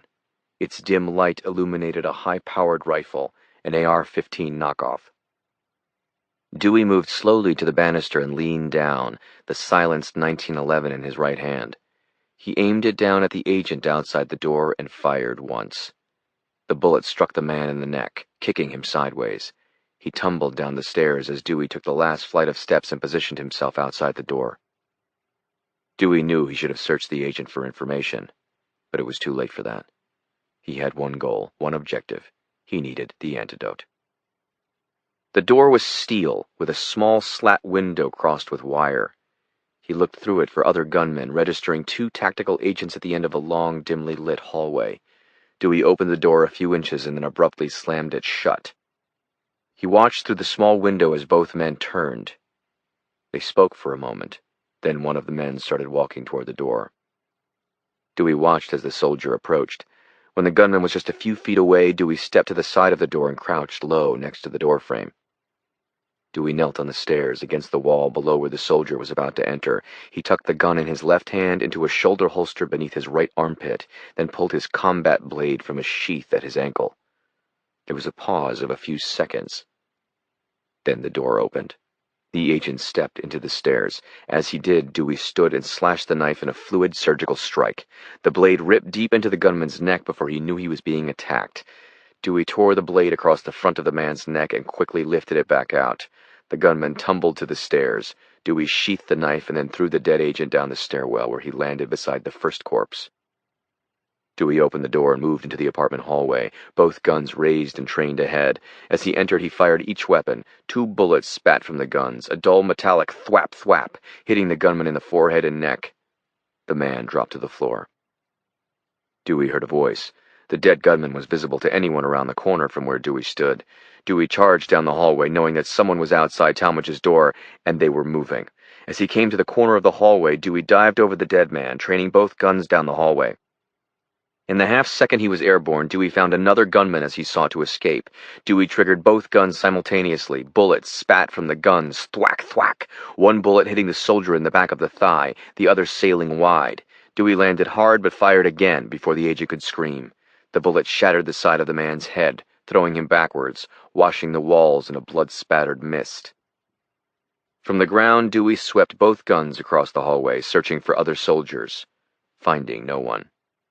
A black-clad gunman rounded the far corner, alerted by the noise. Dewey pumped the trigger. The slug struck the soldier squarely in the neck, dropping him. Dewey's fever was growing worse, and every step felt like a battle. As he moved down the hall to Talmadge's doorway, the blackness returned. "No," he said aloud, his whisper raspy with desperation. "No, not now." He felt it coming on as he charged for the door. He memorized in that last moment the layout of the hallway, how far it was, the position of the dead soldier outside the door. The blood spattered across the wall next to Talmadge's door. Blindness came suddenly, precipitously, cutting off everything with brutal finality. Every part of Dewey's body ached. The fever was rising with each passing moment. His head felt like it was on fire. "It will all be over soon. One way or another, it'll all be over." Dewey moved down the hallway with his left hand against the wall to guide him. He found the door and then the doorknob. He held on to the doorknob as he waited, his vision completely taken by black. He clutched the doorknob with his left hand, aiming the .45 in his right to the door, in case anyone came outside the apartment, praying the poison would abate at least one more time before he died. In the blackness, he turned the doorknob. It was locked. Dewey got to his knees and like a blind man searched the soldier, finding his arms, then his hands. He found a key in the man's hand. Dewey waited, praying his vision would come back, that he would have one more chance. It will all be over soon. Then he saw gray and yellow around the edges of his eyes. Slowly, his vision came back. He tried to stand up, but it felt like his legs were disconnected from his body. He couldn't stand. Dewey looked down at his boots, dirt-covered and scuffed. The right one was torn. This is not how it ends. He remembered the words from training. You're never dead. Never. The moment you think you're dead, you already are. You're not dead. Dewey closed his eyes. He willed himself to stand up, climbing to his feet, racked with fever. Without warning, his stomach convulsed. He started vomiting on the floor, a watery yellow liquid, bile from his empty stomach. He had nothing left to give. He put the key into the lock and braced himself an extra moment, trying to count the slugs he'd used so far. Each mag held 14, but he couldn't count how many he'd used. His mind was turning into jelly. It didn't matter anyway. Dewey couldn't have done anything. He was far too gone. He had one thing left in him, a single minute, a last chance before he was gone. He threw up again. Then he turned the key. He paused. A moment later, he pushed the door in. A brightly lit hallway, a soldier seated on a chair, a submachine gun on his lap. Dewey entered the apartment as the soldier turned. His eyes went wide, and he swept the submachine gun through the air. Dewey fired once, thwack, and the bullet ripped into the gunman's eyes, spitting blood and brains across the wall. The man was kicked off the chair, where he dropped to the floor. Before the soldier had even hit the ground, Dewey was inside the apartment, both guns raised. He acquired the two targets immediately, one a soldier, the other a man in a suit, and pumped each trigger as fast as his fingers could move. He hit the soldier in the mouth as he yelled, then targeted the man in the suit, but he was moving and Dewey missed. The agent lurched, sweeping a handgun toward Dewey as Dewey continued firing. A bullet struck the agent in the stomach, and the same instant another tore into his shoulder. The agent groaned, but remained standing. Dewey fired again. This time the bullet hit the agent in the forehead and kicked him backwards, off his feet. He fell onto a small coffee table, breaking it as he collapsed. Dewey swept the weapons back and forth across the room, looking for movement, listening. The room was destroyed. A sofa was ripped into shreds. Large swaths of wallpaper were torn from the walls, which had been smashed with sledgehammers, looking for something. There were big holes in the ceilings as well. The floors were ripped up, destroyed. Dewey went back to the door. He removed the key and pocketed it, pulled the man outside into the room, then shut the door. He stepped into the living room, scanning quickly, analyzing the layout of the small apartment. Everything was ruined. The North Koreans had razed every square inch of the place and ransacked every last thing Talmadge possessed. A galley kitchen was to his left, empty. Broken glass littered the floor. He saw a doorway to the right. It was open. A dangling light bulb in the ceiling shone down on a mattress cut up and destroyed. With both weapons out, Dewey moved into the bedroom, a small, plain-looking room. Drawers from a dresser were scattered and clothing littered the floor. To the right was a doorway. He could see the toilet, then the mirror. Something moved. Was his mind playing tricks? In his peripheral vision, through the open door to the bathroom, he could see the sink, and above it, the mirror. It was where something had crossed his eyes, a small, barely perceptible flicker of shadow. Movement. Someone was standing against the wall across from the mirror. It had to be. There was no other explanation. Dewey studied the wall of the bedroom, strips of wallpaper hanging down, several holes cleaved into the cheap sheetrock. He trained both guns on the wall and started firing in a horizontal line across the wall, a fusillade of dull metallic thwack, thwack, thwack. After a half-dozen shots, he heard a terrible scream. He charged for the door and knelt as he reached it, sweeping the pistol into the door and firing blindly just as unmuted submachine gun fire erupted from within, but above Dewey's head. Dewey triggered the gun just as the line of slugs cut down toward him, then heard another pained grunt and the automatic weapon fire ceased. Dewey stood and stepped into the bathroom, guns trained on the tub, making eye contact with a man in a suit who now lay on his back, the walls splattered in crimson. He stared up at Dewey, trying to say something. Dewey fired one more time, striking him between the eyes. Dewey stared an extra moment or two, then looked at the mirror. His face still had black on it, but much of it had rubbed off. Beneath, the skin was deep red, almost a bluish hue. His hair, his face, everything was sopping wet with perspiration. He'd been here before, staring into the eyes of a dead man. Help me, God. He turned and stepped back into the bedroom. Young Sick had obviously found Talmadge. What had his men been searching for? Dewey walked slowly through Talmadge's apartment, stepping over bodies, trying to avoid holes in the floor. The kitchen counters had been ripped out and lay on the floor in piles. In a way, the North Koreans made Dewey's job easier. The obvious places, drawers, a desk, inside the mattress, the floor, could be ruled out. Dewey felt his knees begin to wobble involuntarily, and he reached out for the wall, but it didn't matter. He fell to the floor. Again, his stomach convulsed, and he dry-heaved violently. As he continued to heave, he pulled off the backpack, unzipped it, and removed the sat phone.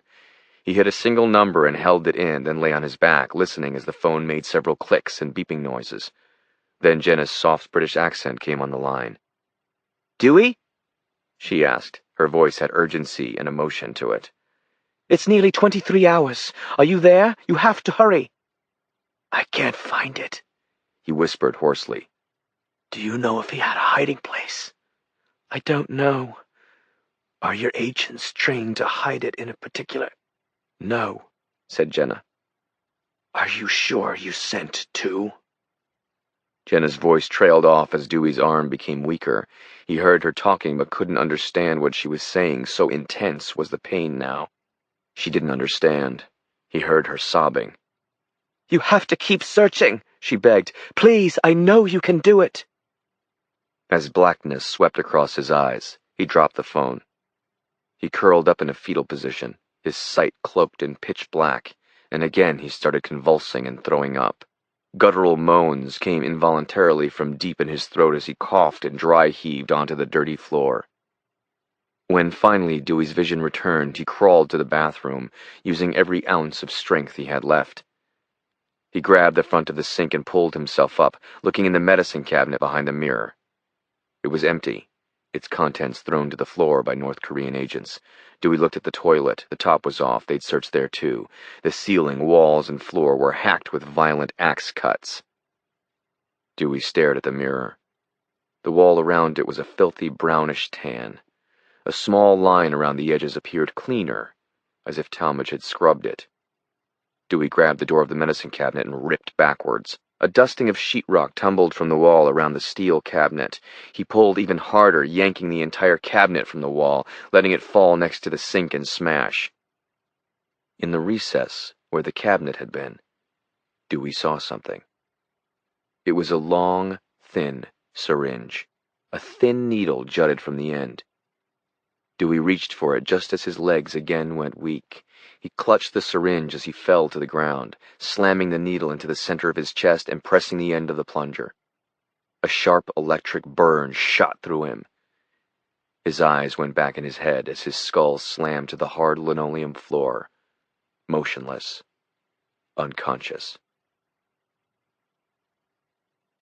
Chapter 61. KPA HQ, Pyongyang. Young Sik paced back and forth inside his office at KPA headquarters. Every once in a while he looked out the window. In the distance he could see the lights adorning the roof of the presidential palace across the city. Pyongyang was dark, but the palace's lights stayed on no matter the time, and no matter what the cost. The rest of Pyongyang was forced under penalty of law to abide by energy-saving rules prohibiting lights after 10 p.m., but not the palace. KPA was also allowed to keep the lights on, no matter the hour. Young Sik was consumed in thought. He remembered an expression he had read, something said by the Englishman Churchill. A riddle wrapped in a mystery, inside an enigma. That was how he felt at this moment as he juggled so many thoughts and feelings. Will someone find out about what happened in Macau? Will they find evidence of the documents I sent? Young Sik knew that if discovered, he would be executed immediately. He didn't understand technology and computers as some did, and knew that the government computer investigative teams might, probably would, find out he'd sent the email. Now the helicopter and the footprint found in the forest, it only added to his sense of uneasiness and frustration. On his desk was the initial report from the crash site. There were more than 30 photos of the two badly burned corpses. The bones themselves were so charred the reconnaissance team couldn't even estimate the size of the two dead individuals on the helicopter. It seemed so straightforward, and yet it wasn't. His mind went back to the dental work. There was just no way either of the dead men were Americans. It had to be related to him, but how? Was it the documents? Were they trying to send a team to kill Kim? It didn't matter any longer. If the Americans attempted to stop Bloody Sunday, it would soon be too late. Midnight would soon be here. All Kim would have to do was issue the final order. Young Sik had no one he could confide in. How could he explain to anyone what he'd done? He was a traitor. To save his own neck, he'd given them everything he knew, and he wanted to tell someone, to ask for guidance, to confess. But he could not. He was utterly alone. His eyes flashed to the window. He stared at the presidential palace. A sharp wave of anxiety swept over him.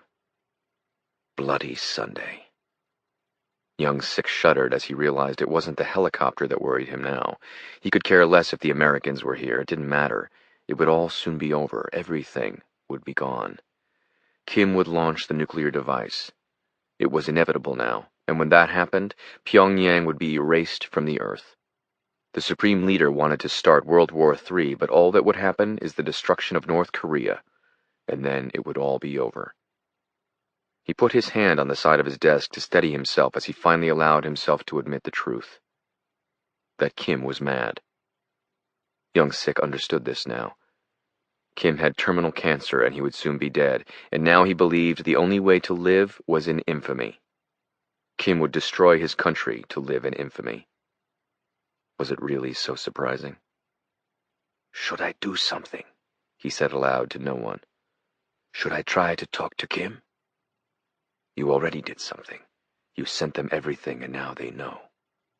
"I did it to save my country," he whispered. He shut his eyes and rubbed them. He felt ashamed for what he did. He'd sworn an oath to live and die for his supreme leader. But did everyone have to die for Kim? Did an entire people need to die for Kim's insanity? Bloody Sunday. Young Sik's mind swirled with emotion, confusion, and a sense of helplessness. At this moment he wished he could simply be a citizen, that he didn't know what he knew. He usually liked making decisions, but the conflict that faced him now was one he wished was someone else's. What did love of country mean? Did it mean blind loyalty to the supreme leader? A panic knock at the door. Young Sik looked up. "Enter!" he barked. One of Young Sik's deputies, Quan, came in.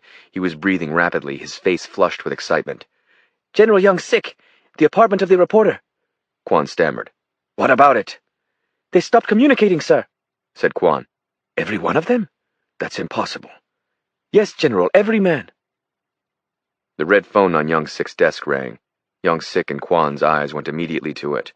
Kim was calling. "Send in a team immediately," barked Young Sik before placing his hand on the phone. Young Sik did not pick up the red phone even as it pealed for the 4th time. "Yes, sir," said Quan. "Every available man, bring the dogs, search the building and then fan out from there." "What are we looking for?" said Quan. "Get out!" yelled Young Sik, purposefully ignoring Quan's question. He picked up the phone, covering the mouthpiece. "Now!" he screamed, waving his hand, telling Quan to leave. "Your Excellency," he said into the phone. "I must speak with you," said Kim. His voice was hoarse and his words a little slurred. "Yes, Your Excellency." "Have the nuclear devices been attached to the missiles?" said Kim, barely getting his words out before he started to cough, a violent, phlegmy cough that sounded as if Kim was choking. It continued for nearly a minute. "Yes, Your Excellency." "I'm dying, Pack. Please, come to the palace." Chapter 62. CVN-76 USS Ronald Reagan, off the coast of Niigata, Japan. Sea of Japan. Rear Admiral J.J. Quinn entered the hangar bay. Other than the aircraft carrier's small exercise room, the hangar bay was the best area on board to exercise. For several minutes he watched. 16 men were running wind sprints. The pattern would vary, 1 lap, then a short rest, followed by 3 laps and a rest, then sit-ups or push-ups. They looked like they'd been doing it for at least an hour. The pace was intense. The men were struggling, yet not one of them stopped. It didn't surprise Quinn. After all of them were from SEAL Team 6. The frogman running the exercises was also participating. His name was Mark Fusco. He barked out orders that he and the others then followed. Finally, Quinn stepped toward the group. Fusco saw him as he and the 15 other SEALs were running across the length of the big bay. When Fusco reached the wall, he leaned over, hands on knees, catching his breath. "Take a break!" yelled Fusco to the other SEALs. "Hi, Mark," said Quinn. "Admiral," said Fusco, straightening up. "What can I do for you?" "I need you to pick 3 guys," said Quinn. "You're going to the Benfold. Osprey leaves in 10 minutes. Fusco nodded. "Unless I'm mistaken, the Benfold is in the Yellow Sea?" said Fusco. "That's right. From the Benfold, your team will boat to the coast of North Korea, then move by land to Pyongyang. You're meeting up with a guy from Langley named Andreas. He'll have in-theater command control, but not until you meet up." Fusco wiped perspiration from his face. "JJ," said Fusco, "what are we doing?" "That's all I know," said Quinn. "That being said, American missile defenses were raised last night. This is an emergency priority order. I'd take your 3 best men and some ammo." "Understood, sir." Fusco turned to the group of SEALs now hanging out near a stack of tires. Truex, Barraza, Kolakovsky, get your shit. We're going to see the Rocket Man.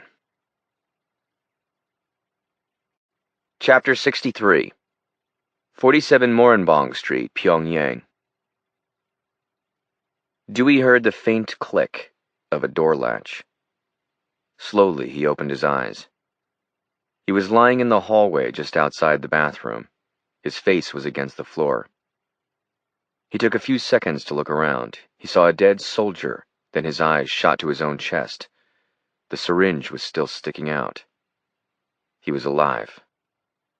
There was a voice, then shouting from the entrance to the apartment. Dewey felt around for his gun, finding it on the floor near his leg. He heard footsteps and more voices, all speaking Korean. There was more shouting, orders being barked. He reached to his chest and yanked the syringe out, then picked up the gun and slowly turned his head just as a voice came from the bedroom, just a few feet away. Dewey lifted his head and focused his eyes, seeing legs. The soldiers started shouting. Dewey wheeled the gun and fired, hitting the man in the stomach just as another soldier stepped into the room behind the first man, who was kicked backwards, doubling over and letting out a pained groan. Dewey triggered the pistol a second time. The gun spat a silenced bullet into the man's forehead, knocking him sideways before he crumpled to the floor in an awkward spiral. Dewey climbed to his feet and put another bullet into the first soldier's eye, killing him. He walked through Talmadge's apartment, stepping over bodies, calmly surveying the carnage. He was dazed. How long had he been asleep? One of the men's radios squawked and a voice spoke, again in Korean. They would be coming. Any minute. Go. For the first time he heard sirens. They're coming. He ran through the apartment and charged into the corridor, then sprinted down the hallway. An apartment door was cracked open and it shut quickly. Dewey kicked the door open and a woman was standing inside. She was old, dressed in a nightgown, and her hands went reflexively above her head in terror. Dewey moved by her and went to the window. He switched out mugs on the pistols as he looked down on the street. Several military vehicles were just pulling up to the building. He watched in stunned silence as soldiers leapt from the vehicles. A block away, he saw more vehicles rolling in. He had to get away. Dewey moved back through the apartment without saying anything, shutting the door and running back down the hallway. He reached the fire stairs and moved up, climbing 3 steps at a time, passing the 2 men he'd killed earlier. He kept close to the outer wall of the stairwell as he suddenly became aware of the faint sound of steel-toed boots several floors below, soldiers moving up to find him. When he reached the roof of the building, he stepped to the edge, carefully looking down. A dark sedan pulled into the alley, its headlights on. The vehicle's doors opened and 2 men in dark suits rushed from the car, each man clutching a weapon, leaving the lights on and the engine running. He saw the men run down the alley and enter the building across the alley from Talmadge's apartment building. Overhead, Dewey heard the telltale electric whir of rotors cutting the air somewhere to his left, then spotted the lights on a helicopter cutting through the sky. Fucking A, he muttered. Dewey surveyed the rooftop across the alley, the one he'd leapt from. He had no choice. He would need to make the jump again. The chopper grew louder and louder, and then a set of powerful halogen lights flashed brightly from its underbelly, lighting up the dark sky in a white searchlight that swept across the sky and found the roof, and then Dewey. He went back to the stairwell door. He needed to go back down, but bullets suddenly erupted from inside the stairwell, a high-pitched staccato from a submachine gun. Dewey ducked and lurched out of the way just as slugs ripped the steel door. He slammed the door shut and looked for another place to hide from the chopper. A thunderous series of booms as the chopper's minigun began firing. Bullets rained down in a line that cut across the roof in his direction. Dewey charged for the roof edge, running as fast as he could, just feet ahead of the quickly moving line of bullets. He needed to get up enough speed to make the jump, but just as he was about to leap, he watched in shock as a swarm of soldiers emerged onto the rooftop across the alley. His only escape. He was barely able to stop due to his momentum. He diverted at the last second, lurching left, diving to the ground and rolling. He trained his gun up at the chopper and fired, pumping bullet after bullet. Bullets pinged the chopper, making loud metallic thwangs, and then glass shattered. The mag clicked empty just as the minigun stopped and the chopper wheeled up and back, getting away from Dewey's bullets, but moving into a new attack position. The assault was furious, gunfire drowned out by the mad whir of rotors chopping air. Sirens roared from the streets below. It was chaos.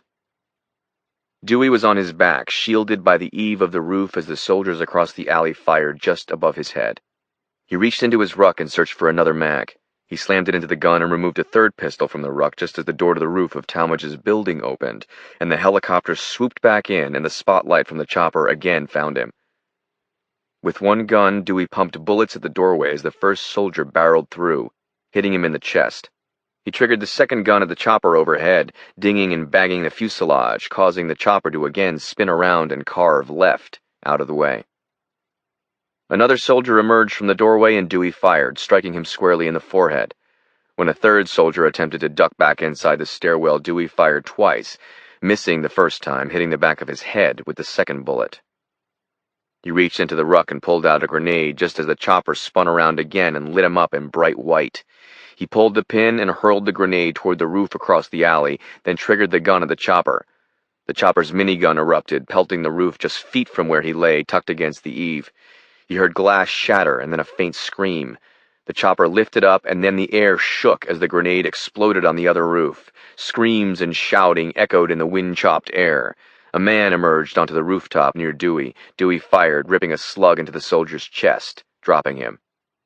Dewey looked over the parapet for a brief instant, again registering the idling sedan in the alley.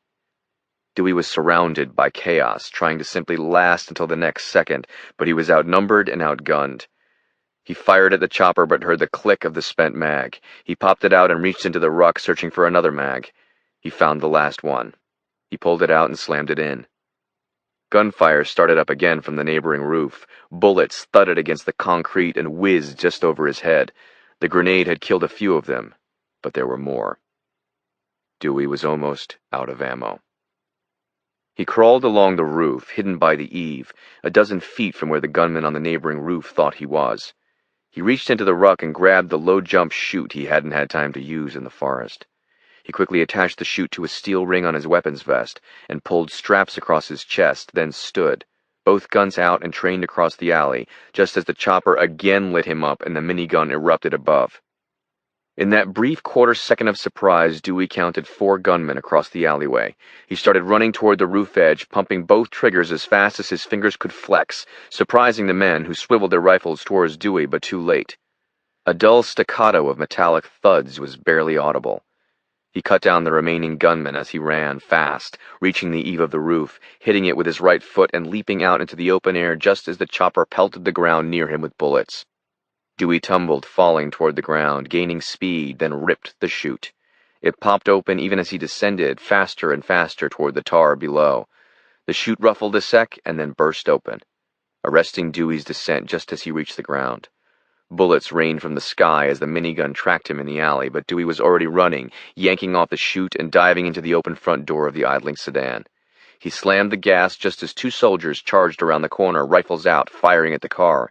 Dewey ducked as bullets tore into the windshield, then felt the car strike one of the men in the same moment a terrible scream came from below. Dewey turned the wheel as the car hit the main road and then sat up, weaving through the military vehicles and then tearing down the dark Pyongyang street. Chapter 64. Moscow, Russia. Tacoma's flight from Paris landed at 6:40 p.m. Moscow time.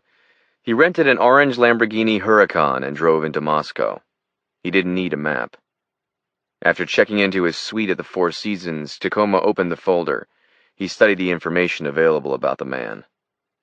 Derek Chalmers had hired Tacoma and Katie Fox's firm, Rizcon, to investigate him. According to available data, he was American. Billy Thompson, Stanford, Harvard Business School.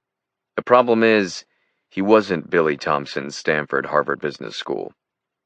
"Your job, Rob, is to find this man," Chalmers had said, holding out a photo. "Is he Russian? Is it a case of mistaken identity? If he is Russian, is he high-level, GRU? The most important thing, did he kill Charles Hartford? That is really all that matters, because if he did, all the other questions answer themselves." Tacoma put the folder down and undressed. He looked in the mirror. His skin was a deep tan. After going to Tangiers, Tacoma had spent the last 2 days in Portugal, Praia do Norte in Nazaré, surfing with a couple teammates from his UVA lacrosse team. He took a shower and dried off. He wrapped the towel around his waist and sat on the bed, picking up his cell and scrolling through his contacts, finally finding the one he was looking for. "Rob," came the voice. "It's been too long." "Grigor, I'm in Moscow." "You're fucking kidding me. Why didn't you tell me you were coming?" "It's business," said Tacoma. "You're obviously calling for a reason. What can I do for you?" "Can we go out to a nightclub?" "Seriously? That's what I'd do with you if it wasn't business." "A place that has a certain clientele," said Tacoma. "Government?" "GRU, operators, assets." The man on the line started laughing. "I know the places," he said. "I'll swing by and pick you up," said Tacoma.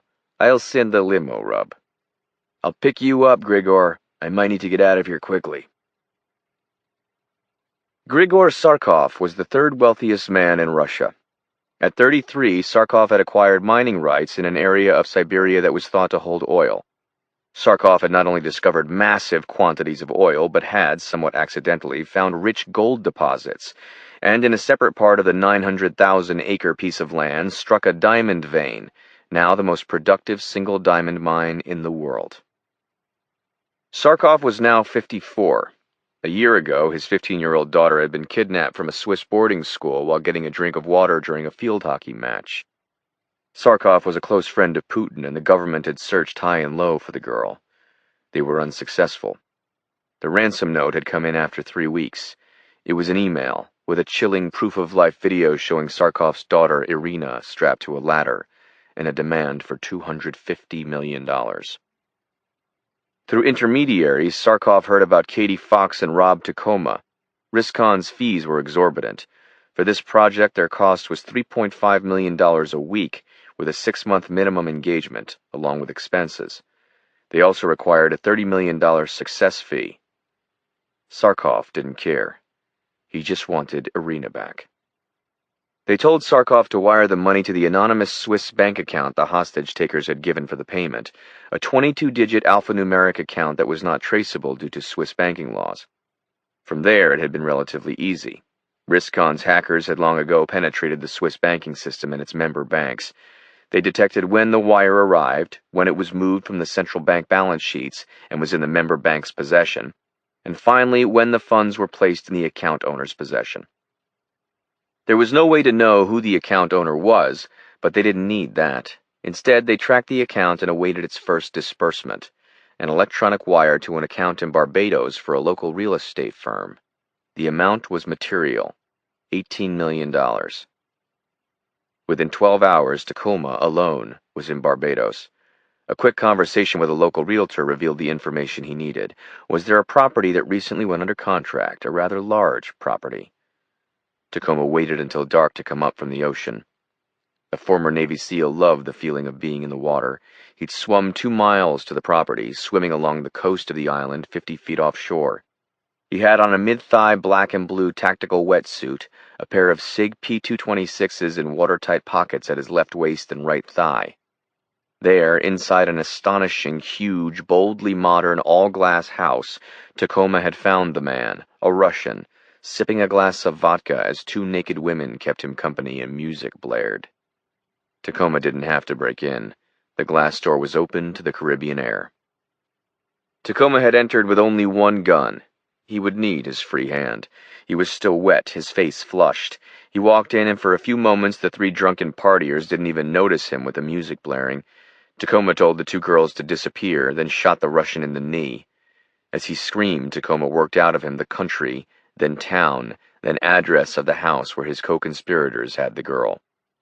Tacoma then shot the man in the head and called Katie, who was waiting in Geneva, near the boarding school the girl had been taken from. Within 2 hours, Katie entered a small house in Stuttgart, shooting the 3 other hostage-takers and freeing Irina. Grigor Sarkov liked Tacoma. More than liked. Tacoma had saved his daughter's life.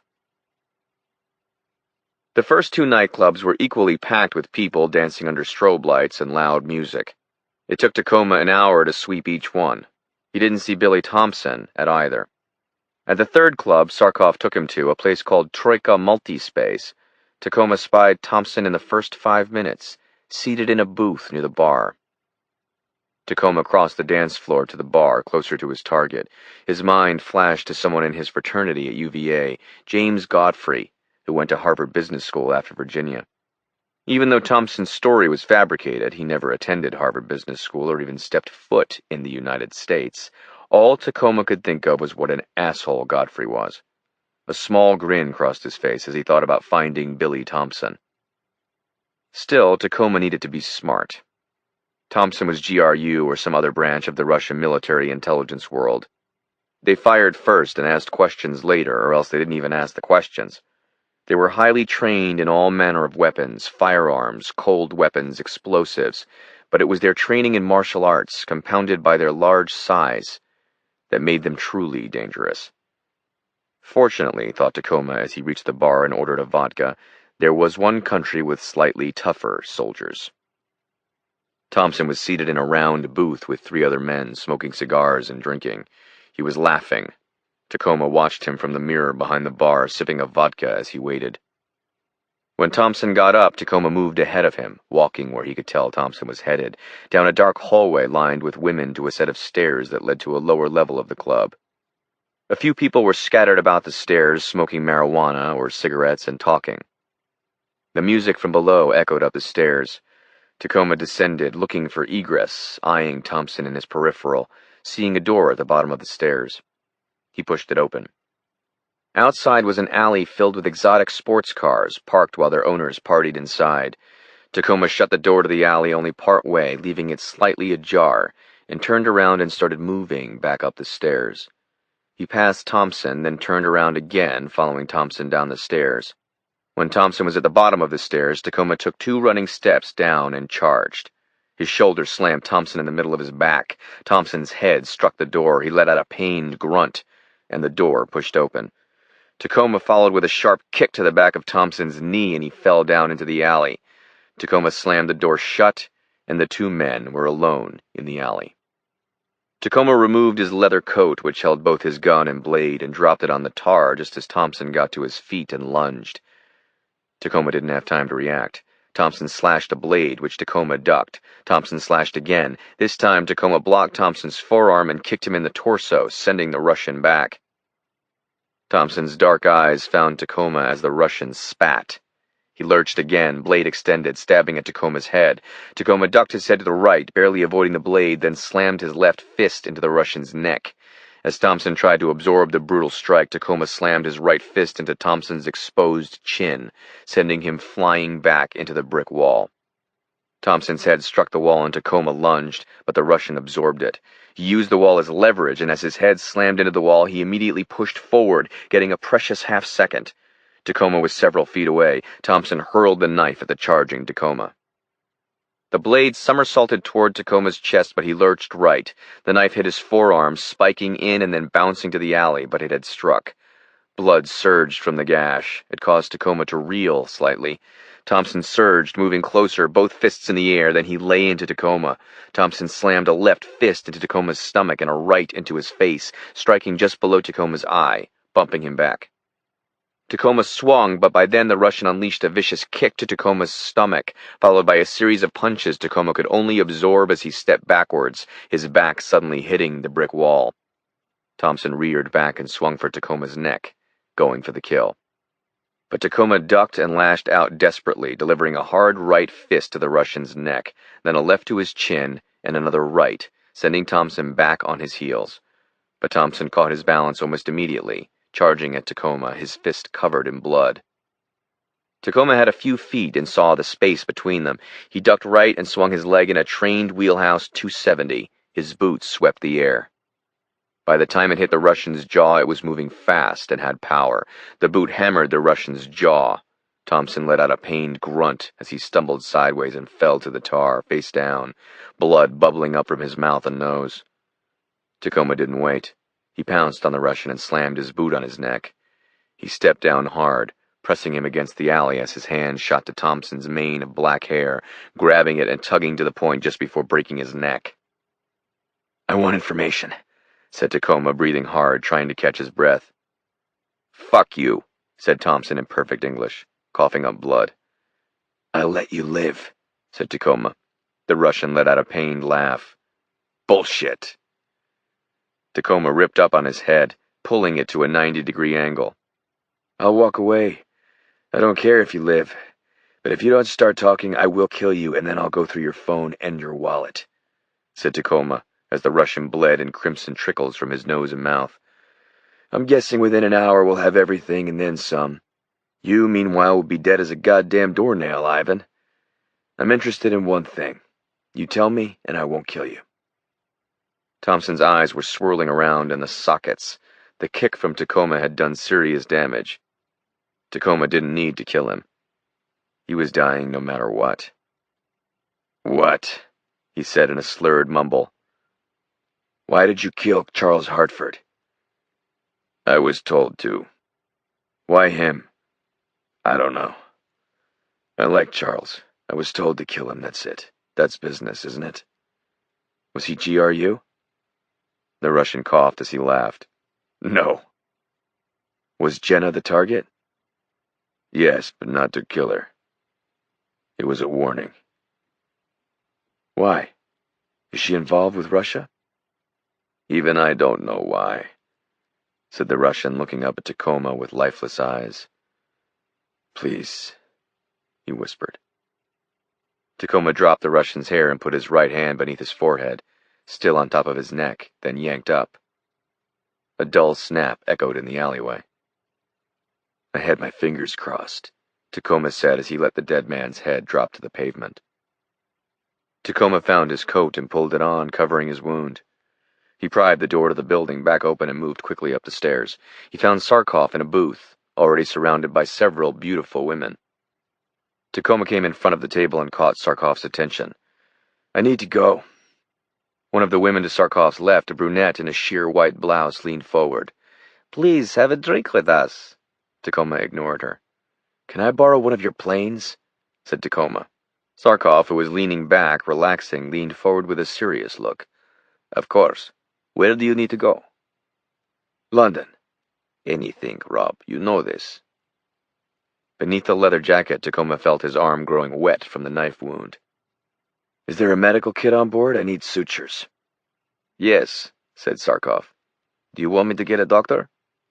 No. Will you have one more drink with me, Rob? Said Sarkov. Whatever it is, I'm sure it will wait. Tacoma eyed the brunette and smiled at her. No, I'm gonna go, said Tacoma as, somewhere behind him, a scream arose over the music of the club, then shouting from the stairs. He reached out and shook Sarkov's hand, gripping it for an extra moment. You might want to leave too, Grigor. It's about to get a little hectic around here. Chapter 65. Chungsan, North Korea.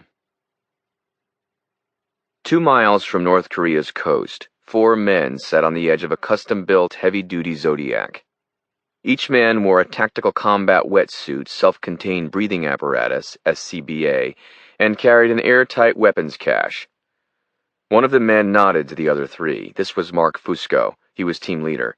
He knew the other 3 men, Moses Baraza, John Kulikovsky, and Nick Truax, better than he knew his own brother. They were U.S. Navy SEALs. Fusco leaned back over the edge of the Zodiac and let gravity deposit him in the cold, dark waters of the Yellow Sea. Baraza, Kulikovsky, and Truax followed Fusco into the water. A second later, the Zodiac's pair of 350 HP engines revved hard and the boat ripped away, speeding west, back to the USS Benfold. Fusco and the 3 frogmen moved a few feet beneath the surface of the black water toward the rocky shore. They were invisible, relying on GPS that was illuminated in the upper left corner on the inside of the scuba glass. Each SEAL was as black as the water itself. The commandos kicked their flippers in a steady rhythm, moving rapidly toward North Korea's dark, unpopulated coast. Fusco, Baraza, Kulikovsky, and Truax ranged in age from 24 to 32. Fusco was the oldest, a veteran of operations in more than 20 countries across the globe. Some on land, including desert and tundra, more parachute drops than he could remember, but mostly missions having something to do with water. At 24, Truax was the youngest of the 4. Baraza and Kulikovsky were both 28. They had thick beards. Kulikovsky, at 6'6", was the tallest of the bunch. At 32, Fusco was considered a middle-aged man within the teams, though he was still a 5'11", 205-pound beast. They were the leading edge of America's covert operators, men who would operate virtually anywhere in the world under extreme duress with little support. Tonight, Fusco, Barraza, Kalakovsky, and Truax were entering a dead zone. They swam into a dark stretch of rocky coast several miles from the closest town, Chungsan. They moved along the wave break, scanning for signs of life. As they reached the slippery rocks, each commando removed his fins, then climbed up the rocks to a dark field. They sprinted toward a tree line, ducking behind the first cluster of brambles. Cloaked in the shadows, the 4 Americans removed their scuba masks, tanks, weapons caches, and wetsuits. Each man unstrapped a waterproof ruck from his chest. Inside was everything they needed for urban combat, including lightweight boots, tan tactical clothing, weapons vests, and ammo. Each SEAL strapped on nylon ankle sheaths that held combat blades. Each man removed an MP7A1Z customized fully automatic submachine gun, retractable stock, Zeiss RSA reflex red dot sight on top, suppressors screwed into the muzzles, then strapped the weapons over their shoulders and across their chests. They did the same with the M4s and strapped them across their backs. They fastened nylon ammo belts around their waists and stuffed them with as much ammunition as they could carry. Finally, Kolakovsky took a tin of eye black out and rubbed it into any part of his face not covered by beard and mustache. Fusco and Truax did the same. Moses Barraza, who was black, also rubbed some in, mainly to tamper any shine that could reflect light. It took each of them only a few minutes to get ready. They did it all in silence. Finally, they put in specialized earbuds. Kolakovsky wore a device connecting the buds to one another, as well as to a communications specialist aboard the Benfold. Kolakovsky turned the device on. Fusco had an extra set for the American they were meeting up with in Pyongyang. "This is Lieutenant Kolakovsky," he said. "Benfold, can you hear me?" "Affirmative, officer." "I have you, Benfold. We're on shore and moving." "Roger that." Kolakovsky pressed his bud, nodding at the others. "Commo check." Fusco tapped his ear. "Check." "Got you," said Barraza. "I'm good," said Truax. Fusco tapped his earbud twice. "Benfold, this is Fusco. Can you patch me into whoever's running this at the CIA?" "Yes, please hold." A half-minute later, a voice came over the earbuds of the 4 Navy SEALs. "This is Mac Perry at CIA. Is this Captain Fusco?" "You have me and my team. I was told we're to meet up with Andreas. Where is he?" "He's already in Pyongyang." "What's the operation?" said Fusco. "You guys need to get to downtown Pyongyang," said Perry over commo. "The route is uploaded and will be live in real time to guide you. Andreas will brief you when you get there." "How far are we from Pyongyang?" "About 30 miles, said Perry. "You'll need to borrow some transportation. Luckily, there are plenty of Mercedes and BMWs scattered around the North Korean countryside." Fusco and the other SEALs, who were listening in, all laughed. "On a serious note, we've been scanning and it looks like there's a vehicle about 2 clicks from you guys, due east." "Got it, Mr. Perry." "It's Mac," said Perry. A half-hour later, Fusco, Barraza, Kalakovsky, and Truax came to a small, darkened home. They didn't need their night optics to see. The moon was almost full and cast a bluish light down. The home was 1 story and made of concrete. There was 1 window on the backside of the building. A stack of firewood was piled up high. An old pickup was sitting next to the home. Truax opened the door quietly and put the truck in neutral. The 4 commandos pushed the old truck down a dirt road for a mile or so. Truax opened the door and climbed in. "Which one of you guys remembers how to hotwire a car?" said Fusco. "I do," said Barraza. "I learned when I was 10. Fusco and Kolakovsky laughed. The engine suddenly made a diesel coughing sound and then came to life. "Actually, no need," said Truax. "Keys are in it." Chapter 66. Pyongyang. Dewey extinguished the lights of the sedan. He drove for several blocks, acutely aware of the sound of sirens roaring in the distance. He needed to get as far away from Talmadge's building as he could, but even more important was not being seen, and when he heard the sirens, multiple now, getting closer, he started looking for a place to dump the car.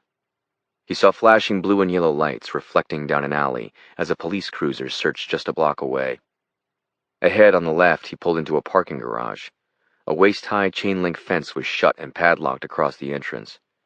He floored the sedan and accelerated, smashing through the fence, then stopped and got out, quickly shutting the fence and trying to make it appear as if nothing had happened. He took the sedan into the dark garage and went to the 3rd floor, parking in a dark corner behind a van. He shut off the engine and dialed Jenna. Dewey? Yeah. Are you okay? Yes, but I need an extraction. What's the plan? A long pause settled over the line. Well, actually, said Jenna, there's been a change of plans. What the fuck does that mean? Barked Dewey. I'm in Pyongyang and I need to get out. North Korea is about to launch a nuclear strike on the United States, said Jenna. All the more reason to get me the fuck out of here, said Dewey. You don't have time to get out of there. How the hell do you know? Listen to me, Dewey, Jenna said. The documents that Young Sik sent say they're attacking today. As of midnight Pyongyang time, we're past the point of no return. He could launch at any moment. Dewey was quiet. We have 2 choices. Either we turn Pyongyang into a glass parking lot or we kill Kim Jong-un. You're there. If you want to live, you need to kill Kim before the president launches a preemptive nuclear strike. Dewey looked out the front of the windshield. All that was visible was a concrete wall. Why haven't we attacked yet? Because you're still there. Dewey was stunned. What had been exhaustion turned into a sense of frustration and anger, mostly at himself. You have to get moving, now. How much time do I have? I don't know the answer, said Jenna. Okay, said Dewey, stopping her. Where is he? In the palace. I need a route in. We have a route in. It's an escape tunnel that runs straight out from the palace. I really don't like tunnels. Tough. Do they know about it? Yes. Then it will be guarded, Jenna, said Dewey, an edge in his voice. Without question, she said. Probably several dozen soldiers, if I had to guess. I'm running out of ammo, said Dewey. For Christ's sake, maybe you should just nuke the fucking place. You're not giving up. We sent in a team. They're in country and en route to Pyongyang. Let me guess.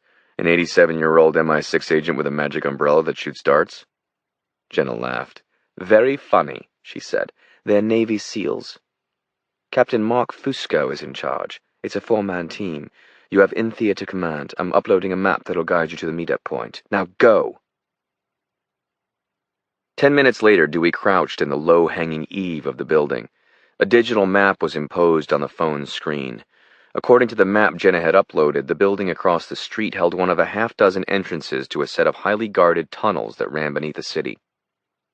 He was 2 minutes early for the meetup with the SEALs who were supposed to be here. Dewey had worked with a lot of SEALs. His best friend was a former SEAL. Still, he didn't see any signs of life on the empty street. Were they late?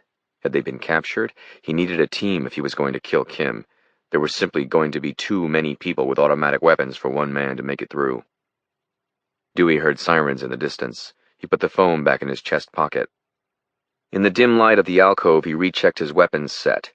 He needed to understand, to be absolutely positive about the number of rounds he had, down to the last bullet. Dewey had 2 guns, a 1911 and a SIG P226. Both guns had suppressors threaded into the muzzles. He popped the mag on the Colt. It was an 8-round extended mag. There were 6 bullets left in the mag, along with another already chambered.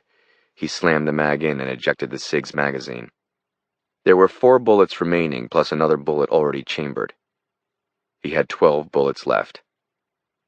On his left calf, Dewey's Gerber combat blade, 8 inches of black Japanese steel, double serrated, a patina of scratches and wear, his initials engraved into one side, the word gauntlet on the other.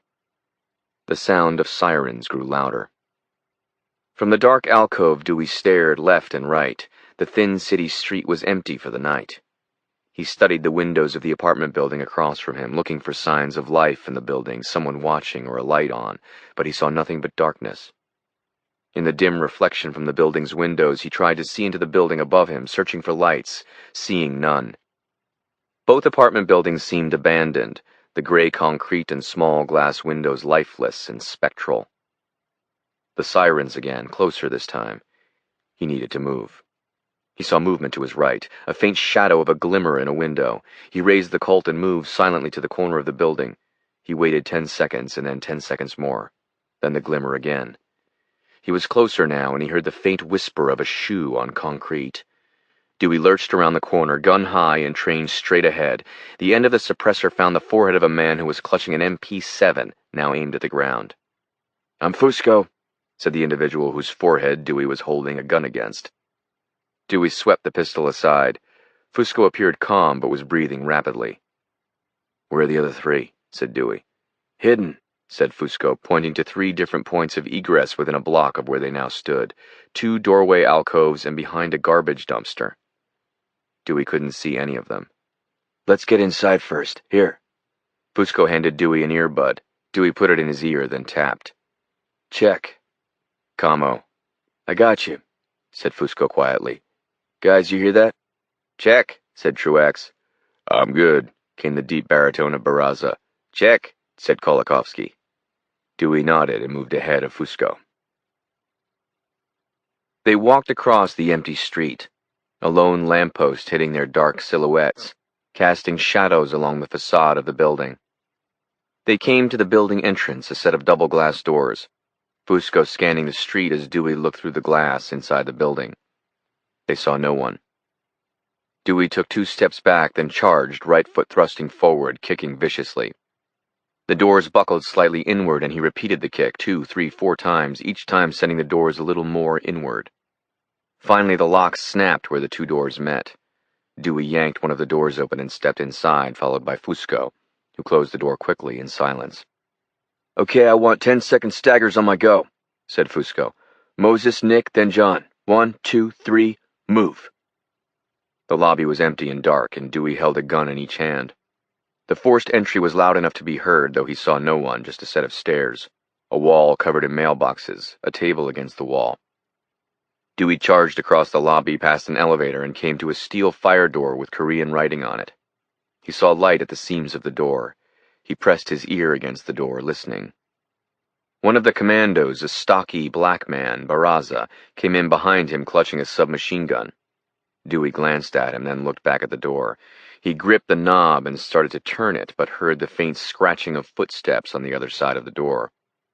He stepped quickly back, raising both guns just as the door opened. Someone was opening it slowly and deliberately, trying to be quiet.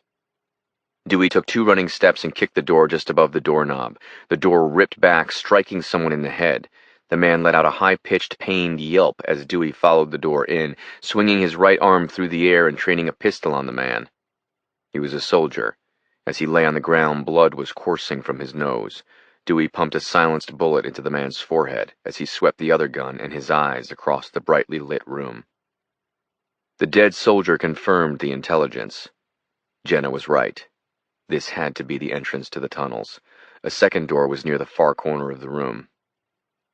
Dewey knew the importance of acting quickly now. If there were more soldiers posted in the building, killing them before they could warn their superiors was critical. He heard yelling from beyond the second door, then the pounding of boots on concrete. "We got life," whispered Dewey over commo. He moved across the interior door, holding the 1911 in his right hand. He signaled for Barraza to stand behind the door, against the wall, hidden. The other commandos moved along the wall behind Dewey. The 5 men now surrounded the door, Barraza on one side, Dewey, Fusco, Truax, and Kolakowski on the other.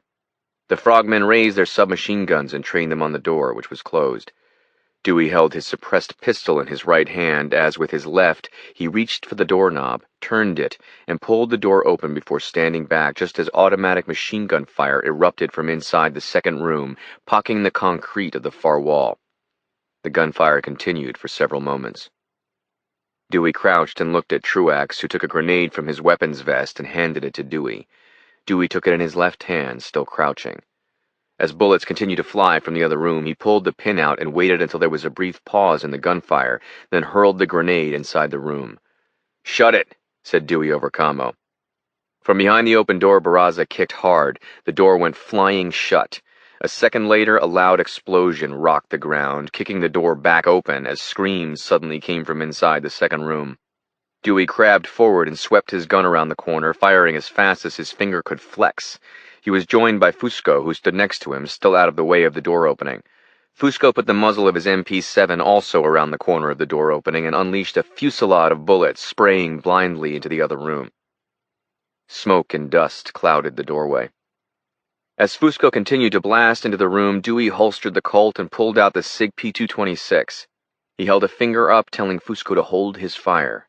Still crouching, Dewey abruptly dived down into the doorway, pistol in his right hand out, finger against the trigger, landing on his stomach. His eyes scanned the destroyed room, looking through the smoke and debris. He counted 3 men, all dead. And he caught movement in the corner, black hair, then a face covered in blood. The man was back against the wall, trying to push a new mag into his submachine gun. Dewey fired. There was a low, metallic thwack as the gun spat a suppressed bullet at the soldier, catching him in the top of his head, blowing a small chunk from his skull. Blood washed the gray wall behind him as the soldier was kicked backward. "Clear," said Dewey. They entered the room, barely registering the dead soldiers. The room was large, with several OLED screens on the wall, now shattered, as well as desks with computers on them. All of it was destroyed by the grenade blast. They searched the room for the entrance to the tunnels. Near the soldier Dewey had just gunned down, Truax found a steel door in the floor. It was painted in bold red and covered in black Korean letters, no doubt warning trespassers away. Truax searched for a door handle, but there wasn't one. Only a small digital screen. "Scanner," said Truax. Dewey looked down at the dead soldier. He grabbed the man's wrist and dragged the corpse to where Truax was kneeling. Truax took the man's thumb and pressed it to the scanner. After a few seconds, a lock made a dull noise. Then the door cracked open. Dewey lifted it up. It was a ladder that led down into a dimly lit tunnel below. Dewey searched the room until he found a .45 caliber pistol in one of the soldier's weapons belts. Dewey popped the mag and grabbed an extra from the man's belt, stuffing them in the pocket of his vest. He looked up at Fusco and the others. "I'm Dewey," he said. "Moses," said the black man, Barraza. "I'm John," said Kolakowski. "Nick," said Truax. "What's the plan?" said Fusco. Dewey held out his sat phone, displaying the layout of the tunnels that led to the presidential palace. He handed the phone to Fusco, who held it so that the other 3 SEALs could see. The tunnels resembled a maze. Leading from the palace, the tunnel divided into 3 tunnels, each going in different directions. These 3 routes then divided into yet more paths, spreading out beneath Pyongyang, offering Kim a variety of ways to escape the city. Some of the tunnels crisscrossed each other at points. According to the map legend, approximately 1 mile of tunnel lay between where he'd entered and the palace, if the direct path was taken. It was confusing, but Dewey knew they didn't have a lot of time. They needed to go direct. "How many men will they have?" said Truax. "There's no way to know," said Dewey. "Assume it's heavy, 12 or 2. "Looks like there are 3 different tunnels that reach the target," said Fusco. "Question is, which one do we take?" "We take the shortest route," said Dewey. "A couple of you stay here. They're going to come looking." Fusco pointed at Kolakowski and Truax, who nodded. "You and I move on point," said Dewey, looking at Barraza. "Left, right formation with cover. We're entering in the middle of one of the tunnels, so you," Dewey nodded at Fusco, "need to cover behind us. Watch your fields of fire." Dewey looked at Kolakowski and Truax. "Kill anyone who tries to get in here," said Dewey. He pointed at the dead soldier. "That soldier has some sort of check-in every 15 minutes, half hour, whatever. When he misses it, they'll come looking. If they bring a bunch of people, you need to blow the entrance and come and meet up with us downstairs." "Got it," said Kolakowski. "Let's go," said Dewey. "What's the route?" said Fusco. "We don't need a briefing sheet, but we do need a plan." "We take the main tunnel," said Dewey. "That's the shortest route. It might also be the most heavily patrolled." Dewey nodded. "Do you guys understand what's happening?" said Dewey. "Actually, no, we don't," said Fusco. "It obviously involves Kim. I assume we're going to capture or kill him, but all we were told was to meet up with you and provide support." "Kim Jong-un is about to launch a nuclear strike on the U.S., said Dewey. "Unless we kill him." The SEALs exchanged glances, all in silence. Dewey turned to the stairs that would take them to the basement. He paused and looked back at the commandos. "By the way, something you should know," added Dewey calmly. "The United States will destroy Pyongyang if they launch. Our only option is to kill Kim before he launches. There's no time for a mission plan or anything like that. We move now. We kill everything we see. We run through these tunnels like our lives depend on it, because they do.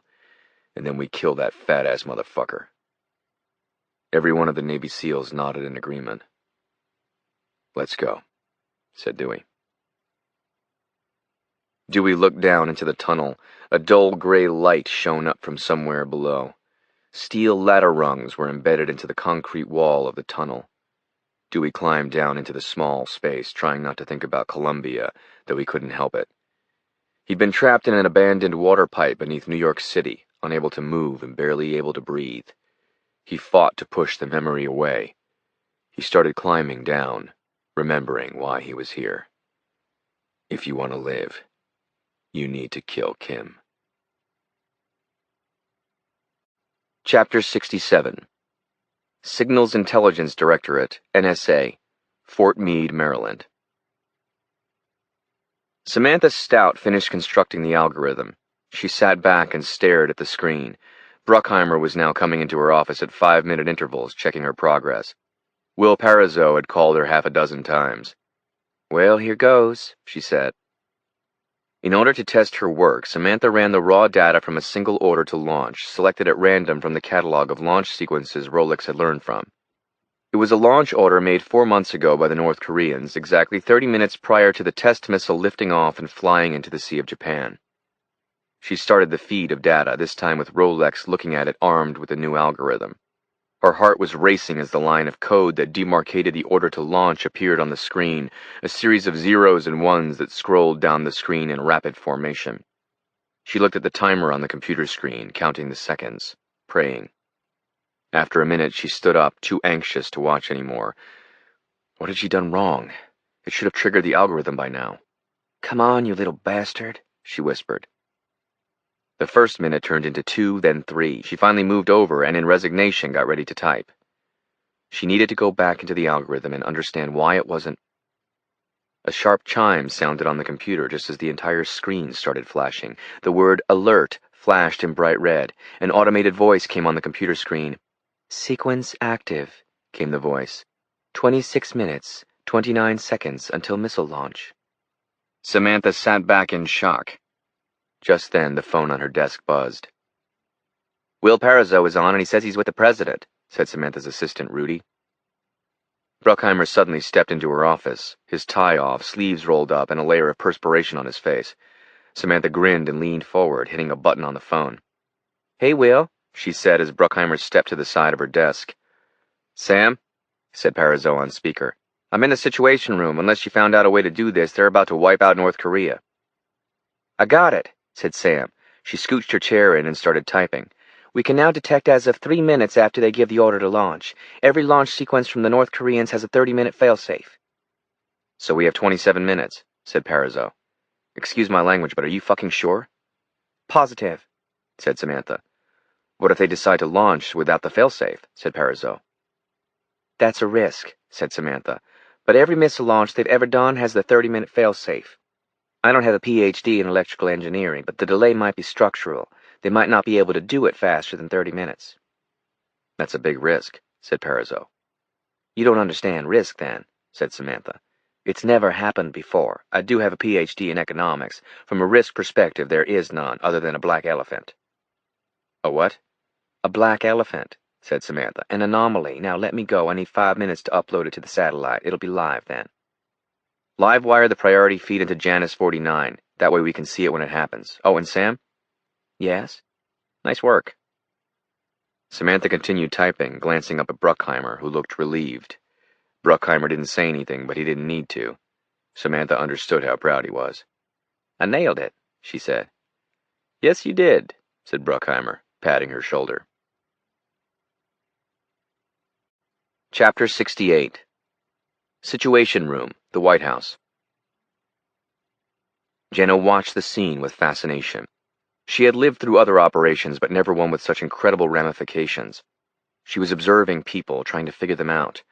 Traley's was a huge presence. His words carried meaning, and he was straightforward and tough. She didn't agree with him on the idea of hitting immediately, but she agreed with the macro idea Traley's was fighting for, that the country's citizens must be protected and that saving American lives was all that mattered. Jenna wanted to save American lives, but it was Dewey Andreas and the 4 Navy SEALs who were foremost in her mind. The president was just as she'd heard and read. A cool operator with a hard nose for details, willing to listen, to take risks, to shut down people he thought were being arrogant. Dellenbaugh was the first true leader she'd ever seen during a crisis, and without showing it, Jenna was impressed. But the one she thought about the most was Hector. What he had shown her as anger after Dewey was poisoned transformed itself, and she understood now it wasn't anger. Calabrese simply didn't like seeing the agents who risked their lives for him die. He was the one who refused to let her quit, either the agency or, more important, the operation. Hope. That's what it was. He looked for the fraction of possibility in dire circumstances. All of it would likely be over by now had he not forced her to look for that fraction of hope. And the president listened to him. He trusted him. Jenna glanced across the table at Calabrese. He looked up from his phone. "What's up?" he said. Nothing. Suddenly, Parizeau stood up. "NSA figured it out," said Parizeau. "We can track when they hit the launch code. From that point forward, we have 27 minutes. Jenna's phone vibrated and she read the text. It was from Dewey. "Entering tunnel. Out of range." Jenna frantically dialed. She needed to tell him, but the message was returned with a red exclamation point. No coverage. Chapter 69. Ryongsong Residence, Pyongyang. Young Sik entered the presidential palace. Kim was alone in one of the sitting rooms, a massive room at least 100 feet long by 50 feet wide, with 4 humongous chandeliers. Luxurious chairs, sofas, divans, and chaises were interspersed with tables atop which sat large vases filled with fresh flowers, roses, lilacs, and peonies. The room was coffered and 2 stories high, adorned with paintings in gold frames. Classical music played in the background. Kim was seated on one of the sofas, clutching a glass of white wine and smoking a cigarette. There was no ashtray. Several small piles of ashes sat on the table next to where Kim was sitting, as well as on the carpet and sofa. Young Sik walked to Kim. "You wanted to see me, Your Excellency." Kim smiled, then coughed. It was a small cough, but it grew louder and more wet and clotty. When he finally stopped, he took another drag, exhaled, then took a large sip of wine. "You've confirmed that the nuclear missiles are ready to fire?" said Kim. "Yes, Supreme Leader." "How many?" "The Iranians gave us 2 ICBMs, said Young Sik. "We have attached weapons to both of them." Kim nodded, smiling. "Very good, General," he said. "Thank you, Your Excellency." "And how long from when I order their launch until they take flight?" "From the point of initiating the launch sequence, precisely 30 minutes. "What time is it?" said Kim. "Almost midnight." "Order the launch sequence," said Kim. Young Sik nodded, but said nothing. "Do you not agree, General Young Sik?" snapped Kim. Young Sik took a moment. The air was tense. Kim looked angry. "Do you know, Your Excellency, that I was the one who introduced your mother to your father?" said Young Sik. Kim took a sip of wine, a nasty, drunken look on his face. He took another puff of his cigarette, then put it out on the arm of the leather sofa. "Yes," continued Young Sik. "Your father was visiting my father's home. They were friends. My father was also a general. I knew your father had yet to find a bride. There was a girl down the road, Anya, the most beautiful girl in all of North Korea. I went and pulled her by the arm to meet your father. She was your mother." Kim stared at Young Sik. "Your father always said to me, 'Tell me what you really think.' When I first served on his staff, I would try to deflect his questions by agreeing with everything he said, but he refused to allow me to flatter him. He made me tell him what I thought. He said, 'If you won't tell me your opinion, what good are you to me?'" "Some would say this is insolence," said Kim, threat in his voice. "Treason. Do you know what treason is, General?" Young Sik met Kim's glare with a steady, blank look. "It is whatever you say it is, Your Excellency." Kim shifted his wine glass from his right hand to his left, then reached to a drawer and removed a handgun. He trained it on Young Sik. "I can kill you right now," said Kim. "Yes, you can," said Young Sik. "But if you launch the nuclear missiles, it won't matter. America will destroy us. They will destroy Pyongyang and North Korea. I will be dead anyway. You may shoot me, but I'll be dead anyway if you launch the missiles. You are destroying your country. But you know that." Kim's nostrils flared with a hint of anger. "So what would you have me do?" "Simply don't do it," said Young Sik. "I will obey whatever order you command, Your Excellency. If you order it, it shall be done.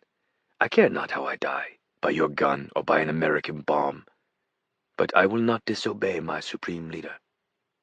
"And what happens when I die?" said Kim. Young Sik bowed his head. "I don't know the answer to that question," said Young Sik. "Appoint a temporary magistrate whose job is to select another leader in your honor." "You, I suppose," said Kim derisively. He put the gun down and lit another cigarette. "No," said Young Sik. "I am a soldier, not a leader." Kim stared into Young Sik's eyes. They were red. "I'm sorry, Pack. My friend," He said in a soft voice as tears started running down his cheeks. "Thank you for all that you did for me." "It was my honor, sir." Initiate the launch sequence. Chapter 70. KPA Headquarters, Pyongyang. Bon Ni felt the vibration of the cell phone on his chest. He removed it and looked at the screen. It was General Young Sik. Bon Ni was in room 111 at KPA Headquarters, Mission Control, a large room covered in digital screens and filled with workstations where young analysts monitored and controlled all military-related activities of the North Korean government. "Yes, General," said Bon Ni. "The Supreme Leader orders the missiles launched," said Young Sik. "Yes, sir. As per protocol, I am required to ask you, what is the code sequence?" 819041. "Very good," said Bon Ni. Bon Ni turned and looked at a young analyst sitting before a workstation. "Are the targets locked in?" said Bon Ni. "Yes, Colonel. Los Angeles and San Francisco." "Fire when ready, Lieutenant." Chapter 71. Palbong, North Korea. Jung Hoon steered the big rig along a dirt road. The vehicle was big and eerie-looking, a camouflage truck with a missile on top. It was a missile vehicle designed to be mobile and thus untrackable to enemy satellite systems. This one was a Russian-made MZKT-79221, with 16 massive, rugged wheels that could absorb explosive blasts and keep moving. On top was an ICBM, an intercontinental ballistic missile tipped with a nuclear warhead. Jung Hoon steered the rig down the abandoned country road. After several minutes, he stopped. He was next to a field. He steered into the field, then backed up, then went back into the field and backed up again, turning the MZKT around in case he received the orders to move again. This was his job. Jung Hoon drove all day, moving the missile vehicle around a quadrant of territory in the middle of nowhere. He drove for 12 hours and then handed the keys to Sung Ho, who performed the same ritual day in and day out, keeping the launchers undetectable. He did a circuit check on the communications device that linked him into the men above him at KPA who made the decisions, then sat back. He turned off the lights and crossed his arms, waiting for his next orders. He thought about his wife. He would see her in only 3 hours. He envisioned her as he stared out at the blackness. When the communications device started beeping, he looked down. There were 6 digits running in red across the small screen. He knew what it meant. Jung Hoon unbuckled as an odd expression crossed his face. He opened the door and began the process of getting the missile ready to fire. Chapter 72. Pyongyang. Dewey climbed down the ladder as a dim, grayish light glowed from below. He took the ladder several rungs at a time. Above him, Fusco and Barraza followed him down. Soon his foot struck concrete. Dewey pressed his back against the wall, glancing around. He saw nobody, just tunnel in both directions, lit by single light bulbs dangling from wires every 50 feet or so. Dewey pulled the 2 pistols from the shoulder holsters. He popped the mags without looking and slammed fresh mags into each gun as Barraza and Fusco stepped off the ladder one after the other. The tunnel ran in the dark in either direction. It was well constructed and clean, like a mine shaft that had never been used. The ceilings were 8 feet high and the walls were at least 15 feet wide. Dewey holstered one of the guns and took the sat phone from his pocket. There were no messages. They were now out of range, though their earbuds would continue to work in theater. They could talk to one another. Dewey stared at Fusco, then Barraza. "Welcome to North Korea," he said. Barraza laughed. Fusco grinned slightly, then cut to the chase. "Nick, John, you guys commo?" "Yeah." Fusco looked at Dewey. All the SEALs were listening. "So what happens if you get shot?" said Fusco. "I get shot, leave me," said Dewey blankly. "Anyone gets killed, you leave them. We'll come and get you later. There's only one objective, kill Kim, got it?" Fusco nodded. He looked at Barraza. "Set a threader," he said. "Over there." He pointed at the tunnel in the opposite direction of the palace. "We can't blow up this section, otherwise Nick and John won't get through." "Got it," said Barraza. Barraza took 2 grenades from his vest as he walked up the tunnel away from where they were going. He took a spool of thread and looped one end around one of the grenades. He set it down along the base of the floor. He set the other grenade on the other side of the floor, then took the thread and wrapped it around that grenade until there was tension, enough to keep the thin, nearly invisible thread in the air above the concrete. Finally, and very carefully, he pulled the pin from one of the grenades. He went to the other grenade and, as gently as he could, pulled the pin from that one as well. Anyone coming from behind him would run into the thread, causing both grenades to explode. It wouldn't do much to the tunnel itself, but it sure as shit would fuck someone up. Barraza pocketed the pins and ran back to Fusco and Dewey. Dewey looked at Barraza. "One by ones," said Dewey. "What side do you want?" "Left," said Barraza. Dewey looked at Fusco. "You ready?" "Yes, I have your back." "You guys upstairs were moving." Dewey clutched the silenced SIG P-226. He started a fast jog down the tunnel with the gun out in front of him toward the palace. He ran for several hundred yards, seeing no one, and came to another tunnel that shot off to the right. He stopped and crouched as behind him Barraza approached. Dewey took a step, sweeping the weapon across the other tunnel as Barraza sprinted by him and took point, charging down the tunnel. Barraza's eyes caught a momentary modulation in the light in the distance, someone passing beneath one of the halogens. There was someone ahead. They were a good distance away, but it was unmistakable. He stopped and held up his right hand, warning Dewey. Barraza could see the opening into another tunnel up ahead. He tucked flat against the wall and skulked forward until he came to the opening. He waited, then snapped his fingers as he put his finger to the trigger of his silenced MP7. After a few long, quiet moments, the sound of steel-toed boots came from the side tunnel. Barraza moved in front of Dewey, pushing against the right wall, out of view of the oncoming soldier. The soldier didn't say anything. He didn't call in whatever he suspected the noise was. But he heard something. The steps along the concrete grew louder. A shadow crossed the tunnel light. Barraza heard a dull, almost imperceptible metal friction, a safety being moved off. Then came a few more steps, getting closer. The moment was coming when the North Korean would cross the opening into the main tunnel, just inches from where Barraza now lurked. Whatever weapon the North Korean was carrying was no doubt trained on the opening in front of him. As the first patch of leg crossed into the opening, Barraza fired, hammering the soldier before he knew what hit him, lighting him up in lead. The soldier crumpled to the ground as blood sprayed the concrete behind him. Barraza looked at Dewey. "Subtle," said Dewey. Chapter 73. Situation Room, the White House. Every OLED screen in the Situation Room started flashing red.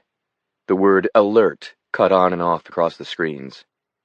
A moment later, the screens cut to a live video feed. Samantha Stout from NSA was on screen. "The North Koreans initiated the launch order," said Samantha. "Mr. President, you have 26.5 minutes until the North Korean missiles take off." Dellenbaugh stared into the screen. After a moment, he turned to the table. "Once again," Dellenbaugh said, "what is the flight time from the submarine to the target for our missiles?" 3 minutes, said Trallies. Dellenbaugh looked at his watch. He took a pencil from the conference table and grabbed the closest piece of paper he could find, a newspaper. He started scribbling down numbers. "We launch in 10 minutes, said Dellenbaugh. "But, sir," yelled Trallies, "they issued the order!" Dellenbaugh gave Trallies an icy stare. The president said nothing, waiting for Trallies to finally understand the order. 10 minutes, said Trallies. "In the meantime, per protocol, we need to open the football, sir. There are a number of logistical steps. I know how it works, said Dellenbaugh. In the meantime, convene a call with Putin and Xi. Invoke the emergency council if you have to." The Emergency Council was created by Woodrow Wilson more than a century ago. It included the leaders of 3 countries. One of the most secret programs in the world, it involved an agreement that superseded political boundaries and could be initiated only by its members, the leaders of the 3 countries, even in times of war between the parties. When a council member called for a meeting, the other 2 members were obligated to drop whatever they were doing. The 3 members of the Emergency Council represented more than 90% of all the world's wealth and most of its land. It was the last bastion of protection, a council at the end of the day committed to fighting true threats to mankind. There weren't many members: China, Russia, and the United States of America. In essence, the Emergency Council was the big kid on the playground. Dellenbaugh understood that he needed to let them know he was about to wipe out a country. He wasn't asking permission, but he was taking the time to notify them. 2 minutes later, a voice came over the phone console. "This is Scarlet 44 Blue," came a European-sounding female voice. "You have the President of the United States, the President of Russia, and the President of the People's Republic of China." Dellenbaugh stepped to the table as all eyes were on him. "Vladimir, Xi, nice talking with you," said Dellenbaugh. "I'll keep it brief. In a few minutes, the United States is going to initiate a preemptive nuclear strike on North Korea.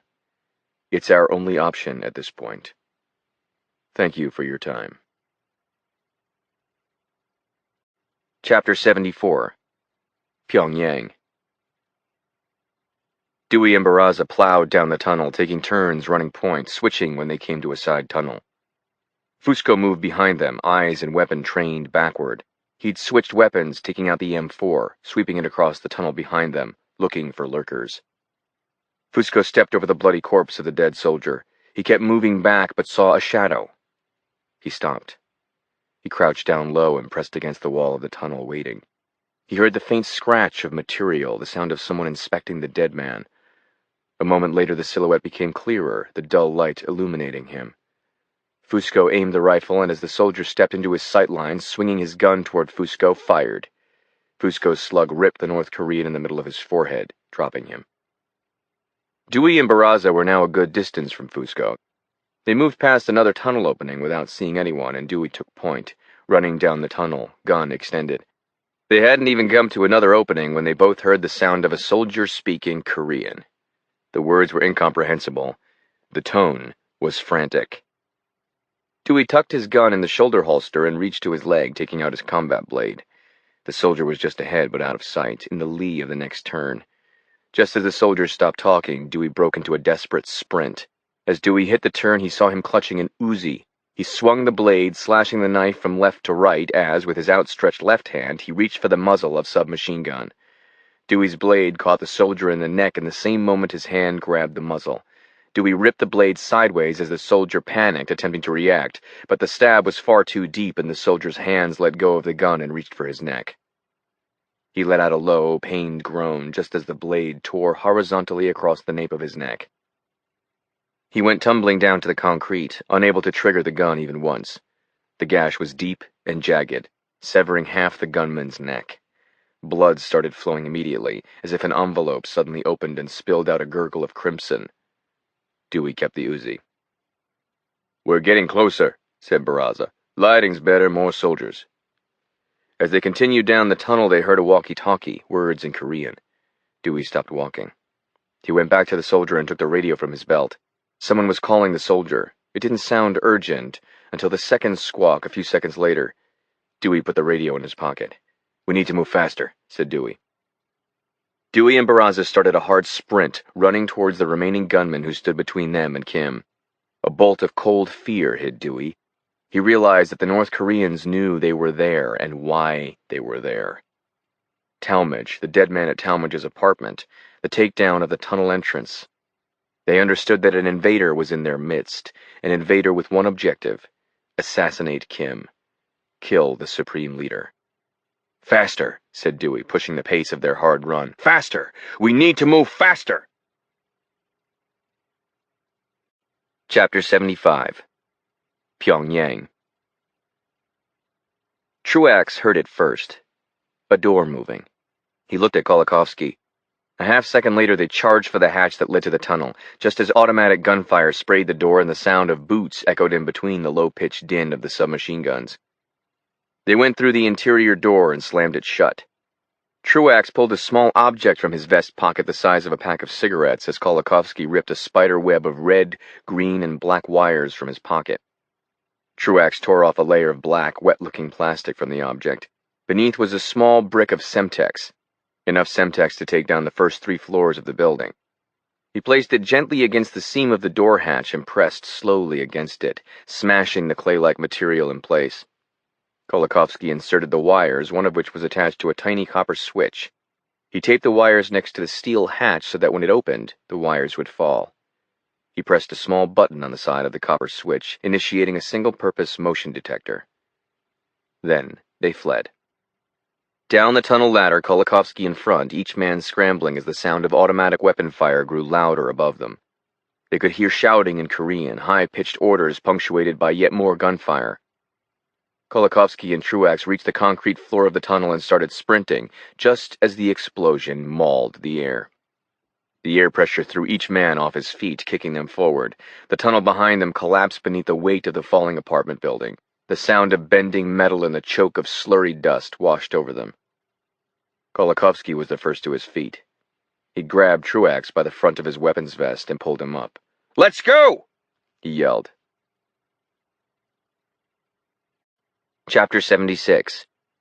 Ryongsong Residence, Pyongyang. Fusco felt a small rumble and heard distant thunder. Someone had triggered the grenades, he guessed. Barraza, on point, stopped mid-run, holding up his hand. He smelled the faint aroma of cigarette smoke somewhere ahead. He kept moving, going slower, taking each step in silence. He saw a shadow dance across the concrete wall ahead. It was a soldier smoking. He was just past a slight curve in the tunnel. Barraza switched weapons and got down on his stomach. He skulked slowly along the ground, inching around the bend, holding the M4 out in front of him as he crawled. Before he saw the gunman, he saw the entrance to the side tunnel. The soldier was stationed there, absent-mindedly guarding the juncture between the main artery to the palace and the side tunnel. He heard the low din of a radio playing some sort of music. Then the walkie-talkie in the man's pocket crackled. Someone came on and started speaking in a panicked voice. Barraza knew what it meant. They know. He got to his feet and charged forward just as the soldier swung his submachine gun toward him and triggered the weapon, but Barraza was already triggering the rifle by the time the soldier reacted. The suppressed bullets spat from the rifle, thwap, thwap, and they ripped into the soldier's stomach, kicking him forward. Barraza pumped one more bullet at point-blank range into the soldier's forehead. "Very nice," said Dewey, looking down at the mangled, bullet-ridden corpse. "Martha Stewart-esque." Dewey and Barraza both shot their eyes down the tunnel in the same moment. They heard the faint drumbeat of footsteps coming from somewhere ahead. They stepped into the side tunnel, taking a few steps back in order to get out of the direct sight line. They heard the crackle of the walkie-talkie, this time the one in Dewey's pocket. The words were urgent. A man was yelling into the walkie-talkie. The phrases were short and clipped. Orders. Dewey understood soldiers were coming from somewhere ahead, somewhere closer to the palace. He looked at his watch. If he and Barraza tried to take an alternative route through the side tunnel, they might get away. But time was their enemy. Time was all that mattered now. "Follow my lead. Get your HK." Dewey went to the dead soldier and flipped him onto his stomach. He lifted the dead man by the material at the back of his neck. The North Korean was light. Dewey held him up with his left hand, facing the corpse at the soldiers he could now hear running down the tunnel toward him. Barraza switched weapons again, bringing out his MP7, a long, round suppressor jutting from the muzzle. He moved behind the dead soldier as Dewey held him up. Barraza aimed up the tunnel, tucking the suppressor beneath the arm of the dead man, trying to conceal himself behind him. The sounds of boots grew louder. The point soldier ran headlong into the tunnel just 50 feet away. Barraza held his fire. As the soldier yelled something to the dead man, a second soldier came into view, and then a third. Barraza triggered the silenced submachine gun. The dull metallic rat-a-tat-tat of the weapon was like hornets as Barraza sprayed the tunnel in a killing line. There were pained groans and a sharp scream, but it all was drowned out by the sound of weapon fire. Even suppressed, it cut through the din. The tunnel was quickly clogged in dust and debris from the pulverized concrete, from the soldiers' uniforms as they were shredded, and from blood and body parts. Other than a short burst of bullets from one of the gunmen which struck the ceiling, none of the men had time to do anything as Barraza mowed them down. Barraza stopped firing when he heard the click-click of the empty mag. Dewey and Barraza started running as fast as they could. Dewey was on point when suddenly, a black flash, a lightning bolt, a dark ember. It came at him from an egress in the wall, an alcove to the left. Dewey saw the glint of the blade just as it darted from the wall. It was trained at his torso, and he was moving so fast he was running directly at it. Dewey lurched, trying to block the arm the blade was attached to. It was a soldier, lunging, slashing at Dewey. Dewey slammed his left wrist down on the hand, clutching the knife just as the tip of the blade struck Dewey's stomach, cutting through material and skin before Dewey could do anything. Dewey groaned and slammed the butt of his pistol into the killer's skull, a vicious swing so hard he could hear the crack of bone breaking. The soldier dropped, still clutching the blade. Dewey finally could make him out in the low light. He was young, with an angry look. He wore a black uniform, an elite branch of KPA, he guessed. His hand clutched a silver steel blade. He suddenly lunged again, this time at Dewey's neck. Dewey ducked, grabbed the man's wrist, and twisted it hard, snapping it at the elbow. Dewey wrapped his other arm around the killer's neck. He yanked back, snapping his neck. Barraza watched as Dewey let the corpse drop. "You're the one to talk." They were getting closer. They ran for another few minutes without seeing any signs of life. Suddenly, two soldiers emerged from the shadows. Dewey fired twice as Barraza stepped clear of Dewey and added a second round of slugs. The man on the right was hit in the neck, kicking him backwards. The man on the left took Dewey's shot in the middle of the forehead and dropped to the ground. Dewey opened his jacket and saw a large pancake of red. "You okay?" said Barraza. "Fine," said Dewey. "Let's go." Chapter 77. Situation Room, the White House. The president studied the countdown clock on the wall. 10 minutes, 47 seconds. Dellenbaugh's face was drenched in sweat. He looked calm, but nervous. He caught Calabresi's attention. "Is Dewey even alive?" "We have no way of knowing," said Calabresi. "He and the SEALs are in the tunnels. There's no way to know if they'll make it to the palace. He has more than a mile of tunnel. It's guarded, and they probably know he's there." Dellenbaugh smiled. "It's Dewey," the president said. He looked at Phil Trowleys, chairman of the Joint Chiefs of Staff. "He has until the 3-minute mark. That leaves us plenty of time." "But, Mr. President," said Trowleys, his voice rising, "we're cutting it too close. If anything goes wrong, if our calculations are off, we risk the possibility of a nuclear bomb destroying Los Angeles or some other city." "What is the status of our missile defense systems?" said Dellenbaugh. "All defense systems are hot," said Arnold, the Secretary of Defense. "All tracking protocols are live and the entire THAAD battery is unlocked and loaded. But, Mr. President, it's not a fail-safe option. I can't guarantee we can take it down." "Understood," said Dellenbaugh. "Dewey has 7 more minutes." "Mr. President, waiting any longer is unacceptable," said Trowleys. "The last time I checked, General, I was the Commander-in-Chief," barked Dellenbaugh, cutting him off, leaning forward, throwing him a brutal look. "He has until the 3-minute mark." "Very good, Mr. President," said Trowleys. Chapter 78. Pyongyang. Dewey and Barraza came to the central guard station beneath the palace. Dewey clutched 2 handguns. One had a full mag, the other a half-filled one. He looked at Barraza. "What do you think?"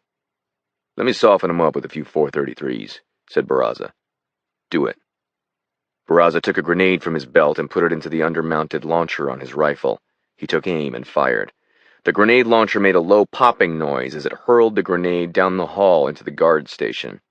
The explosion was like a concussion, breaking glass, blowing out lights and parts of walls. Screams and howls of pain came from inside the destroyed room. Barraza quickly reloaded and fired another grenade into the guard station. A loud, ear-splitting explosion rocked the ground and cracked the ceiling. Dewey and Barraza moved quickly to the guard station. It was carnage, a half-dozen bodies torn up into pieces, along with clouds of dust and debris. Dewey's eyes shot left. A soldier was charging from one of the other tunnels. Dewey fired, striking him in the mouth, kicking out the back of his head, dropping him. They cut through the station to a doorway. "That's it," said Dewey, reaching for the knob. Chapter 79. Situation Room, the White House. The Situation Room was packed. The countdown sequence for each of the 2 North Korean ICBMs was illuminated in red digital numbers in the upper left corner of each OLED. 5 minutes, 4 seconds. Parazot's voice came over the speaker system. "We're approaching 5 minutes until launch," said Parazot. "I repeat, we are at 5 minutes out." The president was standing at the end of the conference table. His arms were crossed as he looked at one of the screens. General Tralles was pacing on the side of the table opposite from the OLEDs, his face red with frustration and desperation. "Mr. President!" Tralles barked, pointing at the screens. "We are at 5 minutes out! We cannot wait!" "All defense systems should be in a state of emergency priority," said Dellenbaugh, interrupting Tralles. "THAAD batteries, mid-range defense systems." "For the love of God, Mr. President!" yelled Tralles, practically begging. "You simply can't wait any longer!" "General Krug," said Dellenbaugh, leaning into the speakerphone, cutting Tralles off. "Remind me again of the flight times for U.S. missiles." 3 minutes, sir," said Krug, the commander of the Pacific Fleet, patched in from the USS Forrestal. 3 minutes. 4 minutes, 47 seconds. "I want all missiles launch ready on my go," said Dellenbaugh. "Those numbers are guesses," said Tralles. The president looked at Tralles, then back to the closest screen. He put his hand to his forehead and pushed it back through his thick brown hair. 4 minutes, 29 seconds. "We're going longer," barked Dellenbaugh, shooting Tralles an angry look. "We have until 3 minutes. We are going to 3 goddamn minutes." Chapter 80. Ryongsong Residence, Pyongyang. As Dewey and Barraza went through the door into the palace, a red light on the side of the SAT started blinking, indicating that a message had come through from Jenna. He opened it. KJI KPA initiated launch sequence. USS subs in Sea of Japan. Estimated flight time of U.S. missiles equals less than 3 minutes. NK must abort by 12:35. Dewey's eyes shot to his watch. It was 12:31. He looked at the timestamp on the message, 12:16. He looked one more time at his watch. He had 3 minutes before the United States military launched a nuclear attack. "Uh-oh," said Dewey. "What is it?" asked Barraza, standing behind him. "We have 3 minutes." "What the hell are you waiting for?" "You asked me a fucking question," said Dewey. They ran quietly up a set of stairs that led into the palace. A door led into a small room barely bigger than a closet. Dewey could hear voices. He reached to the doorknob and slowly twisted it. He pulled the door until it was ajar. He peered in through the crack. The room was massive, some sort of sitting room with high coffered ceilings, large windows, chandeliers, chairs, and sofas. He saw the back of a man's head in a chair in the middle of the room. The man was talking to someone rapidly, his voice rising. Kim. The other individual was out of Dewey's sightline. Dewey opened the door further, pulling it slowly, without a sound. He pulled the second pistol from beneath his armpit and nodded to Barraza. "Whatever you do, don't kill young Sick," Dewey said quietly. "Got it. On my go." Dewey pushed the door slowly in and stepped into the room, training one gun on the back of Kim's head and the other on the man he was speaking to. Dewey recognized him. It was young Sick. Young Sick didn't see Dewey at first. Instead, he was standing near the doorway, dressed in a military uniform. Another soldier was behind him and slightly to the side, clutching a Kalashnikov which was aimed at the floor. As young Sick began to speak, the soldier saw Dewey and pulled up the rifle. Keeping one gun on Kim, Dewey triggered the other pistol. A silenced bullet spat from the Colt. The bullet ripped into the soldier's eye, kicking away the back of the man's skull, spraying blood and skull across the door. Dewey stepped between young Sick and Kim, holding both men in the firing line as Barraza moved diagonally across from Dewey, training his weapon on Kim Jong-un. "Don't move," said Dewey to young Sick.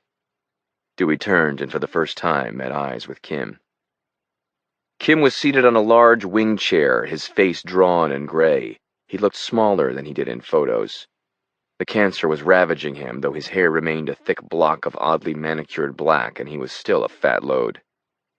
For several minutes there was a silent stalemate as Dewey held Kim and young Sick in the muzzles of his guns. "Either you do it, or I will," said Dewey, nodding at young Sick. "I would not ever do harm to my leader," said young Sick. "The United States knows, General," said Dewey. "Your missiles won't make it off the ground. We're about to destroy North Korea. Do you really want that to happen? I know you don't." Young Sik glanced at Kim, who was staring at Dewey. How dare you even consider it! Shouted Kim at Young Sik. He lurched for a phone. Dewey pumped the trigger. The bullet ripped into Kim's head, knocking him sideways. He slouched into the chair, his destroyed head leaning awkwardly over the arm. Dewey moved to his right and fired just as Young Sik dived down to the floor. The bullet missed Young Sik, but by the time he could reach for his gun, Dewey stepped over him and aimed both guns at his head, moving closer, training the tip of the suppressors down at Young Sik, until finally he had one of the suppressors pressed into the socket of his eye. Dewey pushed until he felt resistance from the eyeball, as if it might pop. "You wouldn't have told us about the cancer if you agreed with that nutjob," said Dewey calmly. "Make the call. Now." Chapter 81. Situation Room, the White House. All eyes were on President J.P. Dellenbaugh as he stared at the clock, as if by staring at it he could somehow get the clock to slow down. 3 minutes, 7 seconds. The room was pin-drop quiet. General Tralles was standing in the far corner of the room, slouched in the corner, in total silence. Dellenbaugh looked at him. The look Tralles gave him was complicated. Anger for pushing it this far, respect at the knowledge that Dellenbaugh had warlike courage.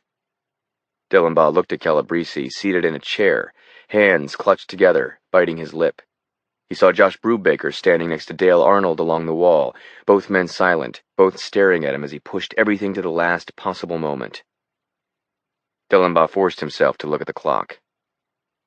3 minutes, 2 seconds. "On my go," said Dellenbaugh. Chapter 82. Ryongsong Residence, Pyongyang. With the suppressor still pressed to his eye, Young Sik felt for his walkie-talkie and lifted it to his ear. "Stop the missiles!" he yelled. "Now! Stop them! Cancel all launch sequences per order of the Supreme Leader!" Dewey lifted the pistol from Young Sik's eye socket as, with his free hand, he picked up Young Sik's walkie-talkie and pocketed it. He kept Young Sik dead center in the firing line of the pistol. He tapped his right ear 3 times. "Alpha."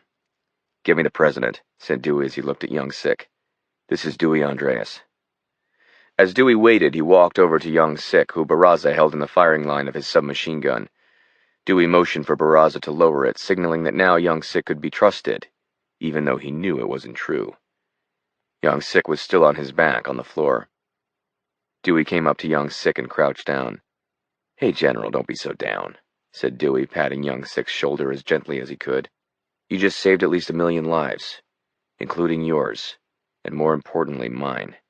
Buck up, hombre. You got fucking blackjack, buddy. You see, today is your lucky day." Dewey heard a click in his ear and stepped away from Young Sik, looking around the room, catching the eyes of Fusco, Kalakovsky, Truax, and Barraza as he waited for the president to come on. The 4 SEALs held the room in a tight cordon, weapons moving slowly across the air, surveilling. "Mr. President," came a voice over Dewey's commo, "we have Dewey Andreas." Chapter 83. Situation Room. The intercom abruptly cut in. "Mr. President, we have Dewey Andreas." The signal was bad and static could be heard. "Kim is dead," came Dewey's voice. "The missiles have been canceled. I repeat, the missiles have been canceled. Whatever you do, don't fire." Chapter 84. Ryongsong Residence, Pyongyang. With Barraza's gun aimed at all times on Young Sik, Dewey went to the door. He reached down and pulled the dead soldier into the sitting room, then shut the doors. He picked up the Kalashnikov and tucked the pistol beneath his armpit. Dewey walked to Kim as Barraza continued to train the MP7 at Young Sik, still on his back on the floor.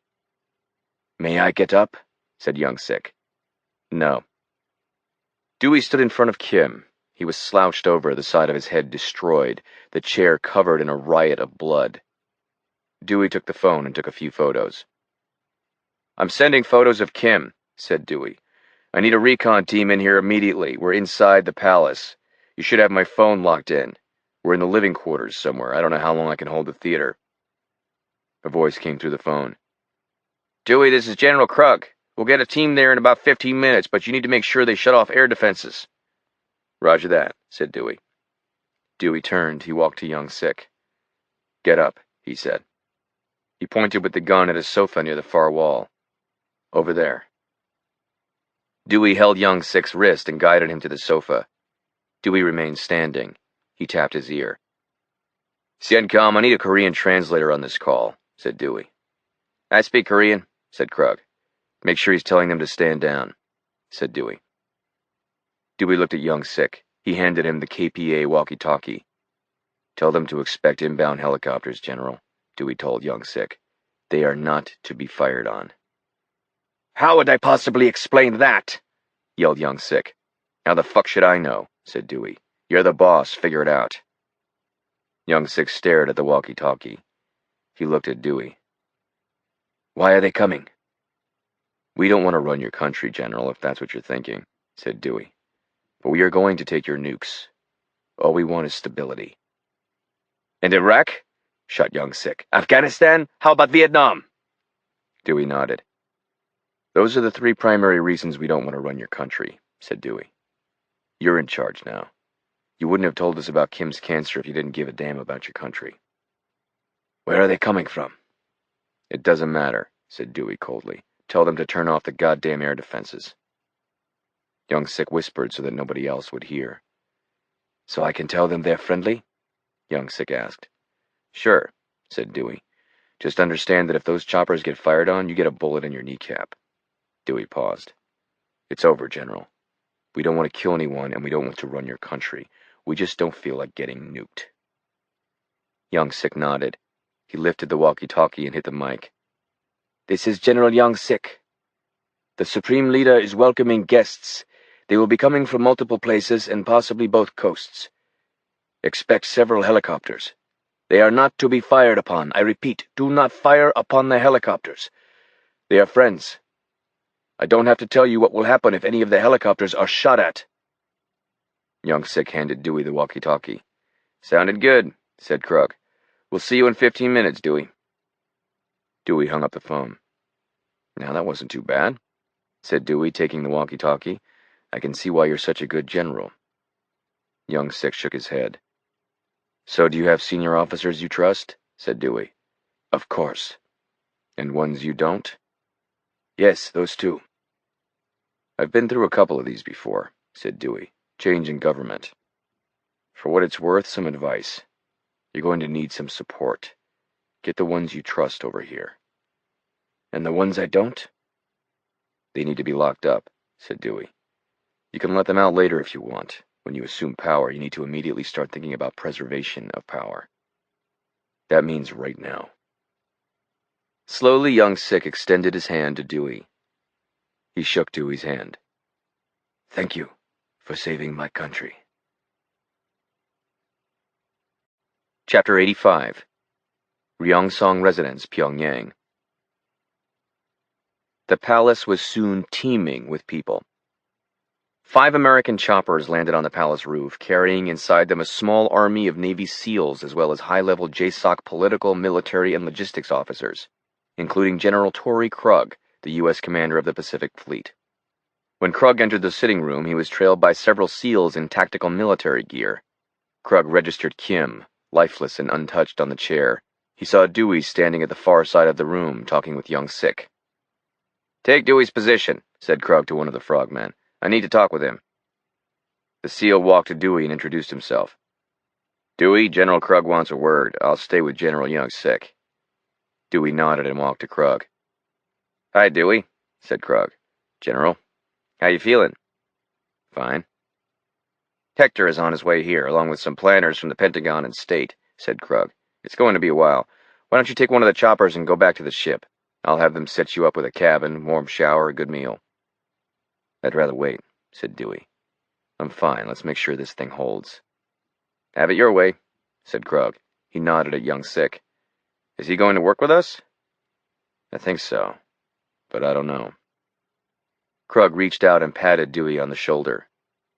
Good work. Thanks.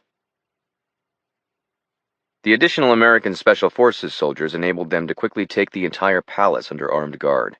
As soon as that was accomplished, Young Sik reached out to a list of 7 senior officers from the KPA. Each man was brought alone to the room where young Sick was under guard, learning of the situation only after being disarmed and entering the large sitting room. Kim's corpse was allowed to remain front and center, a warning to them all. Krug waited until young Sick's most trusted senior military staff was present. He went to young Sick and spoke in flawless Korean. "I want to say a few things to you and your men," said Krug. "I think you should too, General Young Sick." Young Sick nodded and stood up. He waved the other North Koreans closer. The mood was tense. There were 9 commandos inside the room and 3 times as many in various positions around the presidential palace. "You are all here because you are the men I trust," said Young Sick. "The Americans assassinated our supreme leader." A low grumbling came from the North Koreans as they exchanged glances. "The Americans did this because the supreme leader was going to launch a nuclear attack on the United States," Young Sick continued. "I helped the Americans stop him. I did this because I knew that if we launched nuclear missiles at the United States, they would destroy our country. I didn't want to see my fellow countrymen die. I didn't even want to see innocent Americans die. Kim had cancer. He was at death's door. He wanted to leave a lasting mark. In a way, he did. We now have the chance to create a better country because of him." Krug stood next to Young Sick and spoke after he finished. "I'm General Torrey Krug," he said, looking across the line of North Korean officers. "The United States has no interest in being in North Korea any longer than we have to. We don't want to run North Korea, and we don't care if you remain a dictatorship. In fact, for the next few years, it probably makes sense to keep the existing political infrastructure in place. The United States will leave as soon as North Korea is denuclearized. We also stand ready to be of any assistance you need in terms of rejoining the civilized world. As you know, America believes in democracy, but we honestly don't care what you do. It's your country, gentlemen. The reason we're here is because we didn't want to be attacked with nuclear missiles.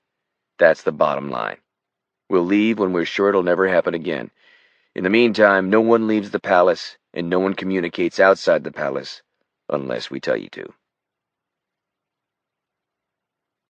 Chapter 86. Ryongsong Residence, Pyongyang. Several planes arrived from the United States, including a large blue and white Boeing 777 that resembled Air Force One. It wasn't. This was the U.S. Secretary of State's plane. Secretary of State Mijailovich was accompanied by a finely curated group from State, the CIA, the Pentagon, Energy, and the White House. The group included a deep bench of America's top Asia and North Korea experts, as well as crisis teams schooled in post-military conflict. Hector Calabrese and Jenna Hartford were on the plane, as were Josh Brubaker, the National Security Advisor, and Dale Arnold, the Secretary of Defense. With Torrey Krug serving as translator, the tension of the first few hours had lessened, though it wasn't completely gone. Krug had an easy, direct way, and the North Koreans, led by Young Sick, were cooperating. The main focus was on the country's nuclear infrastructure, though Krug, thanks to the Young Sick documents, already knew all there was to know. Instead, Krug engaged them because he knew these were the crucial hours. He understood that something could go sideways at any moment, and North Korea still had the largest number of soldiers of any army in the world. The more he could gain their trust and have Young Sick and his men see him as a reasonable, kind partner, their desire to try and do something would weaken. At some point, Krug ordered Kim's corpse, as well as the dead soldiers, be taken to another room and covered and the chair removed. When the group from the U.S. arrived, there were introductions. It was Calabrese who spoke first. "Are there members of the military trying to find out what's going on?" Calabrese asked, looking at Young Sick. "Yes." Calabrese looked at Jenna. She opened her leather valise and removed a piece of paper. She handed it to Calabrese, who handed it to Young Sick. "That's Kim's handwriting," said Calabrese, "or at least as close as we can get to it. He wrote it to you on his deathbed, as he was dying from cancer. That's the story. General, you are being appointed by Kim as his heir and the country's new leader." Young Sick inspected the letter.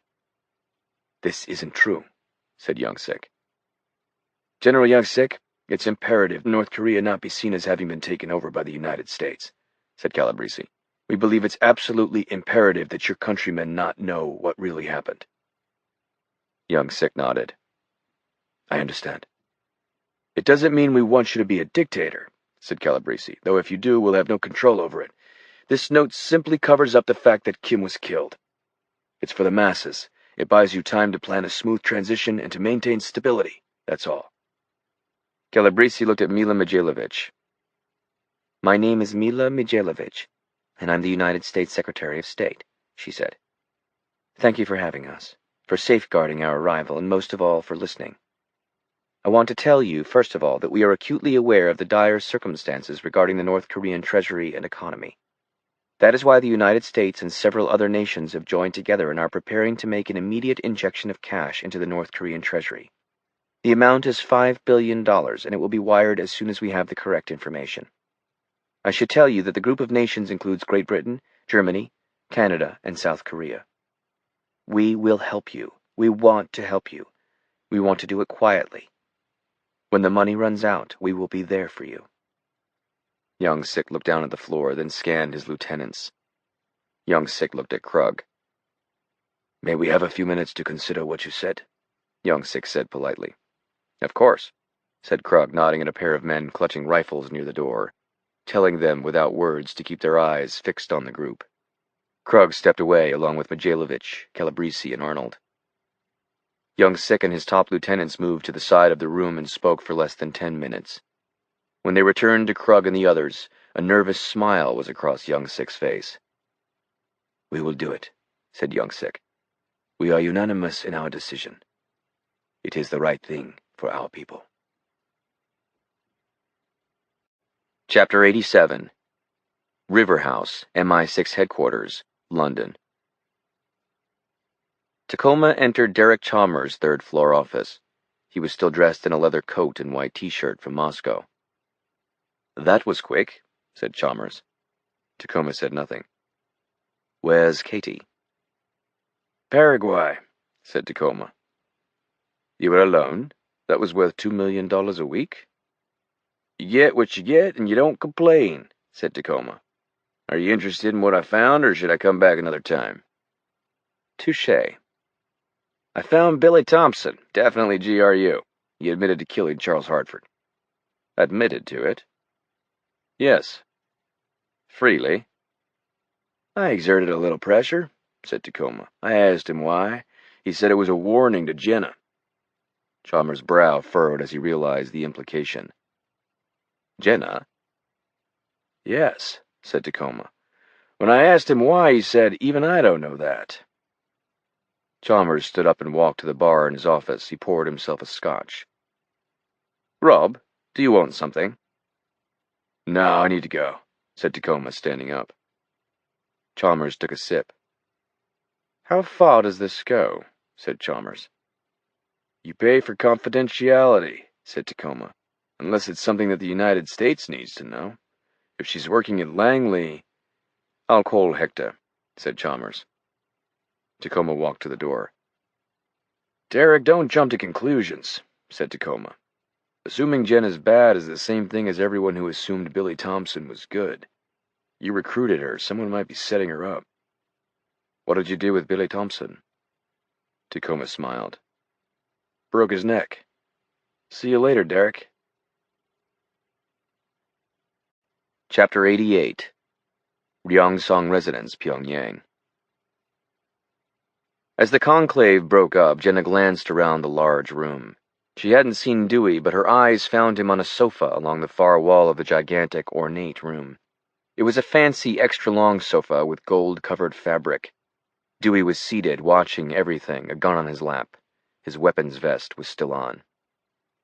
Jenna walked to the sofa as Krug, Arnold, Mijailovic, Young Sik, and the other North Koreans sat down around a large table on the opposite side of the room and began the process of working together. Jenna took a seat next to Dewey. Hi, she said. Hi. There's a plane for you over at the airport, said Jenna, brushing her hair out of her face. She smiled. Whenever you want to go, I think this thing is under control. Dewey looked exhausted. He remained seated. Dewey, get up, she said. We're done. You're done. Let's get out of here. Chapter 89. Pyongyang International Airport, Pyongyang.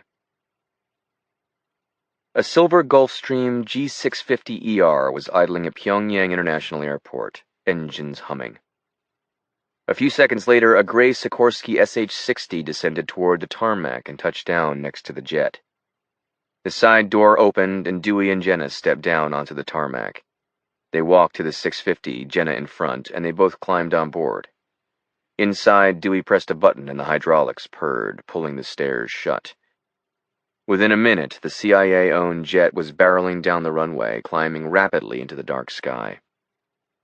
It was a luxurious jet. There were 16 seats in the cabin, along with several staterooms with ensuite bathrooms. The seats were white leather captain's chairs on either side of the aisle. Dewey sat down and kicked his feet up on the chair across from him. Jenna sat down next to him. Jenna looked at him, for the first time noticing his shirt, which was torn in several places. He still had on his weapons vest. She noted the butts of 2 guns tucked beneath his armpits. His jeans were brown, dried dirt and mud, and ripped at both knees. His face had a layer of stubble, war-black, dirt, and dried blood. His hair was messed up, but still parted roughly in the middle. He was tan. Finally, her eyes met his. He was looking at her. "What are you looking at?" said Dewey, his voice weary. Jenna looked into Dewey's eyes, noticing for the first time how blue they were. She averted her eyes. "Nothing," she said. Dewey shut his eyes and leaned back, pushing his head against the window to go to sleep. "If it's all right, I'm getting a drop-off in England," said Jenna. "It's fine," said Dewey without opening his eyes. "It's my father's 70th birthday," she continued, despite the fact that Dewey was trying to sleep. "There's a party for him. They definitely aren't expecting me." "That's great," mumbled Dewey, his eyes remaining shut. "He'll be very surprised," said Jenna, trying to engage Dewey in conversation. But Dewey said nothing. Instead, he adjusted his position in the seat, trying to stretch out and find a comfortable position for his head between the seat and the window. "Are you trying to sleep?" Dewey opened his eyes. They were bloodshot from exhaustion. "How'd you guess?" he said. He immediately shut his eyes again. After a minute or so, Jenna reopened the conversation. "It's my first time in England in 6 months," she said in a soft British accent. "My husband was killed by a car bomb in London. It was intended for me." Slowly, one of Dewey's eyes opened. "Can this wait?" he said. "Yes." Dewey shut his eyes as if he was about to go back to sleep. Suddenly, he opened both eyes and sat up. He shook his head as if trying to wake himself up. He looked at Jenna. "Hold on," he said. Dewey stood and walked up the aisle to the bar. He opened the refrigerator and took out 2 cans of Budweiser and set them on the bar. He opened both cans and chugged them one after the other, crushing the cans after he was done and leaving them on the bar. He started rifling around the bar area, opening drawers and cabinets, finally finding an unopened bottle of Jack Daniels.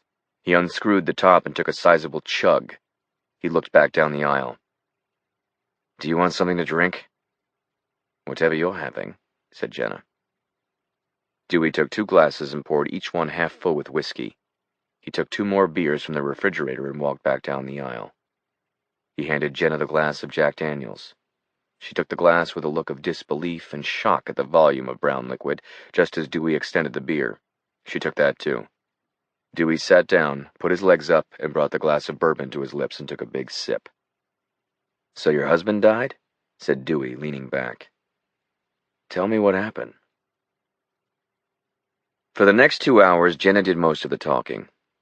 Occasionally, Dewey went back to the bar for refills, all of them for himself. It was as if Jenna hadn't spoken to anyone in months. She told him about Charles, about the investigation, about MI6, about London. Eventually, Dewey's eyelids simply could not remain open any longer. He fell asleep during a story about an operation Jenna had designed, her first operation, a rescue of a British diplomat who had been taken hostage in Belfast. When they landed at Heathrow, Dewey awoke. He looked at Jenna. Her eyes were closed. "Hey, Jenna," he said. Jenna looked at him through drowsy eyes. "We're here." She looked out the window and then at Dewey. She smiled. "See you back in Langley," she said. After dropping Jenna in London, Dewey found one of the staterooms and climbed onto the bed with his boots still on and blood still staining his shirt, arm and hair. He collapsed and fell asleep until 6 hours later he felt a hand shaking him. "Dewey," said a female voice, one of the pilots. "We're back in the United States. You're home." Dewey arose slowly from the bed. He moved past the pilot and walked to the left front of the fuselage. He hit a button and the stairs descended to the tarmac. He stepped down onto the ground. It was warm out, mid-60s. Summer was coming. He stepped down the stairs and onto the tarmac. Dewey walked into a small gathering of on-duty Air Force men, killing time, hanging around in one of the hangars. They stopped talking and looked at him. "Hey," said Dewey. All of the men stood up. One of them saluted him. "We heard what happened," said the officer. "Nice work, Mr. Andreas." Dewey nodded but said nothing. He kept walking until he found the parking lot where he'd left his car. It was a black Ferrari 575 Super America, a gift from Rolf Borchardt.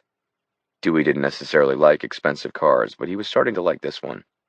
He stood back and stared at the sports car for a few moments, then put his hand on the back left tire and found the key he'd left there. He climbed inside and hit a button that caused the glass roof to unhitch, lift up, then tuck behind him. It was a warm night. Dewey pressed the ignition switch, and the Ferrari roared to life. Chapter 90. Butcher, Lubyansky Drive, Moscow. The man, Nemkov, walked into the restaurant. It was crowded, the mood festive. Moscow's best steakhouse on a Saturday night. He cut through the crowd. He arrived at a booth upholstered in soft blue leather. It was a luxurious private table in the back, out of any sight lines from the window. He sat down and placed his valise to the side inside the booth. Nemkov looked at the man seated in front of him, Ilyich. "Я извиняюсь, я пришел так быстро, как только мог." "I apologize. I came as quickly as I could." "Vasily is dead," said Ilyich. Nemkov's mouth went slightly agape, his only emotion. "How?" "Last night at a nightclub. He was beaten to death, then they broke his neck. This is Vasily we're talking about." Nemkov nodded. He reached to the other man's glass of vodka. "Do you mind?" he said. "No." Nemkov took a large sip, then put the glass down. "And you think he talked?" "Can we take that risk?" said Ilyich. "Why else would someone kill him? More important, who could kill him? This is not a man who loses a bar fight." "So someone is digging into the death of her husband?" "If she is exposed, she knows a great deal," said Ilyich. Nemkov stood up. "I understand," he said. Nemkov grabbed the glass of vodka and polished it off. He put the glass down and gave Ilyich one last glance, then turned and walked quickly to the door. Chapter 91. Poolsville, Maryland. Dewey took a circuitous route home from Andrews, driving through the Maryland countryside. He knew the route well by now, fields of deep green spread out on each side of the thin, winding country road. Spring was here, and hints of summer came through in the fresh, flowery scents of the country plain. When he came to the crest of a hill, he slowed. There in the distance was Bruner's farm. As he drove closer, he suddenly registered the line of vehicles, including an ambulance, several police cars, and a few dark sedans. Dewey took a left into the long gravel driveway. When he came to a uniformed Maryland state trooper, he showed him his government ID. The policeman waved him on. He steered the Ferrari past the line of cars and parked in the circular driveway in front of the rambling mansion, next to the ambulance, whose back doors were open. Several people were milling about. There wasn't a sense of urgency, though the mood was somber. Dewey climbed out and walked up to a group of men in dark suits standing at the front door, which was wide open. He held out his ID. "What happened?" said Dewey. One of the agents, a middle-aged bald man, nodded to the other two. They walked away. "She died last night," said the FBI agent. "Housekeeper discovered her." "How?" "Old age, heart attack, whatever." Dewey nodded and started to move past him. "We're not letting anyone inside," he said. Dewey glanced at him. He reached into his pocket and again showed him the CIA ID. "Learn your protocols," said Dewey. "Sorry." Inside, a pair of paramedics had Bruner's wife on a gurney. She was already zipped up in a black body bag. Dewey went past them, walking slowly around the ground floor of the house. Someone had cleaned up. The trash bags and laundry were gone now. Every room was cozy and elegant, with beautiful paintings in large frames adorning the walls, gorgeous antiques and oriental carpets festooned in subtle, amazing patterns. He came to a closed door and turned the knob. Inside was the living room. It was eerily quiet. He looked at the place she had been sitting when he came to kill her. He stared for several seconds as if she was still there.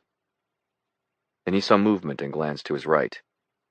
Lying down in the corner was her large St. Bernard. He was sound asleep. Dewey started to turn around to leave, but paused instead. He walked to the big dog and crouched next to him. Dewey put his hand on the dog's head and rubbed it. After a few moments, the dog opened his eyes and looked up at Dewey. "Hey," said Dewey. Dewey ran his hand along the dog's soft back, scratching him gently. The dog lifted his head and leaned toward him, licking Dewey's other hand. "You feel like going for a ride?" Dewey stood up and looked at the dog, then grinned. The St. Bernard stood slowly up. They walked out of the room, down the hallway, and went outside, the dog trailing Dewey the whole way. Dewey stared briefly at the FBI agent as he walked to the car with the St. Bernard at his side. He opened the passenger door. The dog stared for several moments at the seat. Dewey leaned down and patted it. "Get in," he said. "It's a Ferrari." The dog lifted a paw and put it on the seat and lumbered in. Dewey shut the door and walked around to the driver's side and climbed in. He pushed a red button on the console and started the car. The engine howled. Before he hit the gas, Dewey looked over at the dog. His head was nearly as high as Dewey's. "I'm Dewey," he said, patting the dog on his shoulder. "Wrigley, right?" The dog's big, furry, square head turned left and right. His mouth was open and he seemed to be smiling. He held Dewey's gaze for a moment. A large drop of drool emerged from his mouth and dribbled down onto the leather dashboard. Dewey burst out laughing. He hit the accelerator and sent the Ferrari tearing up the dirt driveway. "You're gonna love Castine!" yelled Dewey over the full-throated roar of the Ferrari, wheel in one hand, patting Wrigley with the other as the dog attempted to stick his head up above the windshield so as to feel the breeze. "Sure, it's a little cold sometimes, but you're basically wearing a fur coat, so you'll be fine."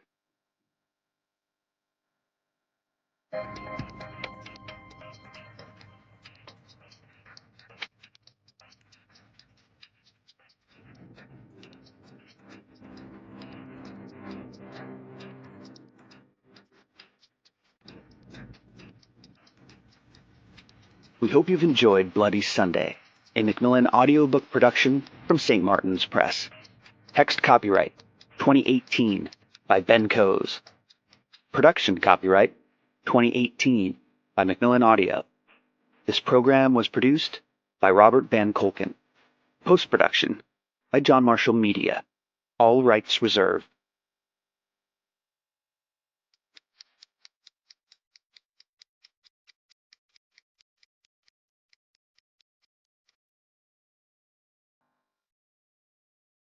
Audible hopes you have enjoyed this program.